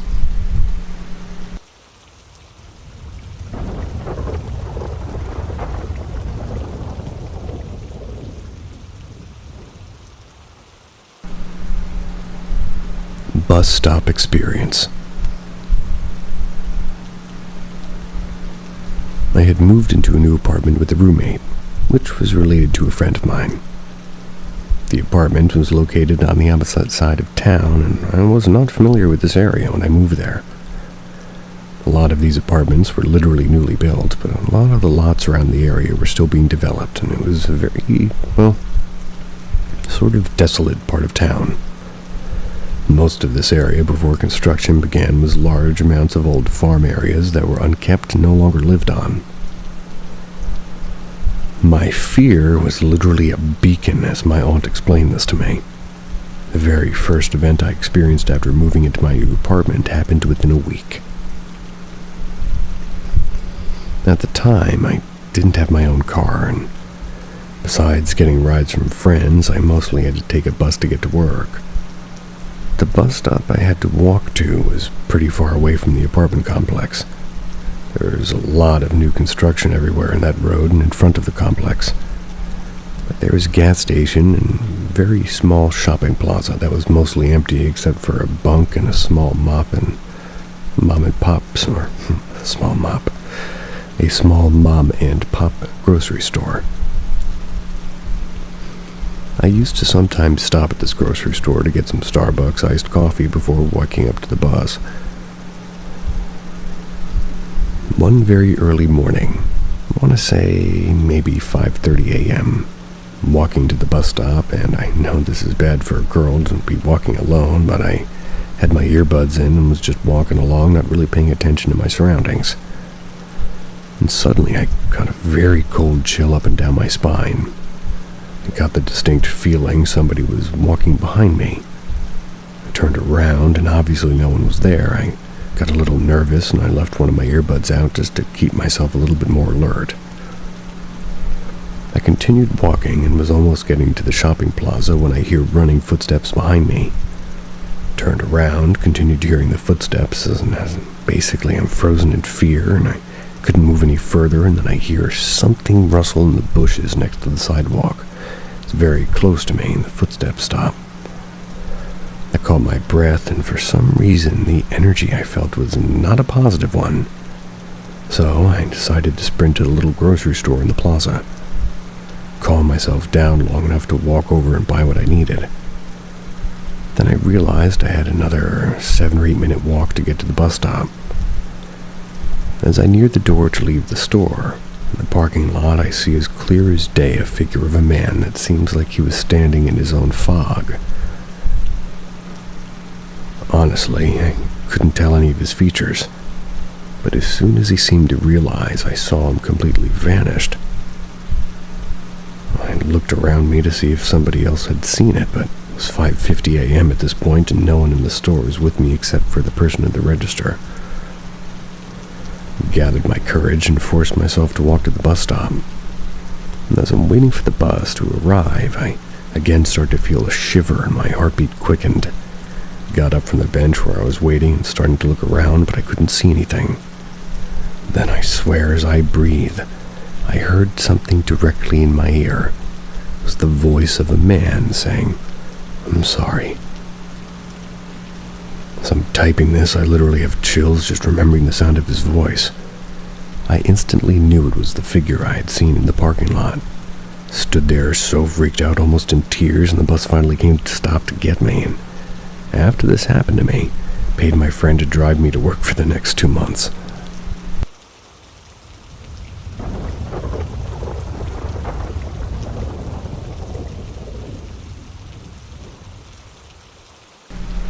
The face that followed my friend.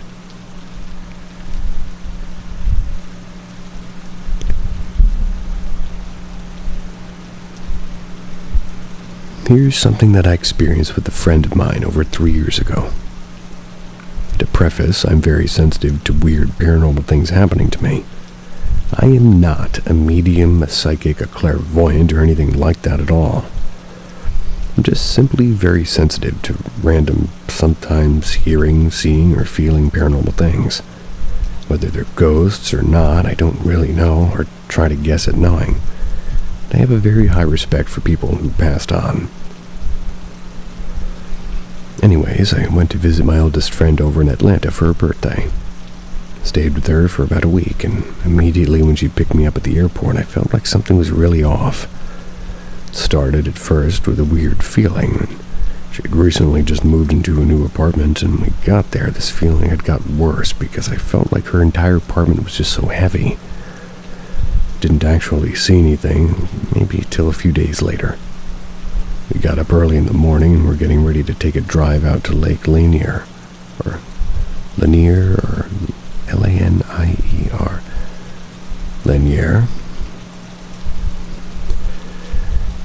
We were both in the bathroom doing her hair or something, and when I physically looked at her, I saw a pale, emotionless face of a woman next to her head, as if it was coming out of the wall next to her.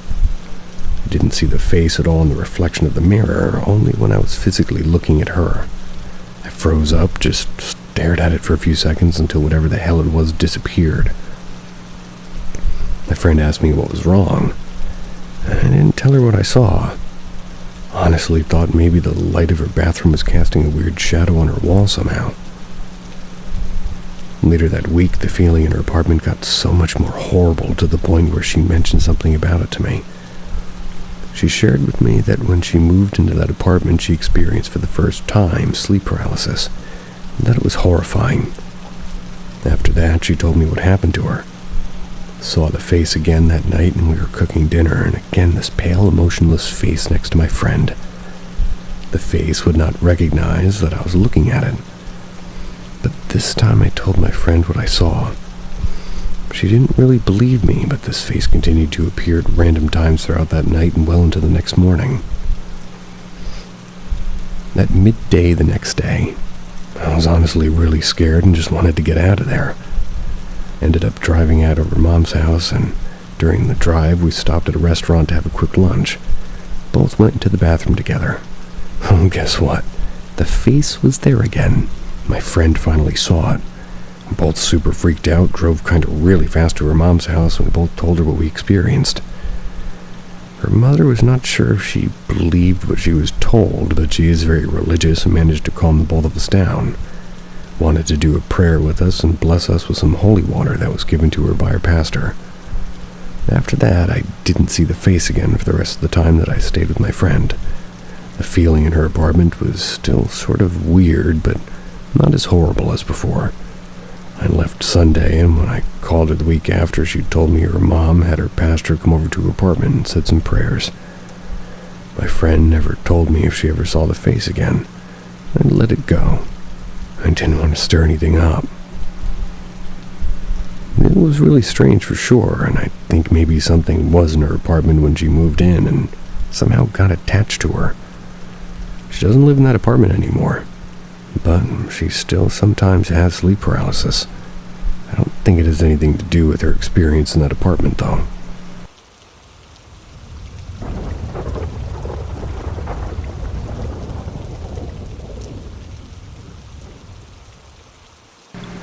That was not my husband.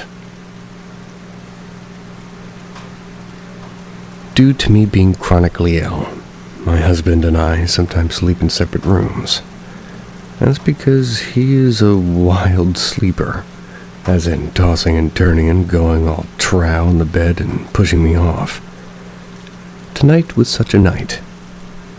About half an hour ago, I heard my husband walk up the stairs saying, "Geez, it's almost morning," closing the door. The door of our bedroom closes in a very particular way. You have to click it after you close it. So I'm thinking my husband went to bed, and I went downstairs to get something to drink, and I see the light in the kitchen is still on. I think, oh, he forgot to turn off the light. Then I look into the living room and imagine my surprise, seeing that my husband fell asleep on the couch. So I freaked out, which woke him up. He was never upstairs. And this is not the first time. A while ago, me and my one-teen daughters were watching a movie downstairs. My husband was watching TV upstairs. All of a sudden, I hear noise coming from the kitchen. While I look at the kitchen, my daughter says, "That's Dad, he's in the kitchen." I figured she saw him, but later it turns out she did not. She just assumed because of the particular noises. We've got a stool where he sits on in the kitchen which makes a certain sound. My husband never came downstairs. When I walked back upstairs, I didn't like the feeling. Happens all the time that the feeling is quote-unquote off. But it changes room. Both me and my husband see a dark shadow and silhouette every now and then. On the stairs, in the living room, etc. I often hear walking up the stairs when I'm upstairs myself. And when we moved here, we would always see and hear stuff around our house. But later it moved inside. And what might be worth mentioning now that I come to think of it, when my husband and I got together, he lived in a house which had a demonic presence. I never slept normal in that house. But when we got a new home together, I slept like a baby. And there's always activity around that house. That house was in my name. And in 2020 we moved here, and this house is in both of our names. My sleeping here is also bad. Sometimes I'm up for days. And in the beginning, there was also activity around the house. Later, it was in the house. My husband even saw a shadowy head and face pop up just a few centimeters and inches from his face. Totally freaked him out. But I'm just realizing this as we speak, that our former home was always around the house. I slept like a baby here. And my sleeping pattern in this house is similar to the demonic one. And what I'm also realizing just now is that it always mimics my husband. But never me or one of the kids, which is a little weird now that I think of it. I myself am sensitive to paranormal stuff, so is my daughter actually, who assumed my husband was in the kitchen.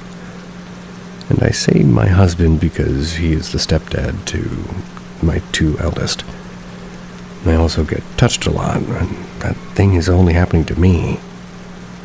I'm the one who hears, like, a lot of weird stuff and sees things every once in a while. My husband is the one who sees it and things a lot instead of hearing it. I have no explanation on how it moved from outside to inside.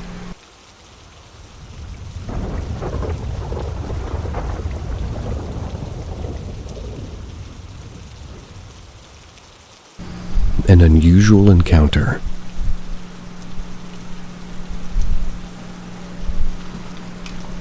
I have always believed in the paranormal. I grew up hearing and seeing things in my house. I'm from Northford, Connecticut, so you can imagine the entire state is pretty haunted. I've heard everything from the house settling to glass breaking, and to my shock, no glass would be shattered on the floor. Anyways, I was 12 when this happened. That makes it back in 2010. My mom and dad split up, so I would go visit my mom on the weekends and be with my dad during the week. My mom found a nice house in East Haven, Connecticut, set up on a hill with a road leading up the hill.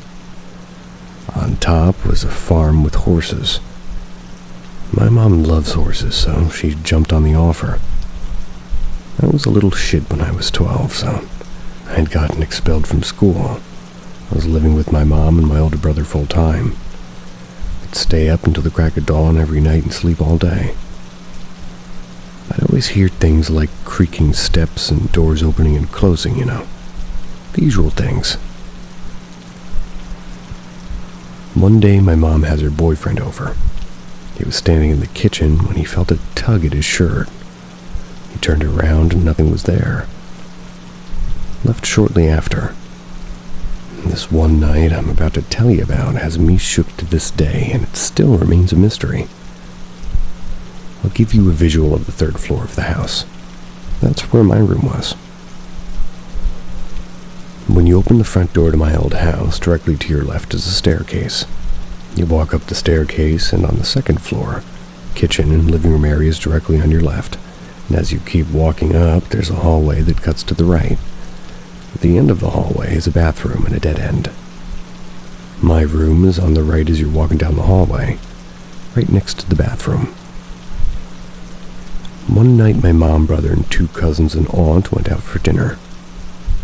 I just wanted to stay home and play Call of Duty. My dog Sydney was in the room keeping me company. She was a small Yorkie. And as I was playing, I suddenly had to go use the bathroom, so waited until my game was over, and when I was back in the lobby, I got up and ran to the bathroom. And my dog followed me. I finished, flushed the toilet, washed my hands. As soon, and I mean as soon as I cut the water off, and I was just there and I was drying my hands, I heard creaking up the stairs. It sounded like somebody was walking up the stairs, and I froze, not knowing who it was or what to do, and I was home alone. Sat there for another second. Footsteps up the stairs stopped. A few seconds went by, which felt like forever, and then just like that, I heard a footstep reach the top step. The hallway. I didn't hesitate. Picked up my dog, ran to my room, and locked the door. Sat back down in my chair in front of my TV and just listened. More footsteps, but this time coming down the hallway toward my room. Heard the footsteps creak all the way until I got to my door, and then it slowly stopped. I was frozen with fear, and a few more seconds go by, and then knock, knock, knock. I immediately called my mom to see if she was home yet, and of course, she said no. And after the 3 knocks, I didn't hear anything. No more footsteps, no more nothing. Waited until I finally heard the front door open, and I just burst out of my room relieved. Told my mom what had happened for her to tell me countless other stories of experiences that she had in the house.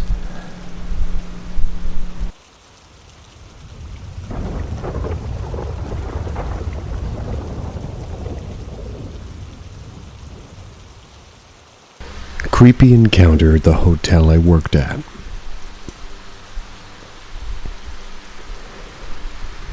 This paranormal encounter took place at the hotel I worked at last year.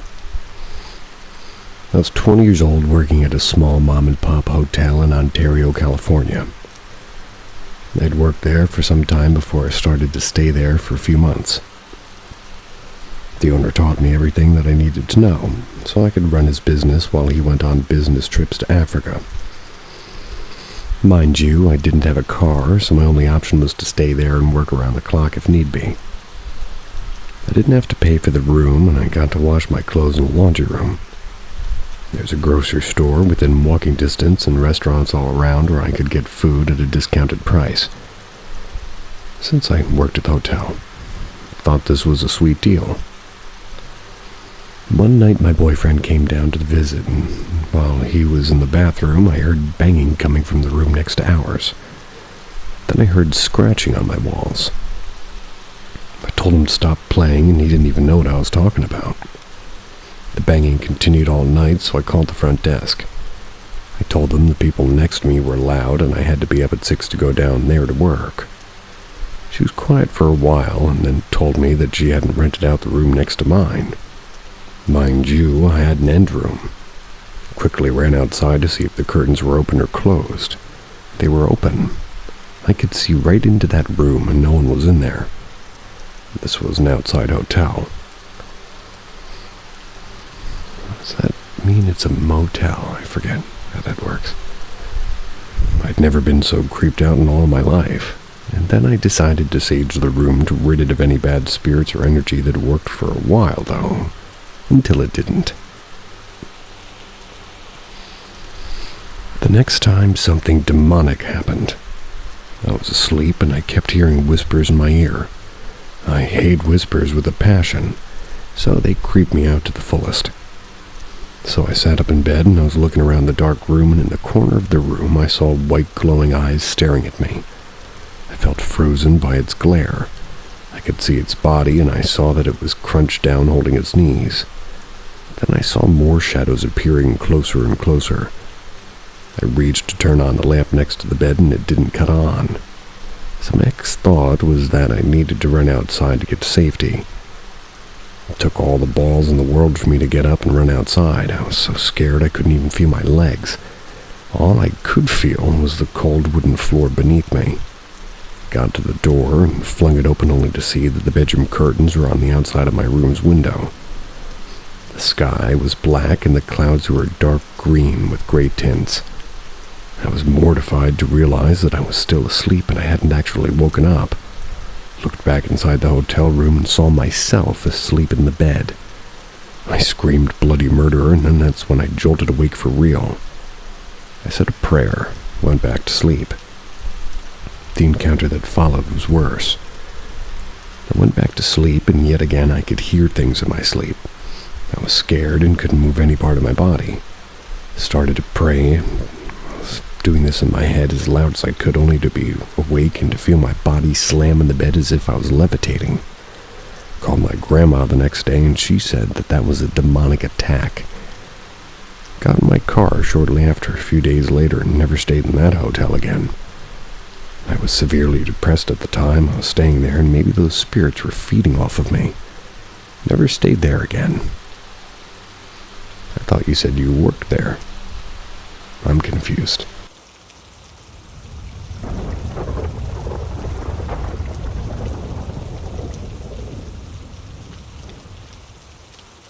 This is 100% truth. To the mysteries that defy explanation. Subscribe and tap the bell to stay connected to our story. I've only told this story to 3 people. My father, my son, and a priest. So I went digging, and this was before the internet.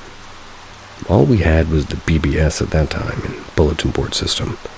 Kind of rudimentary social platform for talking to other people around the world. I asked about black magic and regular witchcraft, and somebody told me to check my local library. I lived in a huge city at that time, over 3 million people. So I went looking. I found a book of spells.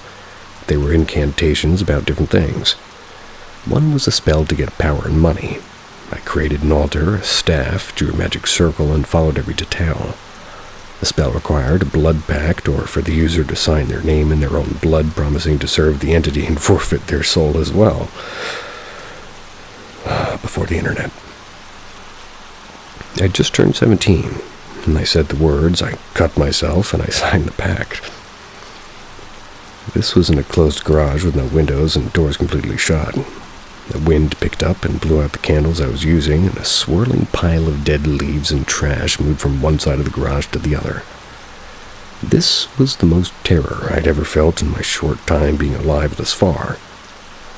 Nothing bad happened, though, at first. In fact, I met a powerful drug dealer and became one of my city's biggest drug dealers.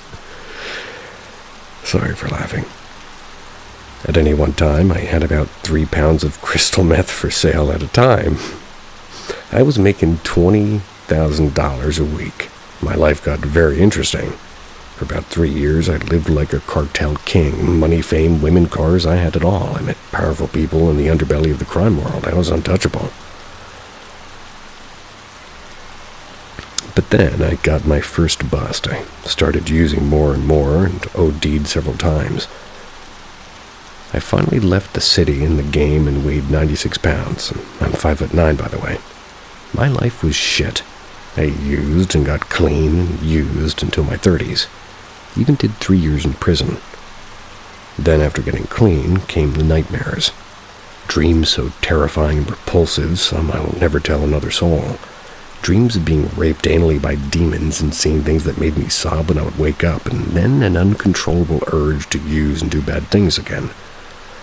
So again, back into the spiral. I'd be driving to work when I would begin shaking and at times fighting myself not to go use, cutting across 6 lanes of traffic to turn around and go score. I heard voices. I saw shadows from the corner of my shadows from the corner of my vision. I felt a presence when alone. I was terrified. One time I felt something trying to enter my mind or body or both. I was so scared. I felt like something had latched onto me and was making me do things, making me see things. Finally went to the archdiocese and begged for help. Told them all that had happened, and they made me get a psych eval. After that, they said that they would help me, and then performed a kind of blessing on my house. I had to say some prayers and ask God for forgiveness. They also christened my forehead with holy water. Left there feeling better than I had in years. Never used again, and the nightmares and all the scary shit went away. Been sober for over 13 years now. Wasn't all in my mind, and had I tapped into something evil? I don't know. I just know I'll never fuck with the occult again, and I still worry about what's going to happen when I die. That was a wild one.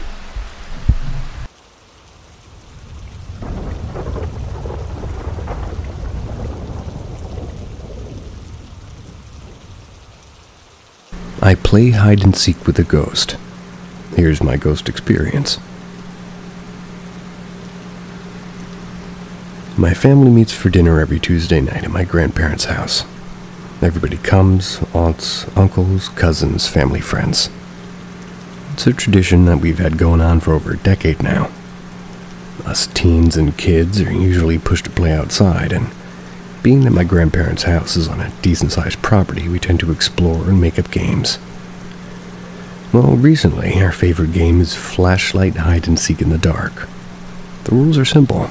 Wait till it's dark out, seeker has a flashlight, you shine it on somebody and say their name. If you're right, they have to go sit on the porch till the game is over. If you're wrong, the person can hide again. We play till everybody is found or have to go home, and usually there's at least 6+ people hiding and maybe 1 to 3 seekers. Not long after playing this game, pretty much every week, we started noticing after a few rounds that somebody extra was playing and would hide in unusual places. They were hard to reach and rather dangerous, but very obvious if you shone a light in them. Places like pricker bushes and trees under the shed. Even in the window of an abandoned RV. And at first, we thought it was our younger cousin who didn't normally follow the rules and would hide in odd places, then claim that they were never found. We also thought he was lying and let it go. So one night we're playing and I saw my brother hiding in a spot, and he yelled at me to move away, and I tried to join him. I was forced to run across the way and hid on the other side of the swing set, hid in some trees. And the only thing between us was a large pricker bush that nobody seems to hide in. We were giggling during this game because my sister was the seeker. She kept walking past us even though we were very poorly hidden. She shined the light close to my brother and I at the bush between us, and this made us go quiet. And my sister said, "I found you, come out, I see you." She broke the rules by naming every kid that was still playing the game, which is only 4 people left hiding. So for a second, I stood up because I thought she was talking about me, and my brother stood up too, and that's when somebody stood up right in front of my sister from the bush between us. And what made it so much more heart-stopping was that it didn't even make a sound when they stood up from the prickers. Nothing caught their clothes, no leaves rustled, and silence. Yet they stood up very quickly. Neither my brother nor I have ever seen this kid before. He was too short for any kid playing the game. Even my cousin was taller than this kid. My sister said, "Who are you?" before she screamed through the flashlight at the kid, and I didn't even take my eyes off of him. I was frozen. The flashlight just flew right into the bushes where it should have hit the kid in the chest, and as soon as the light disappeared into the branches, the kid sat back down and crawled backwards back into the bushes, never making a sound till he was gone.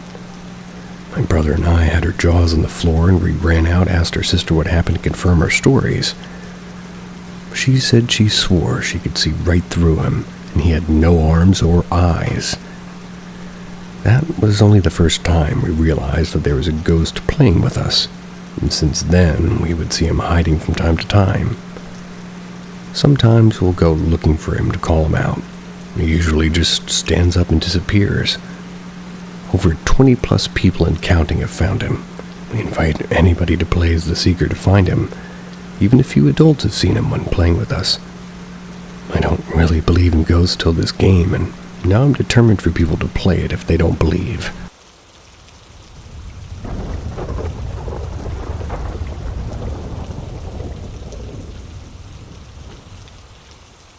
A haunting by a man who tormented my kids. When my kids were 4 and 9, we moved into a house that was haunted. I could feel the negative energy everywhere in that house, but mostly my kids' room. Once, right at 4 a.m., my 9-year-old son shook me awake. I was standing there crying and shaking, or I suppose he was.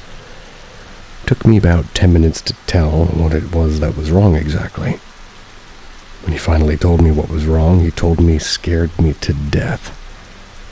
He said while he was sleeping, he woke up because he felt his comforter at his feet being pulled up and down, and when he looked, the comforter ripped off of him and flew across the room. I had him get into bed with me for the night, but after that night, this ghost tormented and scared my kids every day and night. My kids were able to see, hear, and feel him. Turns out that it was an old man. He literally pushed my 4-year-old off the top bunk of the bed. And these occurrences happened every day. It was terrifying because there was nothing I could do to protect them. Every day they went to school. I was home alone, and I would close the bedroom door and put on music. That way I wouldn't hear noises, as this ghost liked to walk around and move things. One day while the kids were at school with their bedroom door closed and the music on, I went outside for 2 minutes, and when I came back in, the music was shut off and their bedroom door was open. No one had been in there besides me. And one day, my son, who was 4, in the shower, and he started screaming. So, of course, I ran in there, and he was crouched down, crying, staring up at something. One night, he was crying in bed before everything had really started. When I went in and asked him what was wrong, he said he didn't want to share his bed with anyone. I told him there's no one else in his bed, and he pointed. He said there's a man right there. And one day, only my other son, who was 9, we were home, and I saw the curtains being pulled back and forth in my kid's bedroom.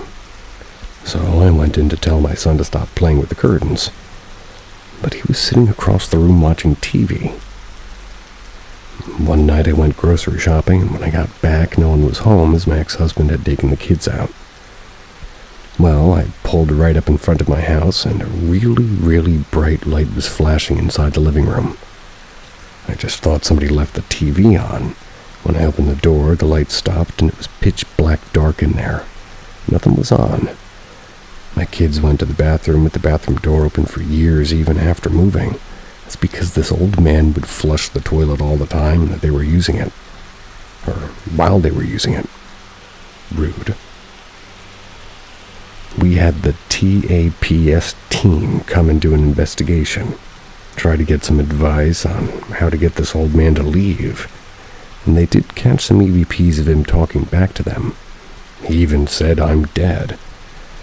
They unfortunately couldn't really catch anything on video because both of their video cameras went dead and the batteries from them immediately drained, even though they charged both cameras fully before coming. I never was able to get this man to leave, but we did move, and luckily he didn't follow us. I didn't know that spirits knew that they were dead until that particular EVP. We has to move to get away from this man.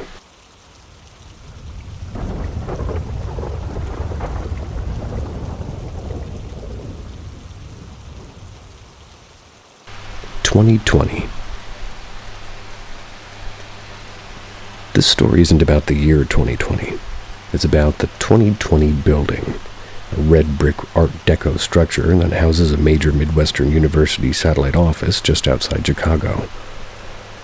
When I worked there 30-plus years ago, it was part of a medical equipment supplier's campus. Before that, it housed a Tinker Toy factory, produced a line of construction toys predating Legos. Like a million other converted spaces, 2020's no architectural gem, just a sturdy building that's seen multiple incarnations. It's only unique in that it's quite possibly haunted. Not overtly haunted, but subtly, as in hearing somebody walking around the hallway when there's only 2 of you working overtime, or you're both at your desks, as in having doors closed and lights turned off with no human agent apparently responsible. During the day, there's no hint somebody that you can see is making the rounds, but after hours, you get the feeling you're being watched, or perhaps watched over by an invisible who needs to be certain everything's under control and operating safely.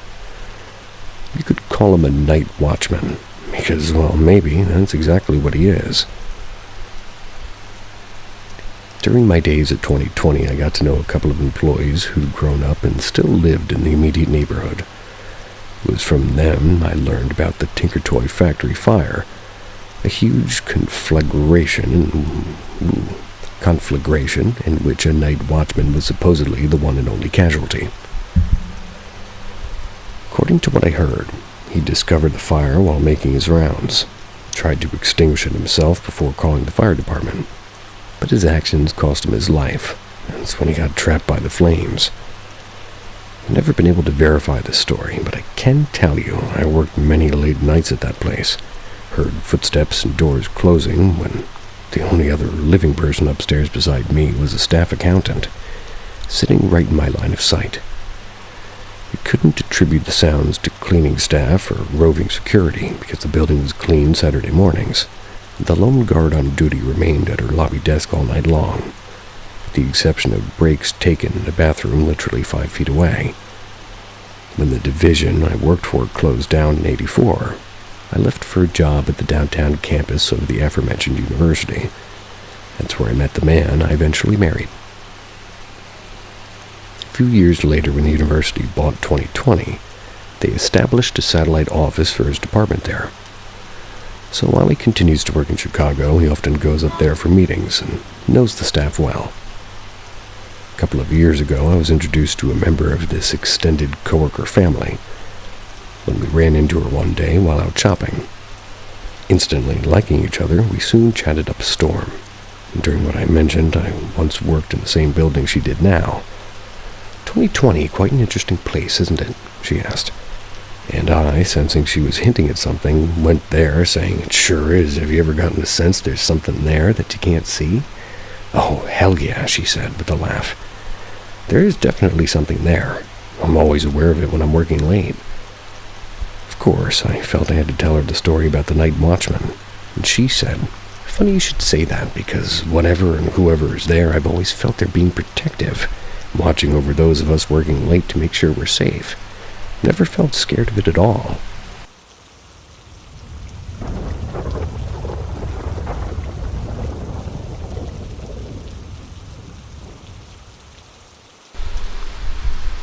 I worked at a haunted hotel in the 80s. This is kind of a long one. Years ago, back in the mid-'80s, I worked security at a hotel in Covina, California. I'd like to relate a few experiences I had working there for 2.5 years. This is kind of a long one. The elevator in the northwest corner of the hotel by housekeeping. The hotel is of an open atrium design. Atrium, I bet.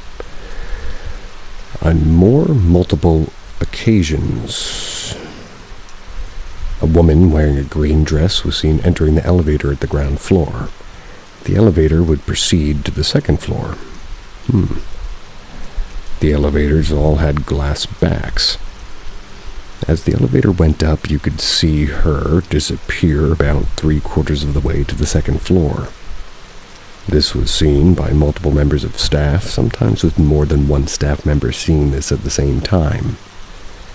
The elevator always felt cold and always had a scent of perfume in it. The bar area, part of my duties were to make sure that common areas were secure. There were 2 emergency exit doors on the north side of the bar. These were checked several times at night after the bar was closed. I would make sure that these were secure. On one night, on my 3rd patrol, I watched one of the doors open and close while I was about 25 feet away. Nothing was disturbed in the bar, or anything being missing, and no one but me was around.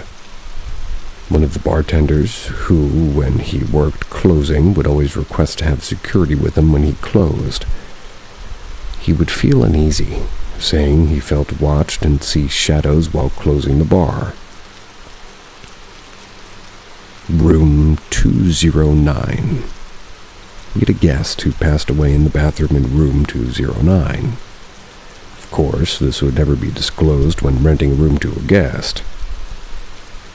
On 2 separate occasions, we had to have guests return to the front desk and request another room. The first guest complained that the shower was running when they entered the room. They thought it was odd and shut it off only to have it come back on again 5 minutes later. They shut it off once again only to have it come back on a few minutes later. Deja vu. The second guest, who had booked a 3-night stay, requested a new room after the first night, complaining she had an eerie feeling she was being watched in the bathroom. The back office, there were about a half-dozen potted plants in the back office. One night I received a radio message from a terrified night auditor who was new on the job. As he was working, he heard a commotion in the back office. He found all the potted plants had been thrown around the office. I ended up spending the rest of the night with him, and he quit the next day. There were also phantom footsteps and shadows in the property. It was quite active. I only wish that we had the ghost detecting equipment we have today back then. I sort of think that those things did exist.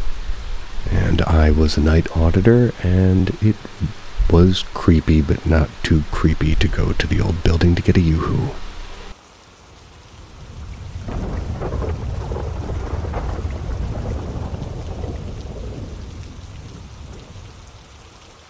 Kadena AFB, Okinawa, Japan. 2002-2005. I used to live on Kadena Air Base from 2002 to 2005. Never really had thought of ghosts before I moved there. One night I woke up and I was laying on my side, and there was a mirror that I was facing. As I opened my eyes, there was a dark, shadowy figure looming over me. I immediately got up and ran to my parents' bedroom. It wasn't sleep paralysis, clearly, as I got up and sprinted. I didn't dream it either, because every night for the next year I slept on my parents' bed bench until my dad said this is crazy and started locking me out. I was terrified to be in my room. My next experience was on a Saturday when I had, detention. The lights were off pretty much throughout the school. It was me, my teacher, Mr. Enrique, and this somewhat older boy who I didn't really know. As me and this dude were walking to class to begin detention, this little Japanese girl, probably 6 years old, was giggling behind us. She rounded the corner and we followed her. She was gone. We asked the teacher who the little Japanese girl was, and the teacher was not amused. He said because me and the other dude wanted to act a fool, we were the only 3 people in the school. This one I'm not certain of. I just remembered being weird, and there could be a plausible explanation. Thinking back on it, though, seems super weird and random Japanese girl in the middle school at 8 a.m. on a Saturday by herself. Another story is my first day in Okinawa. We stayed in a little house off base. And this house had creepy dolls that I didn't like. So I turned them around, and it was just me and my dad. My mom was held back due to troubles transporting my dog, and I woke up the next morning, the dolls were all faced back forward. I asked my dad why he moved the dolls back around, and he didn't have the slightest idea what I was talking about. We don't have the playing pranks on each other type of relationship. This isn't my story, but everybody who went to my middle school knew this one. There was a house near Gate 2. It was called the Greenhouse. Don't know why. The story I heard was that some officer killed his entire family and wrote some Japanese samurai stuff in their blood. The next family that lived there, another officer killed his family. Not sure the writing in blood is hyperbole from whoever told me, but there's this mini documentary on YouTube, and 2 officers killed their families in that house. I heard they used it for storage back when I lived there, and it's since been demolished. My house itself, I truly believe, was haunted. The feeling of always being watched, weird knocking in the computer room late at night when the only thing I really wanted to do was talk to my friends on Messenger or AOL. But I had a desktop back then and refused to go in there at night. Every single one of my friends who lived on that base had a ghost story. It was not a speculative phenomenon amongst my friends, it was a shared lived experience. Not had a single experience since I moved away in 2005, and sometimes I think it was my childhood over imagination and just misremembering maybe. But that figure that was looming over me, it happened. I'd stake my life on it. Anyway, that's my anecdotal experience with Kadena AFB.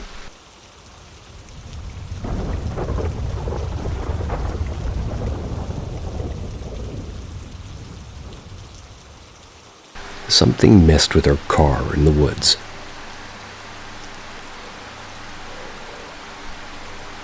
This happened to me when I was 17, around the time when most of my friends were just getting their driver's license. We all had that rush for cars back then, so it was quite common for us to skip school and go for a ride out of town. Back then. The city where I lived is surrounded by forests and 2 mountains, so we basically had a lot of places to go and chill. One day my friend was very excited to show us a place that he had found about online, possibly here on Reddit. Back in those days. For which people said was quite odd. He looked it up and apparently it had a reputation for being a paranormal site. Being the typical group of teens, we collectively agreed to check it out as soon as possible, including me, who more or less believes in spiritual stuff. Going up the mountain, we were listening to the radio until we lost the station to static. For, well, obvious reasons is why the radio does when you go deep into the woods. This entire experience is happening during a summer night, so we were feeling pretty careless and as excited as a person can have, or be. Having no music to listen to, we started talking and discussing our expectations for this place, with most of us having no expectations at all. Our conversation was suddenly interrupted by loud static coming from the radio. We had just turned off just a few minutes ago. We were all a bit startled, but still nothing out of the ordinary. Happened again a few minutes later. We all looked at the radio and it was still off. We quickly dismissed this as something that radios do for some reason and again didn't pay much attention. The 3rd time that had happened, the driver hit the brakes and stopped the car. He turned to us and yelled, "Fuck me, did you hear that? What was that?" Claiming that he heard a voice this time. None of us heard anything except static. The driver said that he's had enough and switched the engine off. So there's no possible way for anything, including the radio, to be working. Sat like that for a while in pitch black. There was no city lights around us, and the forest had been covered all the light sources like stars. Couldn't distinguish night sky, that's how dark it was. The light indicated the radio turned on, and soon after the static came. I could tell that we were all feeling a bit anxious by then, and through the static came a female voice singing, and it was very silent. For a second, it got louder and then fell back to silence again and then vanished, but even weirder, the static vanished too. Once we switched the car back on and turned the headlights on too, we observed what seemed to be smudges of fingers all across the fucking windshield. We didn't turn the car around immediately, but I could tell that we all just wanted to leave. We stopped further up on a hill, took some pictures of the Milky Way, and went back home afterwards. Ever since we speculated about what the fuck happened to the radio and the windshield that night, my friends went 2 more times without me to the same place, recording the same, including feeling a small push once the car was off. What do you think? I believe that there are many logical explanations, but considering the fact that I'm somewhat a person who believes in such stuff and had an adrenaline rush that night, it's hard for me to grasp something rational. I'd go up there and take a picture of the 3 Musketeers.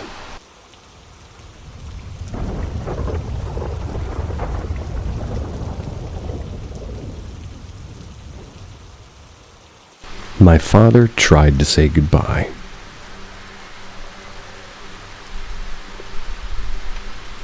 I've been a long-time lurker. Thought about sharing this story every July that passed. Mobile post, so forgive me for the formatting.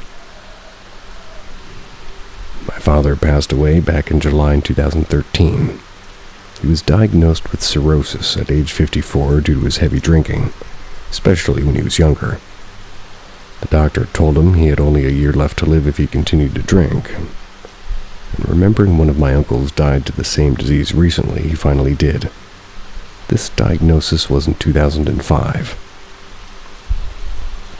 Fast forward 8 years, and it's the 4th of July. We enjoyed our local park's fireworks show. It was beautiful, and I was fortunate enough to record the event, recording his voice and us having laughs together, and after the show, however, he started feeling sick, so we went home. That same night, we had to go to the ER. Turns out his liver was failing and couldn't process his daily toxins fast enough that was actually swept into his bloodstream. Toxins built up in his brain.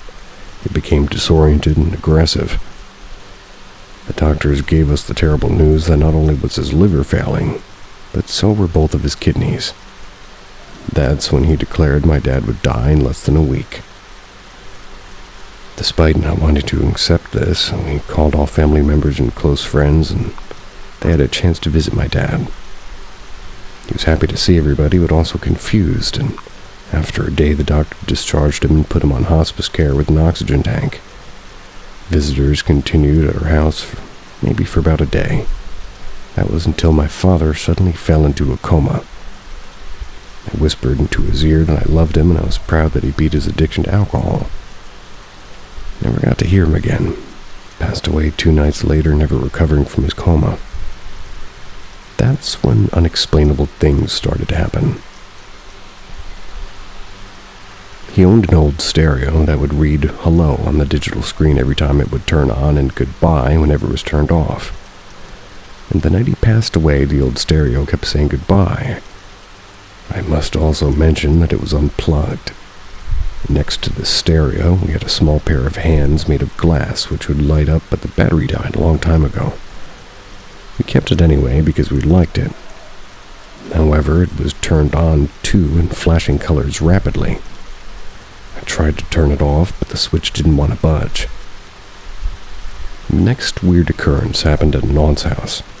We were just paying respects to my dad's memory and had pitched up tarps with a bunch of seats. Started to clean up once everyone left, when suddenly somebody grabbed the neck of my jacket in the back and shook me violently. I gasped and looked around thinking somebody was messing with me.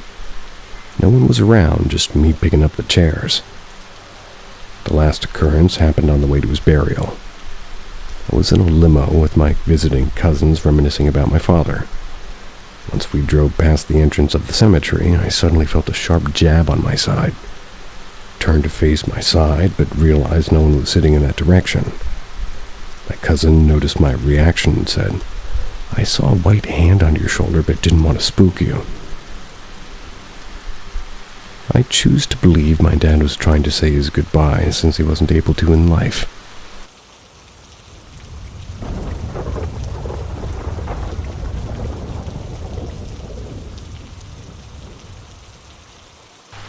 Did I see a ghost? So I work in a hospital doing MRIs, and every day our patient list consists of inpatients and outpatients. The MRI room is located directly next to the CT room along a corridor that also has rooms for fluoroscopy, DEXA scans, all that stuff. This corridor is maybe 20 feet long, maybe a little longer. So CT brought an elderly patient down, and all the staff along the corridor can see her. Everybody can see that she obviously isn't well. She's not screaming or in pain or anything, just very quiet with glazed over eyes, not really moving. She's very wild hair and sort of sticks up in all directions. So I go about my business, checking on all the other patients and whatnot, and getting them checklisted, which takes 5-7 minutes per person. And as I'm walking back into the office, I see a crash team running toward me, heading toward the CT room. At this point, I couldn't see the elderly lady anymore. I hear a commotion. I couldn't tell at the time exactly what was happening, but it turns out that the elderly patient had passed away in the table as they were positioning her and preparing her for her scan. Everyone in the scanning area is a little bit distressed, but gets on with their work.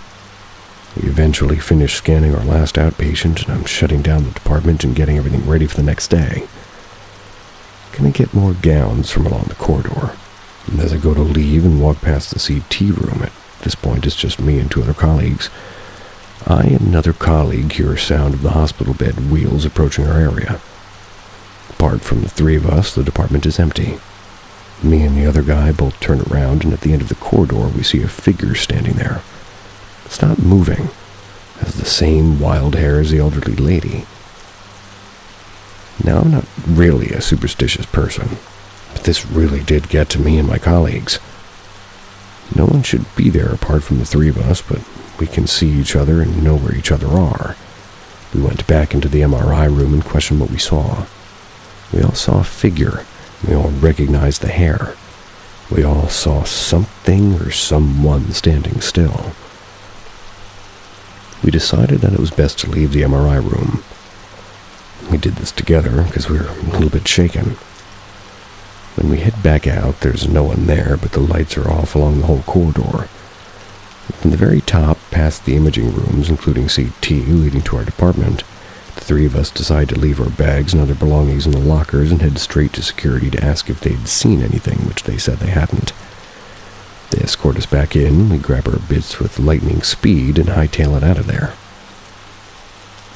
As I mentioned, I'm not a superstitious person. I wouldn't say I believe in ghosts per se, but I have no other explanation as to what I saw.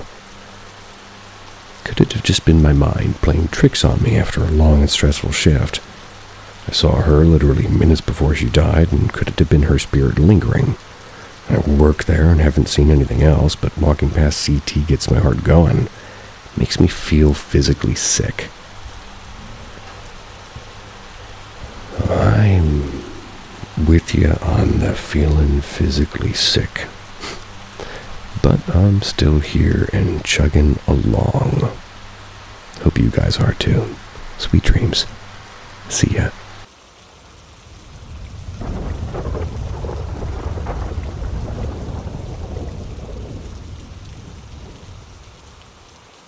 Paranormal experiences that I've had throughout my life.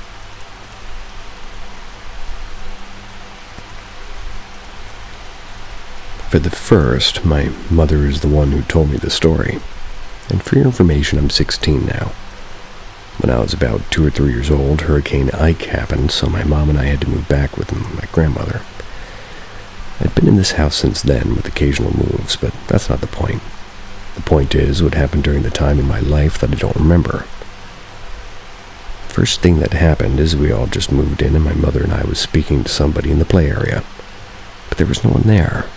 She asked me who I was talking to, and she told me I had said I'm talking to a friend, Billy.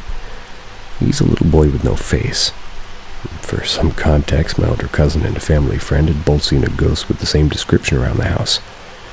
So they knew what I was talking about, but I was the one who named him in a way.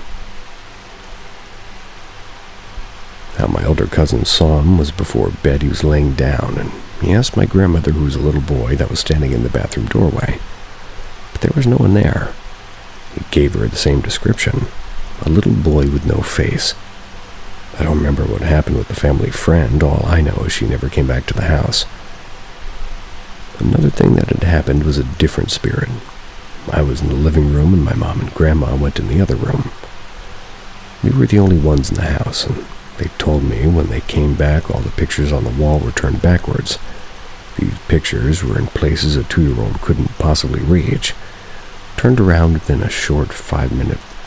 Maybe they left me alone, and they asked me what had happened, and I just said it was the tall man. They were freaked out by this. Another family friend of ours had stayed the night in the living room one night. She saw somebody standing behind the curtain. She, too, never came back to the house after that. Very recently, though, about around the time quarantine had started, I was outside with my uncle's dog. I was about to go in when I saw one of the blinds in my grandma's bathroom go up, as if somebody was peeking out at me. I looked, and after a couple of seconds, it slowly went back down like somebody had done it. Thought it was Grandma checking on me, but the room was pitch black, and it turns out there was no one near that bathroom when it happened. To this day, I'm convinced it was either the tall man or Billy. One more thing. Back in 2018, about a month after my great-grandmother passed away, sleeping in the living room alone one night. And for context, she was put into home hospice in the house at what is now our new play area for my little cousin. I was about to fall asleep, and after I knew everybody else had gone to bed, and out of nowhere, I heard somebody whisper my name over the play area. It spooked me pretty hard because it sounded like my great-grandmother. I don't know what it is to this day, but now every time I use a spirit box in my living room, I hear a little boy say very seriously, "On the left." On the left, the living room was the play area behind the chimney where my granny passed. And this is a lot, but it all really happened. I felt connections to spirits as I heard these things, and since these things happened to me, it's kind of a big scramble. But it's not a hoax. Just a lot for me to put into words. Fortunately, I can give no physical evidence, but I do hope that one day I'll be able to give something. Hope you enjoyed hearing about my experience.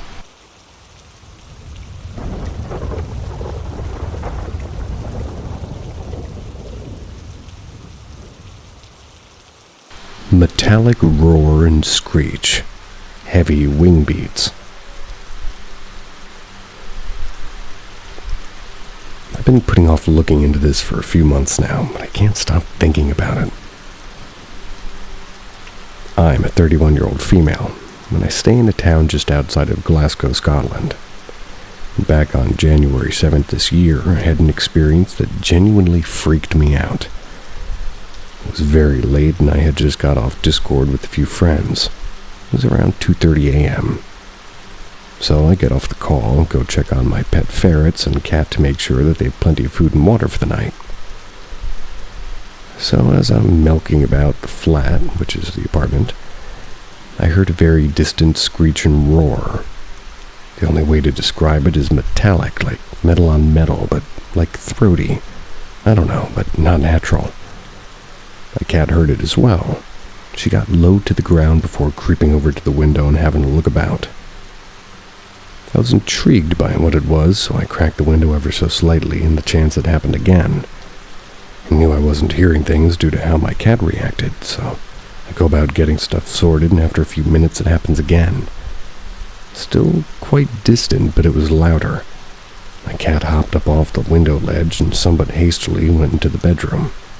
I sat at the window for a little bit listening, and not long after I had heard it again. Couldn't say if it was closer or not, and now I am a smoker and I refuse to smoke indoors for my pet's well-being, and to not make the place stink. At this point, I'm kind of freaked, but it had been a couple of hours since I had one, so I thought I'll have one before I turn in for the night. Put on my shoes and I head out the back, which is like an isolated large rooftop area. It's not like the actual roof, it's kind of a weird setup. It's at the rear of the building. But anyway, so as soon as I light up, I hear it again. This time, it was very close. My heart's racing, but I'm super curious. So I walk out a little bit further toward the railing to have a look around above the building. Just the usual dark with the glow of the streetlights from the side of the building. I walk back to my usual spot next to the door and had to relight my cigarette. Now that I'm doing so, I hear it again. This time very loud, but not only that. This time it was occupied by what I can only describe as the sound of heavy beating wings, basically somewhere above me. At this point, I'm full on flight mode. Drop my cigarette, bolt inside, making sure the door's locked behind me. Stood there for a few minutes, processing what the hell just happened. I only heard it once after that, but it sounded further away. After collecting myself, go into my bedroom, and my cat's buried underneath my duvet and not wanting to come out. By the time I sat on my bed, it was just shy of 3 a.m., and I instantly messaged my friend who had been on a call with, well, his response was basically laughing my ass off. I know what I heard, and I didn't sleep until the sun was up. Hadn't really spoke about it to anybody, but it's bothered me ever since, and although I've never experienced it since, it really messed with my sleep for the longest time. Has anyone else ever experienced something like this? Any idea what it could be? And it's honestly left me with questions that until now I've been too afraid to ask.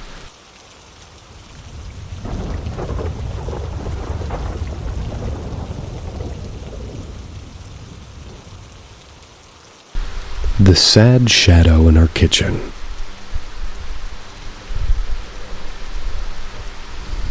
This story takes place in my childhood home, a farm home that housed more than the living. This was one of the experiences that still gives me chills. If you walked into this house, you'd see the efforts made to have it feel homey, or as they wrote, homely. the floor-to-ceiling windows that let in great amounts of natural light, the perfectly worn-in couches, and the happy family pictures hung on the walls. But if you stay up long enough, you'd realize why most of the family dreaded even a day trip there. I, being about 7 at the time, had a bedroom tucked in the very end of the hall. I'm sure most of you have gotten up to get a drink in the middle of the night, right? Well, simply, you just sneak out of your room and tiptoe to the kitchen, trying not to wake up Mom and Dad. For me, it was much different. First, I needed to muster up the courage just to pull my covers off my head. But then I would look down at the floor and run through the hallway till I reached the opening to the living room. I looked down, and when I ran to be sure I never glanced accidentally into the bathroom, see, the bathroom was at the opposite end of that hallway. The door was almost always open. Inside the open door, the mirror on the vanity would show me everything behind me as I came through the hallway. After I saw an apparition of a woman behind me once, smiling with the most eerie smile you could imagine. This is the only way I would ever walk down the hallway again. After the hallway came to the living room, I'd walk sort of quickly through to the kitchen. The kitchen had a big center island that you could walk around to get to the fridge and the sink. The fridge had water and an ice dispenser on it. It had a light that turned on when you pressed your cup against the trigger that made it to dispense, basically. And to my right was the sink, and in front of that, in the dark, sat what looked to be a black garbage bag. Grabbed my cup out of the cupboard next to me, and right as I lifted it to the water dispenser, I hear faint sobbing sounds. I tried to brush it off, and started to fill my water cup. As soon as the light comes on, it illuminates the room. I look over to the sink, and the bag I had seen was now gone. I remember jerking my hand away from the fridge unintentionally out of fear, and as I did, the light went off and the bag was back, except more defined. Now, I could tell it was a dark shadow curled up into an upright fetal position. I heard the sobbing again and immediately ran back to my room. I remember that night having a dream about a woman who lost their baby. The baby got sick and passed away in its sleep, and the woman shortly after hung herself in the old shed at the far end of the property. I have no way to confirm this, but I believe the shadow I saw was her. And the dream I had was her way of telling me her story. From then on out, I'd see this sad shadow woman every night I'd get up. Same spot every time. I'd also hear her sobbing. She never moved or even tried to look at me. I think she was a very sad soul, and kept captive by the evil spirits that controlled her house. Wish I could have helped her move on looking back at it now.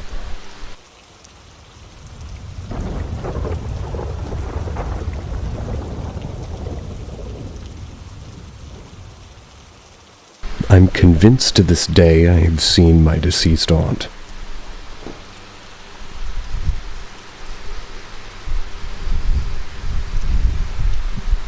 Growing up, I've always had a love for video games. Coming from a rather not-so-wealthy, not-so-poor family, my parents weren't able to get me the system I truly wanted. The system was an Xbox 360. All of my friends had one, and I wanted one for myself. My parents wanted to buy me one, but it was not on their budget. What did I do? I saved any little money I got, and finally, after my 11th birthday, I was able to buy myself one. The Xbox was located downstairs at my parents' house. My mom always gave me a time to shut it off and to go to bed upstairs. The stairs go up the majority of the steps. Okay. And makes a turn with a few more steps till you reach the second floor. Just like any other night, I was playing Xbox, and my bedtime had came upon. I turned the Xbox and the TV off, along with all of the lights downstairs.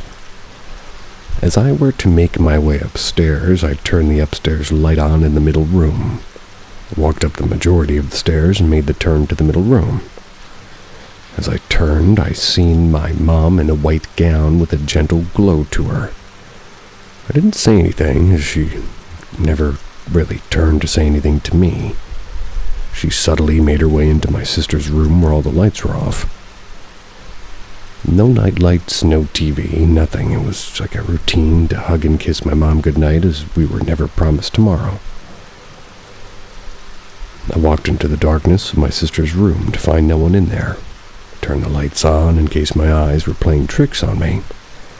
But they in fact were not. Neither my sister or my mom was in there, and I quickly turned the lights off and ran to my parents' room to find my father, mother, and sister all to be found. They were all giggling and joking around, and I, on the other hand, had no words, but questions to how my mom got there so fast and changed her clothes and why she hadn't said anything to me. Them, being dumbfounded by these questions, had nothing to say, but I was seeing things and they were in my parents' room the entire time. The next day I was shown a picture of my deceased aunt. She died of cancer before I was born.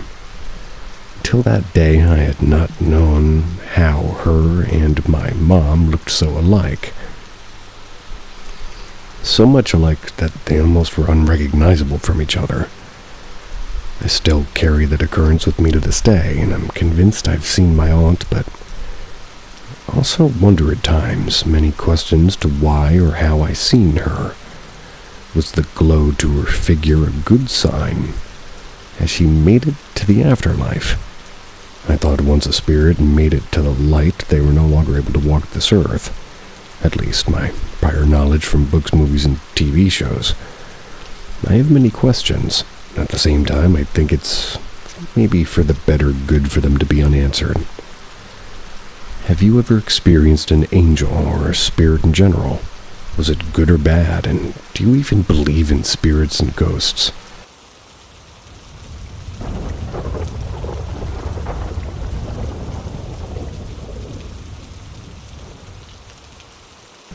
My few experiences. So I've always been kind of obsessed with ghosts and all that.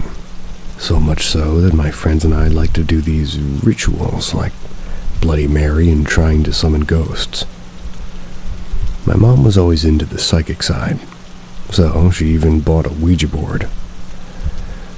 Had the thing in my room for a few years. Not related, but whenever my mom asked about my future, it would always go straight off the top of the board. I don't usually believe in the Ouija board, but I thought I'd tell y'all. Okay, now I'll tell y'all the experiences. When I was younger, I was in the bathtub all alone. When I looked up, a tall figure with rags all over ripped and it ran past the door frame into the bedroom areas, and I never saw it again.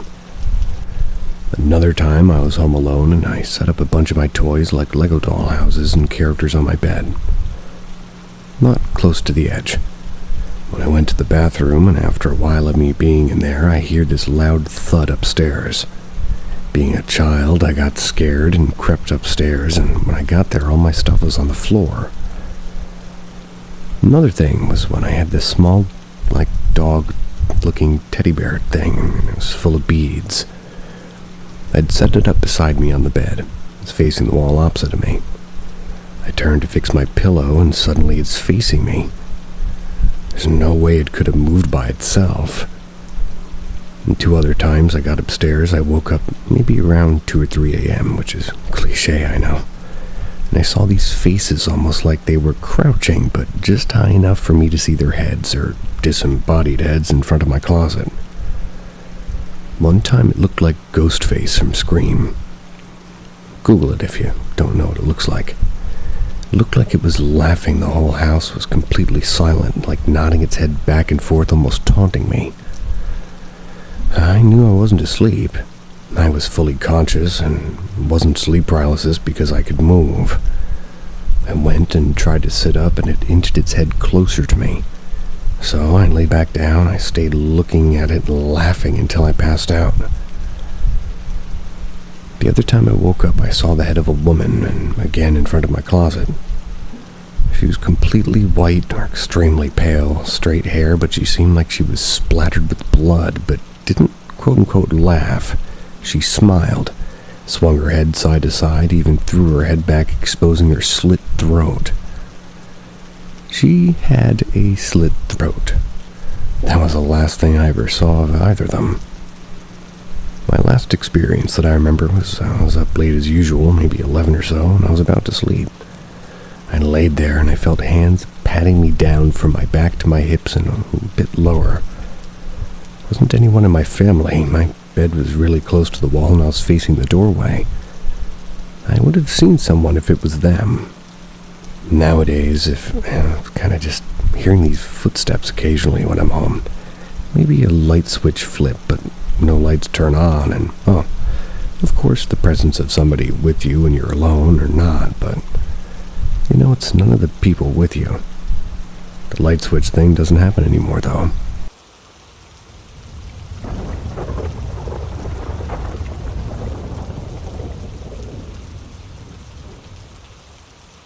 The ghost encounter that made me believe. This happened about a decade ago. I was 18 at the time. I was dating a boy for about a month, and we're going to call him B. B was also completely dismissive of the idea that ghosts are real. Even more dismissive than I was. He thought the idea of religion, spirits, aliens, etc. were all bizarre fantasies. About a month into our relationship, he decided it was time I met his parents. I, being a gothic quote-unquote teen, was extremely nervous, but I reluctantly agreed. He picked me up and drove us to his apartment to meet them. Upon walking through the front door, his mother sat on the couch with her 2 dogs, which were chihuahuas, one brown and one black, and to the left of me and his father stood in the kitchen entryway to the right of me. He introduced me, and we made pleasant small talk. I was so focused on the conversation and my nerves that I hardly noticed the dogs barking. That was at least until his mother yelled, "Quiet!" to stop him. Chatted for about 20 minutes, then headed out for our weekend plans. About a week later, he invited me over again. His parents weren't home, and upon arriving, I noticed only one dog was there. The dog was less timid this time, so I bent down to pet her. B told me her name and a bit of her backstory, how they adopted her and all that. I then asked him about the black dog and how he got a puzzled look in his face. What black dog? The one that was here the last time? It looks just like this one, only it's black. Belle was the only dog here. He looked at me in pure disbelief and told me they'd had a dog like that, but it had died a few months ago. I told him the dog had a white stripe down its chest and a blue collar with a bow on it, and his jaw hit the floor. He led me down the hallway and showed me a photo on the wall of the 2 dogs together, and my description perfectly matched it. A photo that could not be seen from the front door where I had stood during my entire last visit, by the way. We tried for a solid hour to make this make sense. I couldn't have gotten every single detail right down to the collar. It wasn't something seen from the corner of my eye. I stared right at this dog for 20 solid minutes. It was hardly 5 feet away from me. It was coming up occasionally to sniff my shoes and barking as any dog would at a newcomer, and, well, I undoubtedly saw this dog. And to this day, I can see the scene in my mind very clearly. I don't have any history of mental illness or hallucinations, and I've never experienced anything like this. There was nothing strange about its appearance. It was really pretty clear. It wasn't floating or any of that. It looked like any dog, except somehow it wasn't there and nobody saw it but me. During our relationship, we would often recall that experience and how strange it was. 10 years later, I still rack my brain trying to make it make sense, and it just doesn't. Have any of you ever seen a ghost, or specifically a ghost of an animal? Or had anybody had an experience like this one? I've questioned my sanity for a decade because of this experience.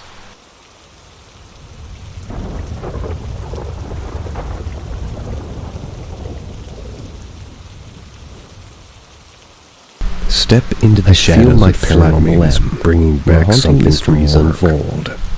Don't forget to hit subscribe and ring the bell for your weekly dose of chills. So I'll start this off by me saying that before moving into this apartment, I never experienced anything paranormal. Never had sleep paralysis. Never felt this creeped out. I'm 21 and I share an apartment with this guy who's in his 40s and works as a nurse. So ever since moving into this place, I started experiencing very realistic dreams that blend into reality. The dreams always involve this apartment, and many times they also involve the energy of the guy I live with. I never see him in the dreams, but I can feel it. And this in and of itself is odd, as I always used to dream about my hometown and places that are dear to my heart. The first dream happened in the room I sleep. In the dream, I was in the present moment, trying to sleep on my bed. And I started hearing people walking around the house. At the start, I thought it was the guy, but soon I remembered that he's abroad for a week, so it can't be him. I just go underneath my covers to hide, and then I start feeling something pulling my legs and my blanket. I'm getting dragged off the bed, and I look up and I see two figures. One looked white and very flowy, almost like somebody had a white sheet over their head, and the other was black and more slim. I sat up screaming, and as I just woke up as a result, when my eyes opened, I looked in the exact location where I was looking last in my dream. The second situation, I'm not even sure if it was a dream or not. It was around midnight when I tried to fall asleep. I'm laying in my side in the bed with most of my head covered.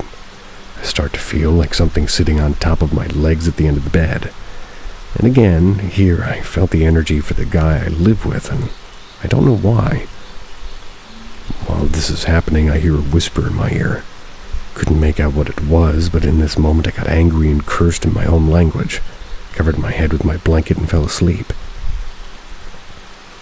Today I went to sleep and I had a crazy dream again. I was in the bathroom of this apartment and one of my idols was there. I had a weird spray in my hand, similar to like a cleaning product bottle, and I banished some type of entity that was sitting in the bathtub by spraying it. However, there was a second entity in the corner of the bathroom, but it went out of my vision. When I decided that I'm going to spray this one, it went completely dark in the dream, and I was confused not knowing where I'm spraying at. I woke up to me making noises and having my armpit tickled, and it was 4:30 a.m. I decided to try to go back to sleep, but I was just too warm, and around 5:40 a.m. felt like my legs were being slowly pulled again. It was subtle and slow, and I realized and started kicking and then gave up on falling asleep. There were also other weird situations, but less intense. Overall, sometimes I feel uneasy here, but most of the time it's good until I have a dream or a situation like this. What could this be? And why do I picture this guy, this nurse guy, looking like Weird Al Yankovic in the 80s or 90s? What the heck's wrong with me? What does he look like?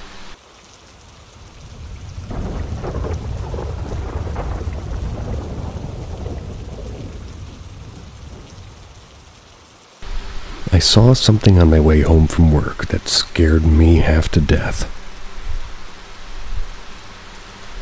Before I tell you my story, I'm going to give you some context about my drive home from work, the state I live in, and all that.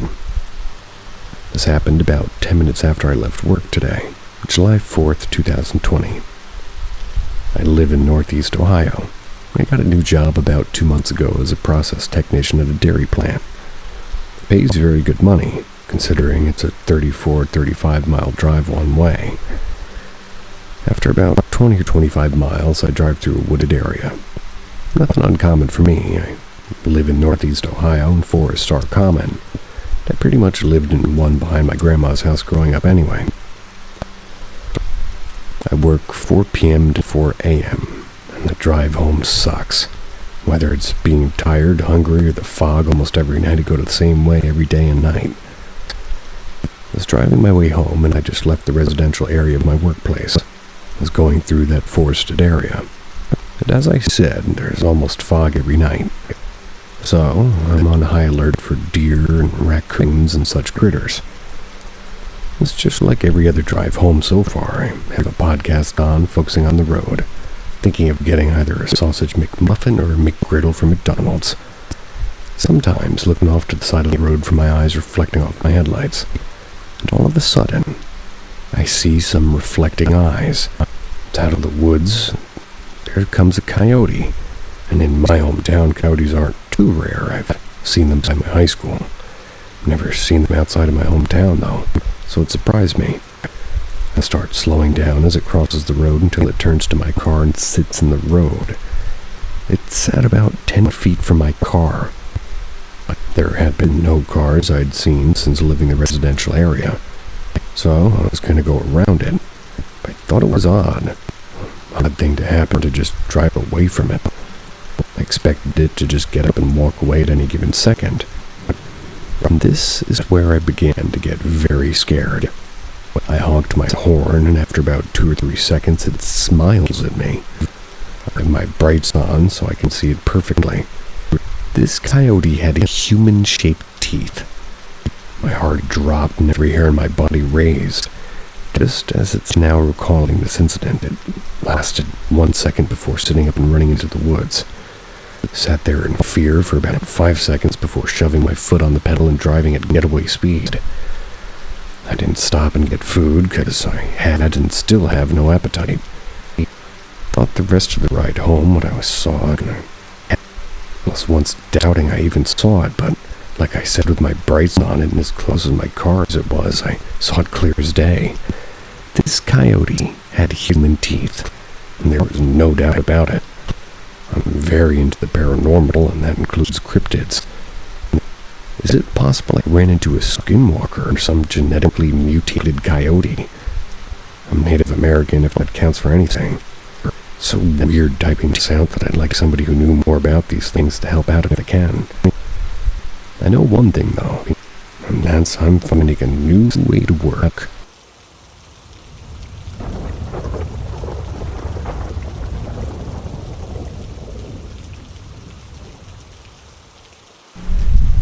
The phone call, December 2016.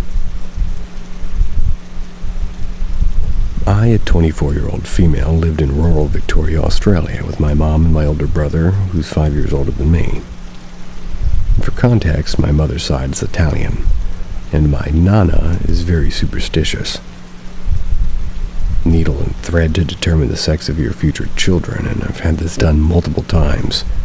2 girls and a boy. It would correctly identify my auntie's children who were already born, and the needle would still be on any man who would try. It's not supposed to work on men. As well as the bowl full of water and dropping oil into it to breed curses and jealousy. So when I was 14-ish, one of the mother's best friends, Jen, died of a heart attack. I had known this woman my whole life, and we used to live down the road when my parents were together. Our family was heartbroken and felt negativity toward the husband as Jen had a heart attack late at night in bed, next to her husband, to which he woke up and just ran to the neighbor to help, or to ask for help rather, before returning and starting to do chest compressions. That was while she was still in bed, and even at 15 I knew he needed a hard service for chest compressions to be useful. Jen unfortunately passed away in that bed at 12/12/15. About a year later, myself, Mom, and my brother were sitting at our kitchen table after finishing dinner. My mom was recounting ghost stories. Faces in the window of her bedroom, her grandfather walking the hallway at night when my mother got up to use the bathroom. And keep in mind, she grew up on a farm with at least 2 long paddocks separating the house from the road and had dogs barked at pretty much everything. My mom mentioned that she could still feel Jen with her in her heart. We all recounted fond memories of Jen. Suddenly, the only light above her head started to flicker and went out briefly. The light of the TV, with MASH on mute, was staying on, as well as our Christmas tree. We're used to power cutting out for short periods of time on stormy nights here, but this night was in the midst of summer, and eerily quiet despite, like our house being next to a truck route. Also so happened to be the week of the first anniversary of Jen's passing. Our family was silent during the seconds the light flickered out and continued to be silent when the light came back on. The kitchen felt breezy, and I could see that we all had goosebumps. My brother and I began to laugh the whole thing off, and that's when my mother's phone rung. She pointed the phone screen at us, and my brother and I smiled. It was Jen's number. My mother answered the phone, and after a minute of silence, the call was ended. We all sat in silence together for minutes until my brother and I pushed out of our seats saying, "Nope, nope, nope," repeatedly. My mother clutched the phone to her chest and cried silently. My brother and I were pretty freaked out, so we stayed pretty much with Mom in the lounge. And that was the first and only night our family watched MASH.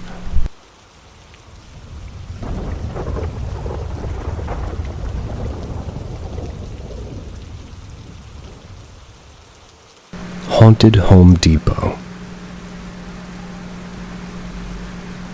So I've worked with Home Depot for a number of years. The store I used to work at, I had quite a few weird experiences, as did a lot of other associates. The store doesn't have the happiest history to start with. Quite a few associates have died rather suddenly, and at least 2 by suicide that I know of. Not at the store, but I do wonder if any of that plays a part in it. I have a number of experiences to share, but I'll just share the ones that stick out the most. One of the more basic things that happened is things flying off the shelf at night. I've had a few people tell me that it happened to them, and one night I had that happen to me as well. I was at the end of an aisle, and I was straightening up. The store was closed, and nobody else was on my end of the building, and suddenly, at the end of the aisle, a bunch of brooms and other cleaning supplies just went flying off the shelf. Like a shadow figure has always been seen by a number of people in outside gardens at night. So I'm walking the department one night after closing. We were told to always check the aisles, make sure no one was hiding out. A few times I thought I would catch a glimpse of someone turning the corner of an aisle, only to never be able to find anything there. And when I shared that with someone else who also frequently closed, they said that him and the manager spent a good 10 minutes walking around the garden department because they were sure they saw someone after closing. I also had a new guy once tell me that sometimes at night he'd get really freaked out when working outside at night. The next incident happened about a week after an associate passed away from a sudden heart attack. We were having an all-store meeting early one Sunday morning. That's before the sun was even out, and all of us were sitting down in the main lumber aisle, and our store manager was talking. Suddenly, the front doors to the building opened. They were supposed to be locked, and our store manager ignored it and kept talking, and they opened again. Someone laughed and said, "That must be John." After saying that, the doors opened and closed one last time and didn't do it anymore for the duration of the meeting. The last one I want to share happened before I started working at the store, but still pretty interesting. Probably about 10 years ago, Home Depot tried installing those buttons you push in each department that would ping an associate to a certain department if no one was around. My dad was working overnight at the time there, and he said that there was only 5 people in the whole building that night. He said the overhead speaker kept going off, paging for someone to come to the paint department when no one was working in that side of the building, or even happened while everybody was on break, and of course it could have been a malfunction, but it only happened that night. These aren't all the things that have happened over the years, but just a few that really stick out to me. Don't know if all of them are paranormal, but I thought they were strange enough to share here. The store overall has a strange feeling. I've since moved to another store in another state, and the atmosphere is completely different. I haven't had anything even remotely strange happen there.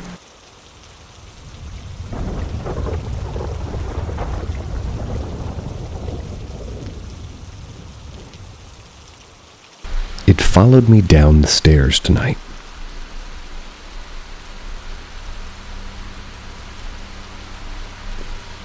My wife and I purchased an 1890s Queen Anne Victorian several years ago.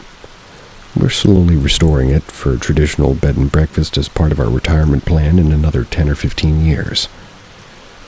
My wife found one written account of a ghostly encounter following our initial individual and personal experiences, which is not generally what you find when you're trying to explain away an experience.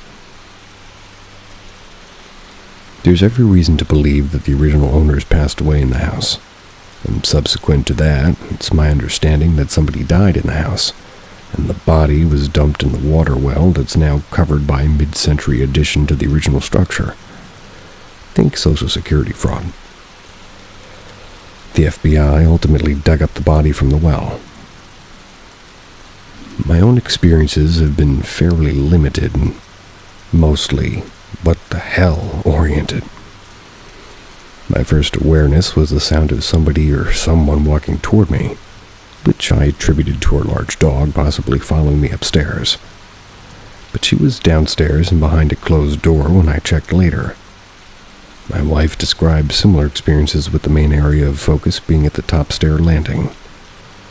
She has a practice of singing or humming a tune as she comes down the stairs, and she believes that this either interrupts the experience or at least detracts from her own.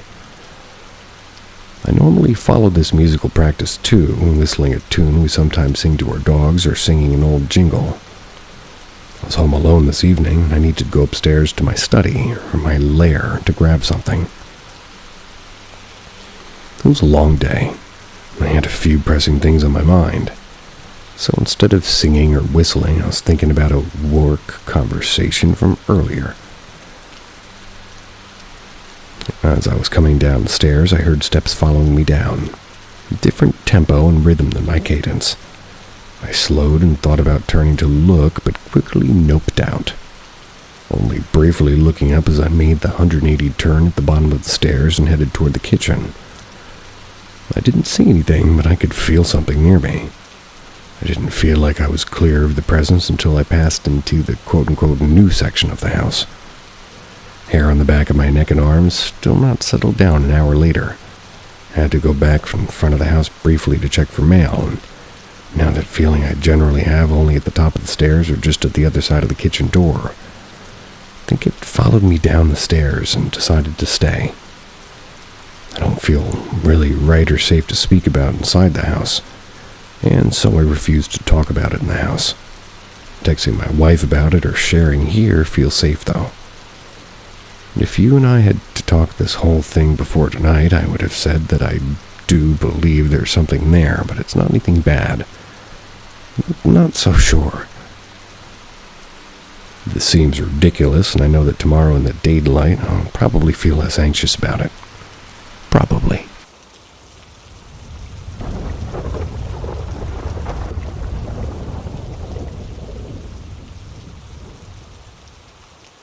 A series of strange events. I've gone through a series of intense and surreal experiences that I've struggled to make sense of. It started with hearing voices that seemed to come from somewhere beyond this reality. Sometimes friendly, sometimes manipulative, and over time they began speaking to me through ordinary sounds like footsteps and car tires and even birds. I also experienced vivid visions of people and events that felt like they were happening in another dimension. At one point, I thought I'd jumped 2 hours into the future, confirmed by my internet router being offline during that exact period. I even had physical sensations, tingling, pressure, and moments where I felt as though something was trying to enter my body or manipulate my heart and lungs. The most disturbing were sensations of being sexually violated by unseen forces. Despite all of this, I remain grounded in logic. Identify as someone who trusts science. I don't believe in spirituality in the traditional sense, but I've developed a theory that we might be living in a simulation controlled by higher dimensional beings, that what I experienced could be related to that. Perhaps even a form of contact or interference. These experiences have mostly faded now, and I feel stable, but I still hear the voices occasionally, trying to understand whether what I went through was psychosis, a consciousness anomaly of some kind, or something else entirely. I'm open to hearing from others who've had similar experiences or can offer a grounded perspective. All of the incidents seemed real, and could see the things that voices were warning me about unfold in front of my eyes. Sometimes I couldn't even walk in the road without being disturbed by those beings. Like they were passing through me, and I was feeling a small shock every time. I could also see things interacting with these voices like objects in my car. I could hear them tapping on different surfaces of my car, and they were putting objects in places I didn't put them. It's not that I forgot about it because I was checking myself always after it happened once. I think they even triggered an accident I had with my car.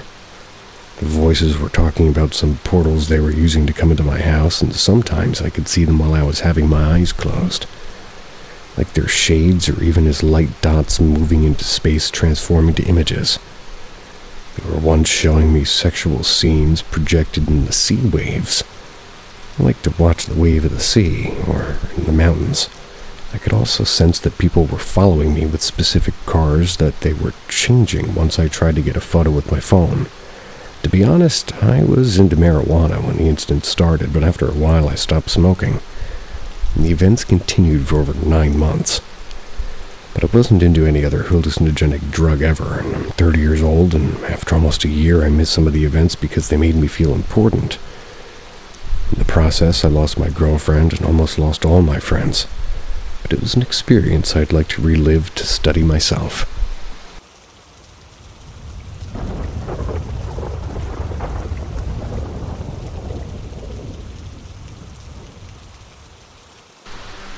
People are seeing me in places I am not.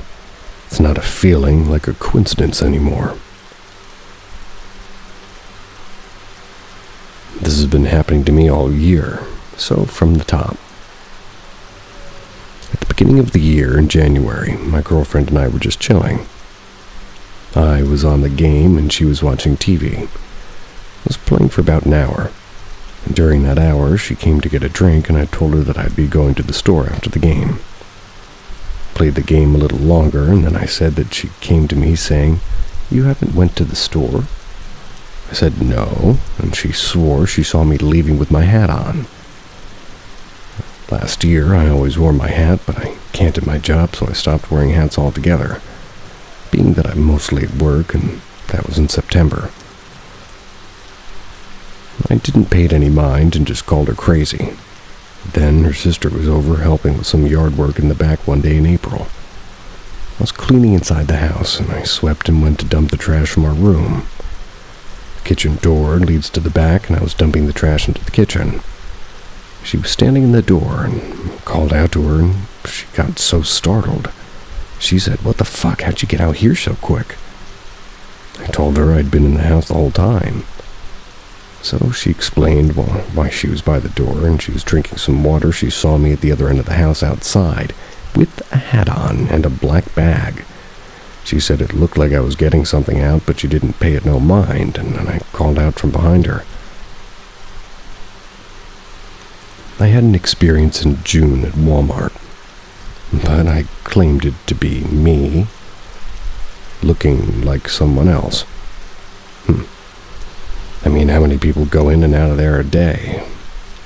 However, my girlfriend and I were together. One of the cashiers came to me and asked if I was ready to be checked out. I was confused, but I said yes and started following her because who doesn't want to skip a long line? Anyway, she looked at me again and asked why didn't you have a hat on? But again, it is Walmart, so it doesn't mean much for me. It was really because of the hat. And so that leads up to today. I was eating Wendy's at my desk at work. My coworker bust through the door and said, "You motherfucker, are you hiding from me or something?" I was confused, and I'm like, I haven't left this desk in like an hour. She said she was just outside in the parking lot, and she seen me in the car with my hat on, and she was waving. She looked elsewhere, looked back, and I was gone. She thought I'd leaned my body to hide, but also wasn't sure if she saw me.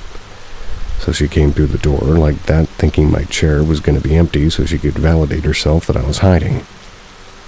I could have been anywhere else at the time, but I hadn't left my desk. She also told a coworker I hid before she came and asked me. And as I said before, I do not wear hats anymore. I stopped wearing them in September because they're not allowed for my job. So I don't wear them at all.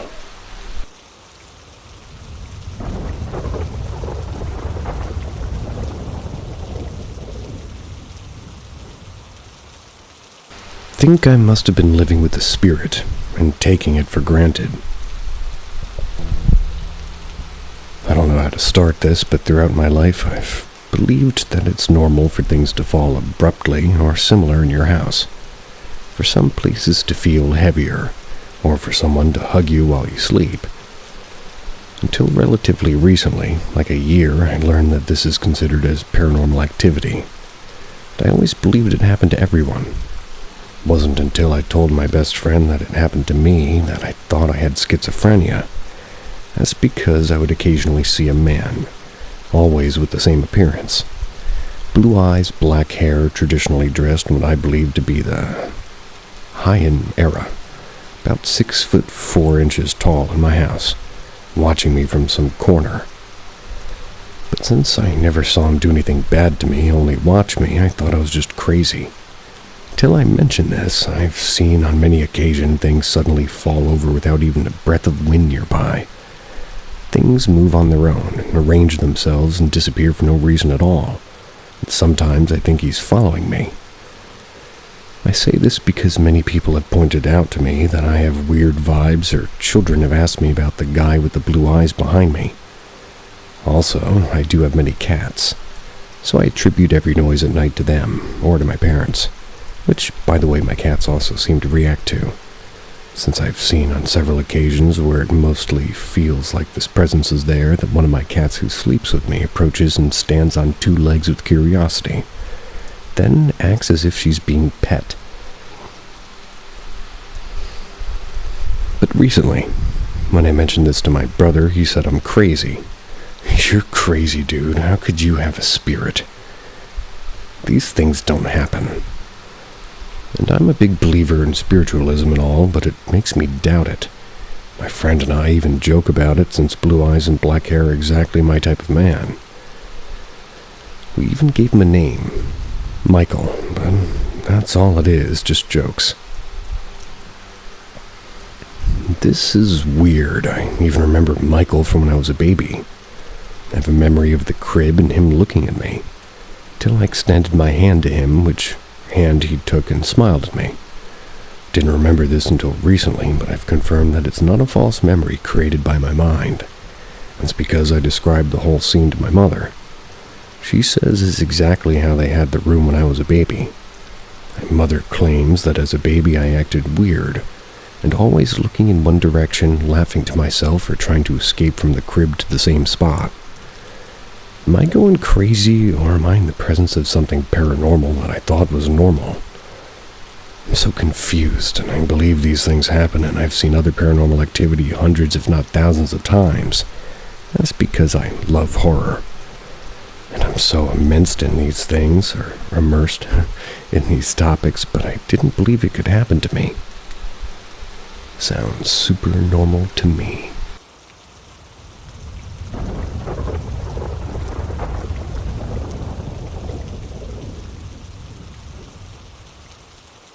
I saw something in the sky as a child that stuck with me since then. Hey there. I'm not sure if this is the right place for this, but I wanted to share something strange that happened years ago. Something that even as an adult I never quite have been able to explain. I was around 9 or 10 years old when my mom and I moved from up north to the southwest of the UK. We'd just settled into our new home and starting a new school, and on my very first day we had an assembly. For anybody not from the UK, that's a morning gathering where the entire school meets in the hall or to hear announcements from the teachers. Nothing exciting. Just them going on about, to be honest, I can't even remember. One detail that always stood out to me, even then, was how close the school was to a major naval base which was just down the road about 500 meters away. This particular base houses nuclear submarines and large naval vessels. And at the time I didn't think much of it, but now it feels like it might be relevant. Anyway, I've always struggled with paying attention due to my ADD, attention deficit disorder. So naturally, my mind began to wander. While the head teacher droned on, I found myself gazing up through the tall windows of the assembly hall. It was around 9 a.m., The sky was a blanket of heavy gray clouds. Then something strange happened. As the cloud cover began to shift and thin out in patches, I spotted something in the sky. It didn't move with the clouds, it didn't shift or flicker or pass like a plane might. It just sat there, motionless in the break between clouds. A large triangular object, dark and metallic. It wasn't a trick of the light or a fleeting shadow. This thing had a shape. 3 distinct points, clean edges, and the presence that felt strange. My first thought as a kid was that maybe it was some kind of satellite or weird military equipment. But it seemed far too low, far too clear. It wasn't suspended in space. It felt like it was right there hovering above us, completely still while the sky moved around it. I remember blurting out something like, "Is that normal?" Like right in the middle of the assembly. The kid next to me nudged me and whispered for me to be quiet and to pay attention. When I looked back up, the clouds had rolled back, thick and unbroken. Whatever I'd seen was gone, just like that. I didn't see it fly away. I didn't see it vanish in a flash. It was simply there one moment, then it wasn't. Stuck with me ever since. I remember it vividly.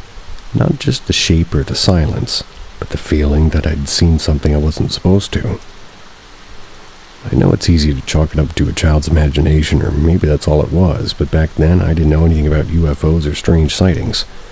I had no frame of reference, and I was just a bored kid looking at the sky. But I saw something. I still think about it.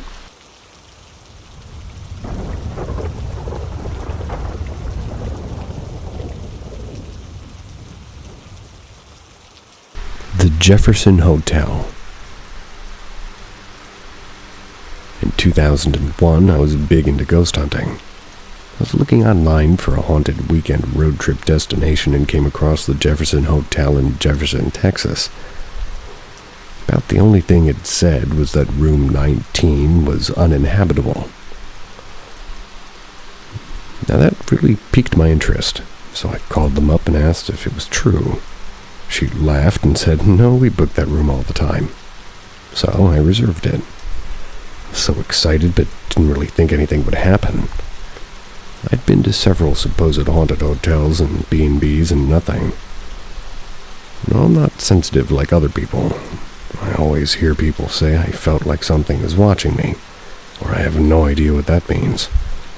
Only thing I noticed when I walked into the room was a faint, musky smell of an old-fashioned perfume. Set up a recorder in the room and headed out to explore the town. It was like going back in time.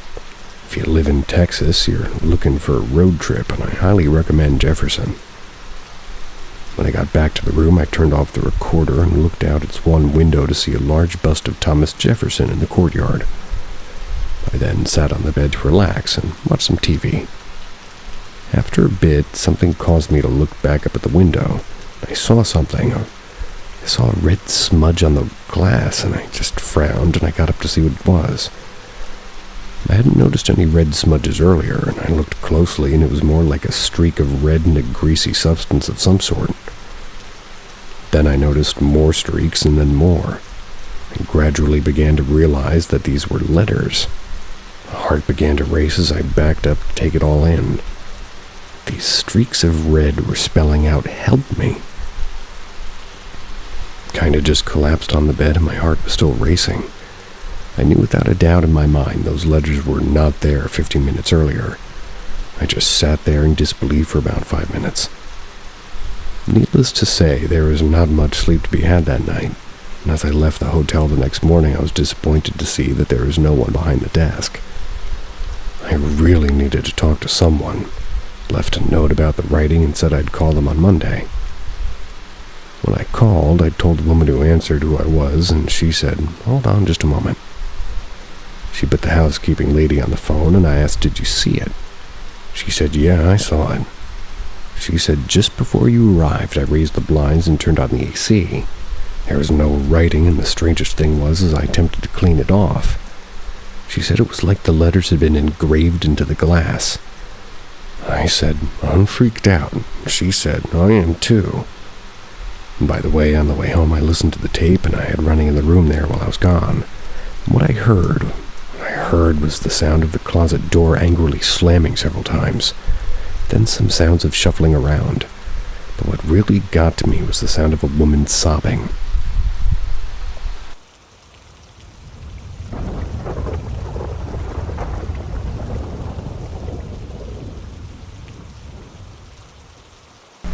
I saw something on the side of the road. It was eating a dead dog or a dead goat. I really wish I took a picture to ensure that I'm not making this up. But the bus immediately left, and this is not fiction. I'm not crazy, and I swear to God that I know what I saw, and it gave me nightmares. Instantly, this experience reverted me back to that little kid who was afraid of going out at night because of all the stories his family told him. So let me explain. I'm a first-year college student. Every weekend I go home to my hometown, which is maybe 2 hours away by bus from the city. That's the city that I attend university in. That way I can spend time with my family and not get homesick. I spent the entire bus ride watching movies on my phone because I was bored. It was around 7 in the evening, if I remember correctly. I put my phone in my bag because I was around 15% and I wanted to preserve the power. The bus was already halfway to my home, according to Google Maps at least. We were in a rural area, mountains and a big forest toward the right side of the bus, and on the left are a few houses and more forest. The bus slowed down to the point of nearly stopping.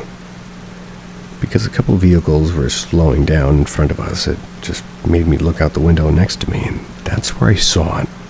I couldn't believe what I was fucking seeing, and I wasn't the only one. The guy sitting beside me also saw it.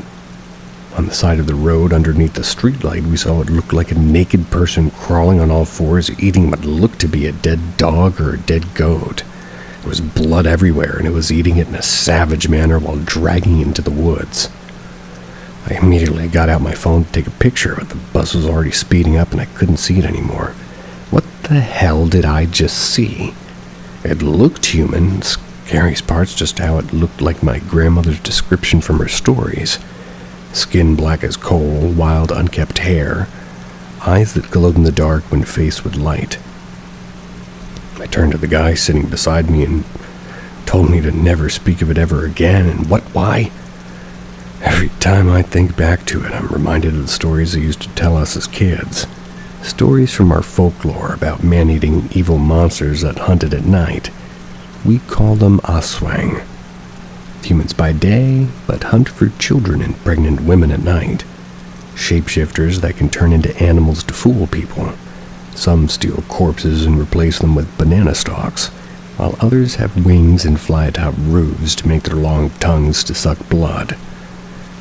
I heard stories about this a lot because a lot of my older family have encountered these bastards before. My grandma had snuck inside their house during a power outage and tried to hurt my newborn aunt. She saw it crawling on the ceiling. What the fuck? My grandpa got out his 1911 and scared it away. My aunt, who lives in the mountains, said that one of them was climbing on the top of a roof.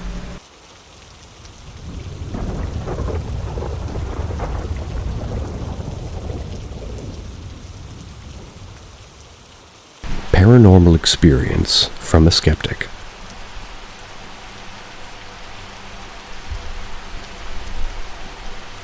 When I was about 8 years old, I slept on the top of a bunk bed. I would wake up in the early hours when everyone was sleeping, and across the room, only about 6 feet away, I would clearly see the silhouette of a man. The silhouette was so dark you couldn't distinguish any features at all. It just stood there. It was directly opposite where my head was on the bed.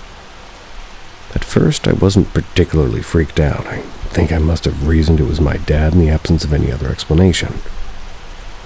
This happened night after night, for weeks really, and after a while I reasoned it wasn't my dad and started to become a little unnerved.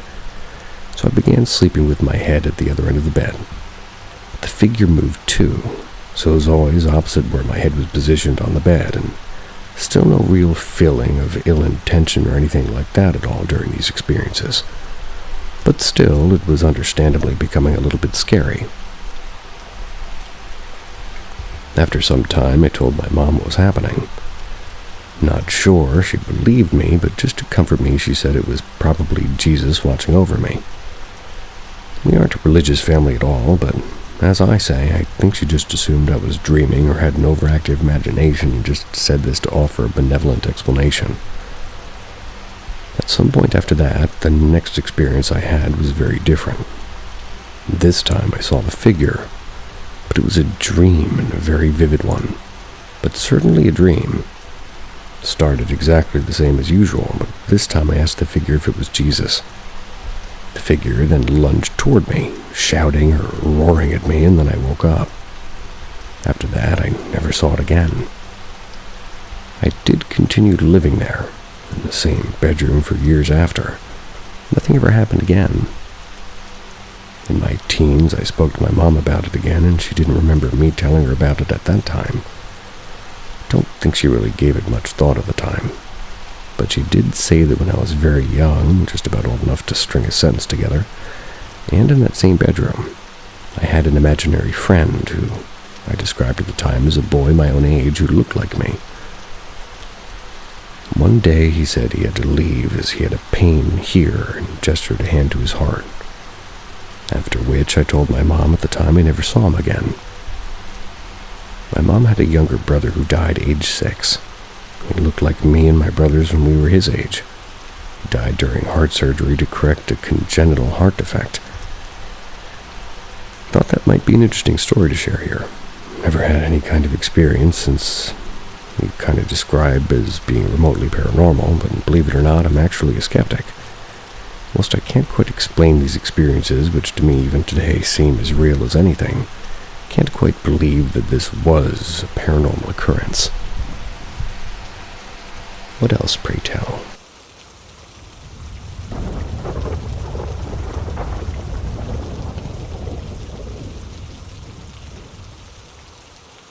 My supernatural story of an old university building, Native American remains, and a possible ghost.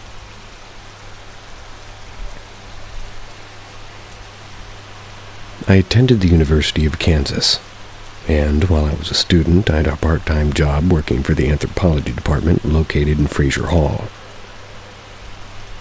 This is one of the oldest buildings on campus, and thus has a couple haunted stories.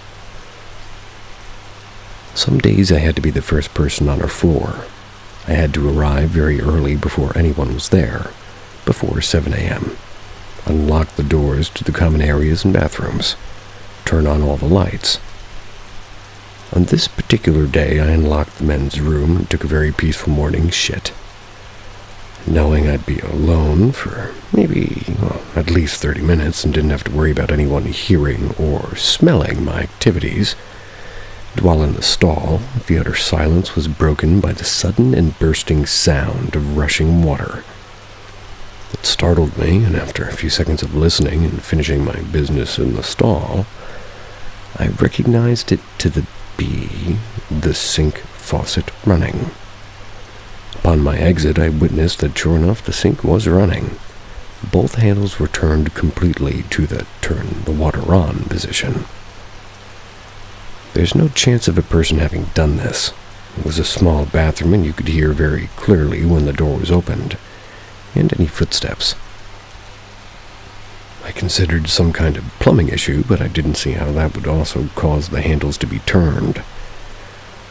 But if that is possible, please, some plumber, let me know. I exited the bathroom. The hall was just as silent and empty as it was before. But as I walked to the other end of the hall, I once again recognized the sound of water rushing and emitting from the woman's room. After a knock on the door, I went inside to find the same situation. Sink running, both handles turned all the way on.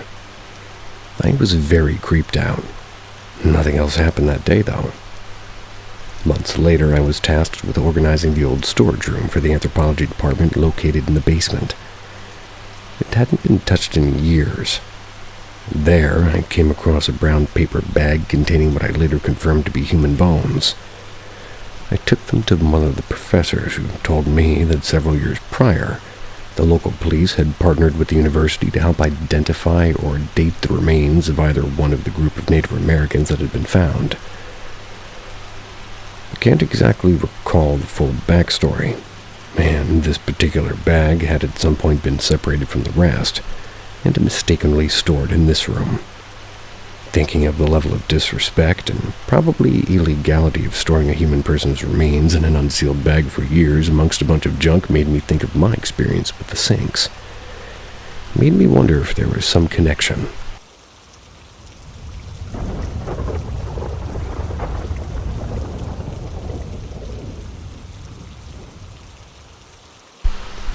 I think an entity saved our lives the other day.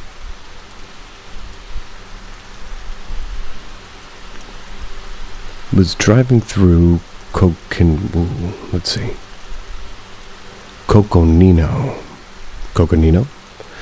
was driving through Coconino National Forest last week on the way to the Grand Canyon with my boyfriend. It was around 12 or 1 a.m. and I was just chillaxing, playing my Switch while he drove us down the forest. Suddenly he jumps and yells, "What the fuck?" Clearly he was very startled. I asked what was wrong, and he said he saw a lady standing on the side of the road pointing to the other side. Apparently, he thought he saw something up the road and turned on the high beams, illuminating the woman. Without contemplating it too much, I looked to where he said the woman was pointing, and out of the bushes steps a massive bull elk with a few females behind him. We had to swerve hard to dodge him in time. Had I just been playing the Switch and not seen them, we likely would have smashed right into what might be a brick wall. So then I started to think about it and realized we were deep in the part of the forest where there's no marked campsites and no inhabited dwellings. And while it's not entirely impossible to assume that somebody on the road is a camper, the way she apparently just appeared out of nowhere and was deliberately pointing to where the hidden elk were, the only car likely within 30 miles, just seemed strange. What's interesting is that my boyfriend is super in touch with the paranormal. He's just more susceptible to energies or whatever they are. Like he often feels or sees presences going about their old routines. He's apparently regularly been seeing these ghosts since a little kid. And this isn't him doing an attention-grabbing thing. He didn't tell me about his paranormal sensitivity until we had been dating for a few months, and only after that elk incident. I'm curious if it was specifically a guardian spirit for us or just a presence that was trying to help us as we passed. Random aside, if paranormal stuff is your hobby, you'd fucking love this house. There's a presence there that the family calls Ghosty, who manifests herself as a young woman. It was funny because he casually mentioned one time that his house was haunted and all the friends and family were 100% aware of it. Apparently, she loves pranking people, turning over mirrors, knocking on walls, and hiding keys, and frequently can be seen in mirrors. When I brought it up with his family the first time I walk over there, they were like, "Oh yeah, Ghosty gets bored and you'll probably meet her sooner or later." And no joke, that very night my boyfriend and I woke up to a muffled crash. Like a lightweight mattress that was securely stored against the wall for the last several months had been decidedly dislodging itself and falling on top of our very drunk friend sleeping on the floor. Had to have been Ghosty messing with our friend because there's simply no way the mattress could have fallen unless pushed.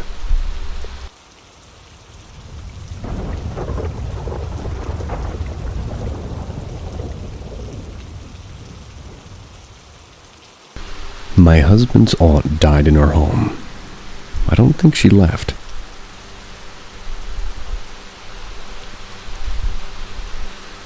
Husband's aunt died in our house, and his dad with dementia have tossed her ashes in the trash by mistake.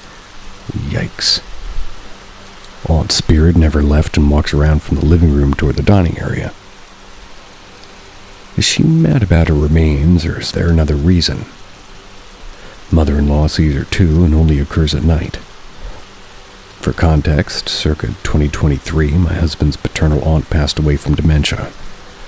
He and his family tried placing her in a home due to both his parents being disabled and him working full-time. Well, long story short, she was able to pass away peacefully with the help of the nurse and support from social services giving us resources. She would pass away outside of my husband's childhood bedroom. She was placed in the living room right next to and sort of outside his room. A little bit after she passed away, she was cremated, and soon after my father-in-law was now in the early stages of dementia. Father-in-law placed her ashes outside on top of a trash bin, so she'll never feel alone. We think he threw away her ashes because we can't find them. We're hoping that he didn't, but if he did, there's nothing we can do. Him throwing away the ashes away wasn't with maliciousness, but more of a dementia fluke in early stages of 1 or 2. Gecko disagrees. Cut to 2024 and 2025. I used to work swing shift at a group home for at-risk youth. I would clock out at about 11 p.m. and would get home close to midnight. Mother-in-law would leave me a plate of food to eat since I couldn't eat dinner with them. We live in a mobile home, so we have an open concept kind of home. I'd go into the kitchen, grab my plate, and out of the corner of my eye, I'd see a figure in a white gown walk from the living room near my husband's room toward the dining area. It's right next to the kitchen. I jumped, grabbed my food, and I sped walk to my room. This would become a regular occurrence for me and my mother-in-law. So where a figure would walk the same path at night, minimal lighting or no lighting. The first time I experienced this truly was when hubby, then boyfriend, was making us dinner late at night. We were talking and he left the kitchen for a brief moment and the figure appeared and walked by. I thought it was my boyfriend, so when I peeked to see around the corner, he was behind me asking what I was doing. I asked if he went toward the other living room outside his old bedroom and he said he didn't. So far as Mom and I see the figure, it's late at night in the dark, and I don't think my husband's aunt left. Wondering if she's here because of her remains are being thrown out mistakenly, or another reason. What do you guys think? I got all kinds of opinions about remains. But that will remain for later. See ya.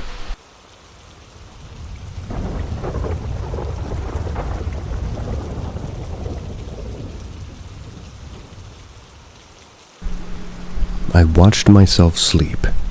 Sleep paralysis. This is the story of the first time I ever had sleep paralysis. I was 17 years old over 5 years ago. I've had sleep paralysis several times since then, but it doesn't scare me anymore. It was a Saturday morning. I woke up roughly at 8 a.m. randomly and everything was normal. Except for the fact that my mother took my phone away and left the house because we got into a fight the night prior. I didn't know what to do without my phone, so I just turned on Netflix. I dozed off at about 11 a.m. I instantly had a lucid dream where I was walking back from the Walgreens right down the street from my house. I had a pack of cigarettes in my hand, and I thought this was real and not a dream. I would frequently do that, and, well, I had a buddy at Walgreens that would hook me up even though I wasn't of legal smoking age. So I'm walking down the street back to my house, and that's where I noticed an old lady, hunched over with a cane. She was wearing all black, old and torn clothes with the hood up. I believe this was an encounter with the old hag. I bumped into her. As soon as I bumped into her, I was instantly teleported back to my bed. But it was still my dream, and this time I was under my bed and I heard 2 people have sex on top of me. My phone appeared in front of my face and I saw bright rainbow-like colors flashing all around, and I teleported again. I was on top of my bed, but I was awake and I knew something was off because I couldn't move. All I could move was my head, which was odd, and I heard about this. It must be sleep paralysis, I thought to myself. I've heard story after story, and I started to freak out. I just didn't want to see anything, and I turned my head to the left. That's where my door is. It was wide open, and I know it was closed when I went to sleep. I heard footsteps coming to my door, and I started to panic. Looked back at my ceiling, closed my eyes, and looked back to my left facing the door. And what I saw was shocking. Every bone in my body tingled and my heart felt like it was going to burst out of my chest and run away.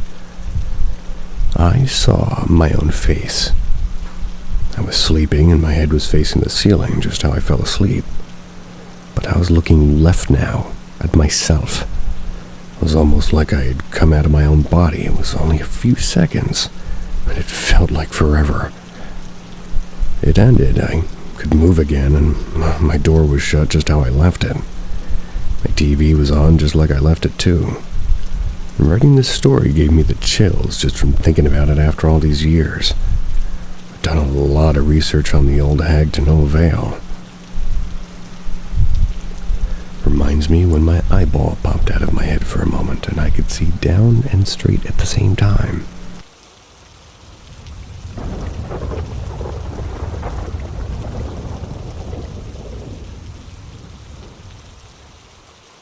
My experience with maybe a demonic entity. I've never shared this before, but for some reason I feel like now's a good time. So I was with my ex, who was not a good person. It was a rough time in my life, and I was 22 and addicted to drugs, which he supplied, and though to be fair, I was addicted before we met. His family was very dysfunctional, to say the least. His father had passed away a year before we got together. He had been a pastor, but he was also a very bad person. He did things to his own children that no parent should ever think about. He passed away in the house where these things had happened. There is more to the story, though. His sister had been heavily involved in satanic rituals with her ex and had actually sacrificed animals in the house. Goats, chickens, cats, things like that. Not while I was there. I would have done anything to stop it, but altogether, bad situation. Yeah. One day they're talking about paranormal encounters. I walked into the house and I said, I've never really had anything like that happen to me. Well. I guess whatever was there saw that as an invitation. Went to take a shower. While I was in there, I saw a shadow that looked like somebody walking to the bathroom. I thought it was maybe my ex coming in for something. I looked out, no one was there. I figured I must have imagined it. But then, my purse flew off the counter and hit the side of the shower. Definitely freaked me out, and then I heard a loud bang. His mom had 2 crosses. One on the sink counter and another in the back of the toilet. The toilet and the counter were only a few inches apart, and when I looked, I saw that both crosses had fallen, and somehow got caught onto each other, upside down, stuck between the toilet and the sink. I ran out of there completely naked, scared out of my mind. I was pretty embarrassed because I'm not somebody who likes people to see me naked. Yeah. Gecko agrees as well. He is always naked, though. That night I went to sleep and I woke up with sleep paralysis, which I had never experienced before or since.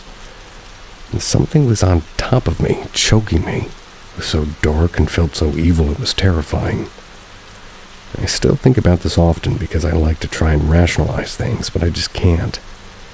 Nothing makes sense. I often wonder if this was something demonic or if it was just an evil spirit of his father who had been a monster in real life. Never shared this before. It kind of scares me a little bit to write it because I don't want to bring that energy back, but I also really want to share it because it was crazy.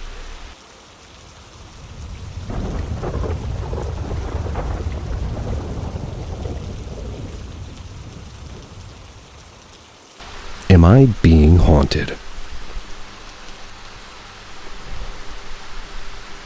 When I was younger, my stuff would get moved. Mom and grandmother denying even touching it. Another thing I vividly remember is that one of my plushies went off while I was in bed. It was a Build-A-Bear dog with one of those little sound boxes in the paws. No one else was in the room, and I was on the bed and the plush was on the floor. My grandmother told me that she used to hear footsteps around the house. These have since ceased.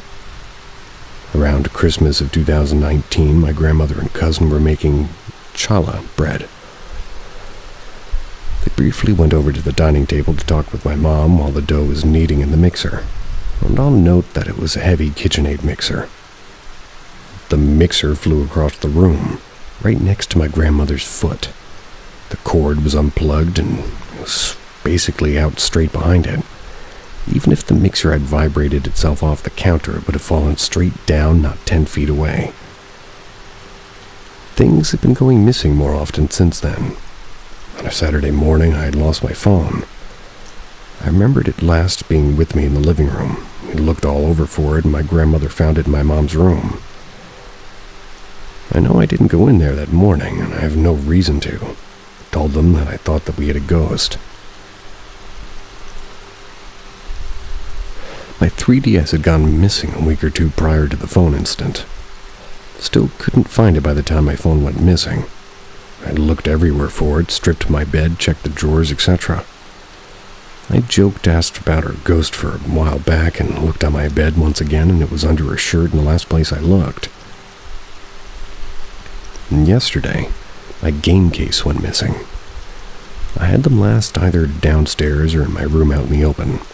I looked for the case in the drawer where I keep all my other gaming equipment, and it's not there. And since I started noticing a pattern, I asked for my games back. After looking for a while, I got the urge to look into the gaming drawer, and there it is. Last night I was up late. Everyone was asleep. When I was downstairs a few moments prior, I felt like I was being watched. And when I was upstairs and in my room, I said, "Yo, if there's any spirits here, you're chill and I like you." Right after that, I said that, I just heard these 2 footsteps in the hall outside my door. They didn't go anywhere. Here's what tops the cake.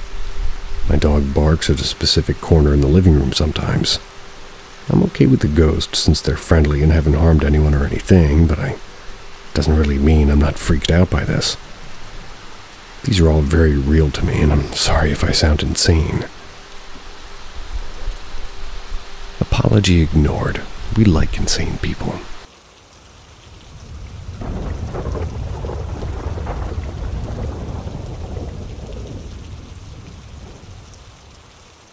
Welcome to Paranormal Haunted by a Demon, where dark secrets and thrilling tales come alive. Subscribe now and turn on notifications. So I'm a 21-year-old male. This all started back when I was 19. The mystery. My first experience with this thing was in a fucked up dream. I remember it started in an empty shopping center's parking lot. There was constant sirens ringing, and it was nearly nighttime with a blood moon, and these giant creepy fucking skin things. They looked like people with no head walking on all fours way off in the distance. I remember walking into the store, and as I did, I was instantly in a black bedroom, staring at a wall with a missing persons poster. The poster was of a girl, I'm certain, but I've never seen this person before. And under the poster, written in blood, was missing. I've had nightmares before, but what made this shit extra scary was that in the corner of my eye there was this black figure staring at me. When I looked at it, I'd be back outside in the parking lot. This time I was closer to the entrance and 2 of my friends were with me. One of them was crying on the floor with their guts out of their stomach, and the other was happily smiling at me also with his guts out, except he was eating them. They were falling back out of his stomach. He was doing this over and over with a smile on his face. Then I went back to the shopping center and once again the black room. But this time it was a missing poster of me with some blood writing and a thing in the corner. I looked at it and I was outside again in the same spot, except I could see the thing clearly now, and it was hugging my friends.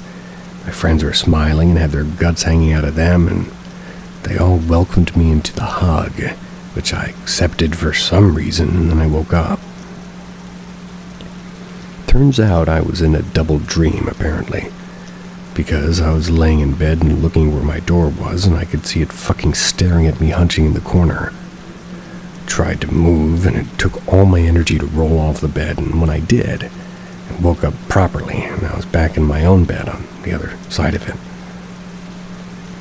Ever since then, I've been seeing it rarely in dreams and in real life, and recently, when I was walking at night with one of my friends, He was the one who was eating his own guts from the dream. We both saw it from a distance crossing the street and just disappear.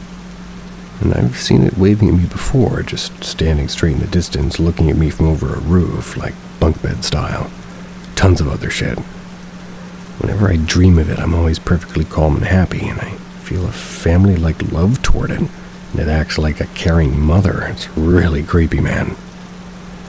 If anybody's ever heard anything about something like this, is there any way I can get it to stop? I don't have any mental disorders like schizophrenia or anything, so I know it's not that, but what's going on?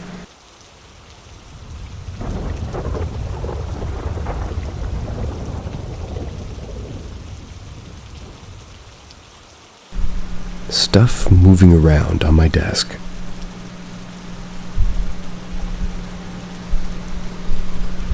This is something I've noticed randomly happening just more recently, like within the very past month or so. I believe stuff has been moving around on my desk at work all by itself. I'd come into my office in the morning and notice very small different objects not where I usually always have them. Now I notice this because I have weird OCD with my organization at my desk. I do not like changing my setup with how I have things on my desk. I'd notice my stapler in a different spot, my paperweight, which is also a sticky note dispenser, it would be inside my drawer cabinet. And when I know for a fact the previous day it was on the top of my desk. I have separate computer speakers that are movable, located behind my dual computer monitors, and those have slightly moved around as well. Not in a big way, but enough that it caught my attention. I also have a lot of cute little figurines of different stuff that I like for decoration, and those have been rearranged to different spots as well, or I'd find them completely knocked over even.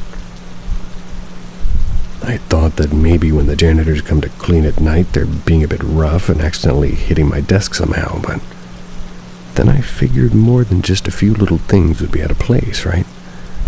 I'm honestly not sure about this. I usually am sensitive to paranormal stuff, but I honestly have not felt anything weird in my office. And I've been working here for the past 4 years. First time something like this has even happened. Very curious and very suspicious since my building at work has been empty since the shutdown of all my coworkers, and they've all been working from home basically, so I can't blame it on any one of them. About 2 days ago, something happened that's the reason why I thought I should post this. I walked in earlier than usual before starting my shift, and I immediately noticed 2 of my decorative figurines were knocked over and on the floor.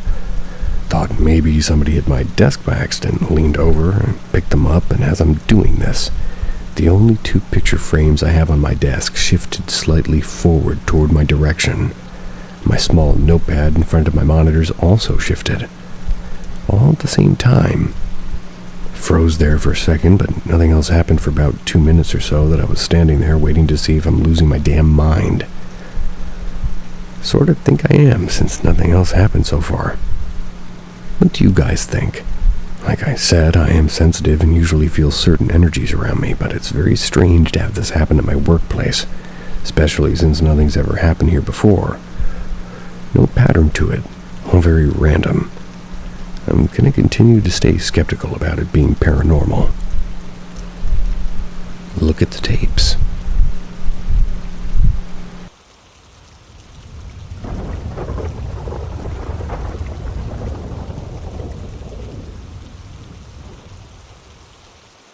Mount Baldy mysterious sighting. For many years, I've been trying to understand a very strange encounter I had on Mount Baldy in Southern California. Hoping somebody here might at least have some insights or even similar experiences to share, particularly if they also happened on Mount Baldy. This occurred around 2004, between approximately 9 p.m. and midnight. A friend and I had driven up to Mount Baldy to enjoy the nighttime view of the city lights, which is quite spectacular from that vantage point. I was very familiar with the area, as Mount Baldy was one of my favorite places to hang out. We pulled over and parked in one of the safe viewing areas about halfway up the mountain. After getting out of the car, we stood there chatting and looked at the city lights below. About 15 minutes into our conversation, we began to hear a rhythmic thump-thump-thump. It sounded like extremely heavy and loud footsteps, and with each step the ground beneath us vibrated noticeably. We both turned to see what it was, but there was nothing there. We didn't mention it to each other at the time and continued talking. About 30 seconds later, we heard the same heavy footsteps again. The ground vibrated with each step. And this time we both turned and saw something that made no sense. Walking slowly in front of us was a small figure, probably less than 4 feet tall. It appeared to be naked and completely bald. And what was so bizarre was that every single step it took was incredibly loud. The ground shook visibly with each footfall. It also became eerily quiet. Except for the sounds of the footfalls, I knew instantly that it wasn't human. Throughout the entire sighting, the figure stared straight ahead, never once looking in our direction. Both my friend and I were completely shocked. Just as we were trying to process what we were seeing, a truck drove by, and the strange figure disappeared behind a bush. My friend and I looked at each other, and without saying a word, we jumped back into our car and drove down the mountain as fast as we could. We didn't speak until we reached the city. I asked my friend if he had seen what I had, and he confirmed that he'd been freaking out but tried to stay calm because I was driving. I'm really hoping somebody might have an explanation for what we witnessed. I've had experiences with what I believe were ghosts or spirits before, but this felt entirely different. And when I've tried to research unusual sightings on Mount Baldy, I've mostly come across numerous accounts of ghost sightings, which the area is apparently quite known for due to the many deaths and missing hikers. Has anybody else seen anything similar, especially on Mount Baldy? Any theories or shared experiences would be greatly appreciated, as I've been trying to make sense of this for years.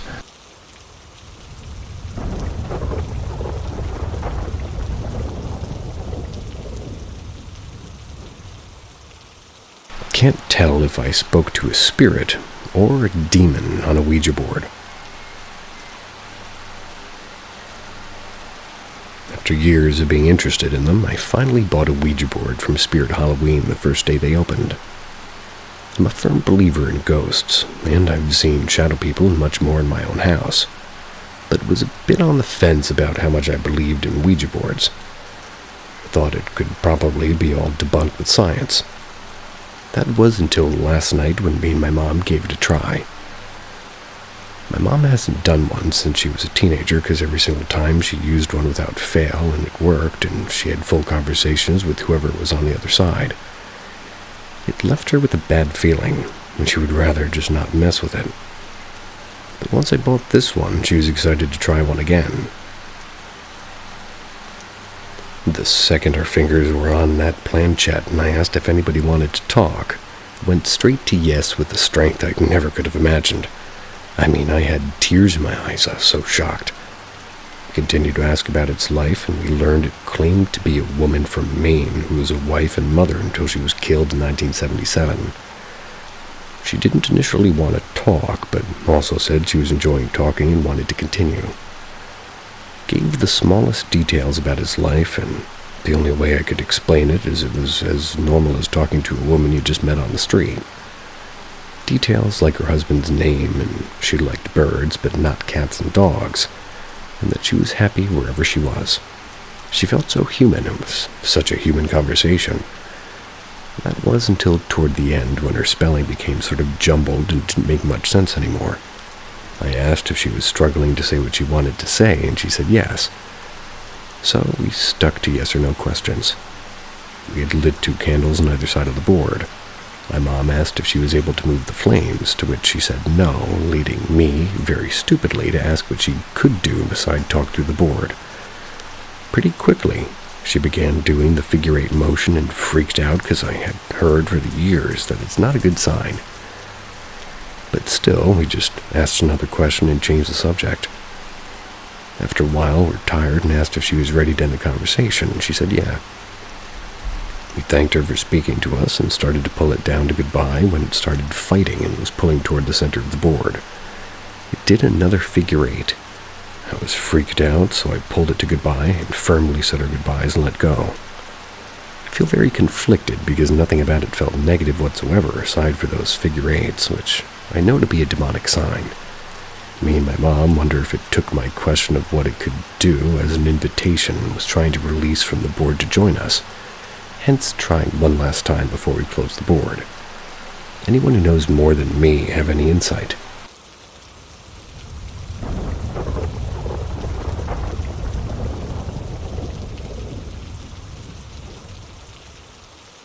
SOS. Something in my house will not leave me alone. Don't know what to do. It started when I was a kid. My cousin who died, never really met her when I was 1, she died. I'd call her name basically, and she would appear as a sort of dark shadow floating. Just a vague shadow, and I knew it was her, and I could hear her sometimes. I chalked it up to my imagination until the same cousin started popping up again when I was 18, when I moved into her old guest suite. That was at my aunt's. They were like a second mom to me. All friendly, nothing angry from her, but I mean, come on, ghosts are creepy, and it's hard to accept they exist even as a spiritual person. I think she entered my body for about 2 minutes on her death anniversary that year while my aunt was telling a story about her. Hasn't happened since. Current issue. Anyways, that's been the clearest experience. But this past year, this place I live in across the country, it has something that will not leave me alone. I've saged, I've done a 7-day candle uncrossing ritual, I've prayed. It just keeps trying to show itself to me, and I can tell it's trying to tell me something, and I don't know how to figure that out really, and I'm just wary of dabbling in areas I'm not educated in. I don't want to get caught in something between or something, I don't know. Scared my first roommate, who was horrible to me by the way, scared him out of the house, and now I live alone. It opens doors, it makes shadows, it creaks, and the lights flicker when I talk about it. I've tried to do a sort of yes or no back and forth thing to try to figure out why it won't leave me alone, but nothing worked. And last night, 2 times it started blasting music from my speakers downstairs randomly. It was playing music that I wrote and made. My laptop was closed, my phone wasn't playing anything, and I can't explain why. But I knew when I went down to turn the music off that this is not something trying to attack me, I don't think. I'm moving out in 2 weeks, and a psychic friend told me she thinks it's following me specifically, and not necessarily in the house as its home. My dad died last year, and he dabbled in magic, but I stayed away from it because it was some spook deep south black magic stuff. I just don't want to mess around in it. I have a storage room I'm paying for in another country full of a bunch of his magic stuff that I've been avoiding unpacking because I don't know what to do with it. But I don't know. I haven't gotten any clear indicators about this as him, really. Don't think it is, because I think he would communicate more clearly or something, and I think this thing might be more feminine. Then again, I have no clue.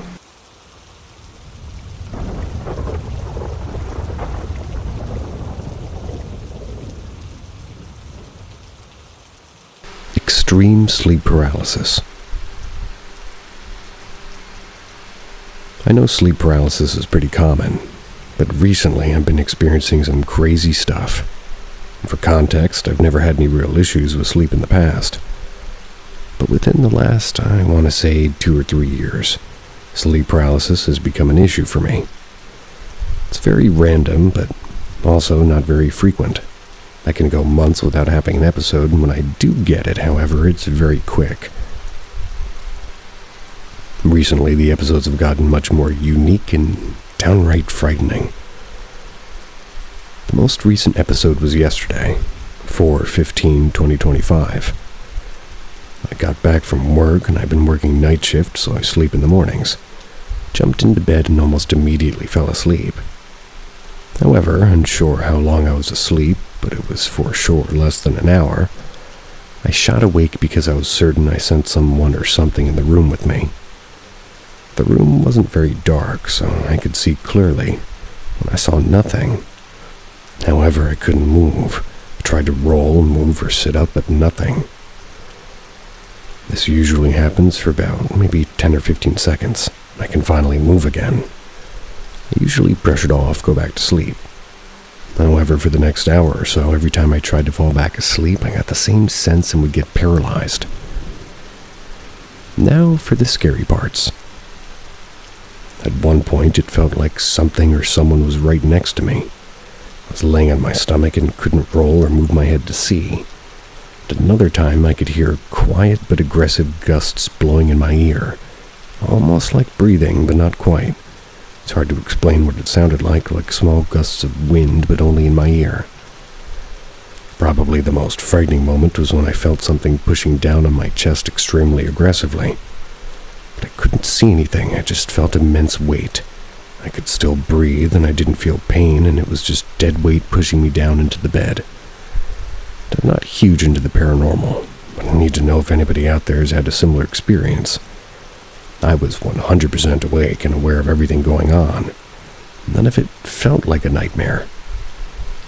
I don't drink heavily, I don't do any kinds of drugs, and I'm not extremely stressed in any way. I'm a pretty healthy, normal, average guy. I have no history of mental illness or depression or anxiety or any other conditions or factors that could have something to do with this. Also, it happens in different places and settings. Again, I've experienced sleep paralysis before, but this one stands out as the most frightening one yet. It almost makes me scared and anxious for what the next one will be like. Anybody know what to make of it or have their own personal experiences that are similar? Because I'd love to hear it.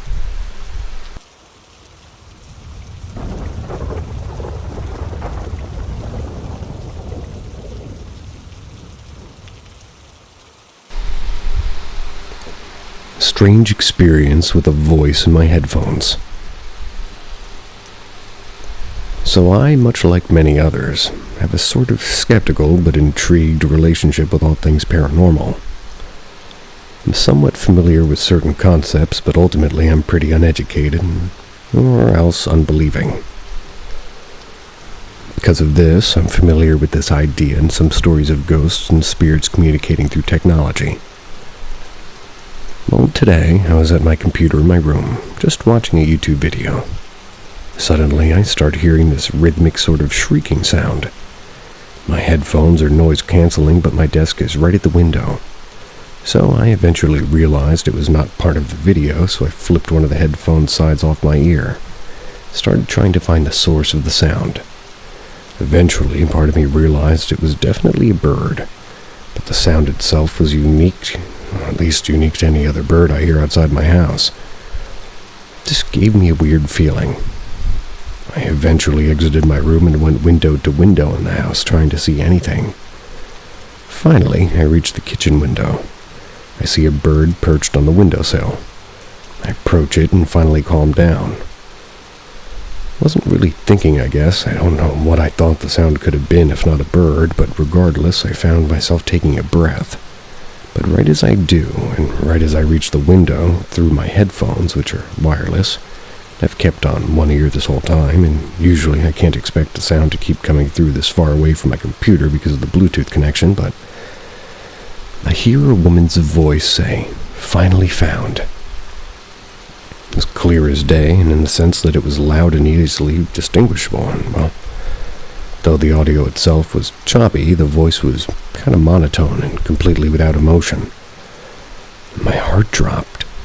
It dropped terrible vibes to it, of course, and immediately the bird stopped chirping and flew away. I just stared outside for a few seconds, watched the back as I retreated to my room. Now, first thought I had was obviously, YouTube video came up unpaused for a second. I checked the video first of all, and it's a guy talking, not the female voice I heard. I replayed backward and forward, trying to find anything remotely close to what I heard. Nothing. I go through all my tabs and programs, nothing that had a video or audio player. I was home alone, and something I instantly became aware of, and only now that I'm really kind of feel safe to analyze what happened, and no one seemed to mess with my computer. So I'm not saying that the bird and the voice is connected, but maybe it is. Truly don't know what to do with all this or what it might mean. Something weird happened, even if it's some technical fluke.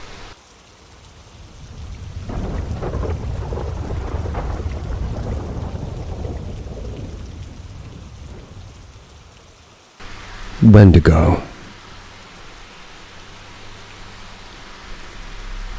Never really told the story before, but back when I was 18 years old, I used to have this group of 3 friends, R and T, that I used to spend almost every single day with.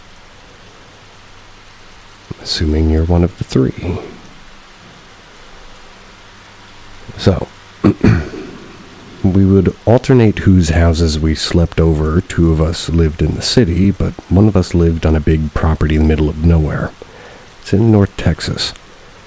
This property was surrounded by farms and a forested area. We would typically end up sleeping over at R's house because we enjoyed making campfires, generally exploring at night. Sometimes we would go out coyote hunting with their stepdad, but we never had any weird experiences or anything, so we just continued to mindlessly explore the surrounding properties. One night we decided to go coyote hunting, like we had multiple times before. We went out with both R and T and R's stepdad, stepsister, who was 11 at the time, their mother, and everything was normal. We were in a little wooded area, and I was kind of far behind everybody. I was with the stepsister at this point, so we both just were hanging out, probably 15-20 feet behind everyone else. And all of a sudden, I got the worst feeling. It was like I was in immediate danger. I got a very strong feeling that I should turn around. I turned around, and there's this almost humanoid-looking figure standing about 20 feet away from us, and it looks like it's crouching. Then I see it stand straight, and it looks like it's 6-7 feet tall, and I start to panic. Still, I don't really want to freak out the kids, so I continue to look at it and walk backward toward the group of people that were there with me. I bump into R, whose property was on, and say, "What the fuck is that thing?" My friend turns around, gets a little bit of panic on their face, and says that we need to go back right now at this point. The little sister is freaking out, so I'm trying to console her. Turn around, and it's gone. So we get the group together, and we start quickly walking back the almost mile walk home on the way back. When we told the other friend what was going on, he said that he thought it was a Wendigo. I had a horrible, eerie feeling for the rest of the night. Wasn't able to fall asleep, and still get a very eerie feeling thinking about that night in general. Done a lot of research since then, and I haven't been able to find anything about Wendigos in North Texas. I'm 21 years old now, and I can still picture it like it happened yesterday. I have no idea what it was that I saw.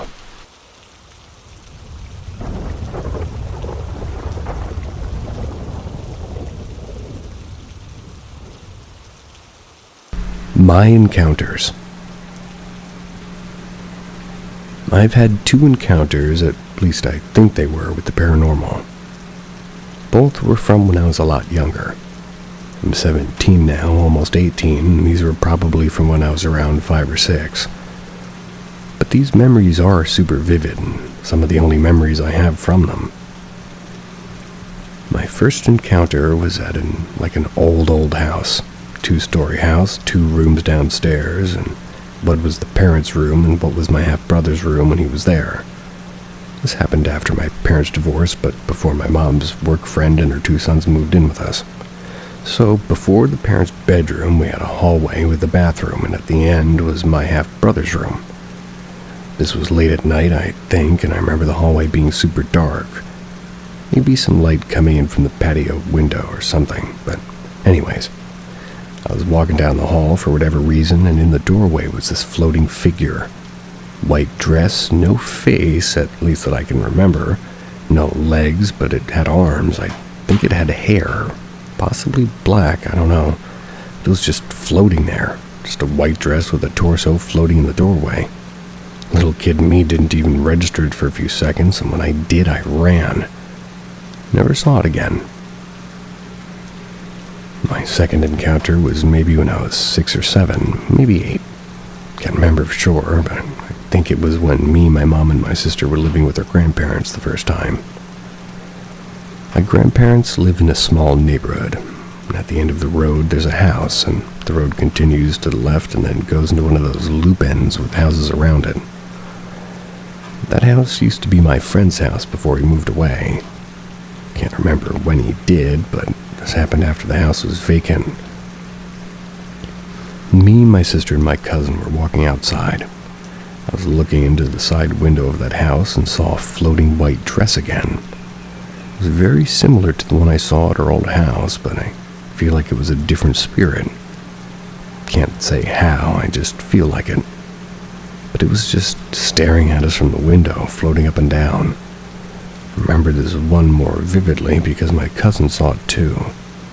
We both freaked the hell out, and she grabbed my sister and we ran back to my grandparents' house and just kind of stood in front of the TV panting and yelling about what we saw.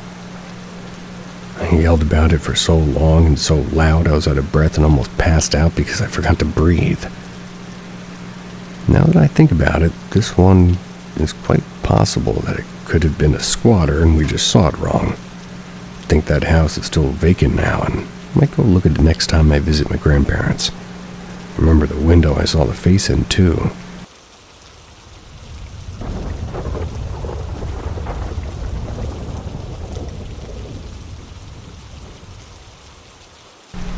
Paranormal or parallel. This incident happened some years ago. I believe it was 2014. I don't know why it still bothers me every now and then. Maybe for the fact that I haven't got any understanding of what happened, how, or why. And if there's anybody who's experienced anything similar to this, please feel free to share. Well, like I stated, in 2014, my boyfriend purchased this huge mobile home, which had coming handy being the fact that we had been kind of homeless at the time. Our beautiful daughter had been 3 at the time, and we were grateful for our new home. The mobile home consisted of a small kitchen, a dining area which opened into a bed which was behind the driver's seat, and then there was another bed toward the back where there was also a small bathroom, a sink, and even a small shower. This is the bed that we slept in all together. Well, one day my boyfriend's cousin, P, was visiting us from our town. He decided to spend the night with us. We offered him the pull-out bed near the front, and he loved the ladies, so I invited my girlfriend T over to meet him. They hit it off. We had some drinks, and we all decided to go to bed around 7. My girlfriend T decided to sleep with P in the pull-out bed up front, but she had to work around 10 a.m., so they both sleep pretty quickly. My boyfriend and her daughter were already fast asleep too, so the only one left awake was me. I wasn't quite ready to turn in just yet. Left to go up the street quickly to grab some cigarettes from the corner store that was just a block away. When I returned, everyone was still knocked out, so I quickly smoked my cigarette, then quietly crawled into the bed with my daughter and boyfriend. Now this is where it gets weird. I must have woke up around 11 or 12, and I couldn't believe that I was in the pull-out bed up in the front. P, what the fuck? P was a pretty big guy, and he looked as confused as I did. How the hell did I end up in the bed with him? And also, I was on the other side of him near the window, nestled down in the covers. My boyfriend gave me a sly look, but he knows that's not the way I get down, and I don't understand what happened. I know I got into bed with my family. Why would I get into bed with my friend and her date? It wouldn't happen. I never sleptwalked in my life either. In broad daylight. Didn't go to the restroom, sleepily crawl into the wrong bed either, so... Later on, I called my girlfriend T, who was at work, and I asked her where I was when she left for work around 9ish. She said I was in the bed with my family. So whatever happened had to occur between the time she left and when I woke up around 11-something, but what? Still have no explanations, and it still creeps me out to this day. Thoughts?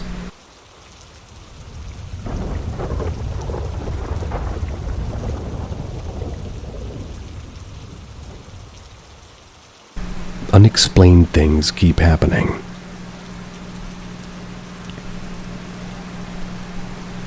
Growing up for 24 years straight, I've not experienced really one paranormal encounter. That was until 2 months ago, where out of nowhere, random handprints will keep appearing on the windshields of my car that's not mine or anybody that's been in my car. I'll wipe and clean it, but the next day a new one that was 100% not there before would pop up in a different size.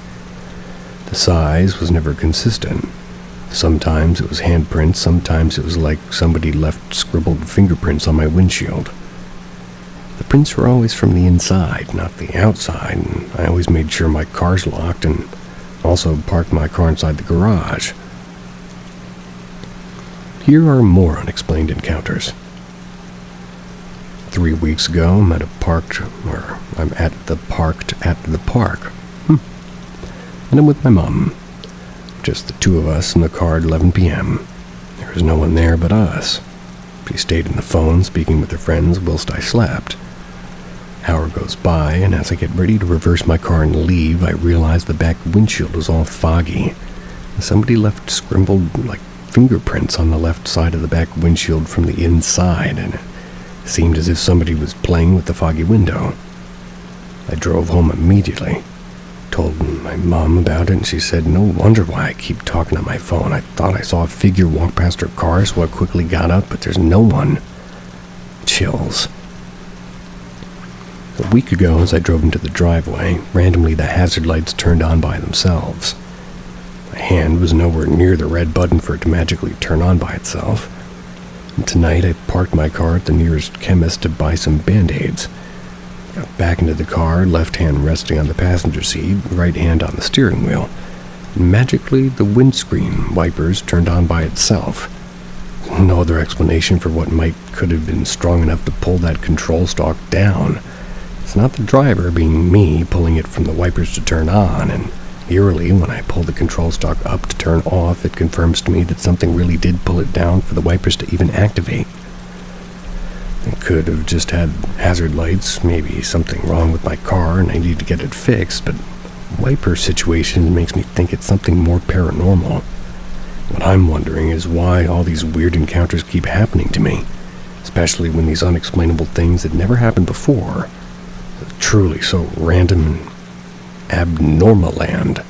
Wish it would just go away. If anybody can debunk this and say I'm probably just reaching and thinking too much, I'd like to hear your thoughts.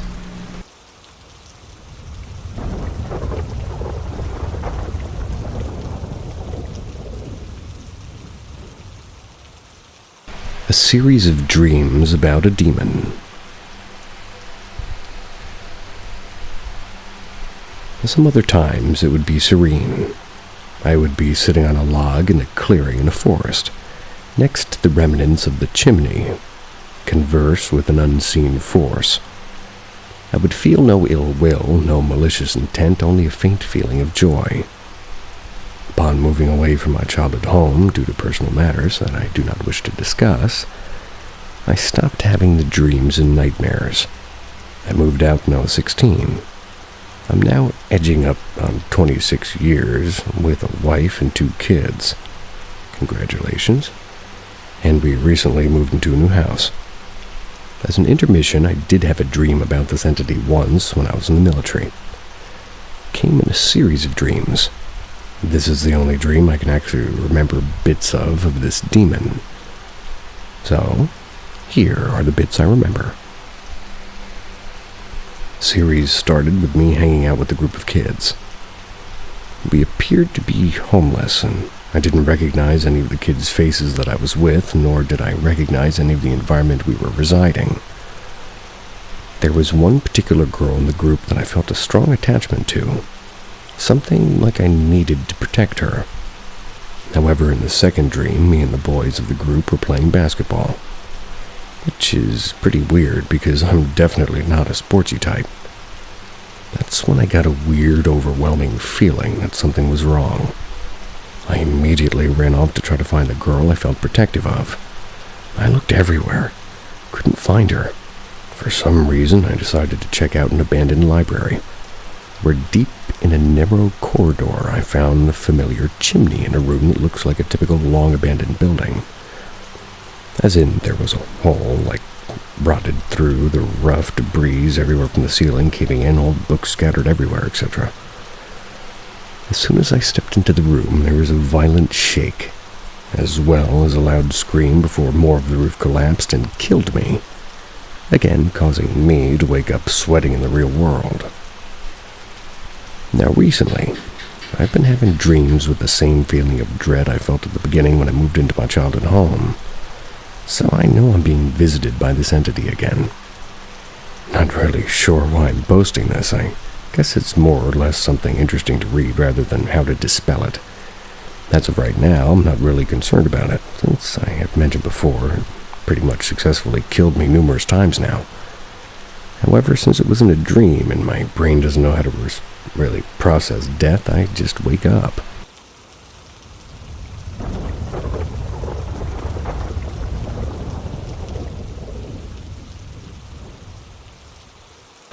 Who was knocking? I was at the bed on my phone listening to music. I was basically the only person home because Mom was buying groceries or something, and my little brother, that we're going to call Alex, was at our cousin's place having fun. Before I get to the story, you have to know the layout of the place. Our bedroom, where I was, had a wooden door to our balcony. And at the balcony, our cousin's window is close to it. So whenever we wanted to go to their place, we just used their window as a shortcut to go there instead of walking outside and getting to their front door. Note: it wasn't dangerous. The window was big enough for an adult man to squeeze through, so it wasn't hard for most to come in. And your aunt made accommodations for us, at least whenever we would say we wanted to come in, so we didn't get into an accident. On with the story. Like I said, I was on my phone listening to my music. I had my headphones plugged in because I could practically hear my brother and my cousins laughing, just being loud. I don't know when it started, but in the middle of my music I could hear this beat, otherwise known as the knocks. I forgot to say that the wooden door has a lock that can only be opened inside the bedroom, so whenever Alex got locked at the balcony, he'd knock and call my name. Well, I didn't hear my name getting called, so I thought it was just weird beat in the music. But then minutes later, it was still there. Now I started doubting if it was music, because it didn't fit the rhythm at all. So I paused and listened, and it continued. The knock was unlike Alex's knock, and it was more like an annoyed, loud knocking and yelling my name with irritation. This one was consistent. I don't know how to say it, but it was a weird kind of knock, and ever since then, from the start, it didn't change its pace. The sound basically was the opposite of his, and I thought it was Alex, so I waited for him to call. Eventually, I just got annoyed and got out of bed and opened the lock, which makes a loud clicking sound when opened.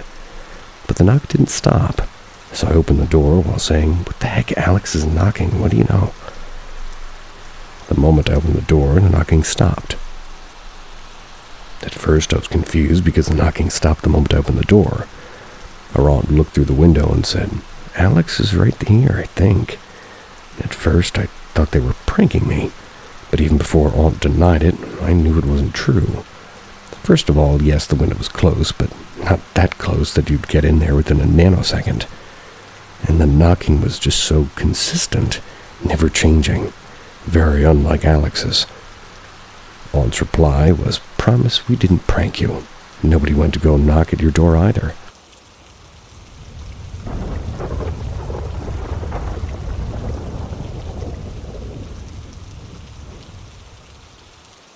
My paranormal experiences.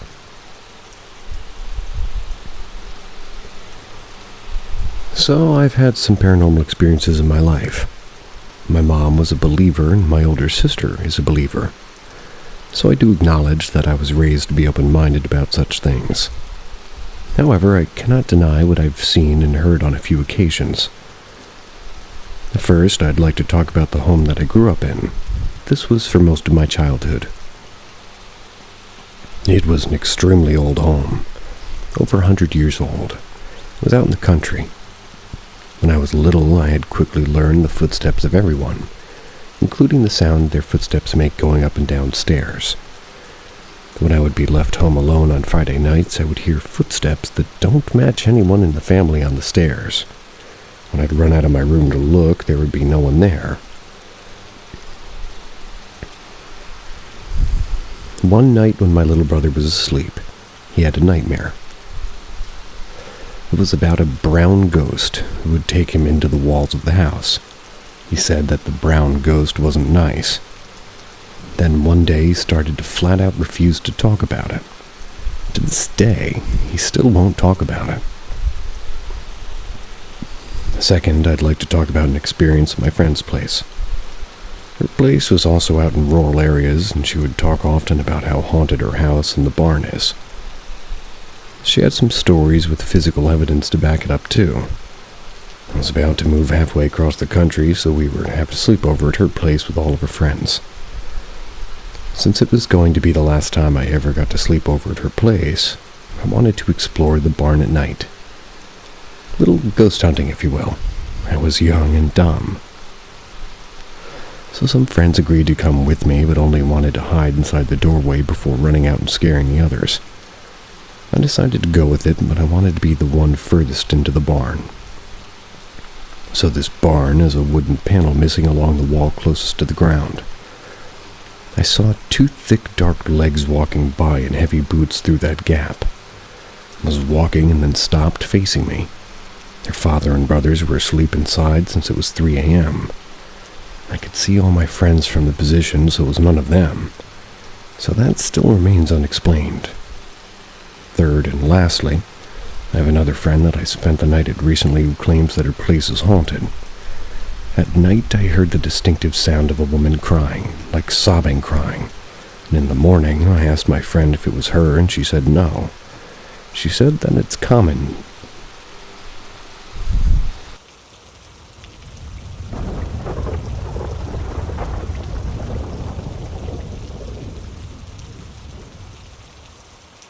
I heard a loud banging and I keep feeling like something was off.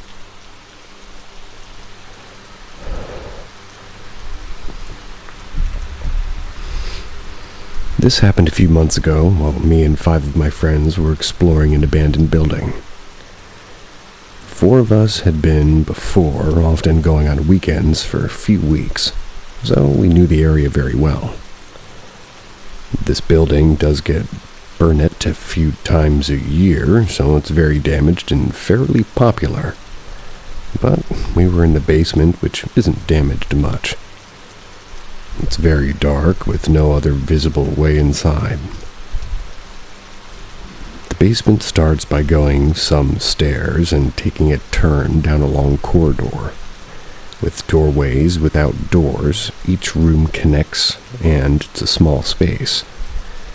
But getting the end is another room that goes around to the other rooms, but there is a room to the right. This room was most likely for ventilation. There's large metal things that look like they are for ventilation. Me and 2 other friends, have been in this room a few times and haven't noticed anything strange, but when we went in there were a few things strange.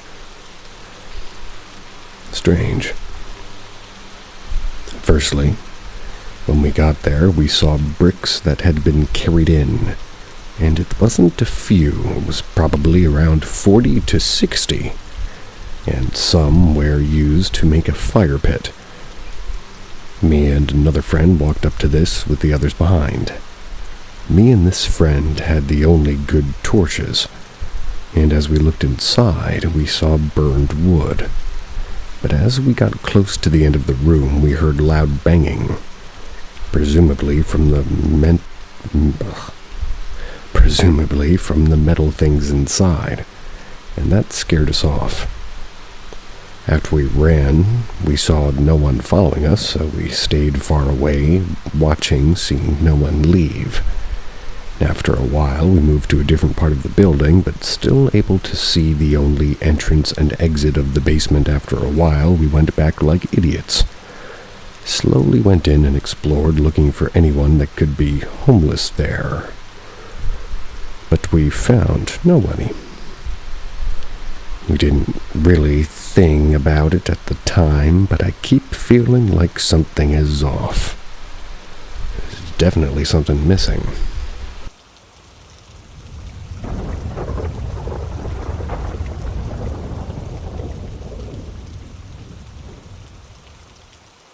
Continuation of odd things happening in southern MO.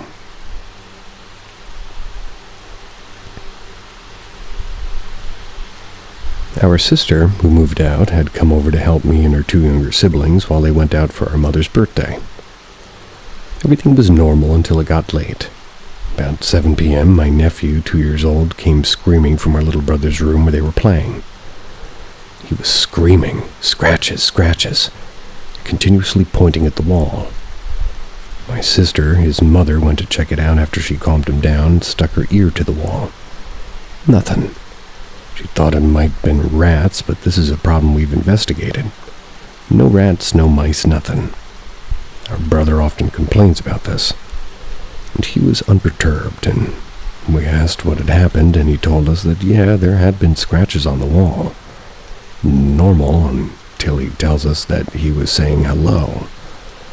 Me and my sister looked nervously at one another and asked who he was. He shrugged and then showed us what he heard. One scratch said hell and one scratch oh repeatedly. Our parents thankfully arrived back home and we told them the situation. Everything came spilling out. Everyone was talking about our experiences and it all just clicked.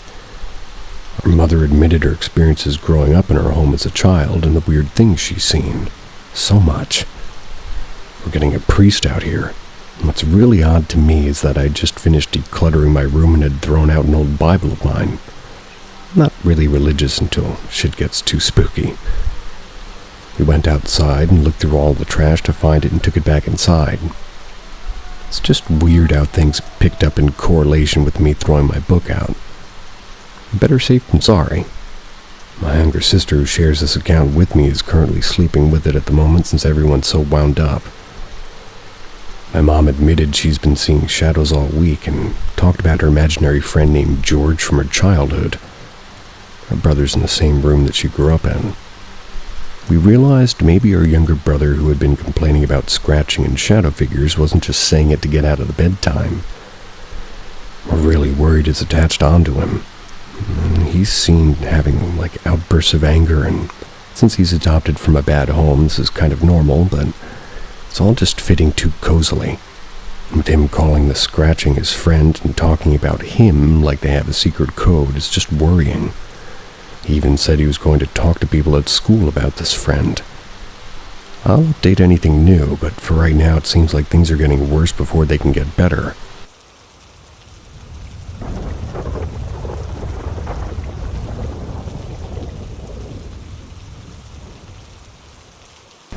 Weird feeling at 9/11 Memorial. I recently visited New York City with a large group from my school. And one of the things we did in our trip was visit the 9/11 Memorial. Going into it, we were told that we were most likely going to react in some way. It was going to be different than what we thought our reactions were going to be. Considering that I don't know anybody who was involved or affected by 9/11, whether directly or indirectly, I didn't think I would react as strongly as I did. As we were walking to the entrance, I felt completely fine. I was talking and engaging in conversations around me. I started going down the escalator down the wooden floor. I started to feel off, and as soon as I stepped foot in the wood, I felt nauseous, disoriented, and sick. Standing still felt like I was standing on a boat, rocking up and down. When I walked, I would stumble and had a bit of trouble being able to find my balance. Didn't even make it to the very bottom before I had to lean against the wall and just take some deep breaths. As I went around the memorial, it kept getting worse, but there's a few places where it was so bad I felt like I was going to pass out.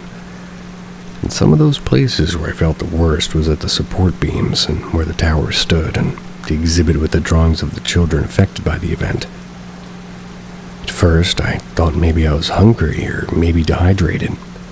After a while, I noticed the drinking water and chewing gum, sucking on candy isn't helping, and got the feeling that I needed to get out of there and go back upstairs.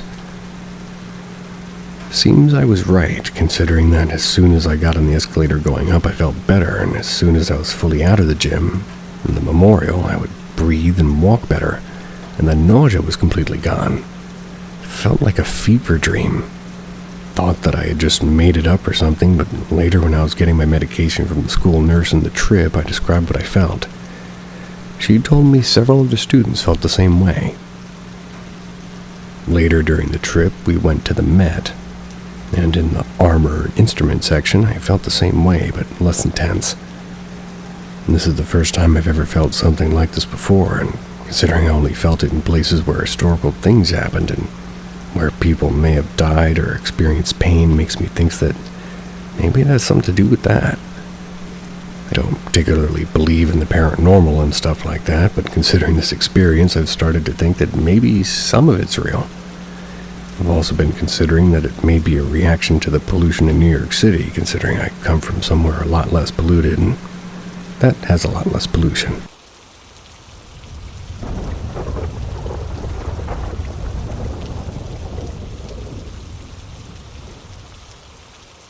The moving voices.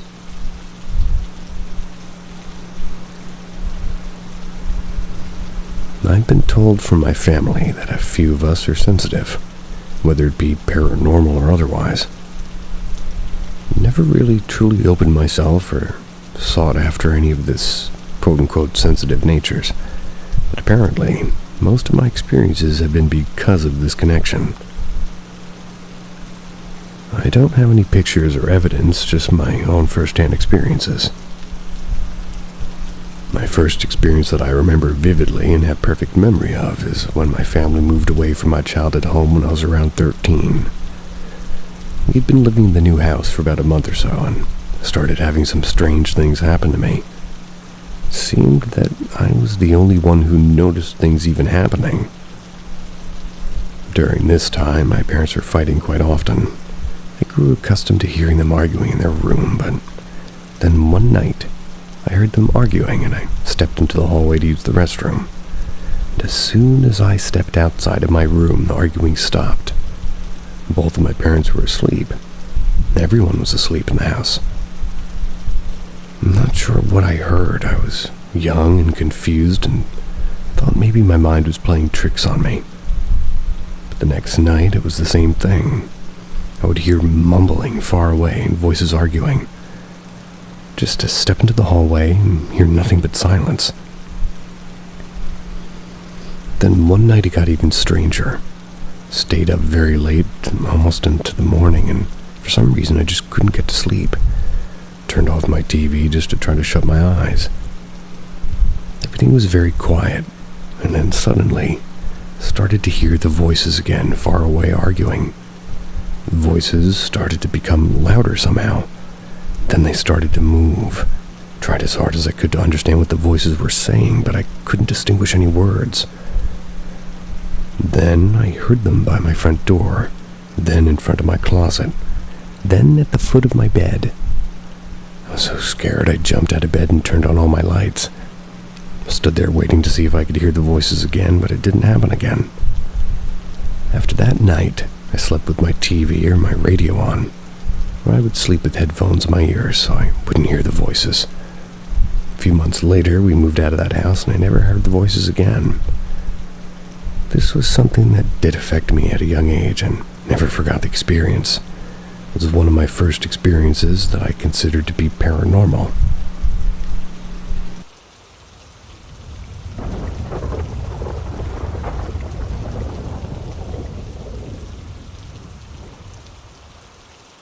I think my dad's place is being haunted by a skinwalker.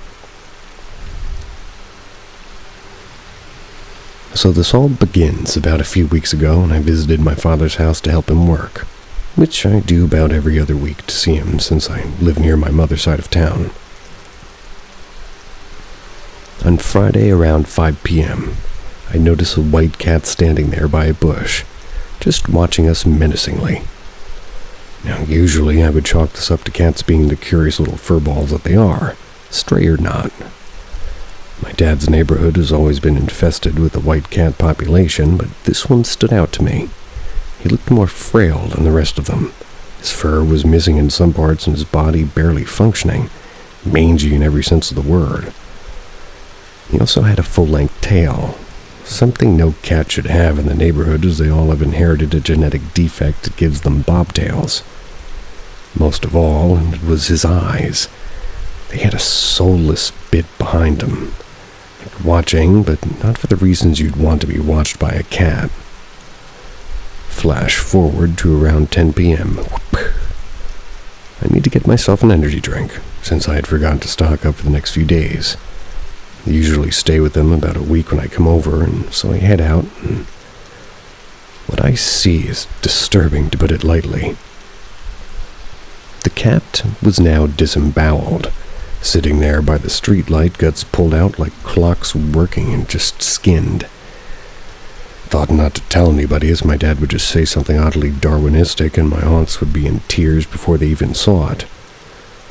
Thought I was just paranoid at first because foxes do like to eat the skunks and cats that roam around here sometimes. But looking back, it was a stupid justification. They wouldn't just leave the corpse there. I try to get to bed, and by the time I'm looking out the window the next day, the crime scene is gone. No trace of it. Nada. But when I go out again to go shopping for my father, I see that cat perfectly fine, just standing alone next to the house.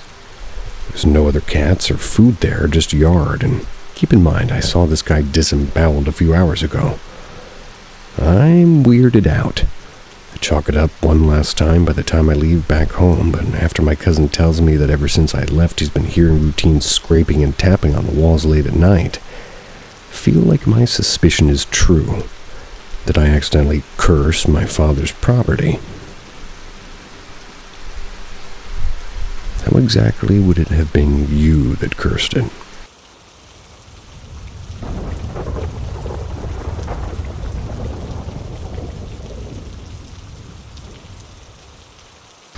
A very strange experience.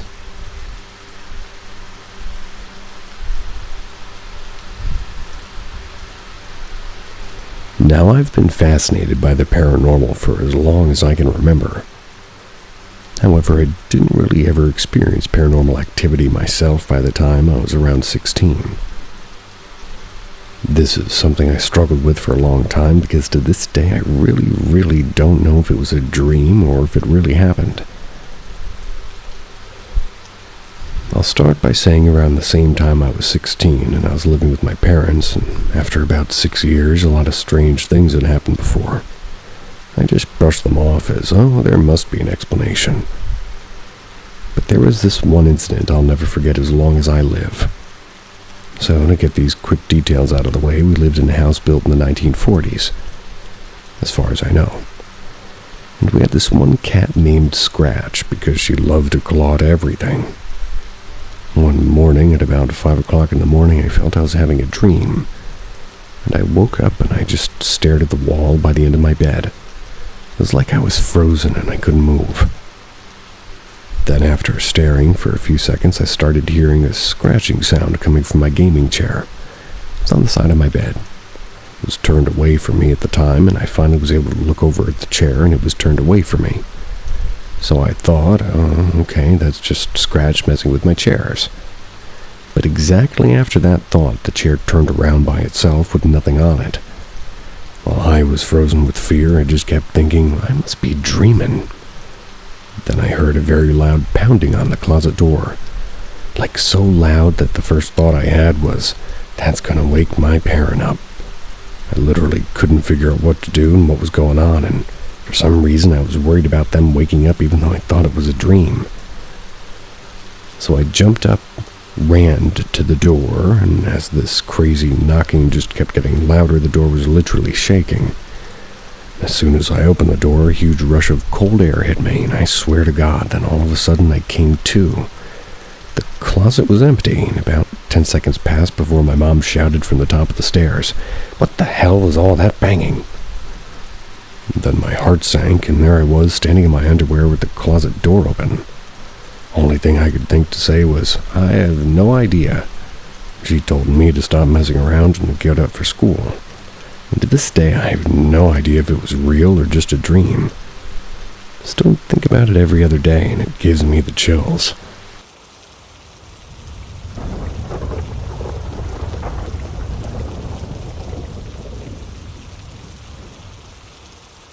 Children know things.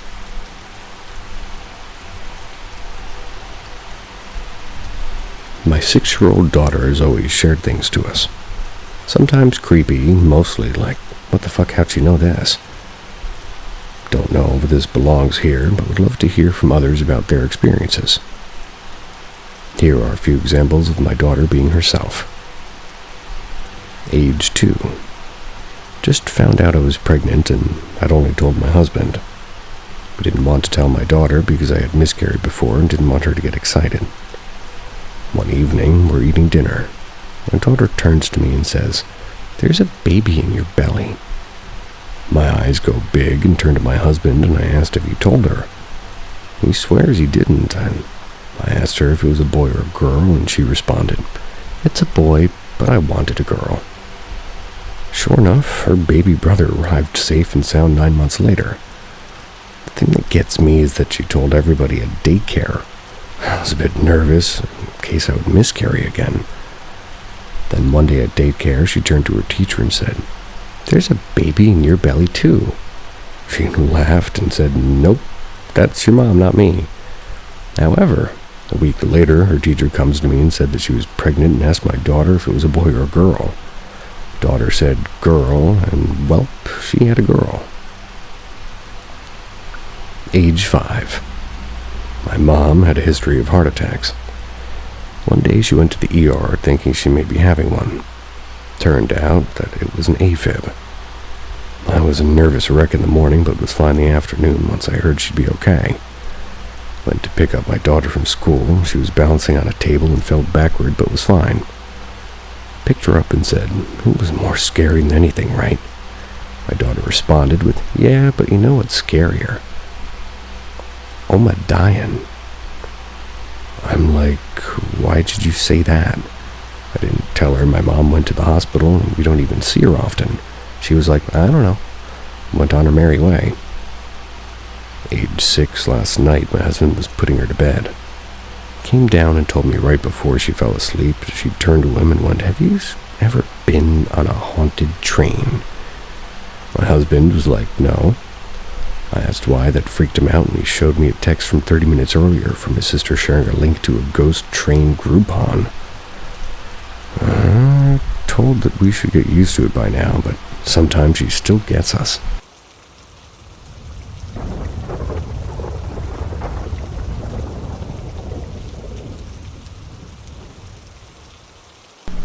The Visit.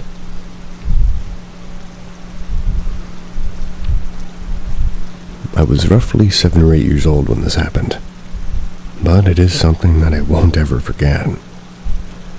My great-grandma took a liking to me that she didn't have for anyone else in the family. She was old, of course, so she would sit on her recliner in the living room. I would always hang out with her and play with my fire trucks. She'd always make me this amazing beef stew, and yeah, we would just hang out together.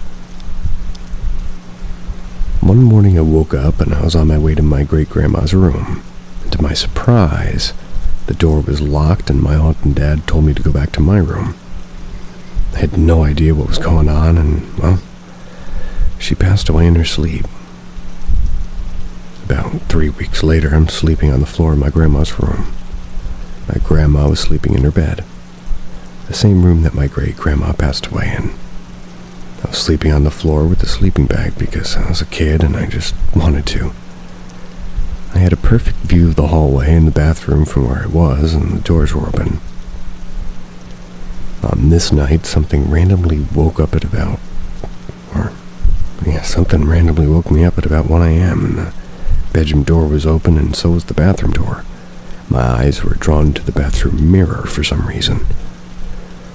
All of a sudden, the sink turned on and I saw this weird mist-like figure start to appear. After about a few minutes, the sink turned off and I watched the figure as it disappeared. Then it reappeared in the bedroom doorway. I was on the brink of tears at this point. The white, misty figure crept closer and closer to me, till I was standing over it. standing over me. I saw it bend down, and what looked like an arm and a hand reached down to me and grabbed my arm very lightly. When this happened, I felt a little shock in my arms and my abs, and I got up as fast as I could and got my grandma just to let me in the bed with her.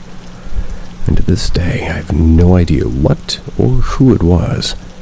I've always thought that it was my great-grandma trying to say hi to me. And I think that since I was so scared, she touched me. Never wanted to scare me like that again.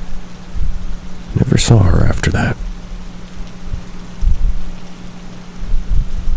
Mine would chase me around with a cane and whack me. Rest in peace regardless.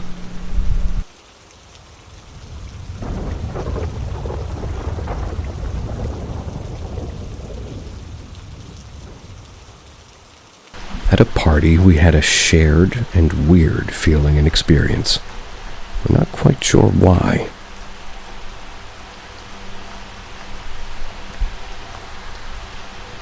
Yesterday, I was over at one of my best friends. I was at their house for a birthday party.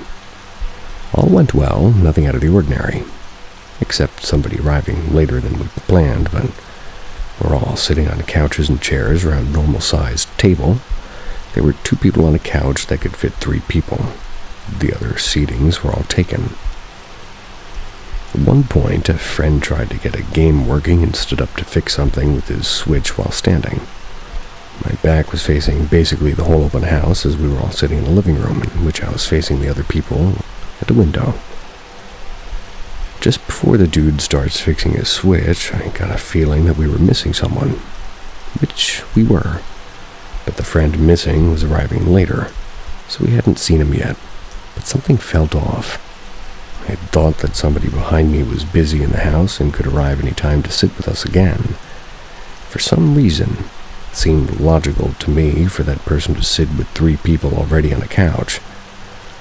This didn't make sense as there's no place for anyone and we were not waiting for anyone that we already saw. At a certain point, I thought it might have been the sertraline I'd been taking for a few months. Maybe they have a weird side effect. Sometimes I feel like I see black spots from the corner of my eye, seemingly random since I started the medicine.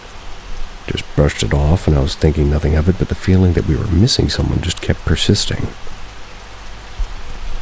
After 2 or 3 hours, the friend arrives and I thought the feeling would just go away as everybody was here now. But it stayed. And I genuinely kept thinking we were missing a person when pouring drinks or when we were deciding on a movie. After a few more hours, I got a bit annoyed with the feeling and just asked out loud if I was the only one. As it turned out, 3 other guys had the exact same feeling. They thought they must be imagining stupid things. At a certain point, we just thought about people that we maybe missed, inviting, and maybe... But nope, we couldn't figure it out. After that, we tried to use a makeshift Ouija board, but nothing came of it, but the feeling did persist for me, at least. When I got home, got a good sleep, I still kept thinking about how weird of a coincidence this was, but then I thought that maybe it could be something explainable.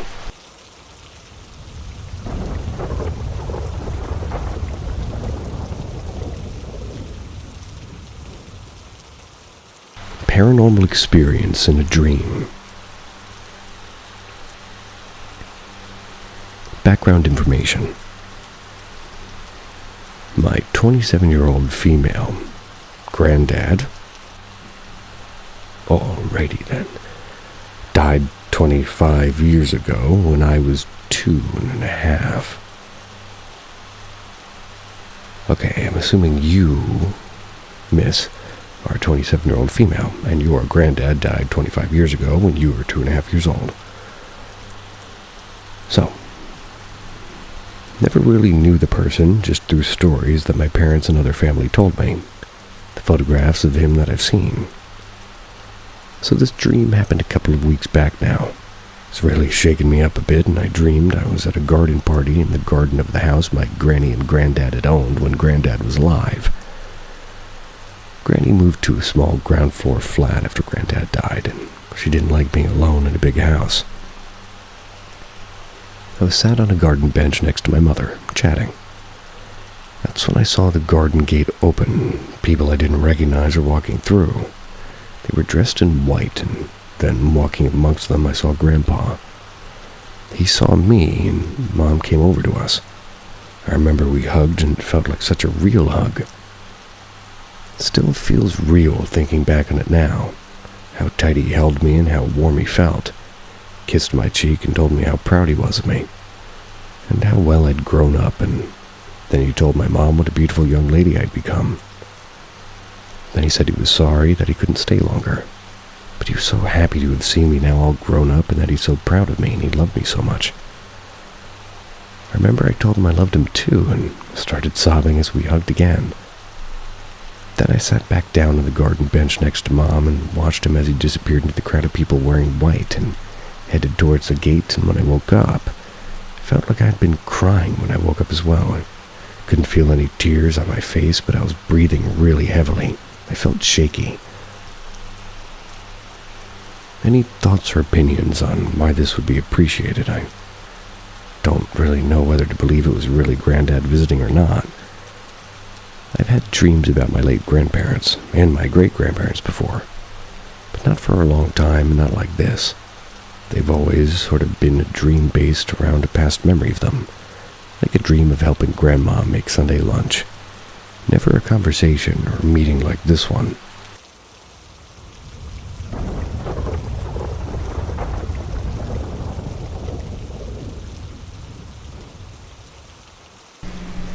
My on-campus home is haunted.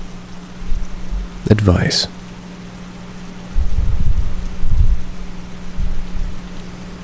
I moved on campus 3 weeks ago at university, and I think my block may be haunted.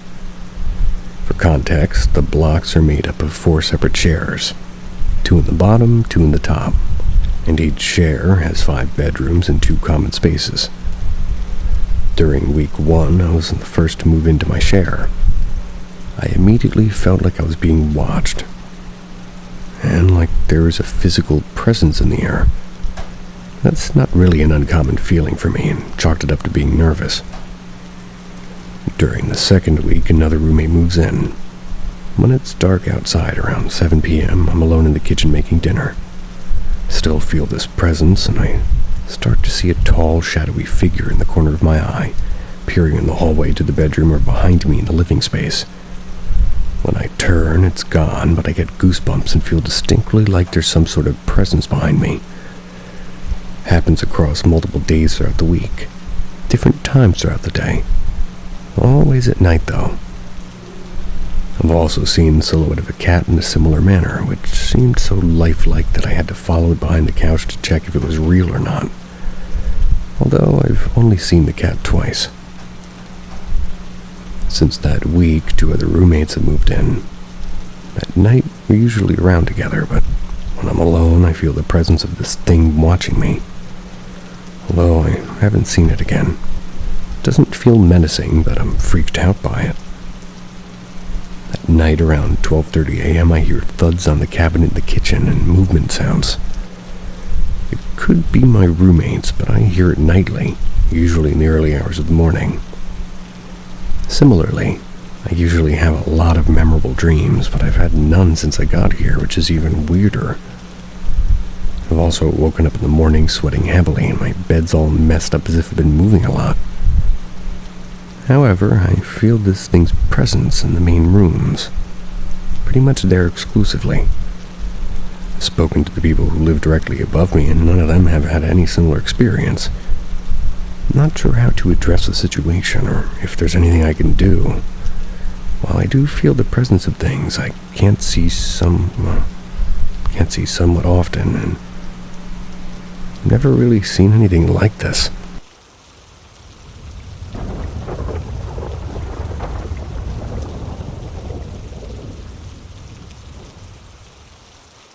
Strange bell-like sounds at night while camping in Compilation Springs, South Africa. What did I hear? Hi everyone, I wanted to share a strange and slightly unsettling experience I had while camping in Compilation Springs, South Africa. Maybe see if anybody here has any ideas or has experienced something similar. A while back, I stayed up late one night while camping near the dive site at Commodity Springs. It was around 10 p.m. when I heard something coming out of the bush. It was about 15-20 meters away behind a friend's tent. It moved into the small dirt road that runs past our campsite toward the water. At first, it sounded like small and light, like a small buck or an animal walking on a rocky road. But then something unusual happened. I started hearing bell-like ringing sounds coming from whatever it was. The bells had a high-pitched, toy-like quality, like something you'd hear on a doll. It didn't move around much, it just stayed in one spot. And at around 10:45 to 11 p.m., the sound started again. Went on for 10-15 minutes. Then my friend came out of his tent to pee. The sound stopped immediately. It didn't start up again until around 12 or 12:10. Then it lasted for about 45 minutes straight. After that, it faded as the creature or thing walked back into the bush. A few extra details. It was pitch dark, really no lights beside my headlamp and the stars. The sound seemed too small for a donkey or a goat or a pig, and it sounded tiny, like a small animal. But the bell-like sound was eerily out of place. There's wild pigs in the fenced camp area, but this doesn't sound like one of those. It was too small for predators like leopards or hyenas or lions, and definitely not a human. No one in their right mind would be walking around there alone at night in a game reserve. We're the only ones in the campground, and I was the only one awake. I was too freaked out to record it even though I had my phone on me. I shined my headlamp in the direction of the sound, but saw nothing, and the sound didn't stop when I did. Anybody ever experienced something like this in the bush, especially in South Africa? Could it have been an animal with a bell or something else entirely? I'm going back to Commodity Springs next weekend for some diving. See if the noise happens again, I'll try to record it. I'd love to hear your thoughts on what it is that I heard.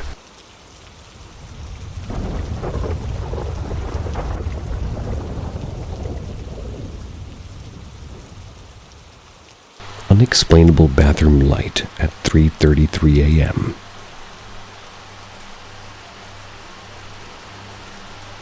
Yesterday morning at 3:33 a.m. exactly, I was laying in bed with my boyfriend. And earlier that night in the car, we were having a discussion on whether we believed in ghosts and how they'd appear and whatnot, and we both agreed that we have a sense there's some kind of paranormal, but didn't go much deeper with it. We were hanging out in bed and we were getting ready to sleep, and that's when I heard the click of the bathroom door. I kept telling him I heard the knob click shut, and he kept telling me he remembers shutting it. The bathroom door is right across from my bedroom, so I was staring at it and the light was on the inside. I could see through the outline of the door, and I remember using the bathroom, and I'm forgetful sometimes about closing the door and shutting the light off, so can't really remember the state of the bathroom, but I knew I heard it click. He kept assuring me that he shut it. My cats were being loud, but they weren't by the bathroom. As I kept telling him about it, I looked away for a split second and heard another click, but it was the sound the light makes. I looked back, and the light was now off. I no longer saw this outline. I was scared as shit, so I grabbed my phone because I thought there was possibly an intruder. The time was exactly 3:33 a.m. I know it's silly, but it seemed so odd and the air felt so uncomfortable. I kept believing there might be somebody in there, somehow thinking logically after 5 minutes of panicking. We found items in the room to defend ourselves with, turned on all the lights outside the bathroom, then opened the door to discover an empty bathroom. I've been living in this apartment since July, never witnessing anything off other than the feeling of being scared when he... I've been living in this apartment since July, never witnessing anything off other than feeling kind of scared when he doesn't stay the night with me and having nightmares. Excuse me. The person in which I took over the lease never mentioned nothing spooky happening, but it is sort of an older complex that was renovated. I've only ever woken up at 3:33 once while staying at a friend's house. feeling eerie because it's the spooky hour. Plus, I remember vividly having a weird dream that woke me up but don't remember the details. Anyone else have word occurrences at this hour? I feel crazy as hell.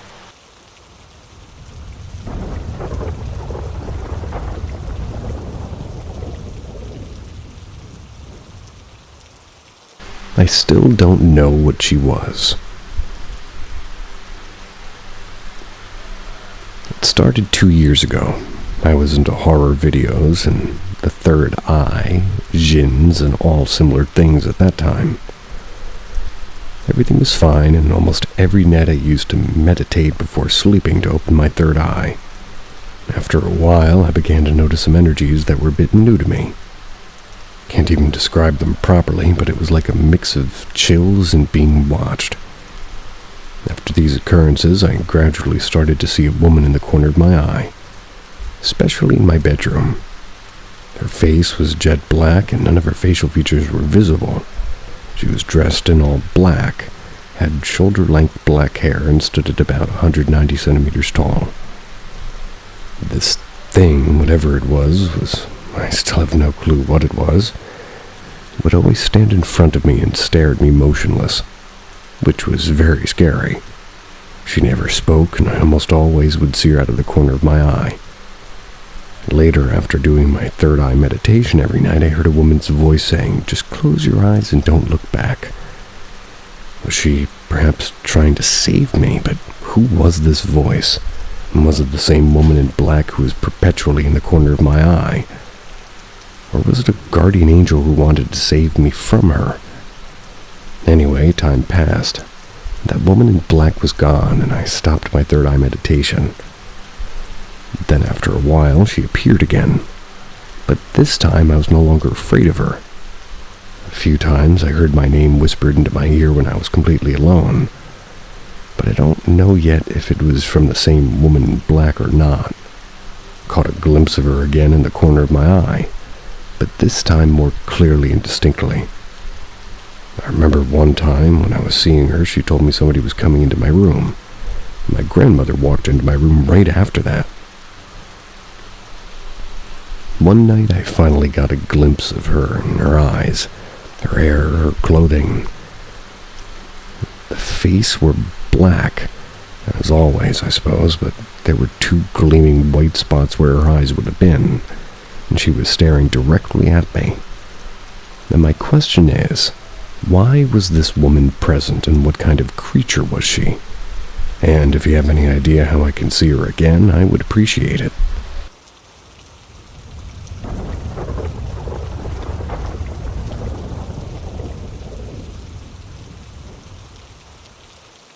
I'm not sure how to explain this. I was 12 years old at the time, and I'm 28 now. I was just normally sleeping when I awoke suddenly. I saw my room door, and everything was perfectly normal. The fan was still spinning, and I could feel the breeze and see everything in perfect focus. I then felt immediate fear for no reason. I felt something was coming. I tried to move, but was completely paralyzed minus my eye movement. I quickly closed my eyes, tight in fear, and that's when I heard it. The creepiest damn witch-like laughter I'd ever heard, laughing directly into the right side of my ear. It had a voice of a man and a woman at the same time. Kinda hard to explain, like a fusion of voices. I tried to scream, I just couldn't, and since I was raised quote-unquote Christian, I started to pray in my head, begging for God to stop it. It only laughed louder and louder and harder. I felt the breath from its laughter on my neck, even the dry rasping beneath each chuckle. I kept repeating the prayer, and then it suddenly stopped. What happens next made a lump in my throat, and my heart beat a mile a minute, and I heard it speak. "There is no God." It was in that same weird voice. I was internally freaking out, my eyes being shut so tight I was in pain. I began desperately concentrating, wiggling my finger, and at the same time trying to ignore the damn thing while continuously praying. The voice then suddenly stopped. I had control over my finger, then my hand, then my arm, until my body was finally free. I got up quickly, ran to my brother who was in the other room and shook him, saying, "Dude, wake up." But he stared blankly at me. He was already awake but didn't move. I got instantly scared and shook his body harder, and then he gasped. I'm telling you guys, right now, this is 100% a true story. He looked me in the eyes and said, "Holy crap, I was awake and I saw you, but I couldn't move. My blood ran cold." We told my older sister, who was 17 at the time, about it later that morning. And then what she told us was chilling. She said, "I used to do witchcraft when I was a kid with a few of my friends, but weird stuff started happening, so we stopped. Something evil may have followed. Until this day, I have sleep paralysis once every few months, but I never heard the laugh or voice since then."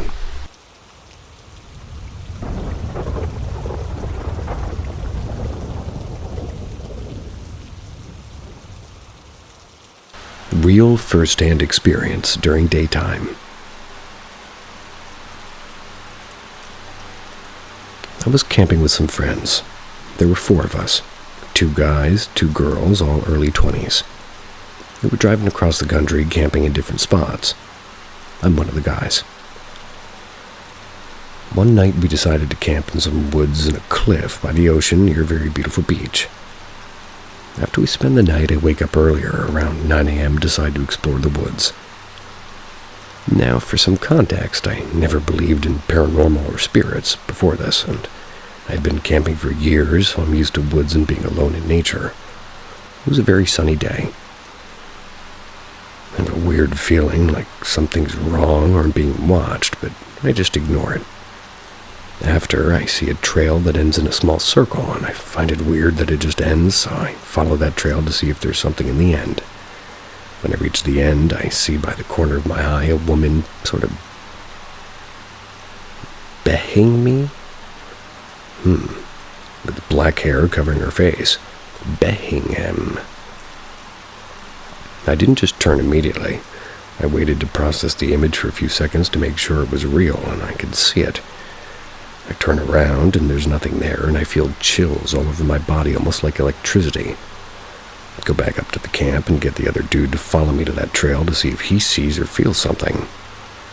He sees nothing. Says the mood feels weird.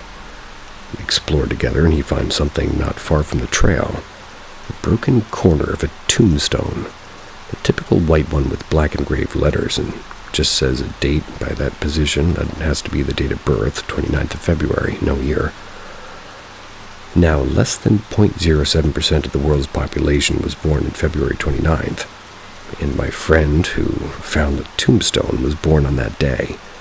We get freaked out, run to camp, get the girls, and drive out of there. There's no cemeteries nearby, but there was a chapel.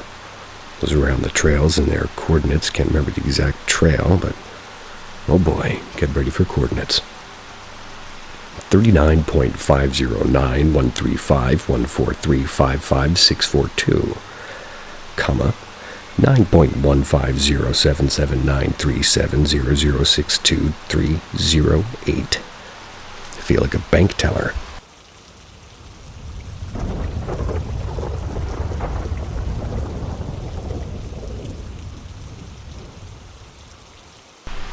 Spirit box session with my girlfriend really changed my view of the paranormal.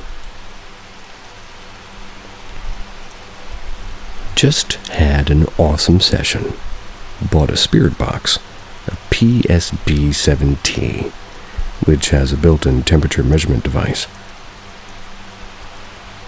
Basically, it makes sound according to how big of a difference there is and lights up and flickers red, like an increase in temperature or blue being a decrease.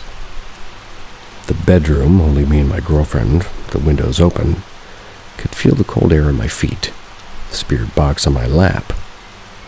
Asked for an increase in temperature and it delivered.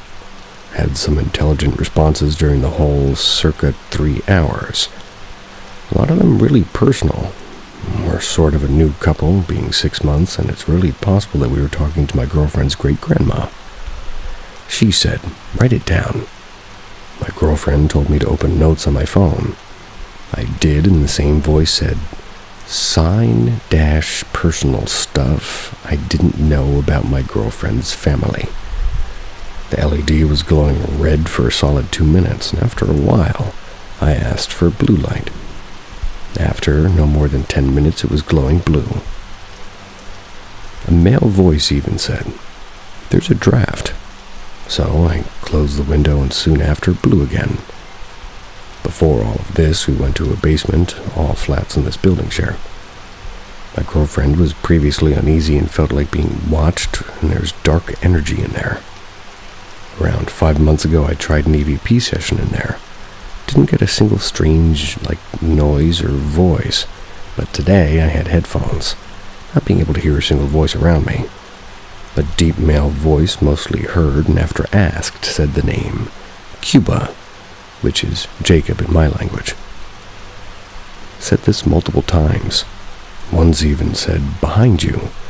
Circa 2 minutes after that, my girlfriend freaked out and repeatedly told me to get the fuck out of the basement, not even explaining why.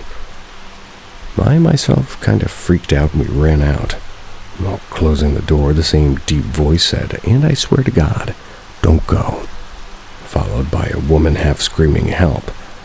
Then she told me she saw something dark and heard a growl behind me.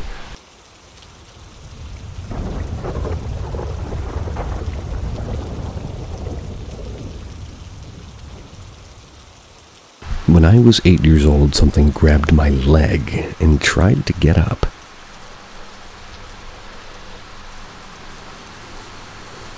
When I was 8 years old, my family, being my father, my mother, and my sister, were going through a difficult economic situation.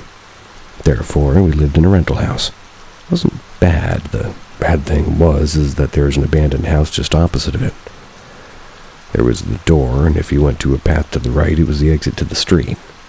But to the left, you entered an alley between our house and an abandoned house in a very bad condition. That house was literally falling. It was made of a rock-like material, but maybe a little bit stronger. My sister and I went there to see what we found. But our parents told us to be careful, since in the quote-unquote living room of that house, there was a big hole that was a noria. That was a noria. And from what we had heard, the people who lived there since, their children had fallen there. We could never really check if it was true or not, but something strange happened in both houses. On one occasion before the title happened, I remember seeing a girl jumping in the middle of the living room of my house, and while at night and everyone was sleeping, I was unlucky that my bed was right in the front of the front door that led to the living room, and since we were not well enough economically, we turned off all of the lights when sleeping. It was quite scary, and the only logical explanation I give is that with so much fear that I maybe imagined. One night, already almost a year before we left that house, I remember that I was asleep in bed or trying to sleep.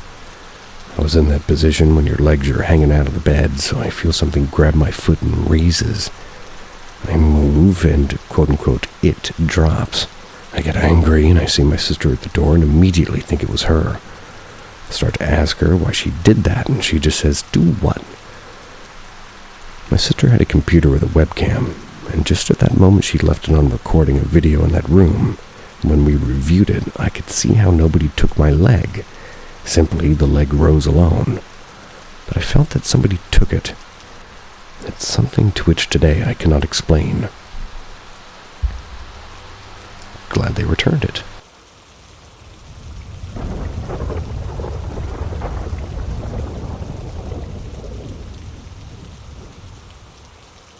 What happened that night?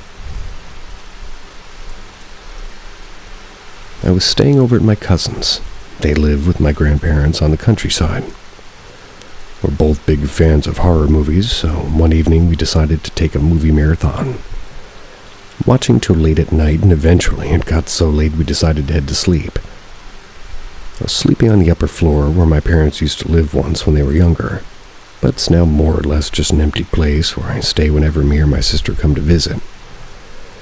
Either way, that night I went upstairs, washed my face, brushed my teeth, and locked the front door. I also closed the door to my room and went to bed.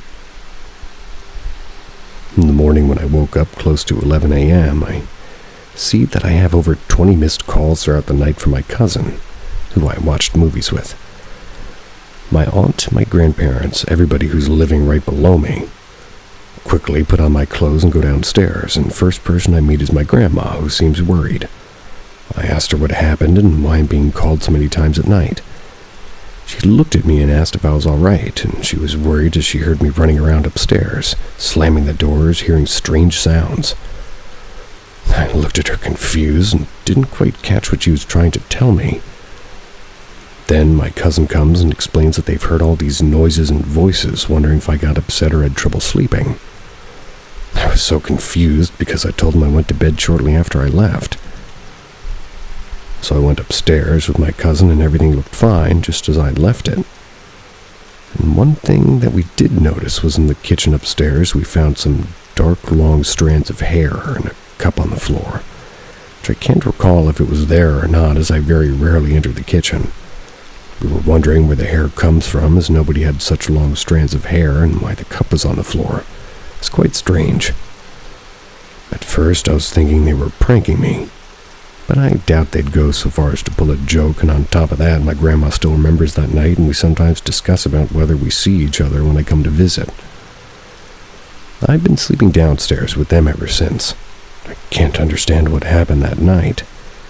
I can only think of me potentially sleepwalking, but I've never done that before, nor has anybody ever told me I sleepwalk. And even so, if I did sleepwalk, how did I manage to make chaos and then peacefully close my door and head back to sleep? Just doesn't seem right or add up.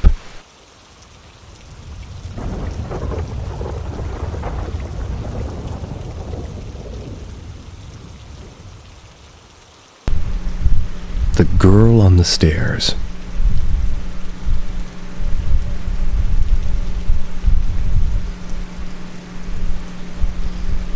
I grew up in a village in UK. It's known for its history, with windmills, an old manor house, pubs that are hundreds of years old, and it was mentioned in a Domesday book. Maybe Doom. I lived on a road that backs into the manor.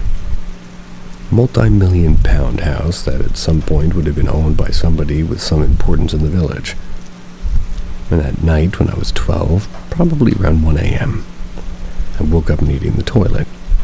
I got up, crossed the landing, glanced downstairs, and at the bottom, I saw a little girl stood there. Thinking it was my younger sister and completely ignoring the nightgown that she wore, went to the toilet, and I just crossed back to the bedroom and noticed she's gone. 7 years later, I was having a summer barbecue in the back garden whilst my parents were on holiday. My then girlfriend had invited some college friends to come along. We're sitting outside at probably 11 p.m. That's when one of her friends, who I'd only met twice, came running outside while I was, being white as a sheet, really. She looked about and out of breath said, "You're all here?" as if it surprised her. She continued, "I've just followed a little girl up the stairs, but she disappeared." We all sat in silence, a bit freaked out. Turns out that apparently the daughter of the manor, several hundred years prior, had been picking apples in the orchard and slipped, trapping her between the branches and breaking her neck. And finally, one night whilst I'd returned from university for the holidays, my parents and siblings were out of the house. I was alone other than a cat. I was talking with my girlfriend on MSN Messenger when my bedroom door with a very stiff door handle opened. No explanation, I drive off and I just look into the landing, and there was no one. I called out and there also was no one. And since then, when I visit my parents, I try to avoid crossing the landing late at night, in case I come face to face with the same girl that I and my ex-friend saw.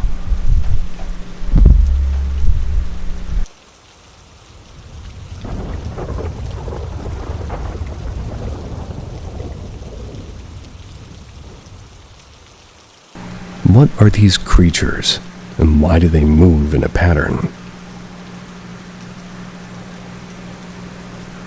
Me, a 22-year-old female, and husband, a 24-year-old male, have moved into our own home about a week ago. The house is in a very quiet area. It's very close to a church. And on Sundays, we can hear the music of the church from our living room. Now, my husband works very early hours. He goes to work at about 5 in the morning. And where we live, 5 in the morning is still pretty dark out. I waited with him on the curb for his ride to work, and yesterday morning my husband said that he saw what looked like dogs walk in a circle motion in the light in front of the church. I looked, but I really didn't think anything of it. It just looked like stray dogs looking for food, but this morning was different. As we got outside, I realized the neighboring dogs, as well as my dog, were barking nonstop as if warning us of something.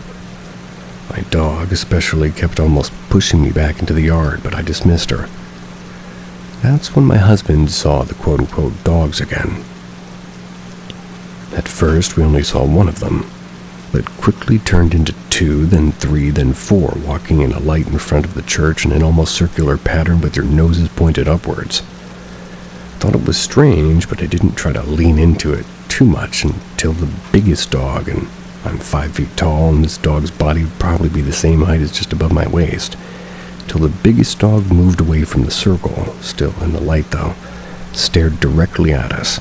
Stared for a few seconds, then quickly moved toward a tree, and that quote-unquote dog walked past the tree, but what emerged from the other side of the tree wasn't a dog, but a black human-like figure, maybe 7 or 8 feet tall, staring directly at us. The figure also only stared at us for a few seconds before it went behind the tree, and the quote-unquote dog emerged from the other side, and went back to moving in a circle-like pattern. When my husband's ride finally arrived, the light shined on the dogs, and their eyes didn't reflect the light like most dogs' eyes do. Almost hollow, like their eyes were absorbing the light and not reflecting it. And I must mention, I did not really feel scared or threatened. I felt calm while my husband turned into a nervous wreck.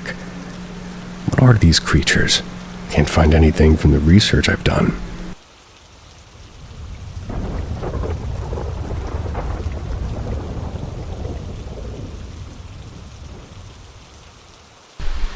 Weird ghost stuff at a friend's haunted house across the street from a funeral home.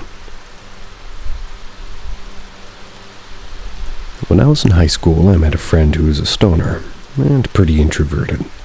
We hit it off because we had that in common. Went to her house a few times to smoke, and the first time she invited me over, she gave me a tour of the house. There was a room in the middle of hers and her dad's that they never went in, and it was locked. She disclosed that a lot of weird shit happened in there.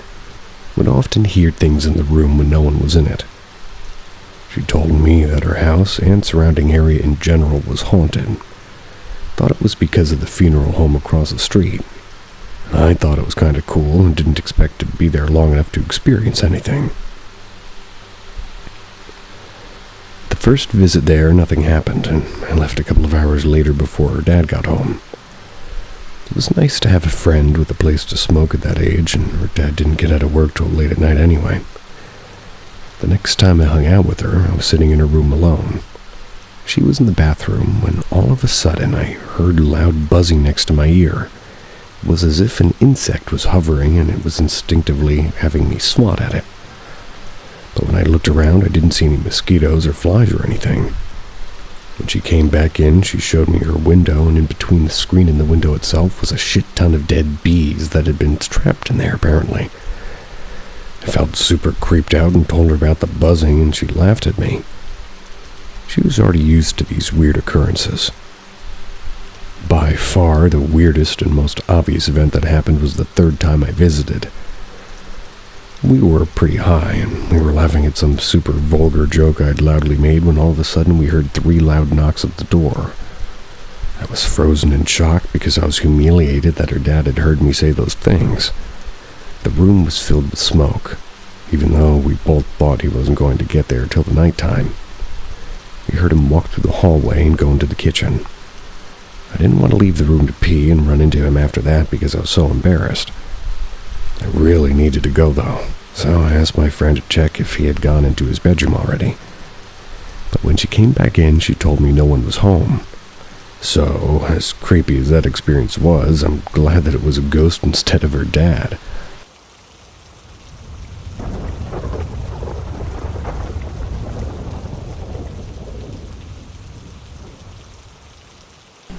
Some strange things have been happening.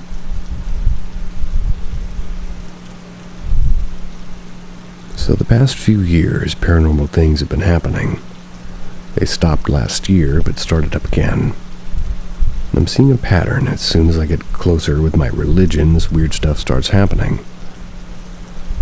My mom bought cleansing candles off of Amazon as it's going to help, and all I can do is pray. But now I'm asking for answers. It started about last year mainly, when there was one night that things on my shelf got pushed off and I left the room. They were standing upright, especially odd because it was a candle and a cardboard poster thing. When I was walking down the stairs, it got pushed by air. My sister was behind me and saw it all. My mom held me in her arms and I just cried in fear. And now it started again. I was chilling in my room and my closet light was off and I'm laying in my bed and I didn't even notice it, but vividly remembered being off when I laid down. And then I walked out to get a snack. The faucet in my bathroom's on, and if it's on for even a few minutes, it'll, rise, but literally it's not even above the drain. Asked my mom if she said that she doesn't know, and she didn't go upstairs, and I was alone upstairs. And I'd believe it if you said that it was like a mechanical issue. If my handle wasn't so long, it literally turned all the way and the plumbing's perfectly fine. Now, not to mention the physical paranormal things I've experienced lately, but as I'm older, when I was a child, I experienced odd things too. Yes, lots of lucid dreams, but I used to feel hands on my shoulders and people in the corners of my eyes. My mom said it was the hands of God, and as a religious person, it felt like a sinister touch. This was before my essay, so it wasn't a trauma response, but maybe these paranormal activities are hallucinations or even memory loss. Not the sink, because the fact that it'll flood. Maybe it's memory loss due to extreme trauma or depression that I've gained through the past few years. Man, I don't know. I'm only a teen. And it's only the end of tonight's stories. See ya.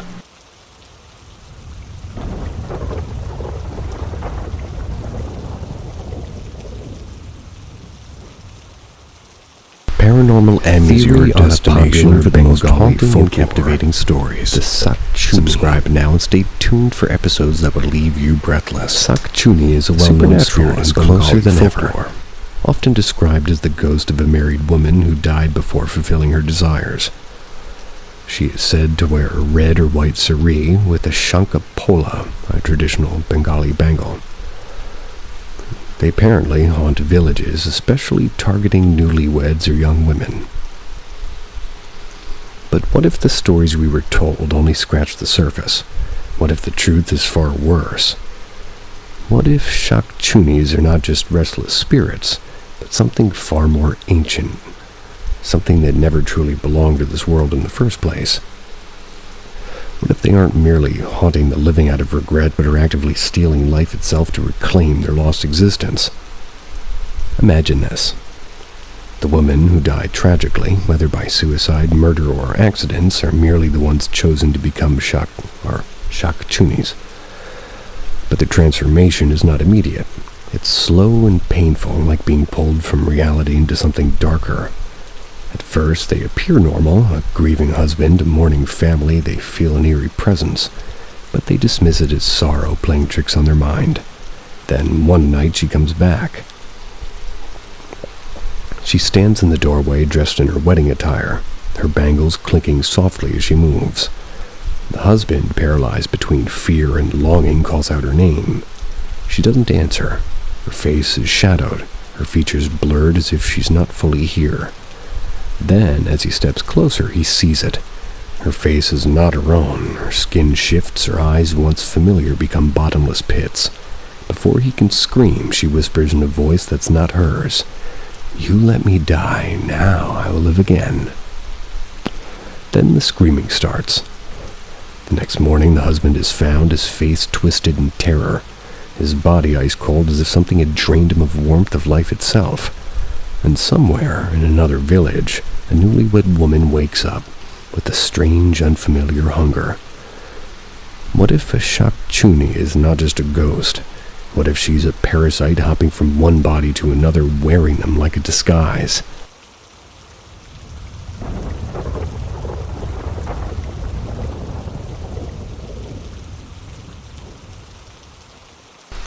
It felt like he was alive, and we were gone. My dad visited me in a dream.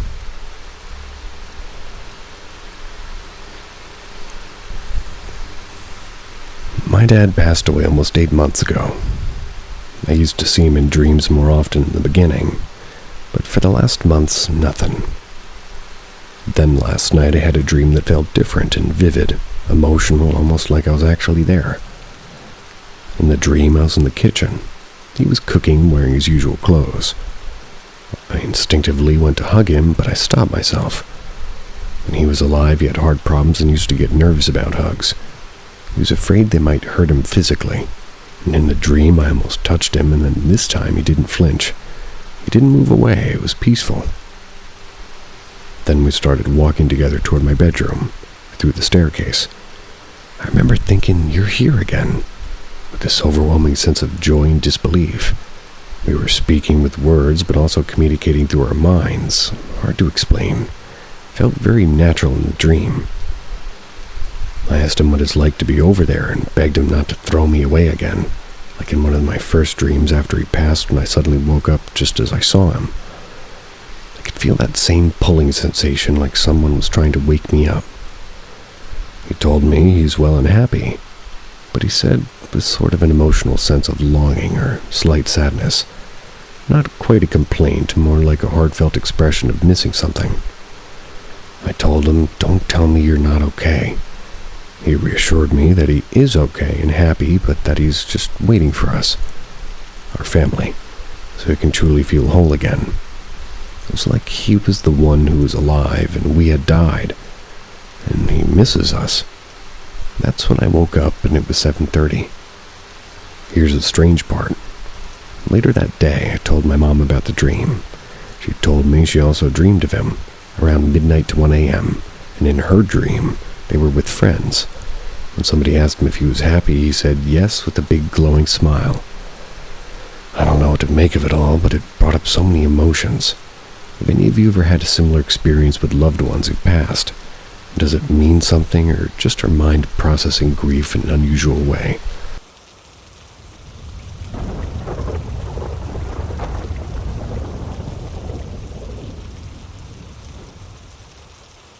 Heard my husband's voice, but it wasn't him. This was about 2 weeks ago. I recently just got laid off my job due to the pandemic, but my husband is an essential worker, so he still has to go in every morning. It was around 3 p.m. in the afternoon. I was cleaning our kitchen and doing dishes. He usually doesn't get home until 5:30 or 6 every night, and I was alone and wiping down our counters, and I heard my husband calling my name downstairs. I immediately stopped and looked down the staircase across from my kitchen. Then, immediately after hearing that, I thought it was him. I watched my cats run over to our stairway, jump up onto our banister, and look down toward the door to the garage like they always do when he gets home from work. So I thought he may have just been getting home early. Then quickly realized that I never heard a garage opening or his car door shutting. My cats were still perched there and seemed like they were waiting him still, and they both looked at me simultaneously with confusion. Then I responded back with his name in a questionable tone, but there was no answer. That's when danger entered my mind. I immediately grabbed her pistol with safety still on, just in case it really was my husband. Couldn't be too sure it wasn't. Then again I called out, "Hello, who's down there? I'm armed." Still as silent as it was, I was peacefully cleaning. Or as I was peacefully cleaning. Then I call my husband and he answers. He could tell something was wrong, even just hearing my voice before I explained what had happened. I asked him if he had made it home, and he said, "No, I'm still at work." He always likes to prank me, and I thought maybe this may have been one of those times. I told him, "Tell me you're joking right now. I have a gun in my hand. If you're not home, something just made my name happen. And it sounded just like your voice." He hung up the phone with me, called back on FaceTime so we could see that he was still in fact at work. So now I'm thinking somebody might be in the house. I checked every room and the windows and the doors, all untouched. Then I began questioning if I was just hearing things.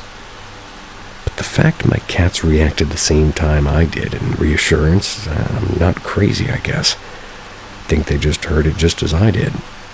Haven't heard a voice since.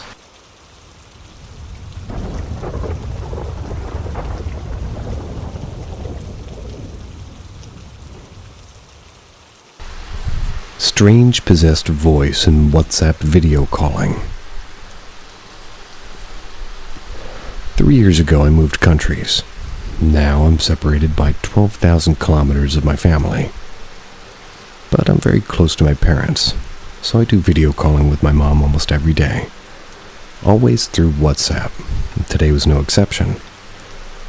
From time to time there can be interference or an echo when we talk, but nothing like today's occasion.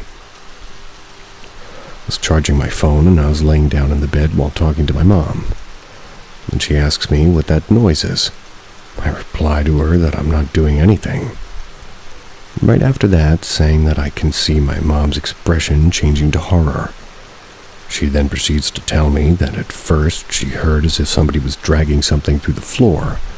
Then she started hearing a heavy breathing. After the breathing, like a whisper, like ones that you hear in horror movies when there's a possession.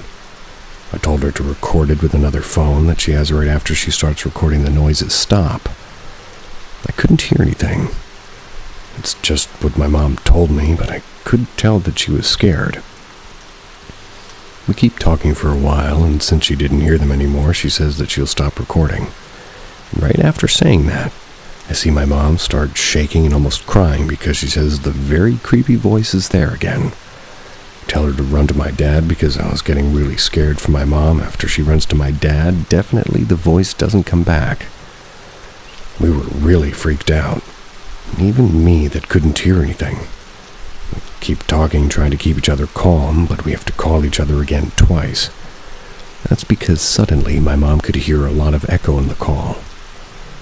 After that, nothing really happened. We've called each other again, and there was nothing weird at all. But we were thinking about it when she took the video. Nothing was recorded. But at the very beginning of the video, you can hear the heavy breathing that scared her. I don't know how to post videos in here, but if somebody can tell me, I'll upload it. My parents are convinced that somebody somehow entered the call and wanted to scare my mom, like some sort of a prank. I want to think that too, but I'm very spooked about it.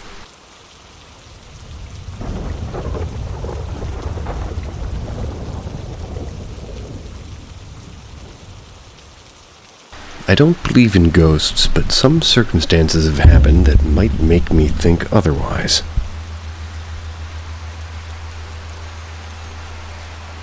These are a few occurrences that have happened in my house that are kind of unexplained to me. Bullet point number 1. I was sitting at my desk home alone. I don't know why, but something made me want to turn my head and look at the couch, and as soon as I did, I see a couch pillow just kind of move slightly about an inch. The same thing happened next night, but with an extension cord. Not long after this, I was using the bathroom late one night and the hallway was dark. So my mind could have been playing tricks on me. But when I turn left out of the bathroom, I usually see the wall at the end of the hallway with a small reflection of light on it from the outside lights.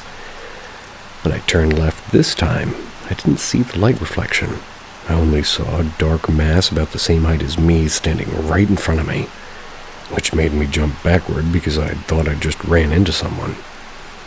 When I quickly looked back, the dark mass was gone, and I could easily see the end of the hallway again. The most recent thing happened last night, and I could just be looking into this one too hard, but I was in my kitchen talking to my family, and my big fat chonk cat was knee-deep in his dinner. He wasn't paying attention to any of us. This, as my mom was talking, I noticed this white, floaty thing quickly pass the corner of my eye. My initial thought was that it was just a little floaty fuzz or dust that was just floating too close to my eye. When I turned my head to see where it went, my cat stopped his eating and turned his head to look at the exact same direction the floaty went. We both looked in that direction, saw nothing, looked at each other, and then blew it off, and I continued to talk to my family, and my cat continued his dinner. I have more occurrences, but these are just the most recent ones. Like I said, I don't really believe in ghosts, but I guess I'm kind of agnostic toward ghosts, so I'm open to that possibility that they exist, but usually I only try to find a logical explanation for things before jumping to that conclusion. Has anything like this happened to other people, or am I just going crazy?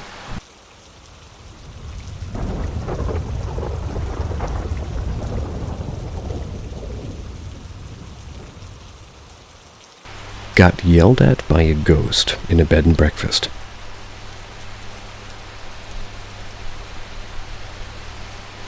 About 25 years ago, my husband and I were in Iowa.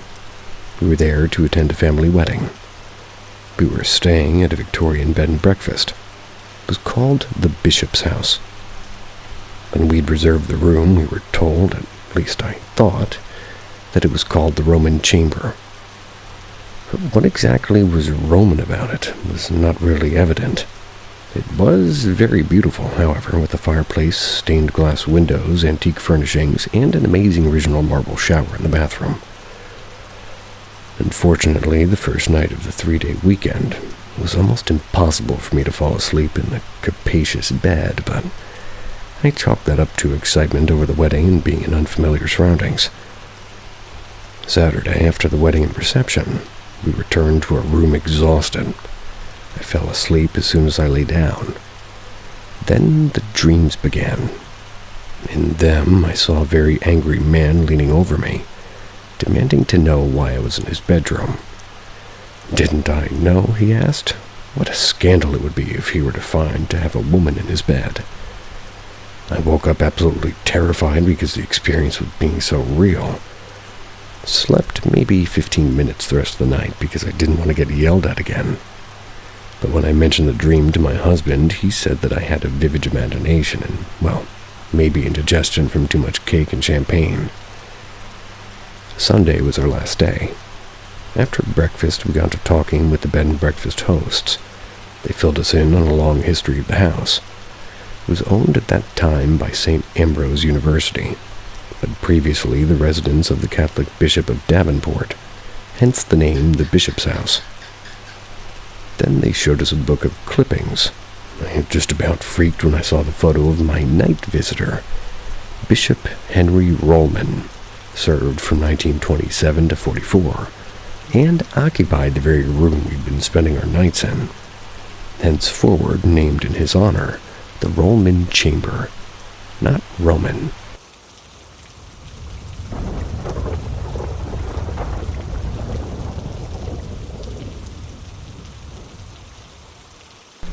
Strange bruises after waking up screaming.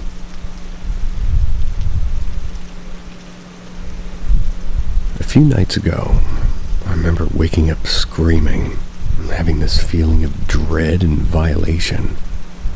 Couldn't remember anything from the dream, though. Well, the next morning I woke up with these strange bruises. They look almost like a larger handprint. 4 fingers on the forearm and a thumb on the back of my arm. The strangest part is I have almost identical bruises on both arms. They're in the same spots, give or take a couple centimeters.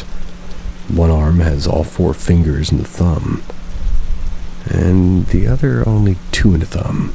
They're deep bruises, painful to touch and bright purple and blue, slowly yellowing to the outside of the bruise. Then last night, my dog kept twisting his head around his body and thought he was looking straight at me. I was the big spoon, he was the little spoon facing away from me. And then he would twist his neck around only to his head and be facing me and like he was trying to look at me in the face. Then I realized he wasn't making eye contact with me. He was looking right behind me like there was some sort of stimuli behind me in bed. What do you think this could be? Am I in trouble here? And by the way, for possible context, I've been sort of stuck in a spiritual emergency for 9 months now. Woke up one day, realized that reality is not what I thought it was. Mundane day-to-day, working 9 to 5 and trying to find some sort of a career success was not all there was to life.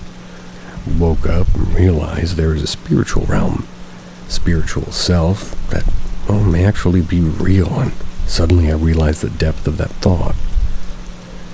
I've since developed a short telepathy of precognition, or maybe just really strong intuition.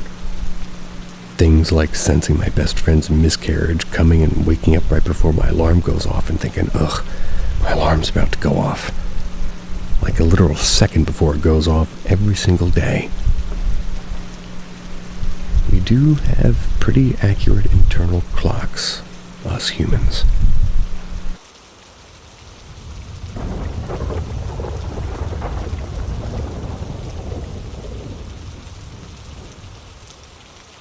Seeing a man, even when awake.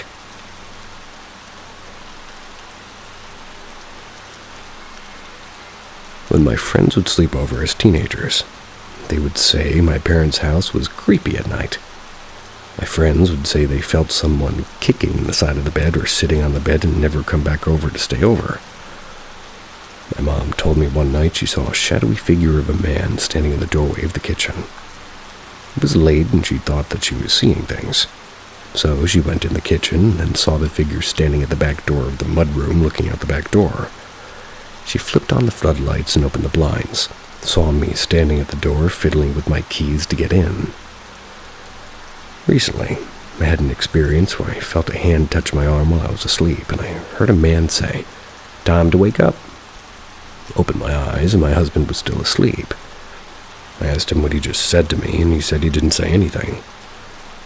I do have exploding head syndrome. Whoa. Excuse me. So I hear loud knocking right before I wake up. So I wrote it off as that or sleep paralysis. Exploding head syndrome. Today I was clipping my nails over the toilet and I saw a shadow cast of someone moving around outside the door in the hallway. Didn't think anything of it because my husband was getting dressed in the other bathroom, so he may have been walking by. Then I saw someone peep around the corner and go away quickly, out of the corner of my eye. I saw the casted shadow of someone walking up to the bathroom again, and I turned to look and I saw a man's leg stepping forward. I yelled for my husband, and the man backed away. I didn't really see it out of the corner of my eye that time. I was looking directly at it, and it was a man wearing black slacks and black shoes. I saw the shadow it casted in the hallway as it backed away. It's during the day, and the lights were off in the hallway, but the blinds in the other rooms were open. My husband came into the room, and I asked him if it was him. Still in shorts, and he said no, he was in the other bathroom the whole time. Needless to say, seeing it with my own eyes, I'm either going crazy or it's something paranormal. I guess it's easier to accept it's a ghost or something.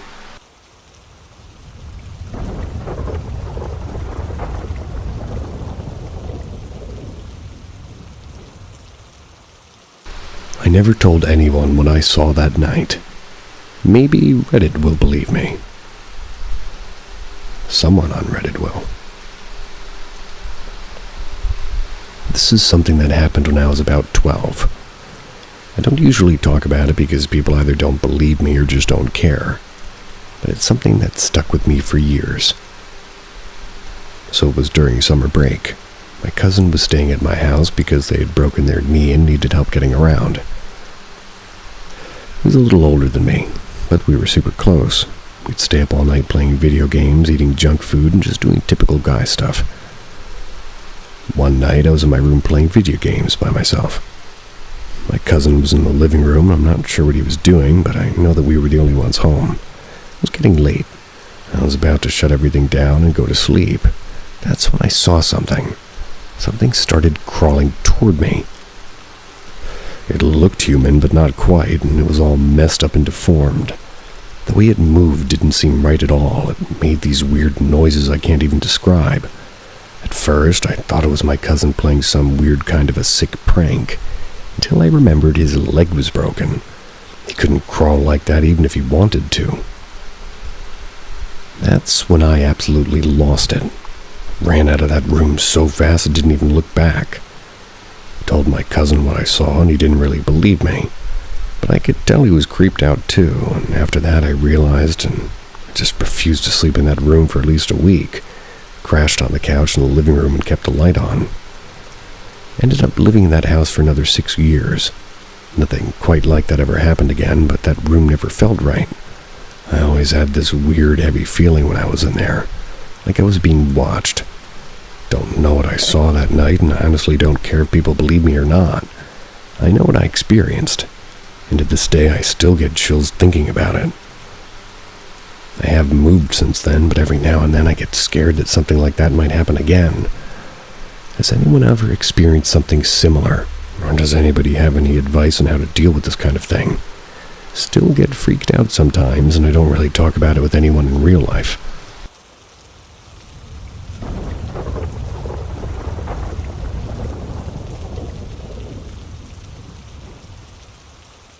Knocking on the window.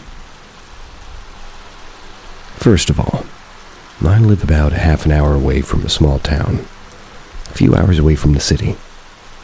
Also, I live on a pretty secluded road, and I know my few neighbors as their distant cousins. My closest neighbor I know fairly well. I doubt they'd be the ones knocking. They have good lives of their own. Anyways, for the past week or even more, I've been hearing knocking on my window specifically. It's always after the sun goes down. At least, that's what I find. But just a few minutes ago, I heard it again, which is why I'm making this post. Right now it's 7:43 p.m. and my bedroom's on the bottom floor and my house is surrounded by forest. I doubt it's an animal, and if it was, they would have been pretty persistent and rather large. My window is fairly high up and I'm almost 5'2", and all I have to do is reach my hand up to touch the bottom part of my window. To describe the knocks, they're fast. They're not hard at all. It's also not very gentle either. Just enough to let me know that whatever's on the other side is there. I don't ever open my curtain. What's the point? Ignorant is bliss. Also, I just don't want to know what's there. One of these days, maybe I'll gather the courage to look, but I doubt it. Also, the knocks never come in threes. I say this specifically because I think some people say 3 knocks are like ghosts or some devil shit. I'm just clarifying that it isn't 3, I'd say 4 or 5, but 4 sounds too short. The knocks are longer than that, and yeah, they're quick, but when I try to recreate it, 5 sounds more fitting. Oh no, never mind, just happened again. 7:50 p.m. Slow and in 3. Not disturbingly slow, but slower. Honestly, don't know what to make of this. Maybe somebody else out there will have some sort of an idea as to what this means. I am pretty skeptical, and this will probably just be another thing that I'll ignore. But I'm curious, I guess.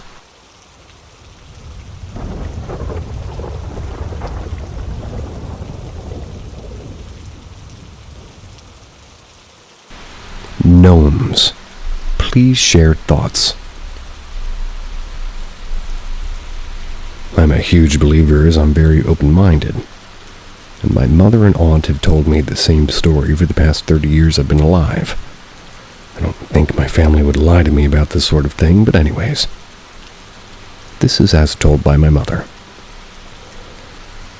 This happened before I was born, in the pretty early 90s in Peru. It's in a port city of Callao, to be exact. The apartment home that my mom, aunt, and grandparents lived in.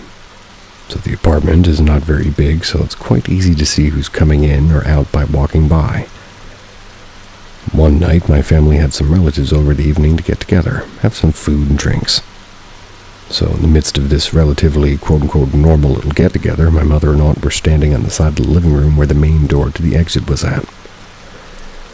While it was open, people out there talking, etc., all that good stuff.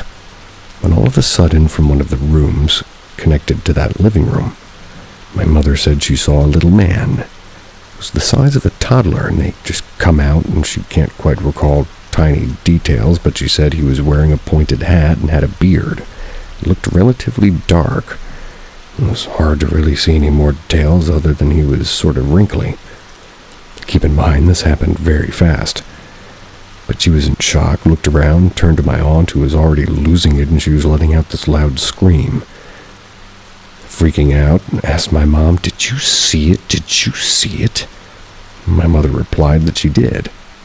She then said the duende, or the gnome, ran towards the end of the room, right through the wall, and vanished, almost like they do in Harry Potter movies.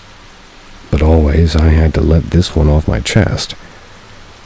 To add to all of this, later on when I was born, I also lived here in the same apartment. I would notice things as a child, like when I would leave with my family to go out and come home and my clothes and toys would be a mess when I left everything neatly. Later came to realize that as an adult, and connected the dots.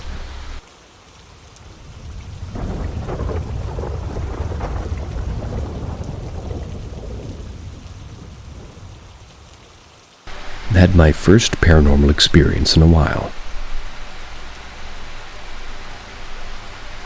Currently, I'm home alone.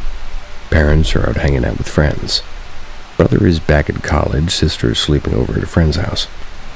Girlfriend and friends came over for swimming. Friends left roughly an hour ago. Girlfriend left roughly 30 minutes ago. Well, during the party cool-down phase, basically everybody drying off, I noticed the light on in my sister's room. I had to go upstairs anyway to grab some dry clothes, so I flipped off her light in the way. I know I flipped it off because she was having a blue nightlight thing that stays on during the night. I remember seeing its glow when the light turned off. Went to my room, changed, and walked out seeing it on. Thought to myself, maybe I didn't hit the switch right before. So I reached around the corner to turn off the light. So I went in, turned off the light, and made sure it was off. Went downstairs, said goodbyes, girlfriend helped clean up the pool area, and that's when I saw it on again. Me and girlfriend both went upstairs, and we both saw the light turn off. So she left after a few more minutes. I went into the living room to watch TV. You can see my entire backyard from the living room, except like 4 side areas. I looked out and noticed the fence opening up, and it's a sliding fence, which wasn't bizarre and happens a lot because it's kind of slanted. Went outside to go close the fence and put the hook up on it to keep it shut. As I'm walking back, I look up and guess what? Light is on again, and I see it shaking. I go back in, go upstairs, and see every possible light is in her room. Her vanity mirror, the LED speakers, the closet lights. And her main light with the fan was going so fast I thought it was about to fall off the ceiling. I turn everything off, leave the room. Not 2 seconds later, I hear the click again. I yell, "Fucking hell." Turn around, see the light on again. Reached around to flip it off, saying stop loudly, and as I reached around, I feel a moist, ragged hand over the light. Thought my sister was pulling a prank and went around, nothing was there. Turned off the light, closed the door. If that light is still on right now, so be it.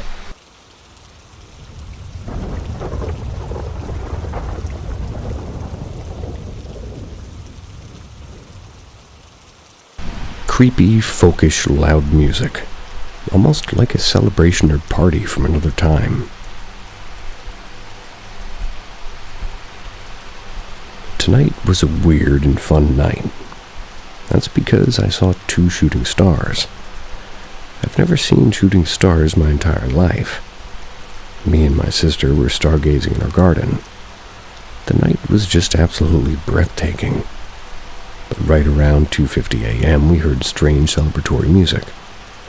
Didn't have any lyrics. It felt like it was happening right next to us or was coming from somewhere in our house. It sounded like a large group of people celebrating, but in a very weird, cult freak kind of way. The whole night in general was full of weird appearances, but that was because of the sky, and it didn't really induce anxiety in me at all. But this shit show music literally scared the fuck out of me. And I listen to all music. Oh, okay, fuck with folk music.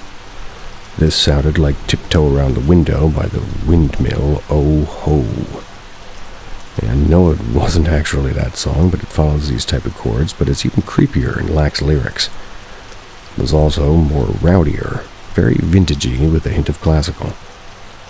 The second my sister said, "Get my phone and record it," I started recording. The music literally stopped, the crowd after stopping, and then went, "Oh, ah," which sounded like music when I managed to capture. Thank God, literally the only proof I have, and, well, say if there was a party occurring elsewhere in one place with that much noise, it'd be constant, right? Wouldn't just play one song, have thunderous clapping and cheering, and then just stop. And it seemed strange to me somebody in my neighborhood would be having a party till 3 a.m. on a Saturday night with creepy folk music with no lyrics. I don't see anything wrong with that. I tried looking for somebody online who might have had the same experience, but God, I couldn't find nothing. So just wanted to put this out there. In general, my house has had many paranormal experiences, like shit breaking, a whole ass room shaking, and other strange shit. Potty mouth.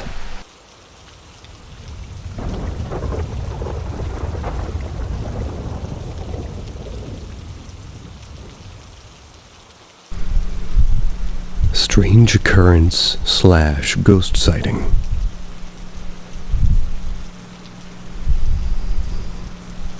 So a couple of nights ago I decided to sneak out of my house to hang out with 2 other friends. It wasn't anything illegal, it was more just lurking around and having fun. It was about 9:50 or so when we all decided we should probably go back inside before I get caught with my parents. One of my 2 friends needed to go back home, since she was visiting my other friend in the neighborhood. As I was walking back home, everything seemed normal. I live by middle school, and the front of it is practically in my backyard. So when we snuck out, we decided to go back to the middle school onto their soccer field. This wasn't a lengthy process, considering me and my friend lived in the same block. But as I was walking through my backyard to my garage to open it, I heard this noise. Didn't sound like anything concerning the first time, but when it happened again, I started to get a gross gut feeling. It had almost sounded like a hoarse scream, like something barely screaming. I had heard it 2 more times and then looked down my street. I had saw it, and I saw what was screaming. It was this white mass running from house to house. Could have just been tweaking, but wasn't on any kind of drugs or anything. Wasn't that type of hanging out. As soon as I got called inside, I called my 2 friends and told them to get inside immediately. They said they had also heard the same screaming, but a lot louder and stronger from where they were. When I heard it, I was in front of my house, and my whole neighborhood basically connects to the middle school, so when they were on the field, the other side of the field is all houses and at the end of my street. I had them run to my backyard and stayed out there until, my one friend's mom came and picked them up and took them home. Is this some sort of weird phenomenon or creature? Someone help, it's been on my mind for the past 5 days.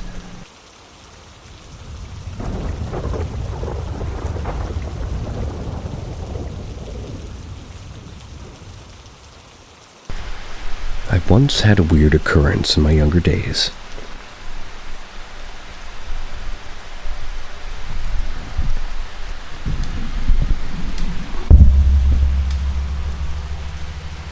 I had a weird occurrence once when I was a teenager, maybe about 15 or 16. I really don't remember. Sometime in the mid-2000s, I think. Spent most of my early to late teenage years in a small town called Cresco in Iowa. So let me set the scene of this story. I woke up early one cold Sunday morning. It was still dark out, about 5-something in the morning to get ready for my paper route job. Got all my stuff ready and into my courier bags to set out on my route, leaving my house to start the job. Once I left my house, I started to walk down the sidewalk to the corner of the intersection to cross the street in order to get to the next street over to head north. I have to pass a large 3-story building that I believe used to be an old school at one time. It's now just used for storage and whatnot for the fitness center that's attached to it, so that's to my right, and a few houses and an alleyway to my left.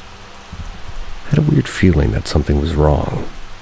I look over to the opening of the alleyway and I saw the weirdest and most creepiest thing ever. Underneath the lamppost, illuminated by the light, was a puddle of darkness.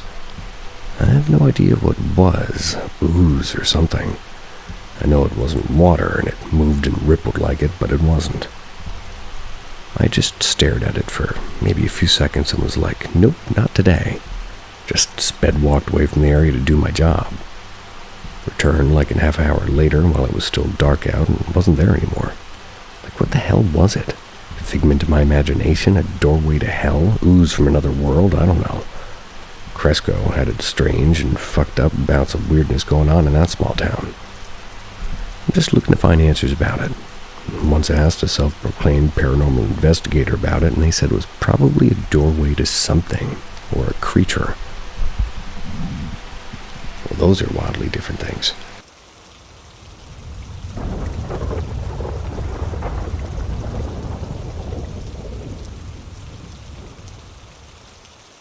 I need some help understanding this. I've never really believed in spirits or ghosts. I recently got a job at an old cinema in New South Wales. I've been settling in with the coworkers well. Around a week ago, I'm talking with one of the other workers, and he brought up a story about a 1920s, like the cinema used to be a nightclub run by a man, who one day died while working there. It was never found out how he died. Then, in 1966, my boss bought the nightclub and turned it into a theater. It's said that the man died at a place behind the curtains and screen, where you go up some stairs and you see 3 different rooms. The left room is just for storing stock, and the middle room is for old projectors, and the right room is where the man apparently died. I didn't believe any of this until they told me that some ghost investigators came here about 10 years ago. Apparently, they did an investigation in that room. Boss said he didn't believe anything about ghosts, but later they came back from that room and said they had done a full conversation with the man who used to own a nightclub here, wanted to kill the boss. The boss was shocked because apparently he never told anybody that this place used to be a nightclub. And many of the other boys had many sightings of ghosts near that room. Yesterday I went up to get some popcorn boxes in the left room, pitch black by the way. I had my phone light. I looked through the hallway and see the right room's doors wide open. So I walk up to it and I enter the room. The room felt like walking through jelly. It was really cold and smelled really weird. In the other rooms you could hear the movie playing, but in that one room you couldn't hear a single thing. I just stood there for a moment looking around the room, scraps of paper torn up and a desk with a picture of a woman, when I hear a huge bang behind me, which made me sprint out of there. I went back in there today and I felt really dizzy. I don't know if I believe in ghosts or anything, but something about that room made me feel really uneasy and I shouldn't be in there.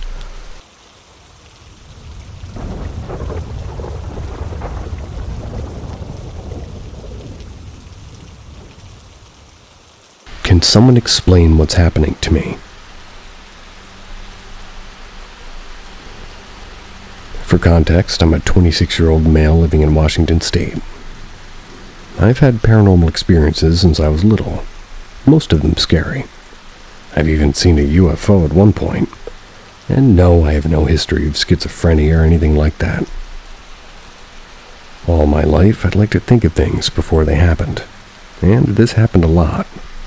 I've also had dreams in childhood that have come true many years later. I've always been more sensitive even though I try to conceal it. Recently, I started hanging out with my mom. That's because before that, it had been a few years due to me going through a rough divorce and homelessness. Though when I met up with her, she told me things I never knew about her family. Like how she, my grandma, and my grandma's grandma, how they all have had psychic abilities. My mom has had many accurate dreams about natural disasters and earthquakes. People seem to just spill their guts to her, like random people. Although I've tried asking my grandma how far back this goes in her family, she won't budge on the information. Don't know why. On top of all that, days where I met with my mom up again until now, and I've seen 1111 and 111 multiple times, like daily, to the point where it has no business appearing that much. At the same time, it started happening to her too, and since we've been even had some same thoughts. Not to mention, we both have the same gut feeling about the same thing at the same time, despite not seeing each other for years, and not seeing each other until now when she told me about it and I was able to make the connection. We both also had hummingbirds come really close to us at our houses. Now don't burn me. I am a Christian, she is too, so you can imagine how confused I am. But at the end of the day, I seek the truth, so what the hell is happening to us? For one, hummingbirds like ya.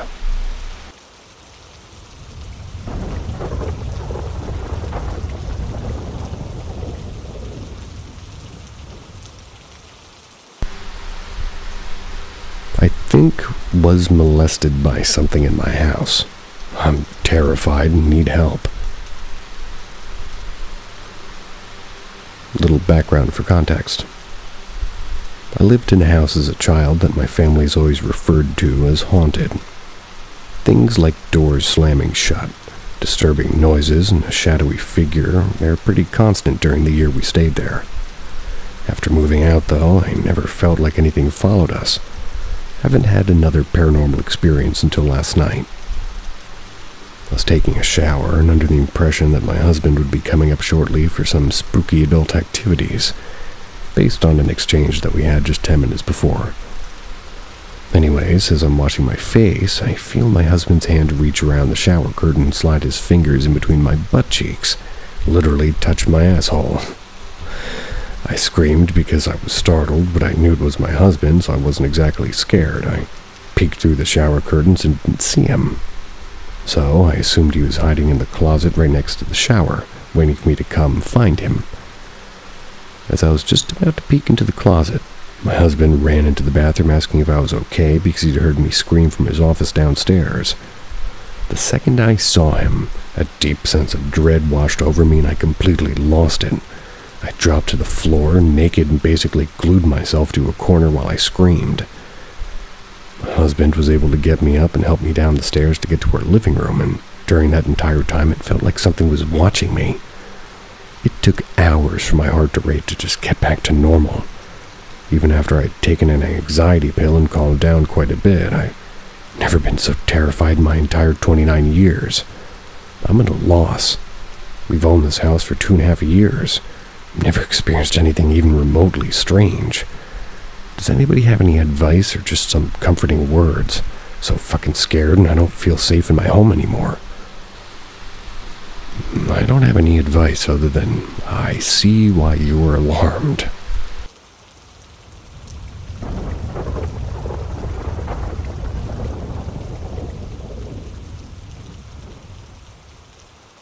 College dorm haunting. My girlfriend, her roommates, and I have all thought jokingly about their suite in the college dorm being haunted. Now we're very convinced. We bought a Ouija board from her house up to the suite and decided to use it the other night. Our first attempt was a success and seemed tame at first. However, as we were about to ask another question, we heard a strange noise from the pantry area, the place we thought was the source of the haunting in the first place. There was a soft female voice saying what sounded something like dreams. We weren't sure about the exact word, but we all agreed that we heard a D and an E sound. We asked the spirit through the board if the voice was them, and they said yes. We then asked what it said. It spelled out a butchered version of what must have been delayed on the board, which fits the D and the E that we heard.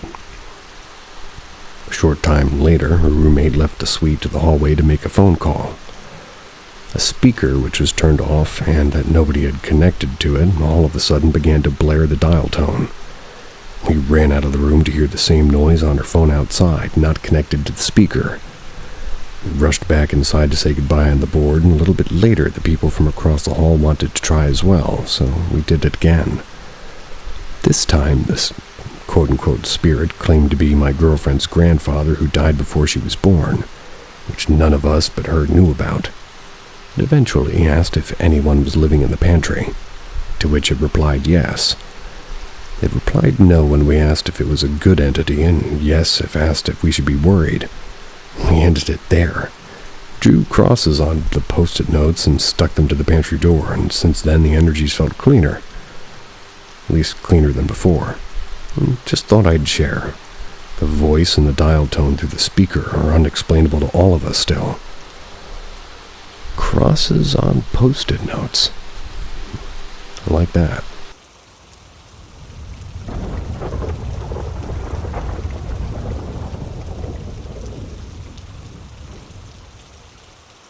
I partied with extraterrestrials.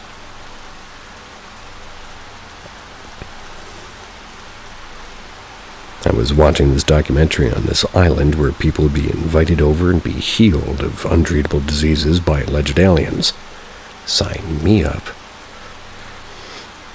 A guy who was healed and was being interviewed made a comment on their appearance. There was something off about them. They were all of the same type. As soon as he said those words, my mind evoked a 2016 memory of a New Year's party I hosted at a friend's house. At least 500 people showed up. I'd greet most people and show them around the place for them to have a nice beginning of the year. And this is where things get weird. At around 3 a.m., a group of 8 or 9 people showed up. They were both men and women. Nothing really special about their clothes, but there was something off about their faces. They all looked like kids, some taller, some wider, some more blondish, but their pupils were super dilated, on all 9 of them. I remembered thinking to myself, these kids must be super toasted on some LSD or shrooms. I thought nothing about it. They were all kind of pale, and when I welcomed them, they showed no emotion at all. They just looked at each other, and without saying a word, they looked back at me, nodded, and went inside the party. It was off-putting, and I remembered thinking, weirdos. At around 9 or 10 a.m. when the party was done, I walked a few guests outside the house and saw them again. This time they were sitting in the curb in the road, right in front of the house. The sun was already out at this time, so I got to see their faces better, and I shit you not, they were like a carbon copy of each other. Pupils still super dilated, but same face. Like twins, all of them. They noticed I was looking at them, so they looked back, and I felt very uncomfortable, so I left quickly. What are your thoughts? Could the party have been so good aliens actually crashed it, or is it just some really drugged up and look-alike kids? Could all have the same plastic surgeon.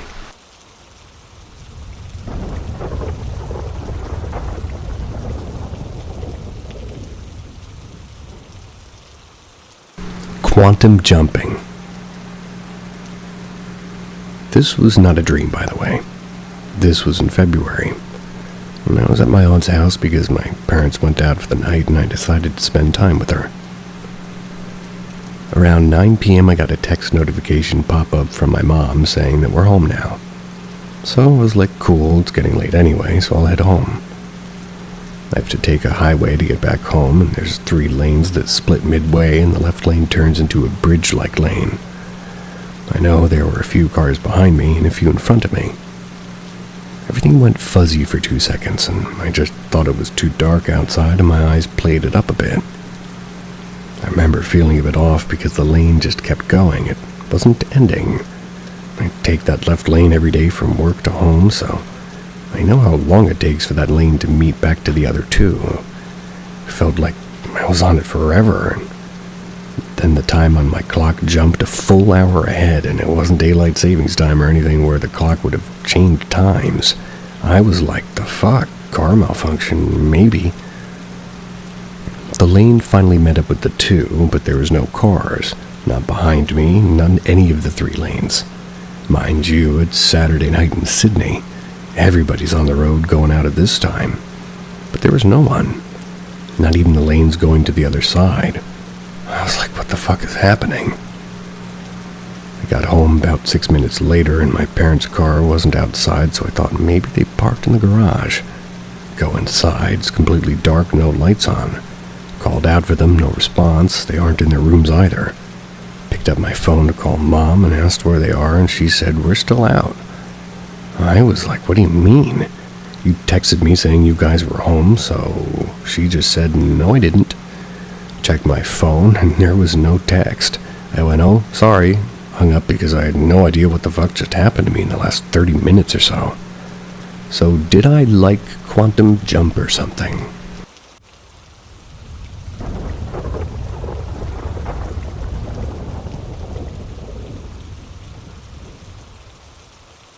I sometimes hear whistling outside. I live in the suburb, and for context, and the closest major city near me is Manhattan, so I'm not located in a secluded or low-populated area. That being said, I've been hearing the same whistling for a couple of months now. It's not extremely common, but it happens enough times where I've noticed it. It also, conveniently for the scare factor, only happens at night or early in the morning. The whistle itself starts off high-pitched and then goes down. It sort of repeats itself over and over again. Sounds breathy, if that helps to visualize it. It's clearly not from an object, it's from something that's alive. Now that I'm writing this, it's most likely some kind of bird, but still sounds creepy to me.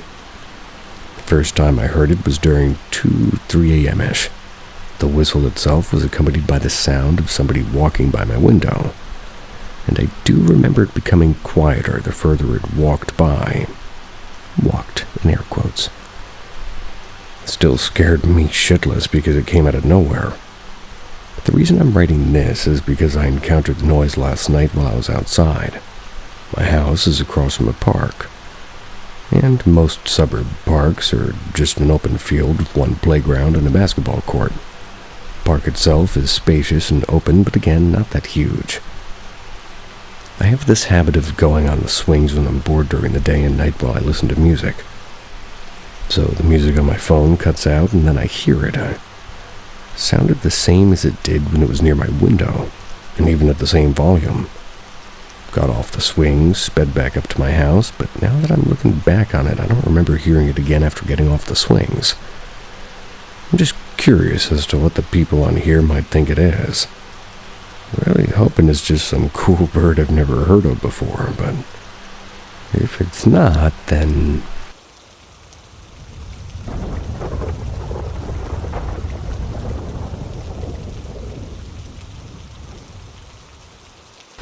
Ghost or vision? This happened when I was 12. It's always freaked me out. Never been able to figure it out either. Spending the summer at my grandma's, and she lived in the country surrounded by cornfields. My great-uncle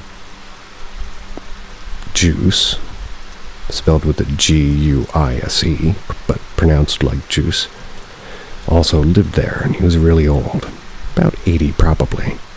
His bedroom was the room across the hall from the one that I used. Anyway, this particular week he was staying at one of my grandma's and my sister's houses.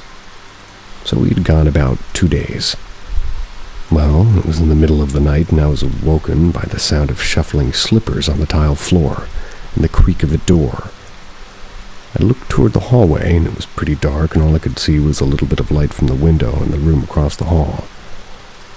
But I saw and I heard my Uncle Juice come out of his room, start walking down the hall toward the kitchen. He was mumbling, which was a common thing he did, and got up to follow him because sometimes he would roam the house at night and fall down. Never occurred to my sleepy brain that he wasn't home, though. So I go out into the hall, and he's turning into the kitchen.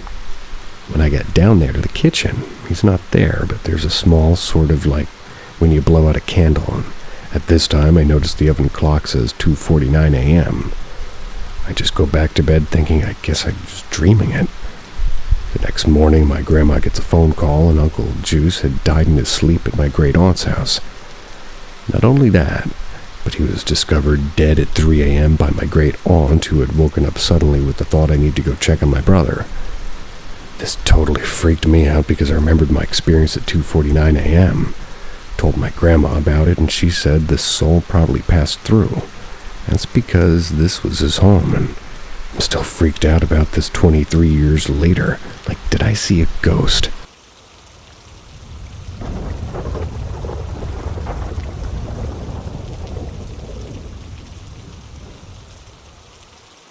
Do you want to play?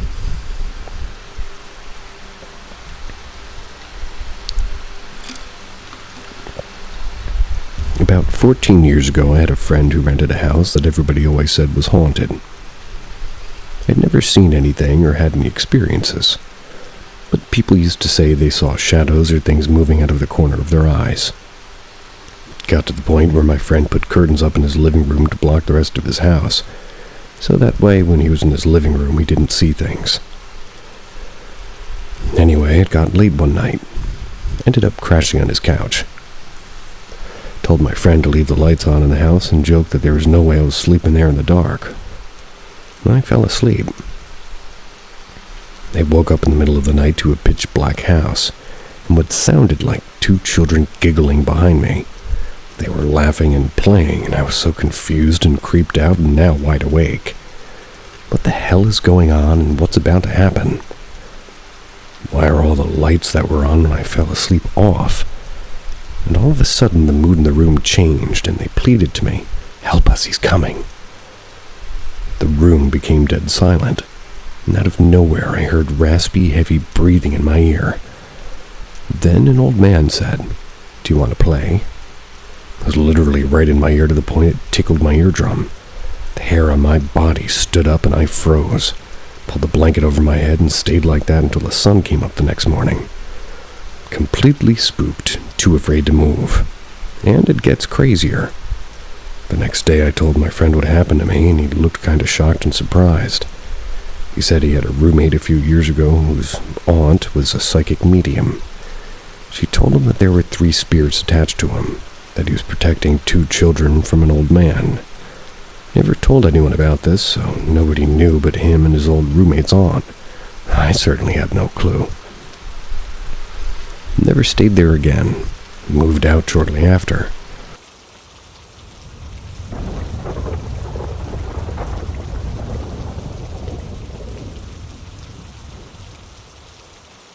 Kitchen ghost is back, along with others. A while back, I think I wrote about how I heard voices when I was home alone in my kitchen. That was after staying with friends for the night. It was basically that the friends I had stayed with for the night had been having paranormal experiences for months, mostly hearing disembodied voices in their kitchen. Then I found out that they had taken many things from a haunted place that we had gone to together once. The night after, I'm home alone and I heard voices in my own kitchen, to the point where I thought my mom had come home and was speaking to my grandma in the driveway. She didn't come home until hours later. Recently, probably around 10 p.m. at night, I was down in the kitchen making myself a super late dinner. That's when I turn around, and seconds later, I hear something slam onto the floor behind me. It was a wrench, and this wrench was on the counter literally moments before, pushed back nowhere near the edge. It was now on the floor and didn't look like it had fallen. Looked like somebody had swiped it off the counter from how far it went. If it had just slipped off, it wouldn't be as far away from the counter as it was. It was heavy, and wrenches don't bounce. There have also been multiple instances in the past couple of months where I'll be taking a bath. I'll audibly hear something moving in the room with me. The bathroom is really small. It holds the sink, the tub, the toilet, and that's about it. I could hear shuffling on the floor next to me. Of course, I go to look and nothing is there, not even a fly. I've also been hearing really, really loud banging on my bedroom door. So loud it makes me jump. When I open it, no one's there, and when I ask my family members if they knock, they all say no. Half of the time it happens, I'm the only one upstairs. I don't know. I just think it's weird that the paranormal activity in my house has been picking up in the last couple of months.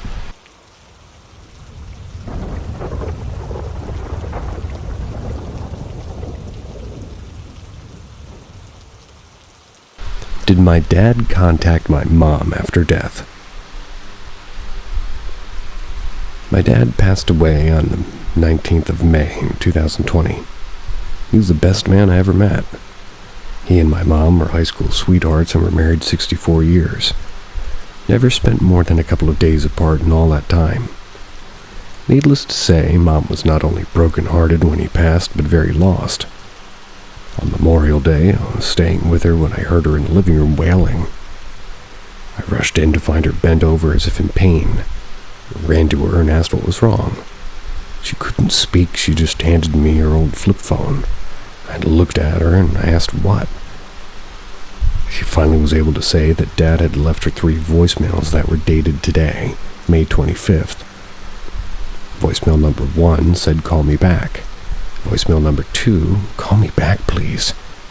Voicemail number 3, "Would you call me?" Well, shucky dern. That's one of his sayings. Now, after his initial heart attack, he survived, and he went on in the hospital for about a month. Longest they'd ever been separated. Mom couldn't visit him because of COVID, so they'd just talk on the phone a lot. Her old flip phone would sometimes just arbitrarily send calls straight to voicemail, but it would then notify her that she had a voicemail. He got to come home briefly, but his body just began shutting down and Mom had to call an ambulance for him. Passed away that morning, May 19th. My skeptical mind still tries to think that it must have been some sort of phone glitch that held onto those voicemails that he may have left her while he was in the hospital and maybe released them a month later, maybe. And it would date them May 25th. I don't know. The other side of me really wants to believe it was Dad reaching out to her and let her know he was, really left her. Either way, it's pretty weird and also pretty sweet.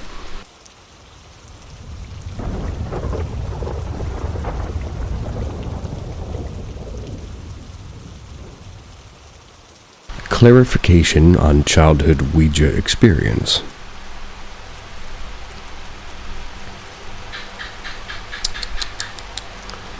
My neighbor was 4 years older than me. She always had me over to her house to hang out. She even was kind of a babysitter for me a lot of the time. One day, she had another friend her age over and myself over.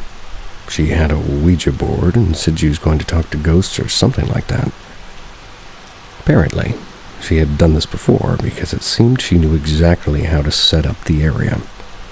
She lit a bunch of little disc-shaped candles, had the lights off, and we all sat onto her bed, which was against a wall. I'm a little hazy on specifics, but after asking a few questions, who's here, why you're talking to us, and then more advanced ones, I can't remember what she asked, I swear the Ouija board started to move across her bed and up the wall. We still had her hands on this sort of sight glass thing as somehow the whole assembly worked its way into the wall and started rubbing vigorously against the wall. She turned the lights on, blew out the candles, and the board stopped and fell to the bed. I remember her dad flipping out the next day. That's because the board left a huge black imprint on the wall. He had to paint it. Who knows? Maybe it was just her and her friend playing an elaborate prank on me. She never told me in the years I knew her it was a prank, and we're no longer in touch. But I'm considering asking her more about it by sending her a Facebook message sometime. Has anybody else had Ouija experiences like this? She also did these strange mind games with me, where I would close my eyes and she would rub my temples while saying something like, "You see doors in front of you. Pick one, go inside. You see blank, blank, blank. You do, etc., etc." I might do etc., but I don't know about etc.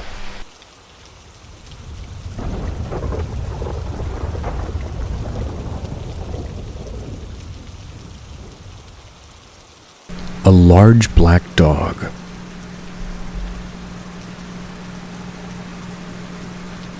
My dad used to be a truck driver. He used to train people from time to time. One night when traveling across the country on a long dark highway in the Midwest, he said he was really struggling to stay awake. His trainee had just went to the back of the truck to try to get a nap, and he was just trying to get their next stop to happen. He said that all of a sudden a huge black dog with glowing red eyes appeared in the middle of the road. It rushed toward his truck and literally passed through it. He said he sat there in silence and kept driving, trying to convince himself he was really tired and probably just seeing shit at that point.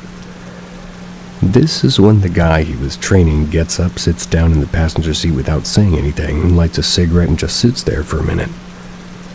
The guy then asked him, "Did you see that?" My dad just is like, "Yep, we're pulling over at the next truck stop." My dad always heard that seeing a large black dog like that when driving was an omen of death if you kept driving. And what's interesting is a friend of mine, her mom also had a similar experience when driving late at night, basically having no sleep, and she also pulled over to a truck stop and took a nap. Now onto my experience. It wasn't as grand as the other stories I heard are, but this morning I had a similar experience. Been working for 14 days straight, having been working 12-hour shifts all week, and last night I only got about 3 hours of sleep. I'm so tired I forgot to even grab my glasses before leaving. So it's 2 a.m., I'm headed to work, and no one else is on the road, and right in front of me on the road I saw a large black dog materialize for a moment. Then it just vanished. Needless to say, it woke me up enough to get to work, but honestly I'm tired and sleep-deprived, and it's totally possible I'm just seeing shit at this point, but thought somebody might enjoy the story anyway.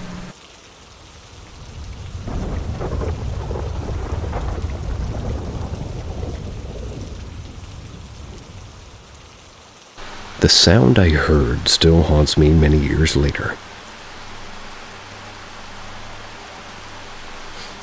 Some brief background first. I grew up in a relatively small town in Australia.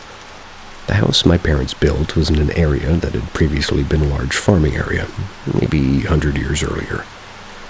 While I lived at that house, I had many experiences with what I'd consider paranormal, ranging from seeing shadowy figures to one evening where I felt something physically sit on my bed while I was at home alone while my family was out of state.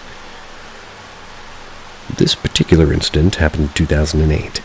It's when I was about 15 years old, and I'm now in my 30s. I remember I was home alone this particular night.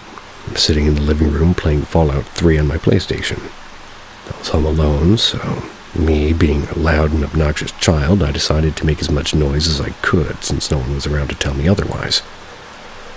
I would always make this stupid whistling sound that nobody else I knew really knew how to do, so I'm sitting there making the sound over and over until I hear a clicking sound, followed by the exact same whistling sound I had made being repeated as if somebody had just whispered it right into my ear. At this point, I absolutely froze in place. I never felt as terrified as I did at that exact moment. I remember having this extremely overwhelming feeling of dread, and I immediately threw down my controller, bolted out of the front of my house. Now, the front door of this house was completely made out of glass, so I was able to see straight into the room I was just sitting in.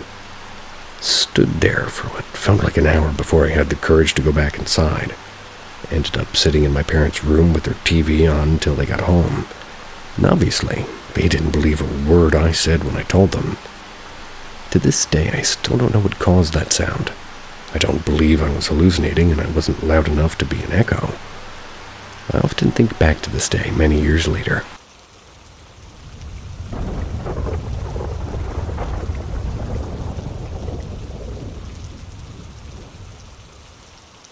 Heard a Facebook Messenger call, but no device was found. Want to share something strange that happened to me and my wife in June of 2022. We were at home, casually watching a movie in the living room. That's when something completely unexplained occurred. Out of nowhere, we heard a distinct Facebook Messenger ringtone. It wasn't from the movie or the TV, it was coming from right next to our sofa. At first, we thought it was a glitch in the audio or maybe a part of the movie's sound, but it continued for several seconds. It wasn't a faint sound either, it was loud and clear. We paused the movie, checked our phones, and we only had our phones but nothing else, and we checked everything. None of them had an incoming call or a missed message or any sign of activity. We even went through the app histories, checked notifications, and verified that Messenger wasn't even open on any of the devices. We thought that the sound could have come from our neighbor's apartment, but it was unlikely because the sound was so clear, and especially coming out from beside the sofa, and the apartment had very thick wall. We could barely listen to any sound from there. We even moved furniture and checked behind the cushions, thinking maybe we had missed something, like a speaker or something. There was nothing. After about 10 seconds, the sound stopped just like a regular missed call. It didn't show up in any of the message logs, and we didn't hear it again. We were left feeling unsettled, and the experience didn't make sense. We couldn't come up with a logical explanation. Anybody ever experienced anything similar, and is there a logical tech-related explanation, or could this be something more? I'd love to hear your thoughts and theories. If your cache is maxed out on your Facebook Messenger, and somebody could have called a day earlier or 2 days earlier, and it can still make the Facebook Messenger sound.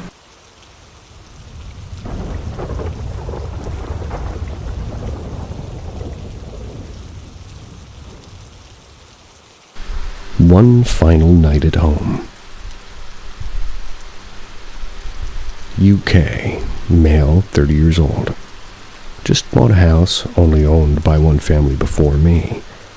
Youngest son lived his whole life there and had died. Was in his 90s, having never left, married, or had kids. A fortnight into home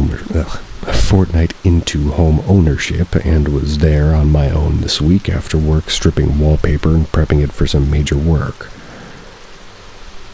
One evening, for some reason, I just walked in and said, "Hi," name of the deceased.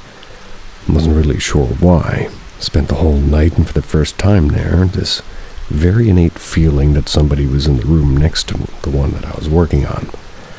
Not just in the house, but in the adjoining room. Even thought my AirPods, it felt like I could hear enough to picture what the person was doing or where they were standing or sitting. Like in an empty house.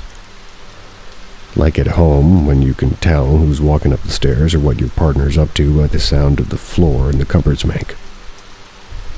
When I left around 10:30 p.m., again I instinctively said, "Bye," insert name, and as I got to the gates of the drive and turned to shut them behind me, I heard a really clear, frail voice say, "Hello." It was from the direction of the front door. And as I stood there just staring and then looking around to see if anybody else was on the street, I heard, "Goodbye."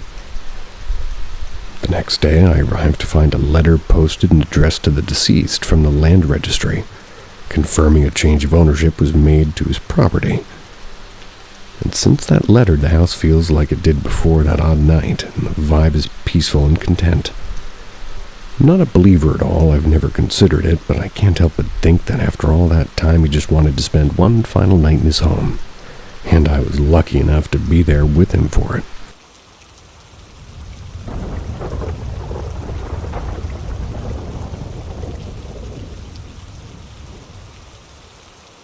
My grandpa came to me in a dream, giving me a heads up my grandma was going to be passing away.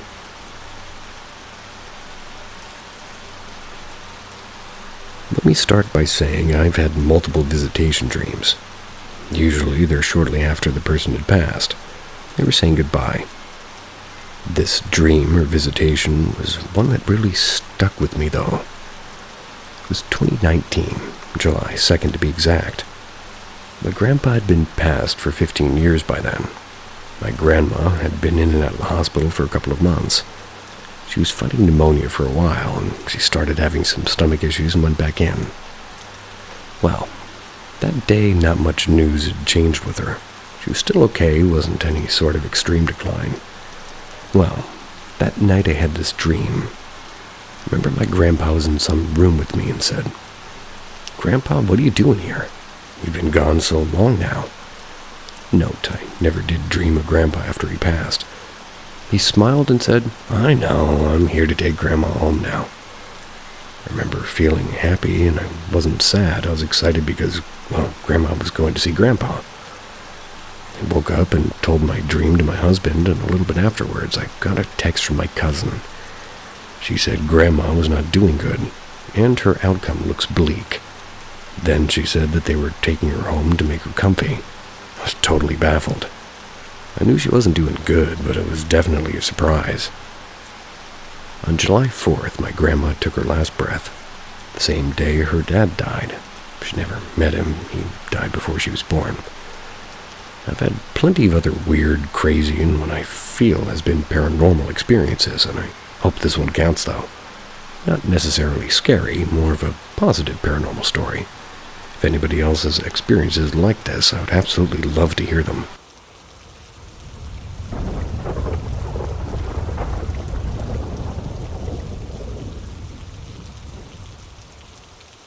Paranormal experience at a missionary house. 7 years ago, I was a pest control tech. I was scheduled to do a routine service at a missionary house on the grounds of a large church. It was a typical single-family home a few hundred yards away from the church, but not within line of sight. Also, it was in an open field about 50 yards from the main road. There was nothing unusual about the house or its location.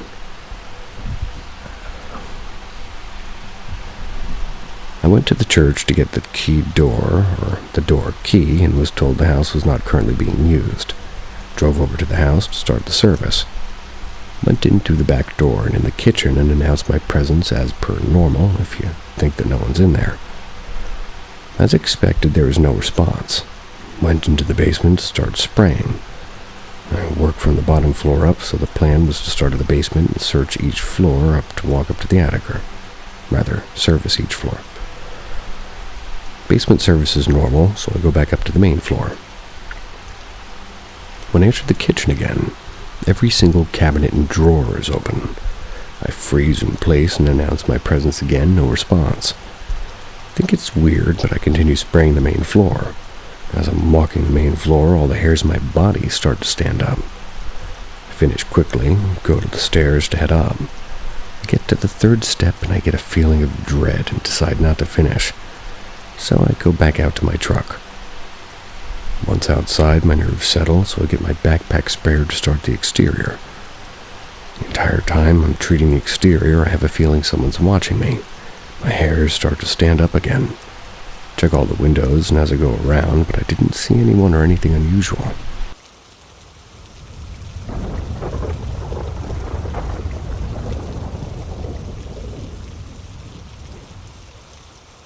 The voice. I was 16, my father was on a business trip. So my mom let me in their bedroom, kick back on their waterbed and watch TV while she and my sister watched TV in the living room. I had a bowl of popcorn.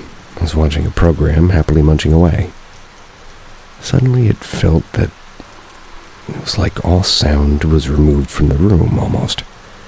It's hard to explain well, but it was as if a vacuum sucked out every existing sound of that particular moment.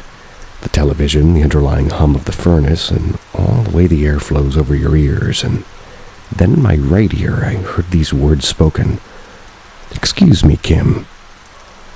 Now, I can't tell you if the sound of the voice was that of a male or a female. I just can't. The voice was clear and it was strong, but that's it. I froze in place, my heart began to pound. I remember clutching my bowl of popcorn. And again, the same voice, same sound, same words in my ear. "Excuse me, Kim." However, I gained a severe blast of adrenaline and shot up from the waterbed and leapt across it. My foot jammed down between the water mattress and the wood frame and nearly snapped my leg in two at the shin. The bowl of popcorn flew out of my hand, and the memory of the metal bowl and the popcorn kernels flying all over the room is still very clear in my mind. It seemed to be flying in slow motion. I've been told that it's an effective, like an adrenaline rush. I flew out of the bedroom and raced out to my mother and sister crying hysterically. Now, this is one of the few incidents that happened in that particular house, and I'll share more if anybody wants to hear them. And by the way, my name is Kim.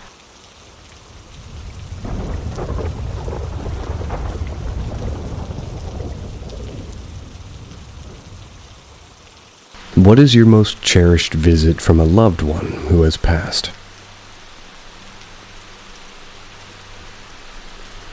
Mine was from my boyfriend who had passed away in 2022.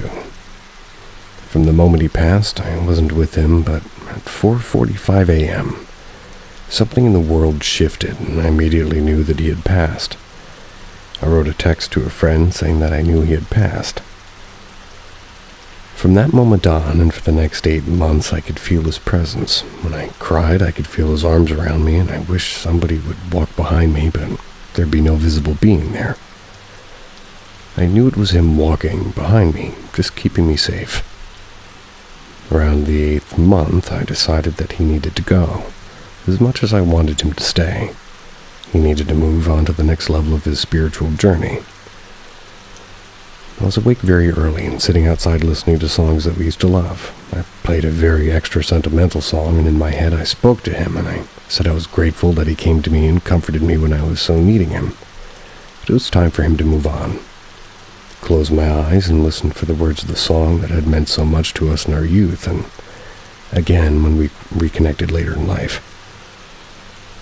The song ended and I opened my eyes. There was a dragonfly flying around me. Before he died, he knew he was dying. He told me that he'd come back to me as a dragonfly, and that he'd visit me in this form. I watched for the dragonfly flit here and flit there, and it settled on the table for a few seconds. And then it was off into the early morning breeze. I still sometimes feel him near me when I'm sad and having a hard time, but I no longer feel like he's with me every waking moment like he was in the past.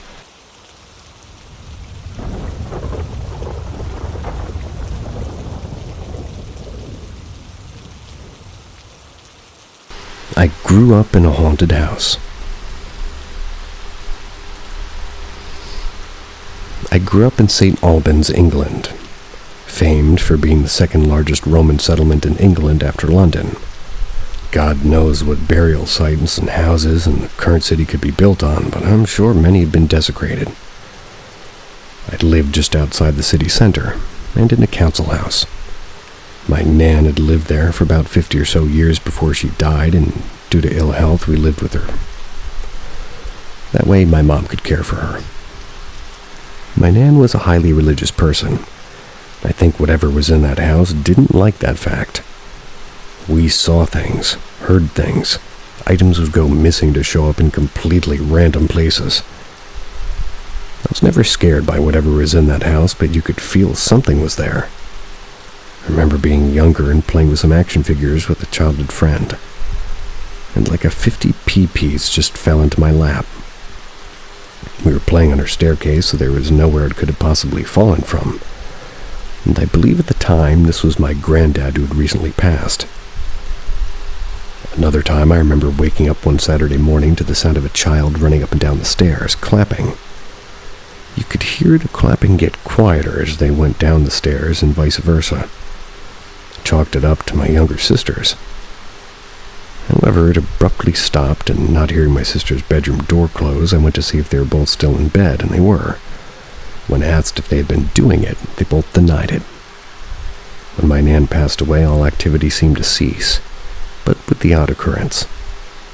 We had since left that house, and the two owners since have asked us if we'd experienced anything peculiar in the house.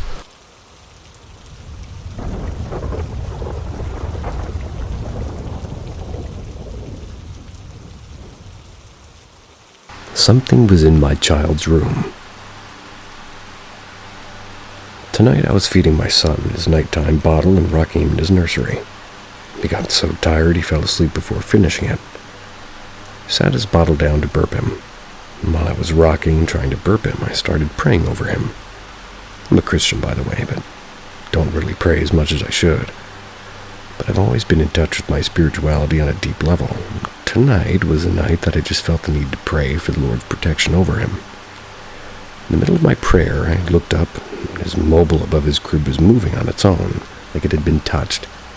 The air wasn't on, and there isn't a fan in his room. I made sure to listen if I heard the AC running, and even tested to see if it was from me rocking him. It wasn't. I thought it was strange, but I still finished the prayer. Once he was in a deep sleep, I laid him down into his crib. For some reason, I felt maybe something was there, so I started casting out and rebuking it in Jesus' name. I remember looking around the room and putting one of my hands over my son and saying, "My son is covered in the blood of Jesus and is protected by him and his angels. Whatever is not of the Lord, be gone." And as soon, and I mean as soon as the words "be gone" left my lips, the lamp on the side of the table flashed. So quickly, by the time I looked over, it was off. But I saw it turn on and light up the room. Walked out, told my husband about it, and he went shortly after, checked the lamp, and sure enough, it was off. This has been my first ever spiritual experience. I'm not sure what it was, if it was good or bad, but it was something. Now I can't sleep and my eyes haven't left the camera monitor. Anybody else have a similar experience?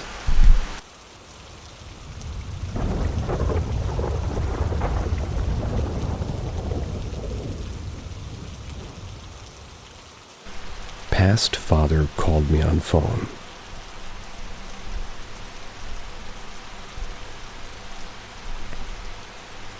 To give some backstory, my father passed away back in 2008, so when I was 14. He had a flip phone, and his voicemail was him saying his name, Dan Crouch. When he passed away, he kept his cell phone on so we could call it and hear his voice. One day, my mom purchased me a cell phone. She wanted the phone tech guy to transfer my dad's voicemail sound onto my phone. He said it transferred over, but we found out later it didn't. A flip phone was handed into the phone store, so we lost the recording of his voice. Backstory over. Fast forward to 2015. I found a woman I fell in love with. We hung out all day, every day. Never left her house for at least a week. But one day when I spent the night at her place, we're both laying in bed, and she's cleaning out her voicemails. She had about 10 or so. After she deletes a few, the voicemail says, "The following message will be deleted from your mailbox. Your message from Dan Crouch is not available. To replay this message, press 1. My father sent my girlfriend a voicemail that didn't contain a message, but it was sent from him because his voice came up saying his name, exactly like his voicemail. I recorded that message through a video camera. Then my girlfriend deleted the message. Fast forward to 2017. Both my girlfriend and I were hanging out at my house. She was going through her voicemails again, and then it happened again. Exactly the same thing. My father's voice, but no message. Sweet dreams.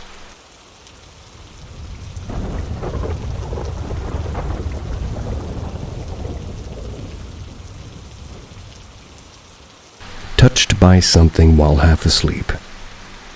She woke me without a word. It was around 8 p.m. I was lying sideways on my bed with my eyes closed. I wasn't asleep yet, just in that floaty, half-dreamy state.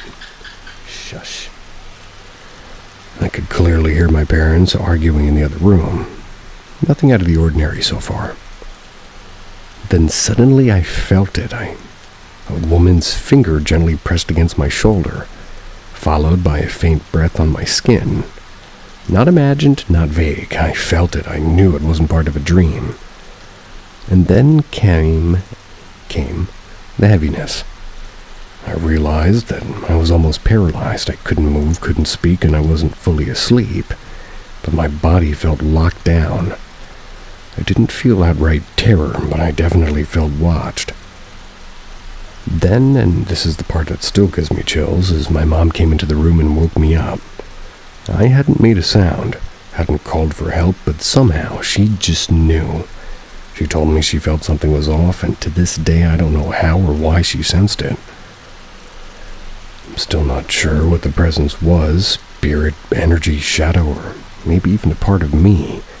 But the timing and the physical feeling and the almost paralysis of my mother's sudden instinct to check on me, it all lines up too perfectly to ignore. Has anyone else experienced something like this? And was this just sleep paralysis or something more?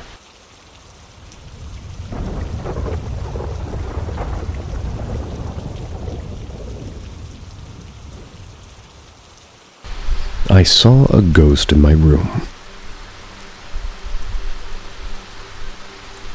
this happened around 10 years ago. That would be when I was about 12. It was 3 a.m., everyone in the house was sleeping.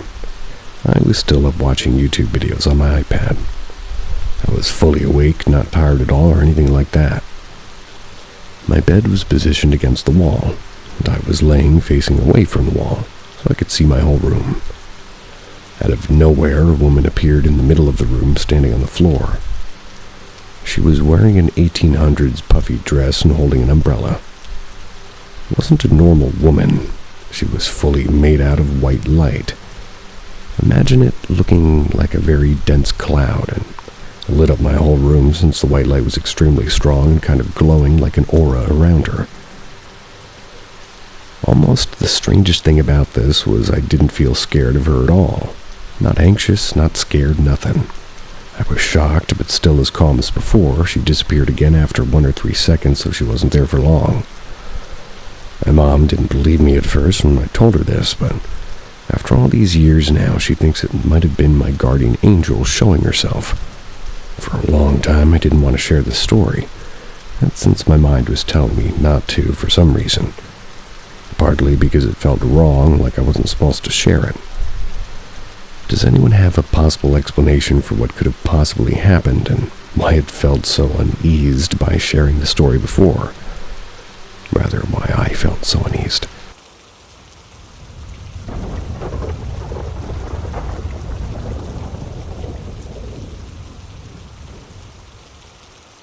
Grandmother's visions of a returning brother.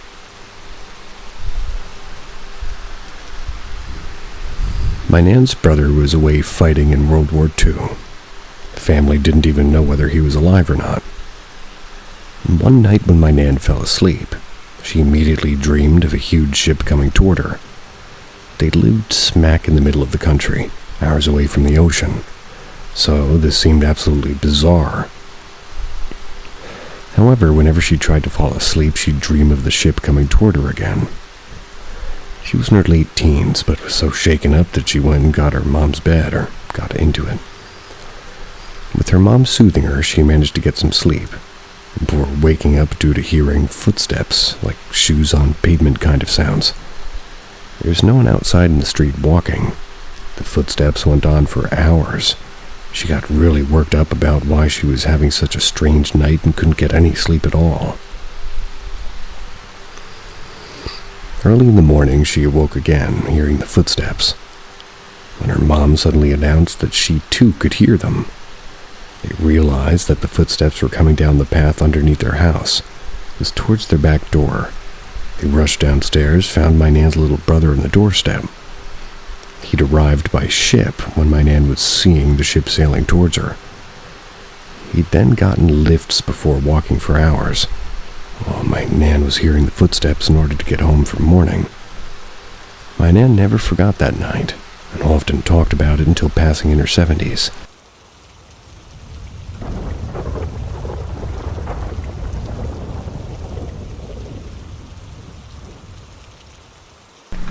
A woman in pink pants.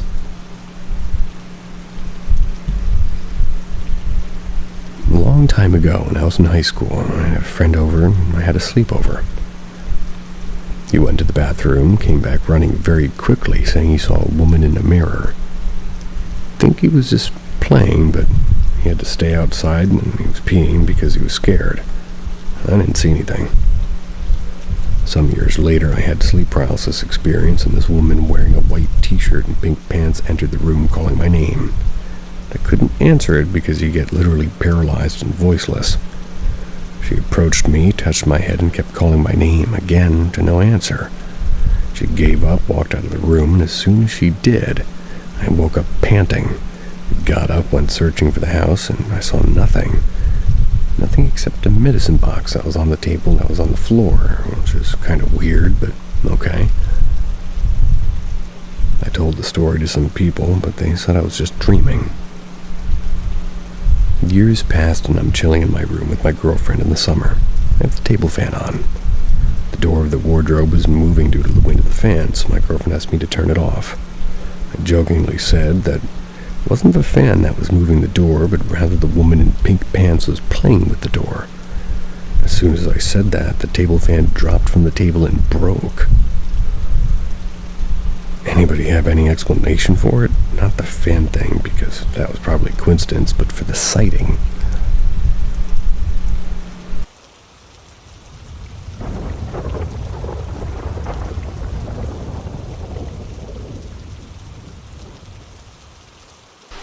Shadow figure heading to bed with my husband. Our bedroom is at the top of a flight of stairs. It's coming from a large open double-height converted barn. So we're at ceiling height whilst upstairs. The barn has a light at night due to having so many windows, so we put a thick curtain across to darken our room. As an insomniac, I'm often up during the night. One night, my husband saw my silhouette come up the top of the stairs, close the curtain, and then approach the bed. There's a very dim green light given off from the smoke alarm in the ceiling. He almost jumped out of his skin when he realized I was actually in bed asleep next to him. He described it as a dark adult-shaped solid shadow mass, and he was freaked out for weeks. The shadow vanished after he looked over to me. This is the same room where my ex heard voices and whispered in the dark telling him that he wasn't treating me well. And by the way, he wasn't. I'd like to think that this was my deceased granddad who used to live here, telling him off. There have been a number of ghostly events experienced by different people in the main 300-year-old farmhouse attached to the barn. And when discussing the shadow person with a friend who used a house sit regularly, she insisted she'd seen the same thing walking through the main house so often that she'd stop feeling scared. She also described it as a solid black shadow silhouette. What a fine time to write a post about all the strange goings-on here during the past 20 years.